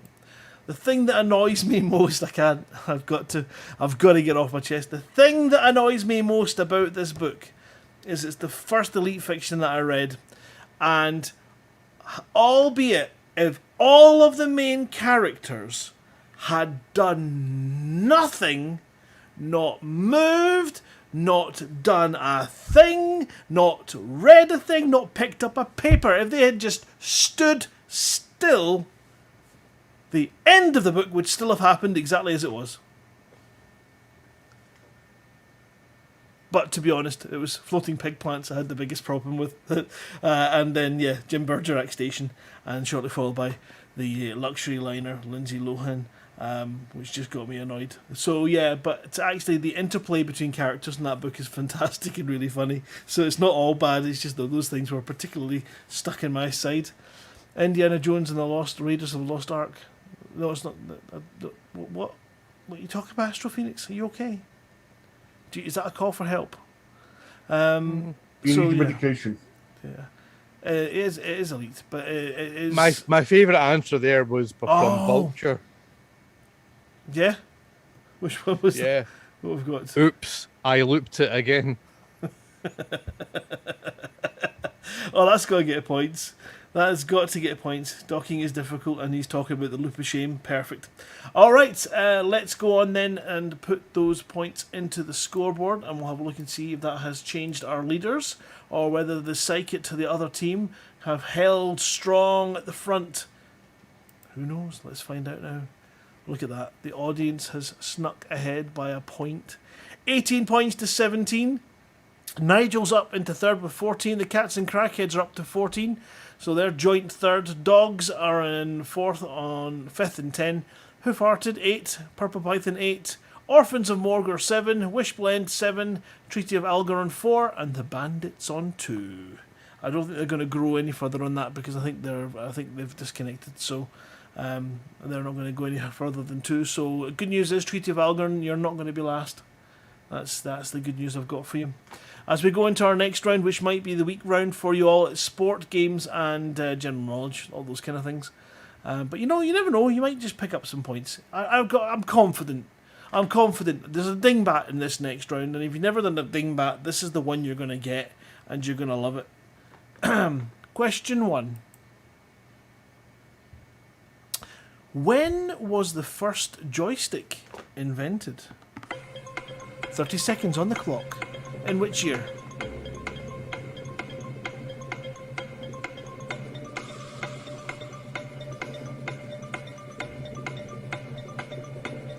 It was not by my mum.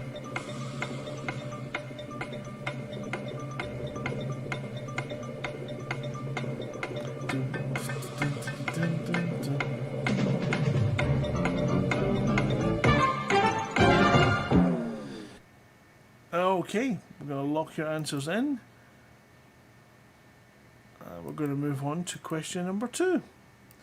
Question number 2 is, what phrase or word does this dingbat represent? You have 30 seconds on the clock. If you don't know what a dingbat is, it is an image or an arrangement of things. Like you could have the word draft written backwards and upwards, and that would be an updraft. Things like that, so there's word clues and patterns.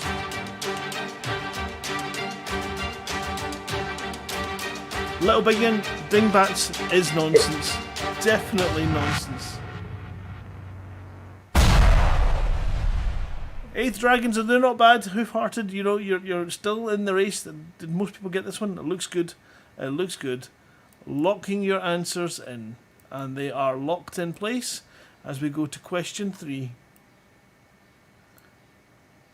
And it is identify the game from its teaser/trailer.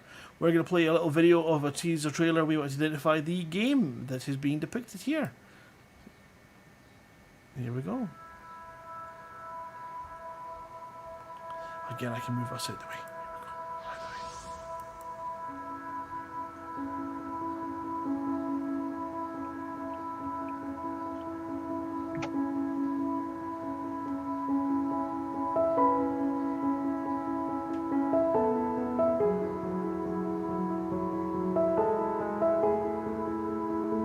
Did you see that, Flossie?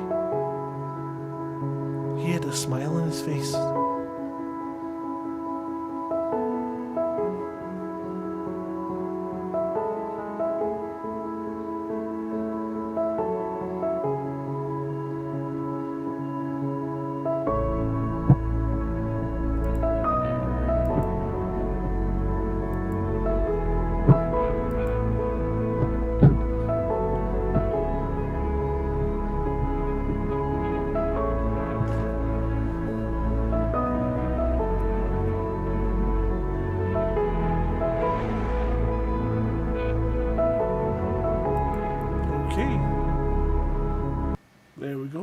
lock your answers in. I think the majority of you recognise that for what it is. And possibly one day when it comes out, we'll all play it. Question 4.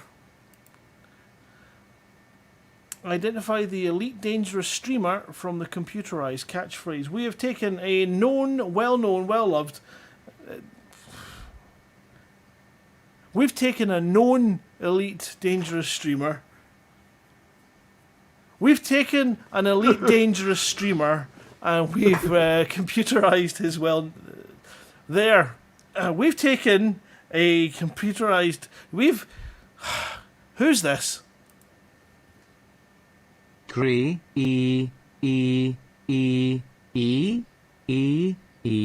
Tings Commanders. Who is a Twitch streamer famous for this catchphrase?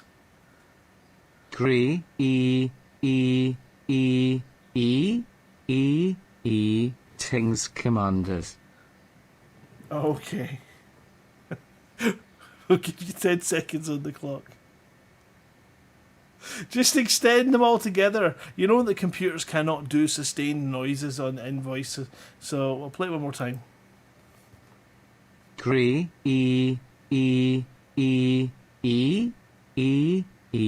Tings Commanders. I cannot believe this, right? And I'm going to lock your answers in, and then I'm going to say something, and then you're all going to get annoyed at yourself. He even did it at the bloomin' launch party, right? He did it at the launch. He did it at the launch. You're all, shame on you all. Shame, shame, shame on you all. And he has friends.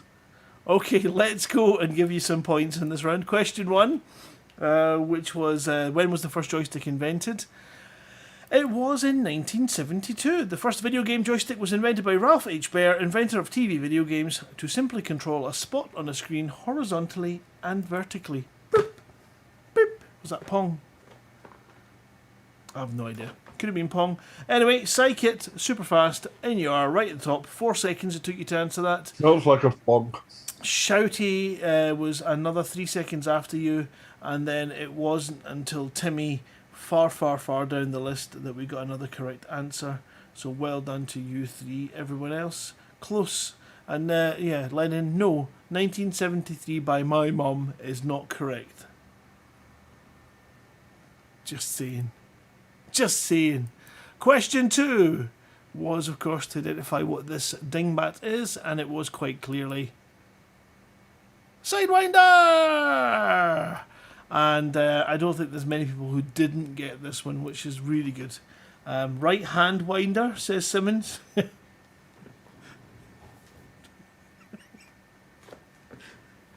I don't even know what Be Kind Rewind. What? Okay, I can get that, yeah. I can get that rewind there, winder.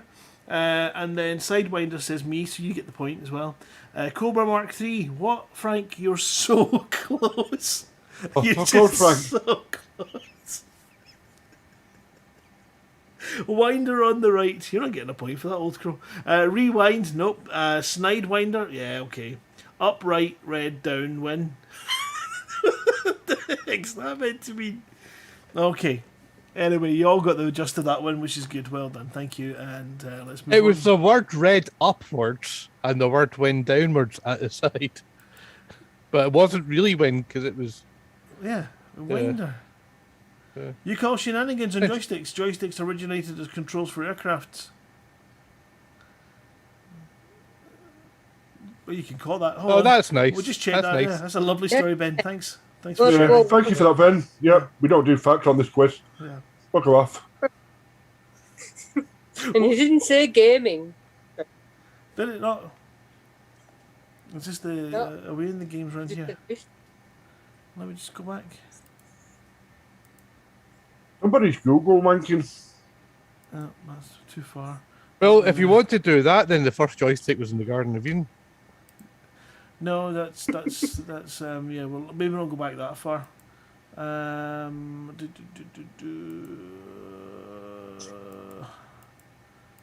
all over the place. Ah, never mind. Never mind. Tough. That's my conclusion. Get over it. Baha. Wow, boo-hoo, Ben. Boo-hoo, Ben. Boo wah wah. Right, we've done the dingbat, and okay, we have the trailer, which of course, if you were eagle-eyed out there, you would recognise, of course, as being Star Citizen, not Elite Dangerous, and also looking pretty. What surprised me was that trailer is from 6 years ago, and that looks stunning. I mean, amazing. So loads of people getting that right. Fastest answer was Timmy. Well done. Loads of other people getting it. Draxo went for StarCraft 2. Nope. X3. Nope. Elite Kickstarter. Nope. From whoever. Not quite. Lots of Mass Effect. X4. My Little Pony: The Revenge. No. And a wee bonus point for Mia, who put the full title of the game in. Oh, Star Citizen coming soon. Yeah. So all those points are there. Okay, and our final question in this round was to identify the Elite Dangerous streamer from this catchphrase.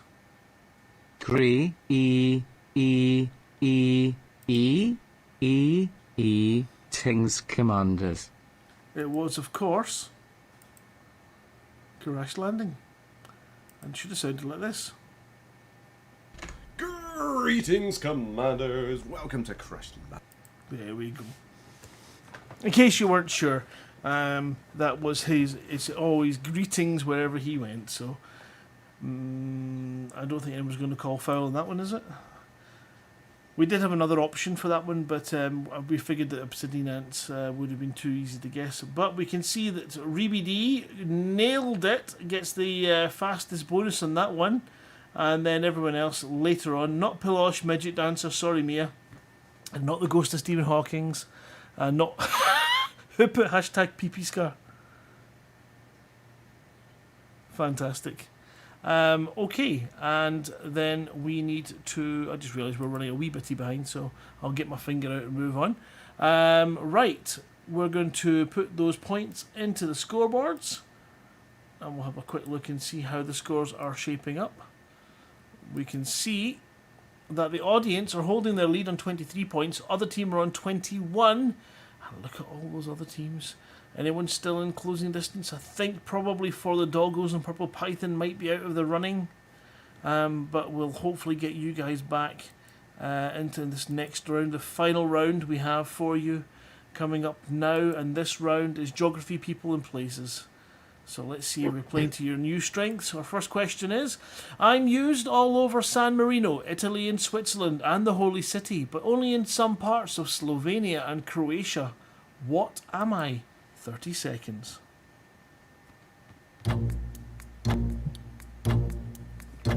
I'm used all over San Marino, Italy, Switzerland and the Holy City, but only in some parts of Slovenia and Croatia. What am I?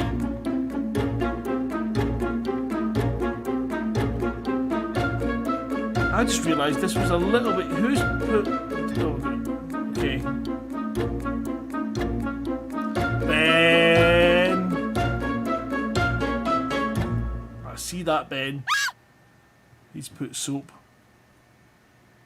Okay, we're going to lock your answers in. And move on to question 2. Question 2. Can you identify the star system that has been removed from the star chart? You've got 30 seconds again. I shall remove us in case you need to get more clues.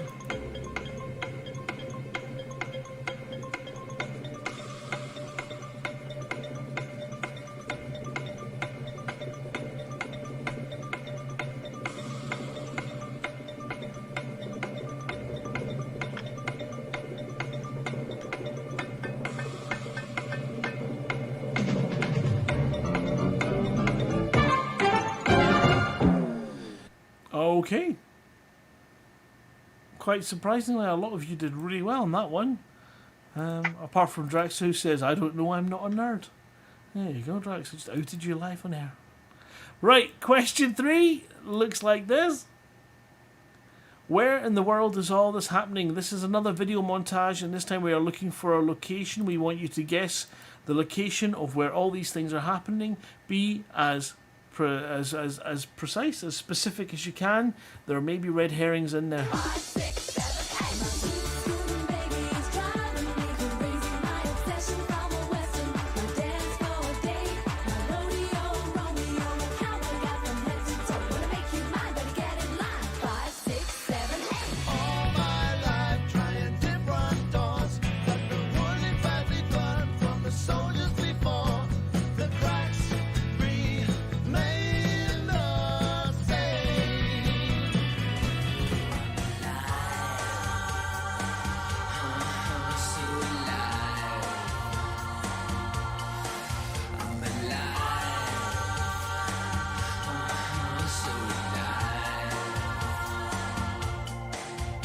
He's a smig. Hey. Oh, Grandma, what big ears you have, said Red Riding Hood. Fuck off, said Grandma. Right from the start, it's been a telling me so, and I don't think I should ignore it. Now where were the spiders while the flies tried to break our balls? Just a their light to guide us, so we bitched about his band and should we crush his sweet hand. Fuck, I love boobs though. I just really love them.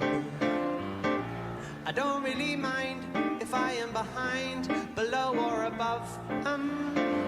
They're just so jubbly, they make me feel lovely.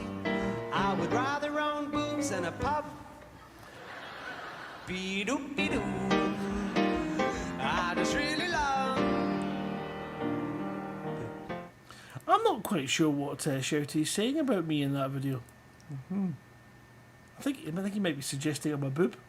All right, Yeah, let's... I was telling you a tit. Prepare this, okay? Right, we're going to lock your answers in, and they are locked. And the final question, your last opportunity to get one of these in, is now.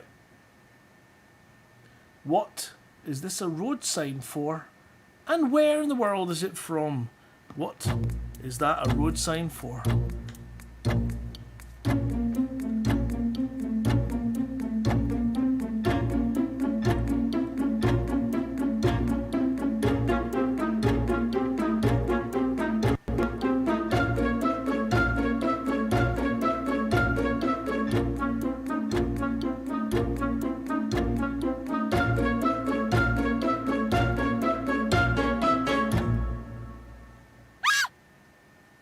Okay, everyone's got their answers in. Let's lock them in. There we go. And let's go and see if we can give you guys some more points. Right, I'm used over San Marino, Italy, Switzerland, the holy city. What am I? It is the Italian language. Now, let's see. How did everyone do? Well, Shoutika got it. John at Spider-Man got it, Alan and Roger got it, Psychic got it, Trekkie got it, and Morpheus and Simmons all got it. So it wasn't drugs, cheese, prostitutes, electricity, tax loopholes, a coliseum, the Euro, Vespa, sanitary napkins, extra spicy lube, or any of those other small Catholic boys, Lenin, or low-fat butter. But the fastest correct answer goes to Shouty for Italian. Well done. And then we have our question 2, which is what system is missing? It is Liste! And fastest correct answer there was Simmons, who was a few seconds ahead of Sidewinder, Anoplius and Old Crow went for Axla. Roger went for Liste, Ribbity went for Liste, Alison went for Reddit. Draxler we've already covered. Nena Cherry, One of the Hips, no. Oriv, no. Wilganda, no. Wolf 491, no. An honest answer from Raven, which was, can you name this system? And they said no. So, yep, the correct, but they don't get a point for that, so I'm sorry. It's just the way, we're looking for the correct answer. Question 3. Not a correct answer. Where in the world was that happening? It was, of course, Northampton or LaveCon.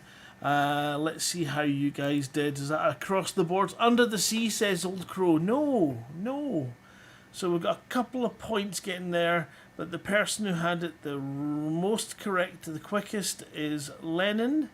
So you get the fastest bonus, and we have also got Flossie and Bitsummer, all with a more specifically correct answer, but there are a scattering of points for various different answers that are close, and then 2 points for Sagebrook Hall from Nickel, so well done there.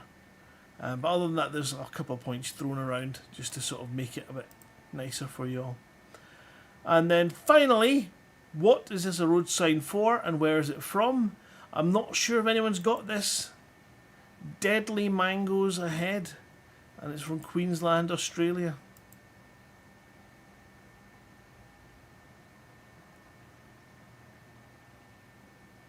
You thought it was Manchester, you were wrong. Doctor Who was filmed outside Cardiff. Yeah. Sorry? What's this, Flissy? Deadly mangoes. Yeah, well, okay, so I'll explain. What happens is the mangoes, obviously, and when they're ripe, they're falling on the ground and they are covering the road in mango, and it makes it very, very dangerous. It's fascinating, isn't it? But yeah, you can't imagine ever seeing that in this. Certainly not in Scotland. What's a mango? Slippery road surface for bikes. Yeah, and we have given a few points. Okay, so interestingly, Astro Phoenix has a really interesting answer. Astro Phoenix, let me just see if I can find yours. This one here. Astro Phoenix, be warned, cyclists may drop spaghetti when going sideways. I mean, it's oddly specific, but we quite like that one, so we'll throw a point your way. Well done. Okay, that is what we would call the end of the vanilla part of the quiz. We do have 2 quick tiebreakers. We might just do one. I don't know, it depends. Do you need 2 done, or can we get away with one? Don't do any. You can get away with one, but you need to make it the second one, I think. Okay, right. We'll do one tiebreaker just so you get a flavour. Now these are questions set by Moof, and while I bring up the scoreboard, they're usually worth 5 points, so they're worth a fortune if you can get them right. We can see the audience has managed to hold the lead 27. The Cats and Crackheads are on 26, so congratulations to the audience for winning the vanilla part of the quiz. But there's enough points here in order for anyone apart from the Nigels to win. So the other team, Cats and Crackheads, and the audience could take it with this one 5-pointer question. Oh, you're in the running. You're in the running, Flossie. You just need to get your Moof head on. And as I say, we're going to skip the first question. I'm just seeing the audience up there. The first question was, who is this and what year is it from? But we're skipping that one, so ignore that one. And your question for 5 points is this one. Who is saying this? When and where are they saying it? And what is the thing? Buzzer! Buzzer! Buzzer! Do the thing! Do the thing!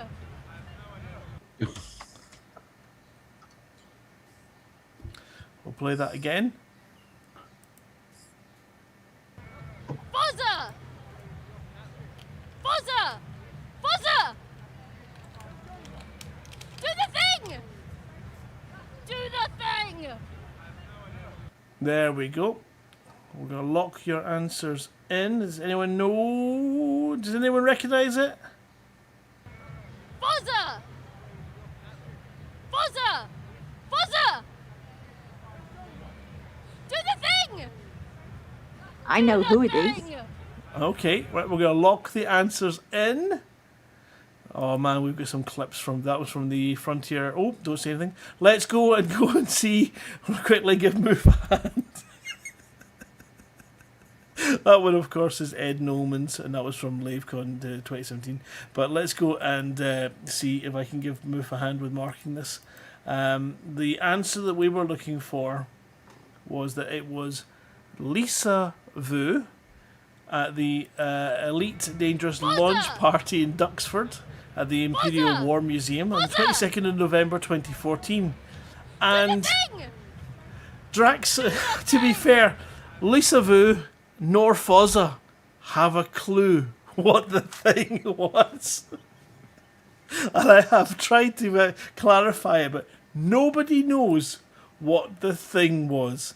So we've given a splattering of points there. It's not Draxar, nope. Someone asking how Manchester and Shepperton are the same country, nope. A person, a point in time on Earth, correct. Some person, 2017, not too early. Lisa Vu, yes. And the thing was the intro. We thought it was the intro, Frank. We really did think it was the intro, but it's not. So we'll give you a couple of points. Let's put those points into the scoreboard, and if we can have a fake drum roll, let's have a look and see who is our winner of this LaveCon, the Little Big Quiz. It is still the audience. Congratulations to the audience. Your most valuable player was Commander Morpheus. And let me just tell you who was our overall strongest player tonight. Shautika with 21 points. Psychic 17, Morpheus 18, and that list goes down from that point onwards pretty sharpish to some rather, people who didn't get to stick around for too long in the quiz, and therefore they've got no points. But congratulations to the audience and everyone as well. Thank you very much for taking part. Thank you to Moof over here on my left, right, for adjudicating and doing the marking for us all. And we will move on to our next part in the program straight away, which is the Phasmophobia playthrough, which again features myself, himself, Draxer, and Galactic Midden. And we're going to show you how to get the most out of your Phasmophobia. If you've never played the game, it's about ghost hunting. It's a lot of fun, but we will show you an interesting way to take you through it, so that if you do pick it up on the sales at the moment, £9, that you can have some fun and have a rough idea of what you're doing. No. So right now we're going to play this now, because we're going to go straight over to it, because we're running a wee bitty behind and I don't want to hold anything else up. So thank you once again. Who was that calling me?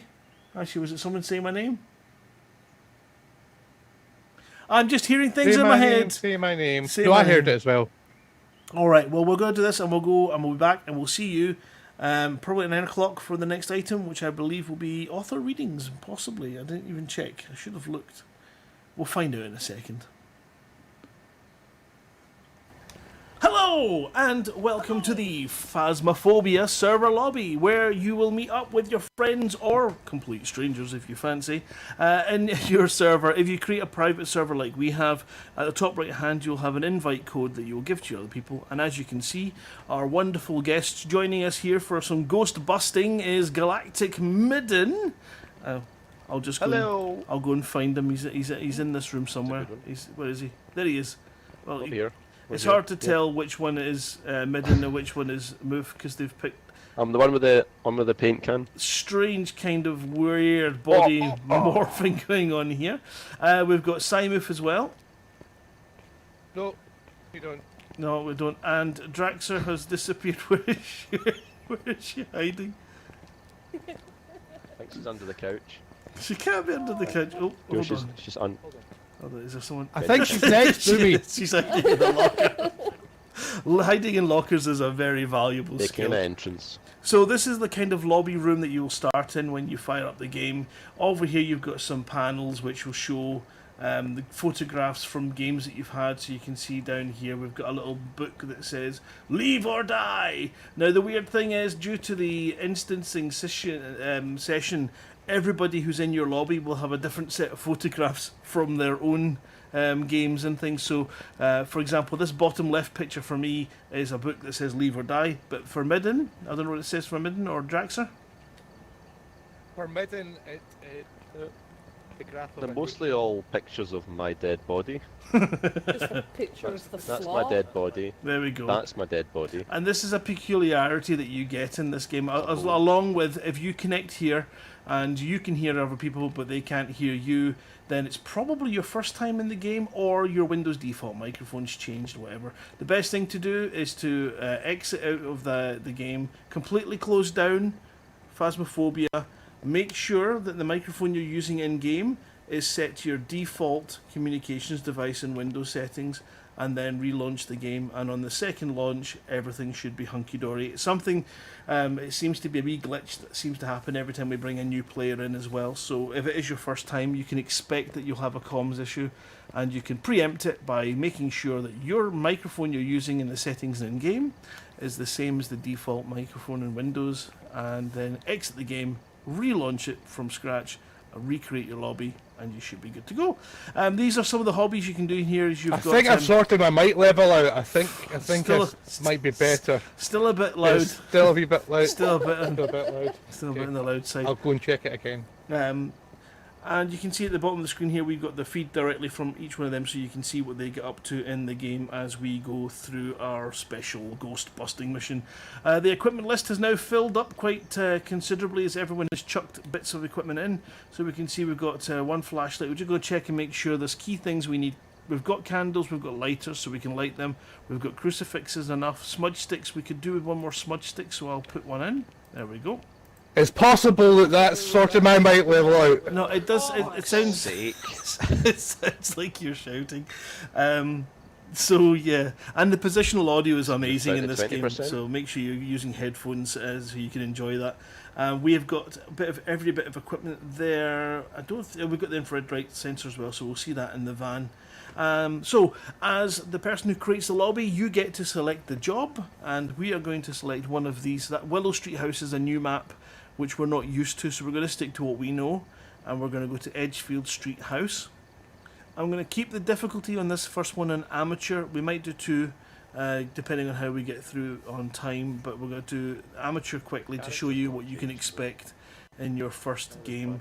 Let's see, and you can also see you've got your whole pile of wonderful equipment down the right hand side here.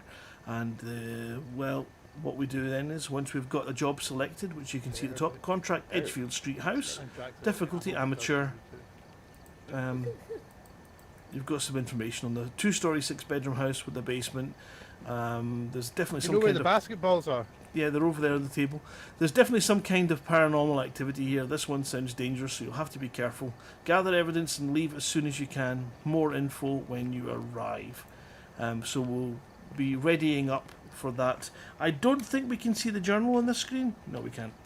So the journal's the next one we'll go through. Okay, if everyone wants to ready up, we'll go to the scene of the haunting in our special Ghostbusters Scooby-Doo van! Scooby-Doo-Ba-Doos, where are you?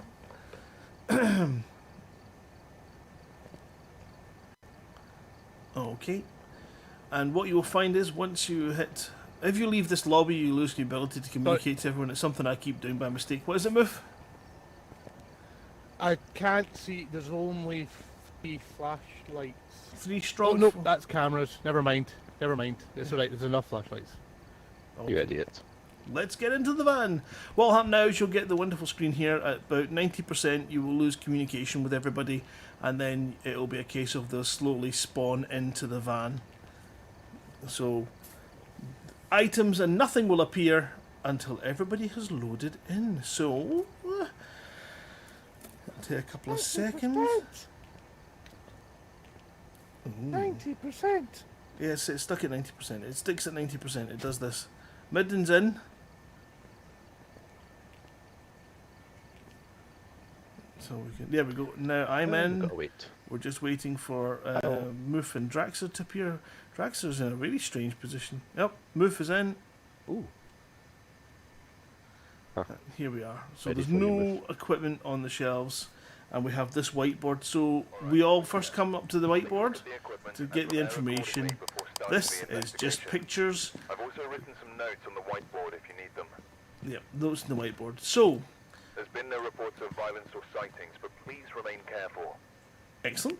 Our optional objectives, these are ways of making money. Discover what type of ghost we are dealing with. To say that that's an optional objective is to say that that's the point of the frickin' game. That's what we want to do. Objective 2, get a ghost to blow out a candle. Get an average team sanity below 25% and detect a ghost presence with a motion sensor. So now, if you're working this with your default equipment, you don't have a motion sensor, so you can't do that, and you won't have a candle, but there may be someone in the house, but you won't have a lighter, so... Then you get a blurb about the specific hunting. Barbara White. Yep. I've done some more investigating for you. It looks like the ghost's name is Barbara White. This ghost also seems to only respond to people who are alone. So if you're doing any tests that require, like Spirit Box, you'll need to be in the room on your own with that Spirit Box to be able to get a response. You should be able to use its name to anger it and get some paranormal activity. Be sure to refer to your journal and write down evidence you find. Some objectives only complete when you leave. That's the first one, really. So over here above the screen, we've got a 5-minute timer. That is our period of grace where we are allowed to mess around without being killed by the ghost. The screen will show cameras, and if has anyone got cameras on? Yes, they do. If I click on the mouse, it will switch the 5 between... minutes was erased to get bonus points. Well, no, that's if we go to a professional mode, but we're going to start an amateur so that everyone can see what it's like. And you can switch between each person's head cameras. This is helpful for finding some of the evidence, which is called ghost orbs. Yeah.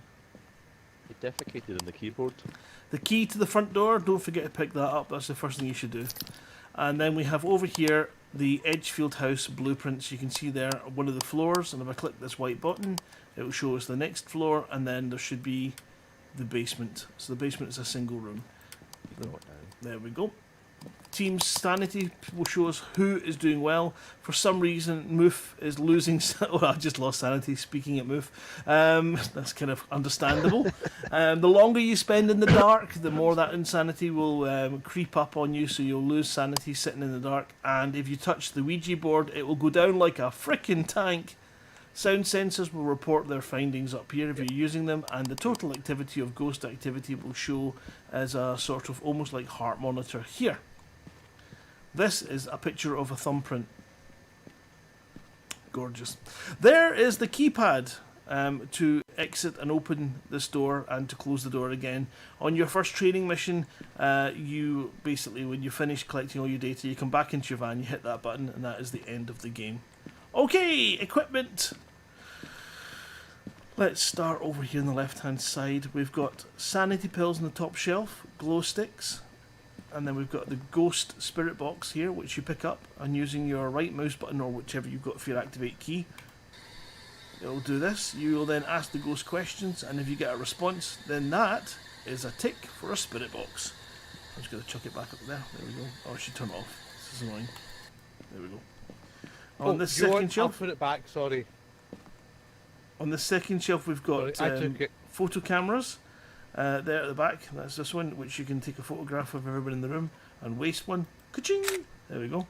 That will then go into your journal. We've got the parabolic device, which allow you to point and move around to find a direction in which sounds are coming from. Got smudge sticks at the back there, an EMF reader, which again, when you turn it on, you can see that you've got 4 different coloured lights to the right, which are black, and the green one on the left. If you get EMF activity, it can go all the way up to 5, which is also another one of the evidence that you will be logging. I'll just chuck that away. 2 crucifixes, you place them in a room where a haunting is, and it will hopefully stop the ghost from getting you. Candles for lighting, salt, tubs of salt for putting down, and lighters for lighting the candles. On this one we have got a motion sensor, sound sensor, and that one is a sensor that lights up fully when the ghost goes past it. We've got 4 cameras here which we've put in, and then we have some standard torch and then UV torch, which is tons of fun as well. And then on the bottom shelf we have got ghost writing books, which you place down and we'll get words on, and what is a standard torch where the strong torch light.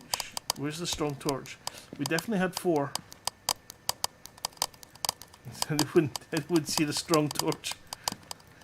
Oh, god damn it. Oh, there's one there. Yeah, Draxer's got all the torches. Just chuck that in there. Is that a torch? Yeah, that's a strong torch. Okay, so before we go in and start the timer, I'm going to take you to the journal here. Hunting a Ghost, a Survivor's Guide. You press the J key or you bring up your journal. You then go through a number of pages, which... Oh, sorry, I've jumped to the end. How come there's a quick fast to the back end, but there's not a quick fast to the front? Okay, so introducing ghosts tells you a bit about them. Then you've got Hunter Sanity and how it's affected the Spirit, the Wraith, Phantom, Poltergeist, Banshee, Jinn, Mare, Revenant, Shade, and at the bottom it will tell you the evidence that will point to them, but there's a Demon, Yuri, Oni, Hantu, which is new, and the Yokai, which is new. Keys gathered get put into the journal automatically here. Tools, and tells you what they're used for, and then you'll get your photographs with a rating of how good they are and how they qualify. And then at the back page here, you've got evidence, and by selecting EMF 5, by selecting freezing temperatures or any of the other evidence you collect, you can then create an opportunity where it will identify a ghost, and you will not be able to pick a ghost that doesn't have those evidence. So you want to get 3 bits of unique evidence, and that will tell you what the ghost is. At that point, You can then come back in, look at the board, and see if there's any objectives that you haven't quite done yet, and then choose them to go and get some more money. Right, so who's got what equipment? Did you show the night vision? The night vision on the... No, I haven't vision on it. So, yes, okay. That's night vision, and then if you hit the keyboard, it will put it back into regular. So that's kind of handy for seeing ghost orbs. In night vision, you'll see ghost orbs. In this camera mode, you won't. But you'll be able to see people dying horrifically and stuff like that. Okay, I think it is time to get this ghost hunt on the road. We've got 5 minutes grace for this first one, and then we'll come into a professional, which gives you no quarter whatsoever. I have got UV, and I've got... What else can I pick? I'll pick up a spirit book. Ghostwriting book. I Drugs. have a thermometer. Yep. You've got camera. Okay, Midden is usually our dedicated cameraman, but Draxer's also quite good with the camera too. Okay, let's get out of here. You will notice a sudden change. Oh, it looks like Draxer's feed has died already. Let me give it. Oh, let me just try and see if I can fix that.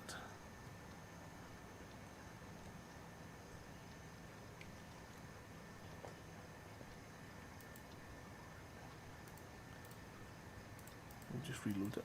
Hopefully we can get her. Everybody else has entered into the house, so we'll give Draxer's feed a wee second to catch up. Woohoo! Here we go.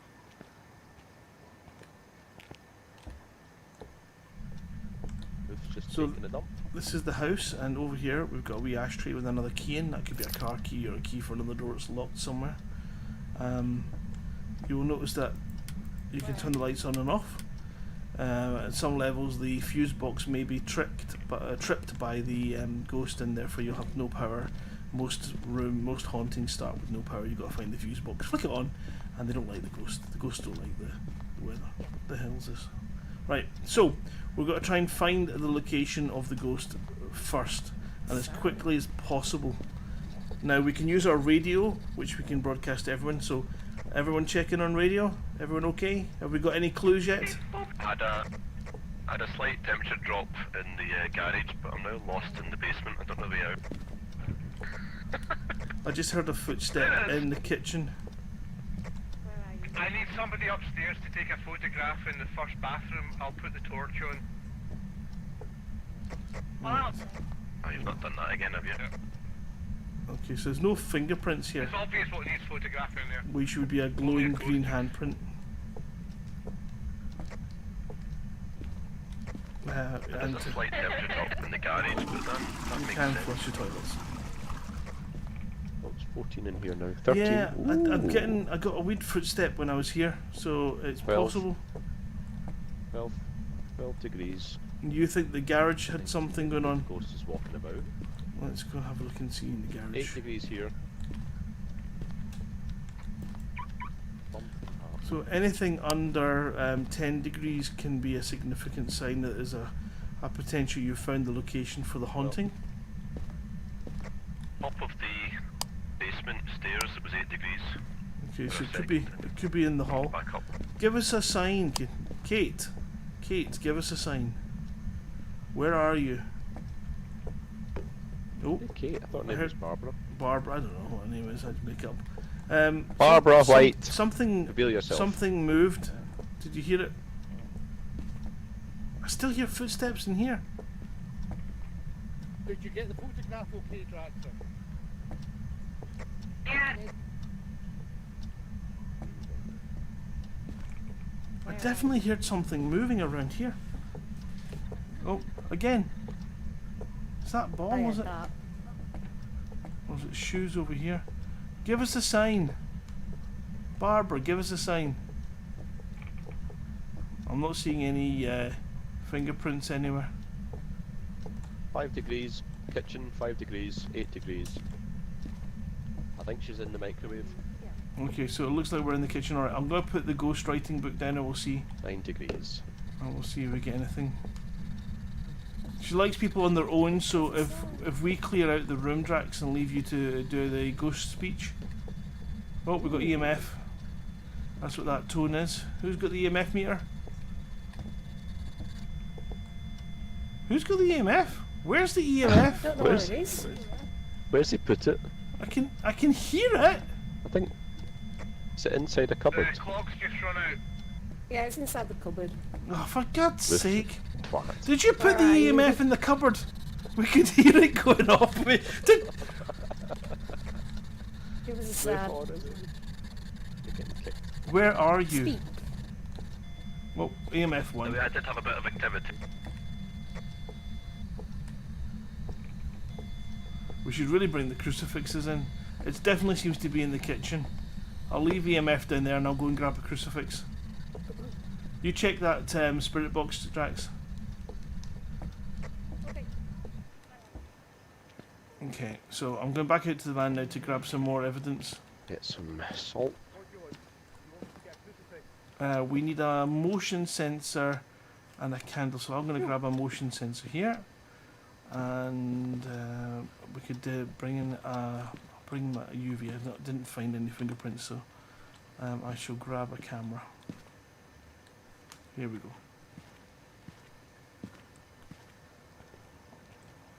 Now, when the ghost goes into a hunt mode to attack, you tend to find that your lights, your torches will flash. We're back in 2 tick. Okay.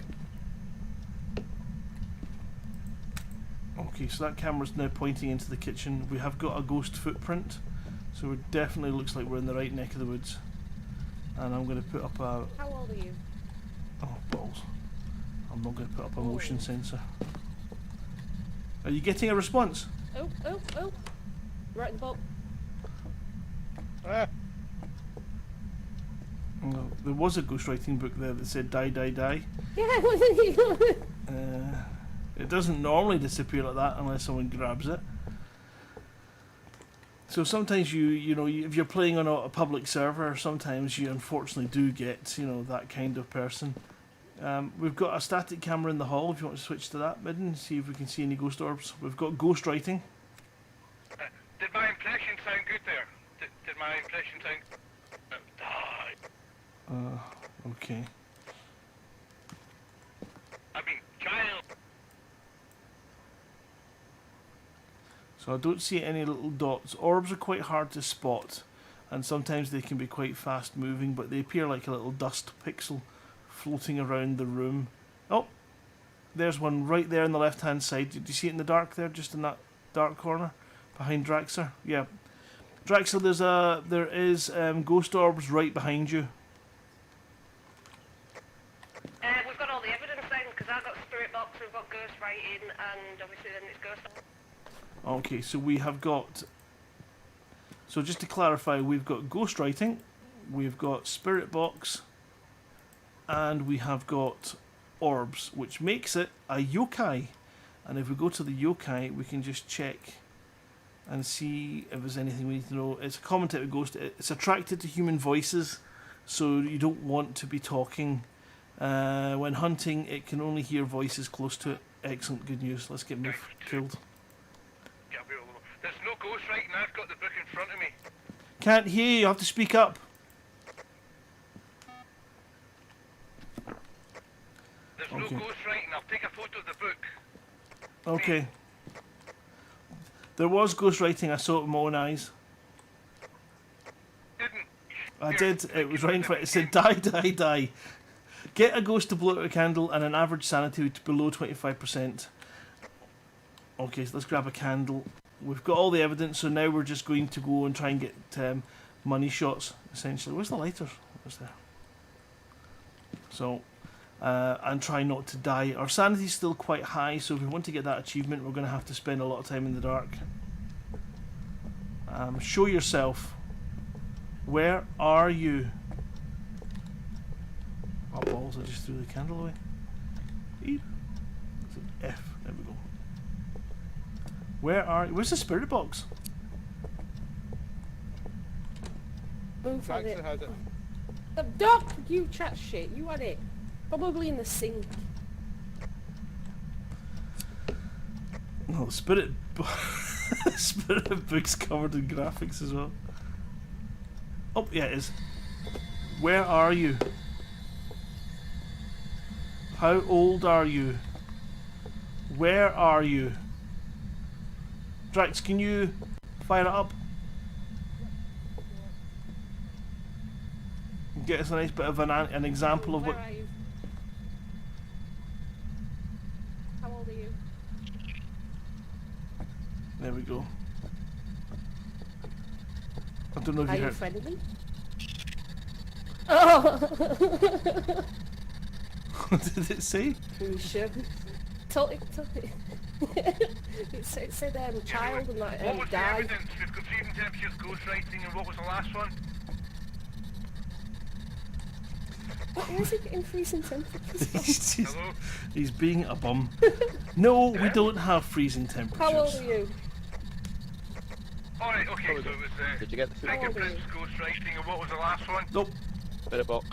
Spirit box. Spirit box, Kill yourself. ghost writing, and orbs. Oh, and we've got dirty water, which is extra money for nothing. But we need to get our team sanity down below 25%, so you need to come into the dark. Did we get the bone? Ghostwriting, spirit box, and EMF. I haven't found the bone now. Where are you? I'm gonna look at the bone. How old are you? Where are you? How old are you? What do you want? Where are you? How old are you? Yep. Where are you? It's not speaking to me, Drax. It only speaks to you. And then when I give it to you, the audio's so crackly I can't hear it. This toilet. Where are you? There's a bunny that's had an accident in the toilet. Where are you? I told you it was freezing temperatures. Where are you? Midden's upstairs. Just not working. Oh, footsteps. I heard it. Where are you? Starting to run. How old are you? Oh. Where are you? Who are you? I know it doesn't work. How old are you? What the heck? Where are you? Where are you? It don't work for me. Can you ask the ghost where it is? Who? You!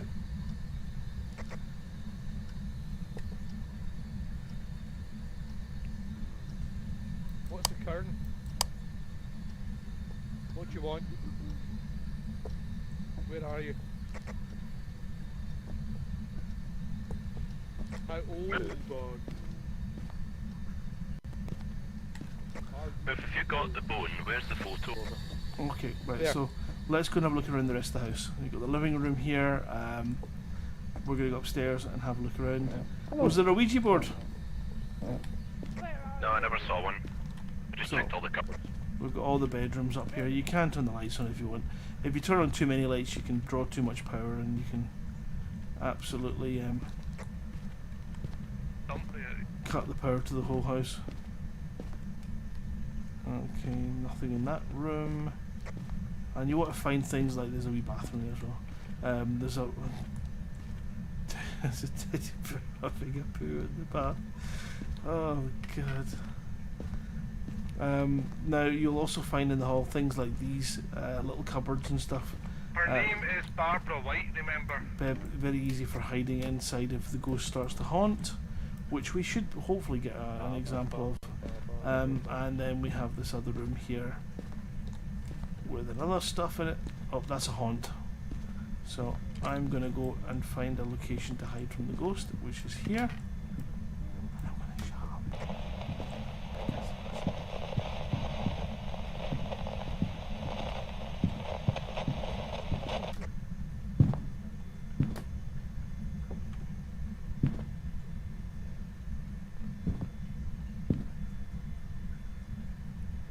She's okay. You're fine. That Bucker's outside. Bucker's outside. Did you survive The ghost is. No, move. Yeah, right. He's out there shouting. Get. And then we have this room with bathrooms and such as well. A couple of wardrobes in here to hide. As you heard, it comes outside it walks outside your door. It makes it a bit freaky. It was right out here. It was. It did come all the way upstairs. Let's not hide upstairs again. There's nowhere to hide downstairs other than the basement, and I may well just go there. The other thing is that an awful lot of ghosts remember where you last hid as well, or where they saw you, and will make a beeline for it. Cack a dick. Oh shit. Shit. I'm going to this one.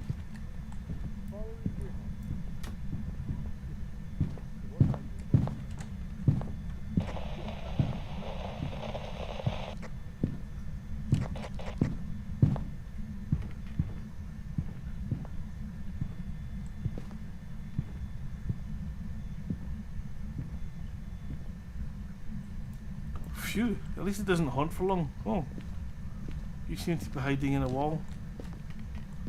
Okay, this time let's go out the front door.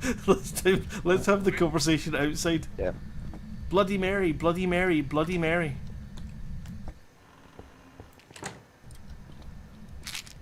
Oh, he's got sanity pills to cheat. Did you hear that rattle of sanity pills? Yeah. You absolute cheat.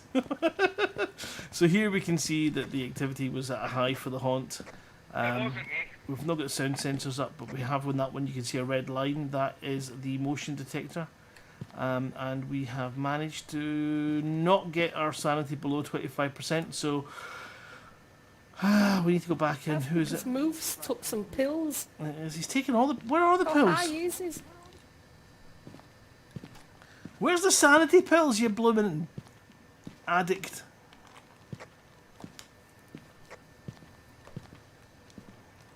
Seriously, let's just go. No point in them. If only it would let us go and leave. Oh, he's in. Is he in there? What did you say, Muff? Couldn't hear you. Couldn't hear you. Let's go watch him die in the monitor.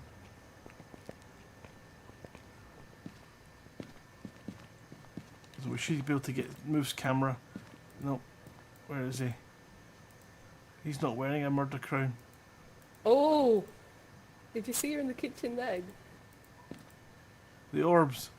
Whoa! It just popped out the floor. Camera we're looking for. Hold on, who's inside? Forbidden. He's dead, he's dead. Oh no. Did we get him? Did she get him? Now, if a member of your team happens to be caught... Okay, now we've only got 2 more to go.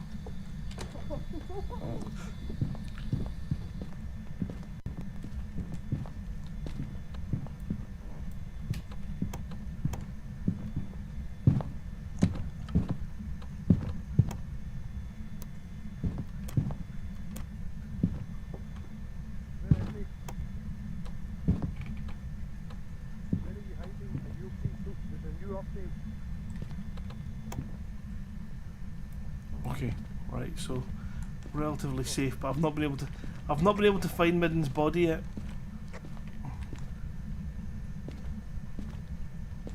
So if someone in your team dies, they drop all their equipment. Any equipment they brought into that mission is then lost. On a professional level, you get 0 cash back. On the amateur levels, you get a percentage of cash back. And the intermediate is again the same. The difference being that you get a bonus for doing professional jobs, so you earn more. Oh, you dirty swine.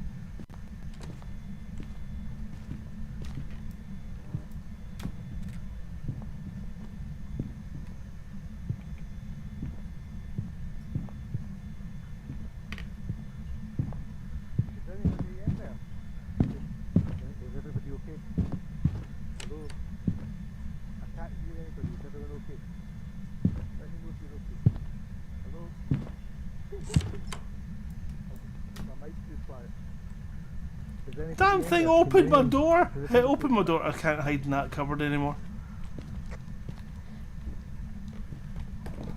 Have we found Midden's body yet? Yeah, he was in the basement. I found the bone as well. Oh shit, did I pick the bone up? Did you get a photo of his body? Oh, cat. Fuck. Right, we did that. Jesus! Yes! That noise is...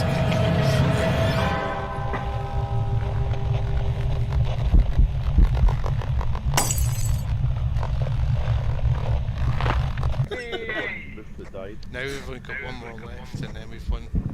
So, yeah, there's my body. And we should be able to see Midden now. Hi, Midden. Hello. Now, It's a really big shame that that wasn't Moose that died. it is. It's a shame, but as a ghost, you can pick up some objects and you can ruse them to frustrate and annoy and frustrate your team, or you can be useful and help them identify where you died by leading them. What's happened? We'll give Grant a wee chance to explain. So, Your sanity's too high, Drac, so you're going to need to get it a wee bit lower.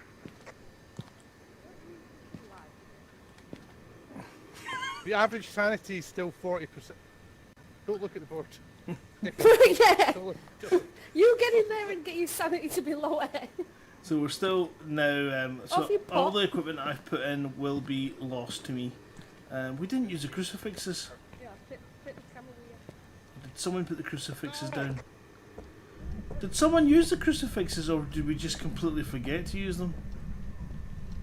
Well, Moose mentioned them earlier. I thought he'd got them in. Just go then. I don't think Let's anyone go. put We're done. crucifixes down. Done the I job. don't see any sign of them. Don't need to worry about anything else. We've won. win. Get in there. No. There we go. No, they've just gone. They've just gone. They've left us.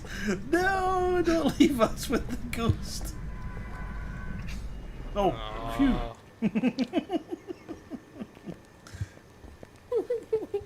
I don't see the crucifixes anywhere. I'm sure we deployed them. We'll do a debrief anyway, and then we'll do a professional level job. And you can see. Oh, that was the sound sensor going Okay, off. what we should probably do Where did is... we work out it was? Because it's us now, I'll get There's the crucifixes here. We'll place it in the right place. That should buy us some time. Limerick. Oh, instantly broken. Gonna need the other crucifix, Okay, I if we think. can get in there, we can witness, hopefully, Moof being attacked. Nope, you got only it. think how that Bye.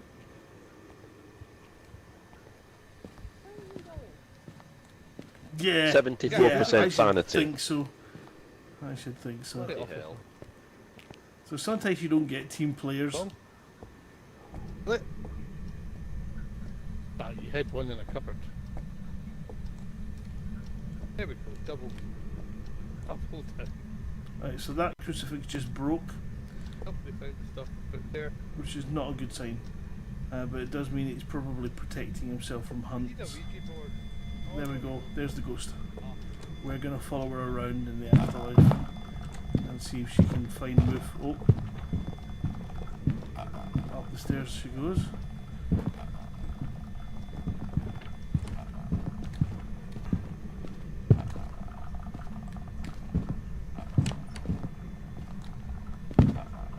So sometimes they follow a set path, and sometimes they don't. Sometimes they can change the path every time as well, so you're never really comfortable that you're safe.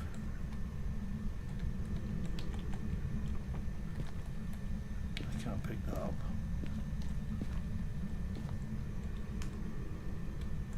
Cup. Sorry to break it to you, but I'm still alive. Sanity down yet? That's too high. We'll just go. No, it's We'll win. 70%. God's sake. It's what the others would have wanted. Back in the cupboard. Let's not let their deaths be in vain. So we have kind of got an unwritten rule where, as a ghost, we will throw objects at the clock when we've had enough. Or when we've updated the journal and we know what we're doing. Yeah, once we're ready to go. and then it will bring us back to a summary screen, like so. Well, that was a big success. And you can see that on this particular contract, I managed to get $225 in insurance payment, which is for the lost equipment. $5, $5, $5, $5. So not a really great paying job, but the ghost was indeed a yokai. We gained some experience, and total time in light, total time in dark, and the total time in the ghost room, and you get various different stats that you can compare. It's just a disappointment because it's one person away from that being a perfect game. Yeah. Right, okay, so we're going to stop that video. There's another wee bit to go, but due to the running late with the quiz, we're going to stop it there. We'll maybe play it again later on if we get an opportunity to play it for the last half of the professional mission. The key thing is you can get this game, Phasmophobia, on Steam. Our next professional mission is it's an absolute perfect demonstration on how to play this game properly. But we do have another program to go to, so we'll be back in a few minutes with our next feature. And until then, we'll leave it there. Thank you very much for, and hopefully you enjoyed Phasmophobia and you've maybe been convinced to give it a shot. It's great fun as a team. It's really good in multiplayer, and it's terrifying in single player. And if you do it in VR, you will be in serious cardiac arrest issues. Right.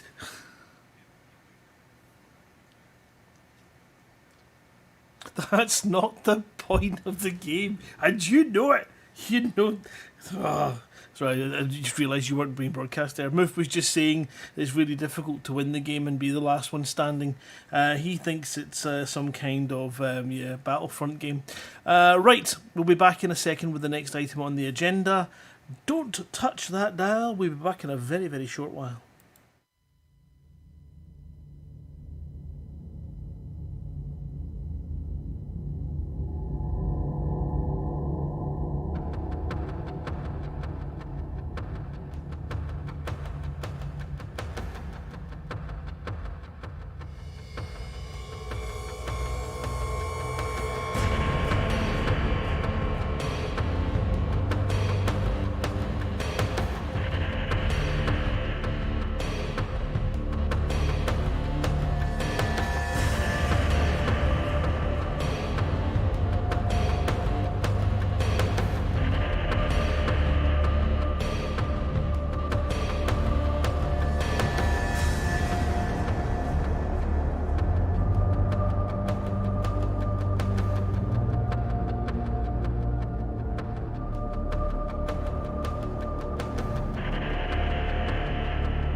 Hello LaveCon 2021 and welcome to this prestigious location, my spare room, the place where the British Science Fiction Association Awards have been hosted in 2021 and in 2020.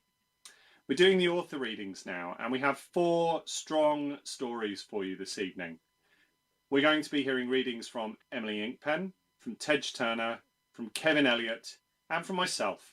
I'm reading from the sequel to my 2020 novel, Fearless. I'm going to be reading a chapter from Resilient, which is due out in 2022.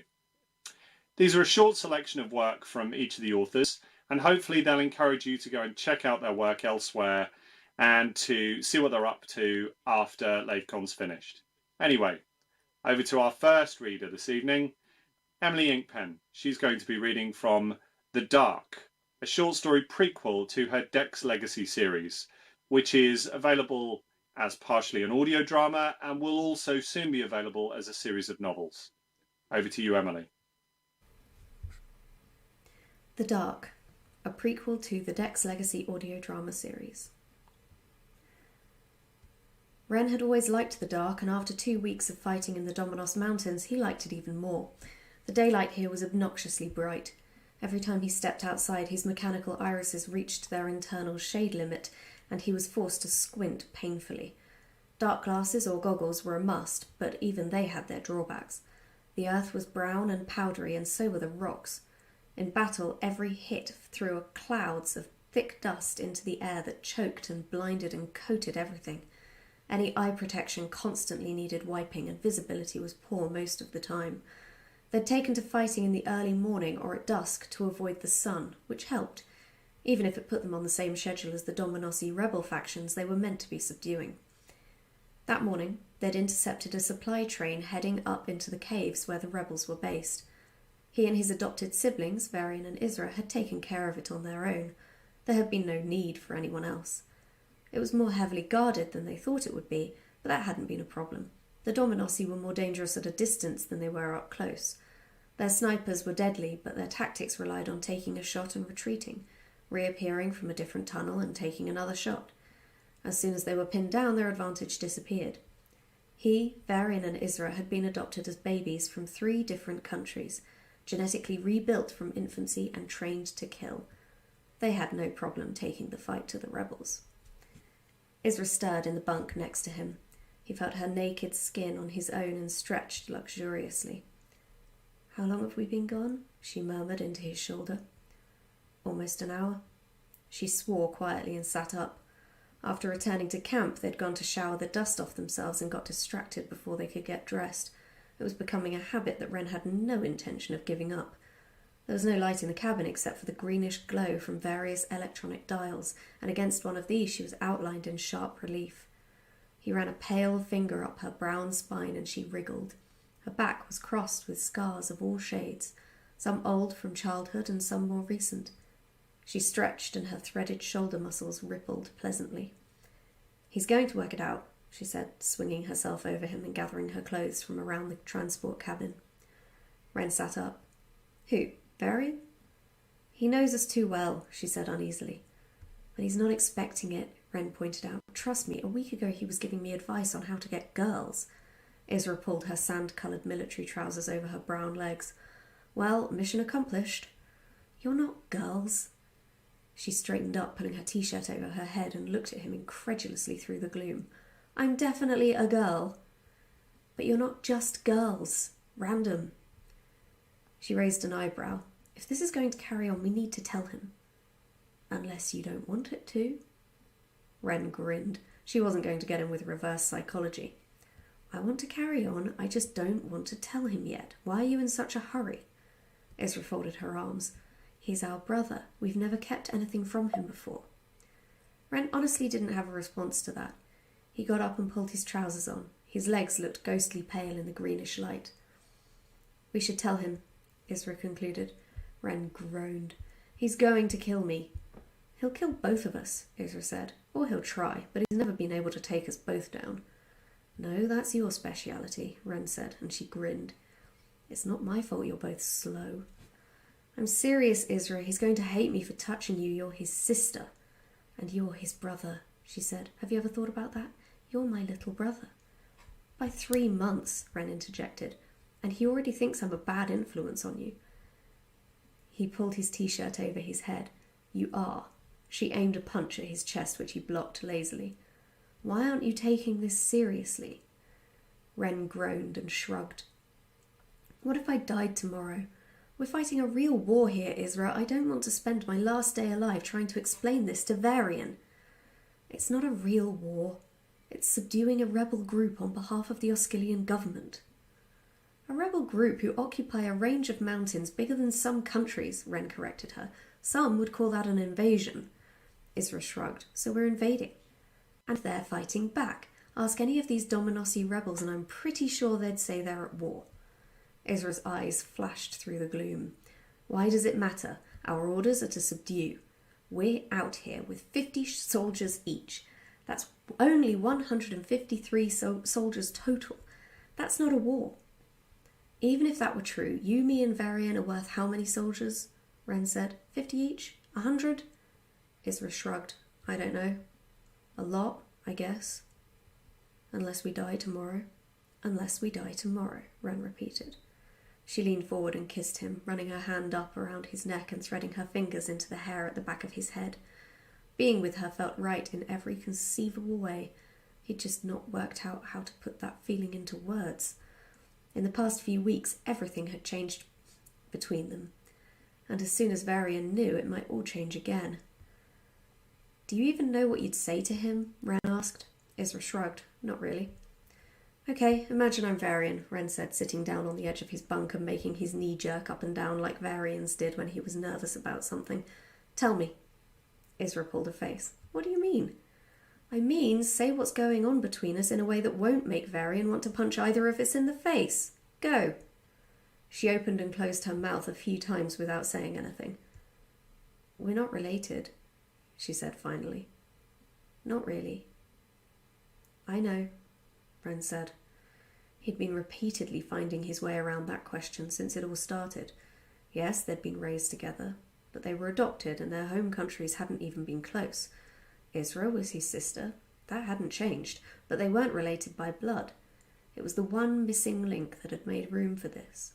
He'd always loved her, but for more than a year his feelings had been changing. Until a few weeks ago he thought it was just him, and he'd been half expecting to wake up from the dream ever since. "Let's wait another week," he said.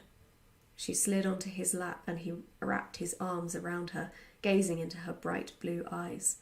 The filament in her mechanical irises reflected the dim greenish light and glittered menacingly. His and Varian's were the same, an unforeseen side effect of some of the genetic treatments fed into them over the years. One round had triggered ocular albinism, blinding them for more than a year. Devik, the doctor in charge of their development, had created their irises to fix the problem, and it had worked. When they could see again, their eyes were the same icy blue, and for the first time they had a physical characteristic in common. Visually, everything else about them was different, even down to the colour of their skin. Varian was shorter than Ren by several inches now, with dark skin and thick black hair. He was strong as iron, with wide shoulders and thick arms. Isra's hair was also black, but smooth and sleek when it wasn't messy from battle. She would never be as strong as Varian, but she was quick and deadly and more than a match for him. Ren's white pale skin and blonde hair marked him as the odd one out. He was somewhere between Varian and Isra in speed, but longer in the legs, which he used whenever he could. They were so different, but had shared absolutely everything. "What are we going to do?" Isra asked quietly. "No idea," Ren replied, grinning at her. "Die tomorrow?" She laughed and stood up. "Come on, let's assume we'll survive and go and find our big brother." Ren rolled his eyes, grabbed his dark glasses and followed her out of the cabin. In the early afternoon the light came from everywhere at once. The filter over his irises darkened as the mechanism whirred, trying to find a comfortable position. There was none. He put his glasses on and kicked at the dust irritably. The sooner they were done with this war, the better. Isra had already gone. She was skirting the camp and would spend 5 minutes with her unit before showing up at the transport they'd converted into mission control. Ren went straight there. It was well lit, but it felt comfortably dark compared to outside. Varian glanced up as he walked in. "I heard from our father." Ren pulled a face. "Why do you call him that?" "Because legally that's what he is," Varian said. "The great and glorious Nathaniel Dex. We need to make faster progress. Our client's growing impatient." Their clients were the collected chancellors of Oskil, and Ren rolled his eyes. The Dominossi were never a threat before Oskil tried to force their ideals on them. Before that, there were a few small rebel communities scattered through the mountains. They only became a problem after Oskil tried to wipe them out. More joined their ranks to fight oppression. Now they're united against the one enemy and collected in strongholds. It's Oskil's fault, and it will take as long as it takes. Varian raised his eyebrows. "I know that. But that's why Oskil hired the Dex military in the first place. Their own army caused this mess, and we're here to clean it up. Without their idiocy, we'd be back on the training quad or in the lab. And honestly, I'm glad we're here instead." Ren grinned and sat down. "Agreed. We're away from Devik's experiments. We're in charge of our troops, and we're proving ourselves." Varian tapped a control panel on the table, and a 3-dimensional map of the mountain appeared. "You up for some more fun later?" "What kind of fun?" "The kind that means no more supply trains ever for our friends in the mountains." Ren nodded. Good idea. Tonight? Dusk, Varian replied, as Isra walked in. The plan was simple. They would break the coils in the rail. The single rail along which the train ran was full of circuits that enabled electromagnetic propulsion. They had to get inside and dismantle the coils. It was dangerous. The line wrapped around the mountains, running high over ravines and sheer cliffs. They left the camp late, and by the time they were in position, it was almost dark. The Dominos Mountains may have been hell during the day, but they made up for it at night. Blazing sunsets melted like gold against the reddish-brown horizon, and almost immediately afterwards the sky would fade to black, streaked with inky purple where the spiral arm of the galaxy glowed overhead. The temperature plummeted quickly as soon as the first stars became visible, and Ren shuddered in the fresh chill on the air. They were about to cross a narrow support beam onto the rail, and he scanned the shadowy rocks across the ravine. Everywhere they went, he could feel eyes. "They're watching," Isra said quietly. "Who?" Varian replied. "The rebels." Varian snorted. "They don't have our eyes, Isra. They can't see anything." "Can't see anything of you, perhaps," Ren muttered. They were dressed in black for the operation, but Ren had worn long sleeves over his pale arms and wrapped a dark scarf over his white blonde hair. Varian and Isra didn't have it so bad. Ren glanced at Isra, who grinned back at him before turning to their brother. "They're sure to be protecting this line, Varian," she murmured. "Then stay quiet," Varian said irritably. Isra shook her head. "We can't shine any lights or make any sparks, nothing that could mark a target." "Wasn't planning on it anyway," Varian muttered. Ren shrugged and stepped out over the void. The sooner it was done, the sooner they could go home, and he could think of more than one way to get warm again. He set off northwards along the rail, aware of Isra and Varian following behind. A breeze whipped up from below. It brought hot, dusty air from the sun-warmed rocks in the ravine, and he only just managed not to cough. Sound carried in this place, and darkness amplified it. Like all senses came alive as soon as the glare of the sun stopped smothering them. A soft tap vibrated along the track, and he knew Varian had decided they should stop. Ren crouched down and reached past the lip of the rail to the smooth panels enclosing the mechanism. The edges were crusted with thick grime, and he followed one, moving crab-like along the narrow surface. There would be a vertical join somewhere with a latch. The panels were long, and he followed the rail as it curved gently around an outcrop. Eventually, he felt a corner and paused, running his finger down the join. He was completely absorbed in his task when another breeze stirred from below. He steadied himself to wait for it to pass. The last thing he wanted was for the panel to come away, get caught in the wind, and go clattering noisily into the depths. He glanced up and froze. Another face was staring back at him from a fissure in the rock he'd not even noticed. A male rebel face. They looked at each other in mutual shock for what seemed like an eternity. Then he moved and Ren straightened up. The rebel struck out with a long metal rod, and Ren dodged quickly. He didn't want to make a noise. If there was one here, there would be more, but there was a chance the rest hadn't been alerted. He dodged another strike, grabbed the end of the pole and pulled. The rebel lost his footing and let out a shriek as he fell into the darkness below. Ren let go of the pole, but he hadn't meant to. He shook his arm, which was rapidly going numb. The feeling seemed to be spreading, and he staggered back a few steps along the rail. Whatever that thing had done, it wasn't good, and he could feel the sensation creeping up his neck. He was about to turn when a shape fell from above, and everything went dark. Our next reading is from Tej Turner. He's going to be reading from his epic fantasy novel Bloodsworn, published by Elsewhere Press. Tej is a prolific writer. He has other books out like Dionysius Rises and the Janus Cycle, all published by Elsewhere Press.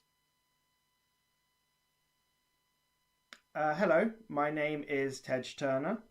I am going to be reading from Bloodsworn, which is my third and most recent novel published by Elsewhere Press.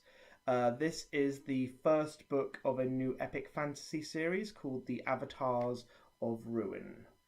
The part of the book I am going to be reading from does contain some light spoilers, but it's a good representation of its premise.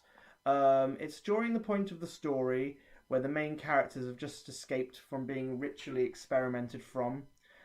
Some of them are covered in mysterious scars and they have new powers they don't quite understand, and they're on the run from monstrous shape-shifting creatures called Zakaras who massacred their village. And I'm going to be reading from the character called Jaden, because there's several different point of view characters in this book. So I will begin now. While Jaden treated Kyra's wounds, she barely seemed to notice his presence. She just sat with a haunted expression. The only movement she made was the occasional shudder.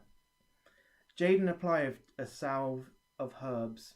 It would help heal her arm and stop it from becoming infected, but he knew her arm would most likely scar. There was nothing he could do about that. He wrapped a bandage around it, and while he did it, he thought about what Kyra had just done, the implications. Kyra had just made a blood oath. Everyone from Jallard knew what a blood oath was. Legendary characters and tales they were told as children often made such pacts with the gods. By drawing one's own blood while speaking a vow, people became blood sworn. And in every tale where the oath was broken, the ending was always the same. The blood sworn died. Most of the other villagers probably thought blood oaths nothing more than a myth, but they feared it just enough to never try it. Jaden had never known anyone to make the pact before, so he wasn't sure how much truth there was to the legends.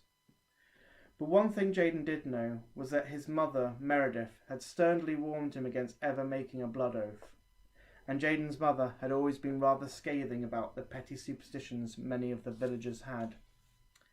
Once Jaden finished tending to Kyra, he rubbed her shoulder for a while to comfort her, but she ignored him. Jaden looked around him. Most of the others were in a similar state to Kyra.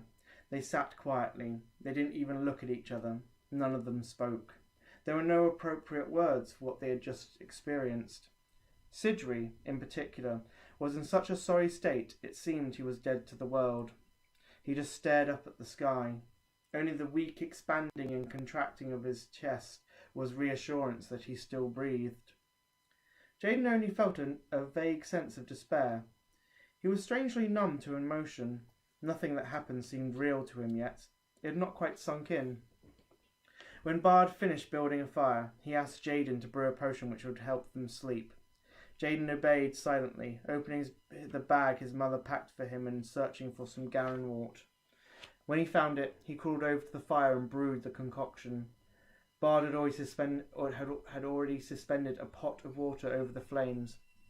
Once it was finished, Bard made each of them drink the mixture. None of them had the strength to argue.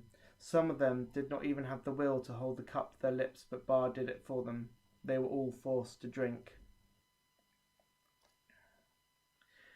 Jaden woke a bit earlier than the others, while the sun was still rising. He was confused for a while when he saw all the others sprawled out on the grass nearby, but then, with a sinking heart, he remembered the events of the previous day. He got up and walked down the hill. He wanted to be alone. He sat and stared out into the distance, thinking about everything that had just happened. It still didn't feel real to him. He reached into his pocket for the last remaining slither of a tunic he had used to make bandages the night before and placed it on his forehead so that it covered the scar. He tucked the other two ends of it underneath his long curtains of hair and tied it around the back. It was a simple thing, but it felt cathartic. It marked a transition in his life. He had a terrible feeling he had not seen the last of Shayam or the Sakaras, and he didn't want people to see the scar or the crystal if he was ever forced to use its powers again. When he had finished tying the second knot, Jaden noticed a dark shape below him, crawling up the hill. He looked down, his eyes focusing. Jaden gasped when he recognised who it was. He leapt to his feet. When he reached her, she collapsed into his arms and caught her breath. "I told you I would find you, Jaden," she whispered into his ear as they embraced. "We are connected." Jaden stared at her, barely believing his eyes. It was Bryna. That was the end of chapter 9. But I'm going to read a bit from chapter 10 as well. Character change point of view here, so it's now going to be from the perspective of Bard, who is out of the people who escaped from the village, the survivors. He's the eldest one, and he's a former soldier, so he's the mentor to the rest of them. "Jaden, get away from her!" Bard exclaimed when he saw them. The twins jumped at the sound of his voice and looked up at him like a pair of terrified mice. "Why?" Jaden asked. "Jaden," Bard repeated, adopting a sterner tone of voice. "Step away from her now." It was an order, and it had taken years of leadership for Bard to perfect that tone. It was rare if someone had the gall to disobey it, but the blind love for the thing Jaden seemed convinced was his sister prevailed, and he held on to her. Bard considered his next action carefully. A few days ago, he would not have cared greatly about Jaden's life, for he had always been a feeble, useless boy. Jaden had heard from the mouths of others that Jaden was intelligent. I think that was actually sorry. Bard had heard from the mouths of others that Jaden was intelligent. How else would he have been chosen for the academy? And there was a certain kind of intelligence Bard appreciated because it made better warriors. But Jaden's acumen was not of any form useful in the field, and he had never shown any interest in the arts of combat. Jaden had always been a hindrance to him. Bard strived to achieve his challenges, and if he was set a task, he met it with precision. His task in Jalad was to mould its youths into the most apt warriors possible, and one feeble young man who barely had the strength to hold a sword, let alone wield it, was to him a failure.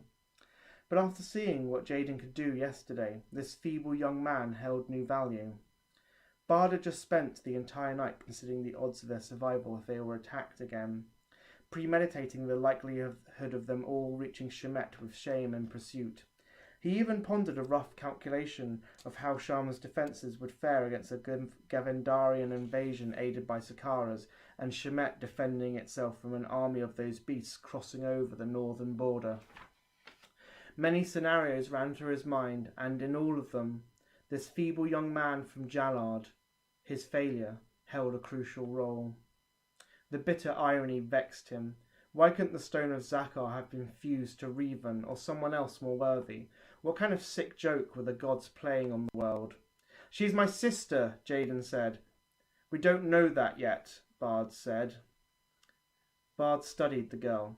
She resembled Bryna, but Bard analysed her every detail, searching for any which would indicate she was no longer human. She had not done anything suspicious so far. She hadn't spoken a word, but she had always been a quiet girl. She was the stranger half of Jalad's outlandish twins. Her skin was pale, almost unnaturally so, and her black hair had a peculiar purple hue which matched the unique colour of her eyes. She had a haunted expression on her face, but that was no different to the other people around him who had survived yesterday's horror. None of them were ready to face the world yet. The things they had seen were too harrowing. It was too bad they had no choice. Bard felt some remorse for what had just happened, but it was numbed. He wasn't from Jalad. He had never come to think of it as home. His experiences during the War of Ashes hardened him. He had witnessed comrades die, civilians slaughtered. He had seen villages burnt to their very foundations. Bard had not just lost his entire family, like these kids had. Bard had never even had a family, so the idea of it was somewhat alien to him. He was an orphan, raised within the academy itself, and it had therefore never been instilled into his nature to get too attached to people. He felt a sense of loss over the fate which befell the village in which he had dwelt for the last 10 years, but Bard learnt long ago to deal with grief by concentrating on his goals. He was no longer teaching youngsters to wield swords. They were fighting for survival, and, unless Bard stayed focused, they would be the next to die. He wasn't going to let that happen. Kyra appeared, next to Bard. "Bryna?" she whispered in disbelief. Bard turned to Kyra in surprise. It was the first time her lips had uttered a single word since she made that blood oath the previous day. "Stay back, Kyra," Bard said, blocking her path. She might be one of them. Bard got no joy out of crushing Kyra's newfound sense of hope, but he needed to put her safety first. Kyra seemed to listen to him. She stopped and eyed Bryna suspiciously. This was good news to Bard. It seemed Kyra's sense of reason was not completely lost. "She's not," Jaden said. "We can't be sure, Jaden," Bard said. I know she isn't, Bard replied. He pointed to his forehead. I can sense Zakara's, and she isn't one of them. Bard considered this. He had no idea how Jaden's new powers worked. He had only seen their application for the first time a day ago. Could the boy really sense them, as well as control them? What about yesterday? Bard realised, feeling a wave of fury. Why didn't you warn us? I didn't know how to back then, Jaden mumbled, his voice laden with much regret. How can you be sure now? Bard asked. Stop it, Jaden cried. I just know. Bard turned his eyes back to the young woman next to Jaden. She had still not spoken for herself. If she was a Zakara, she could have killed him by now, Bard realised. But that could just be a ruse, a plot to gain our trust so it can maximise the damage to the whole group. Bard pondered whether he should trust Jaden. The young man had always been cowardly, so it seemed very plausible he could be convincing himself that that thing was his real sister because he couldn't bear to accept a grim truth. How did you survive, Bryna? Bard said, shifting his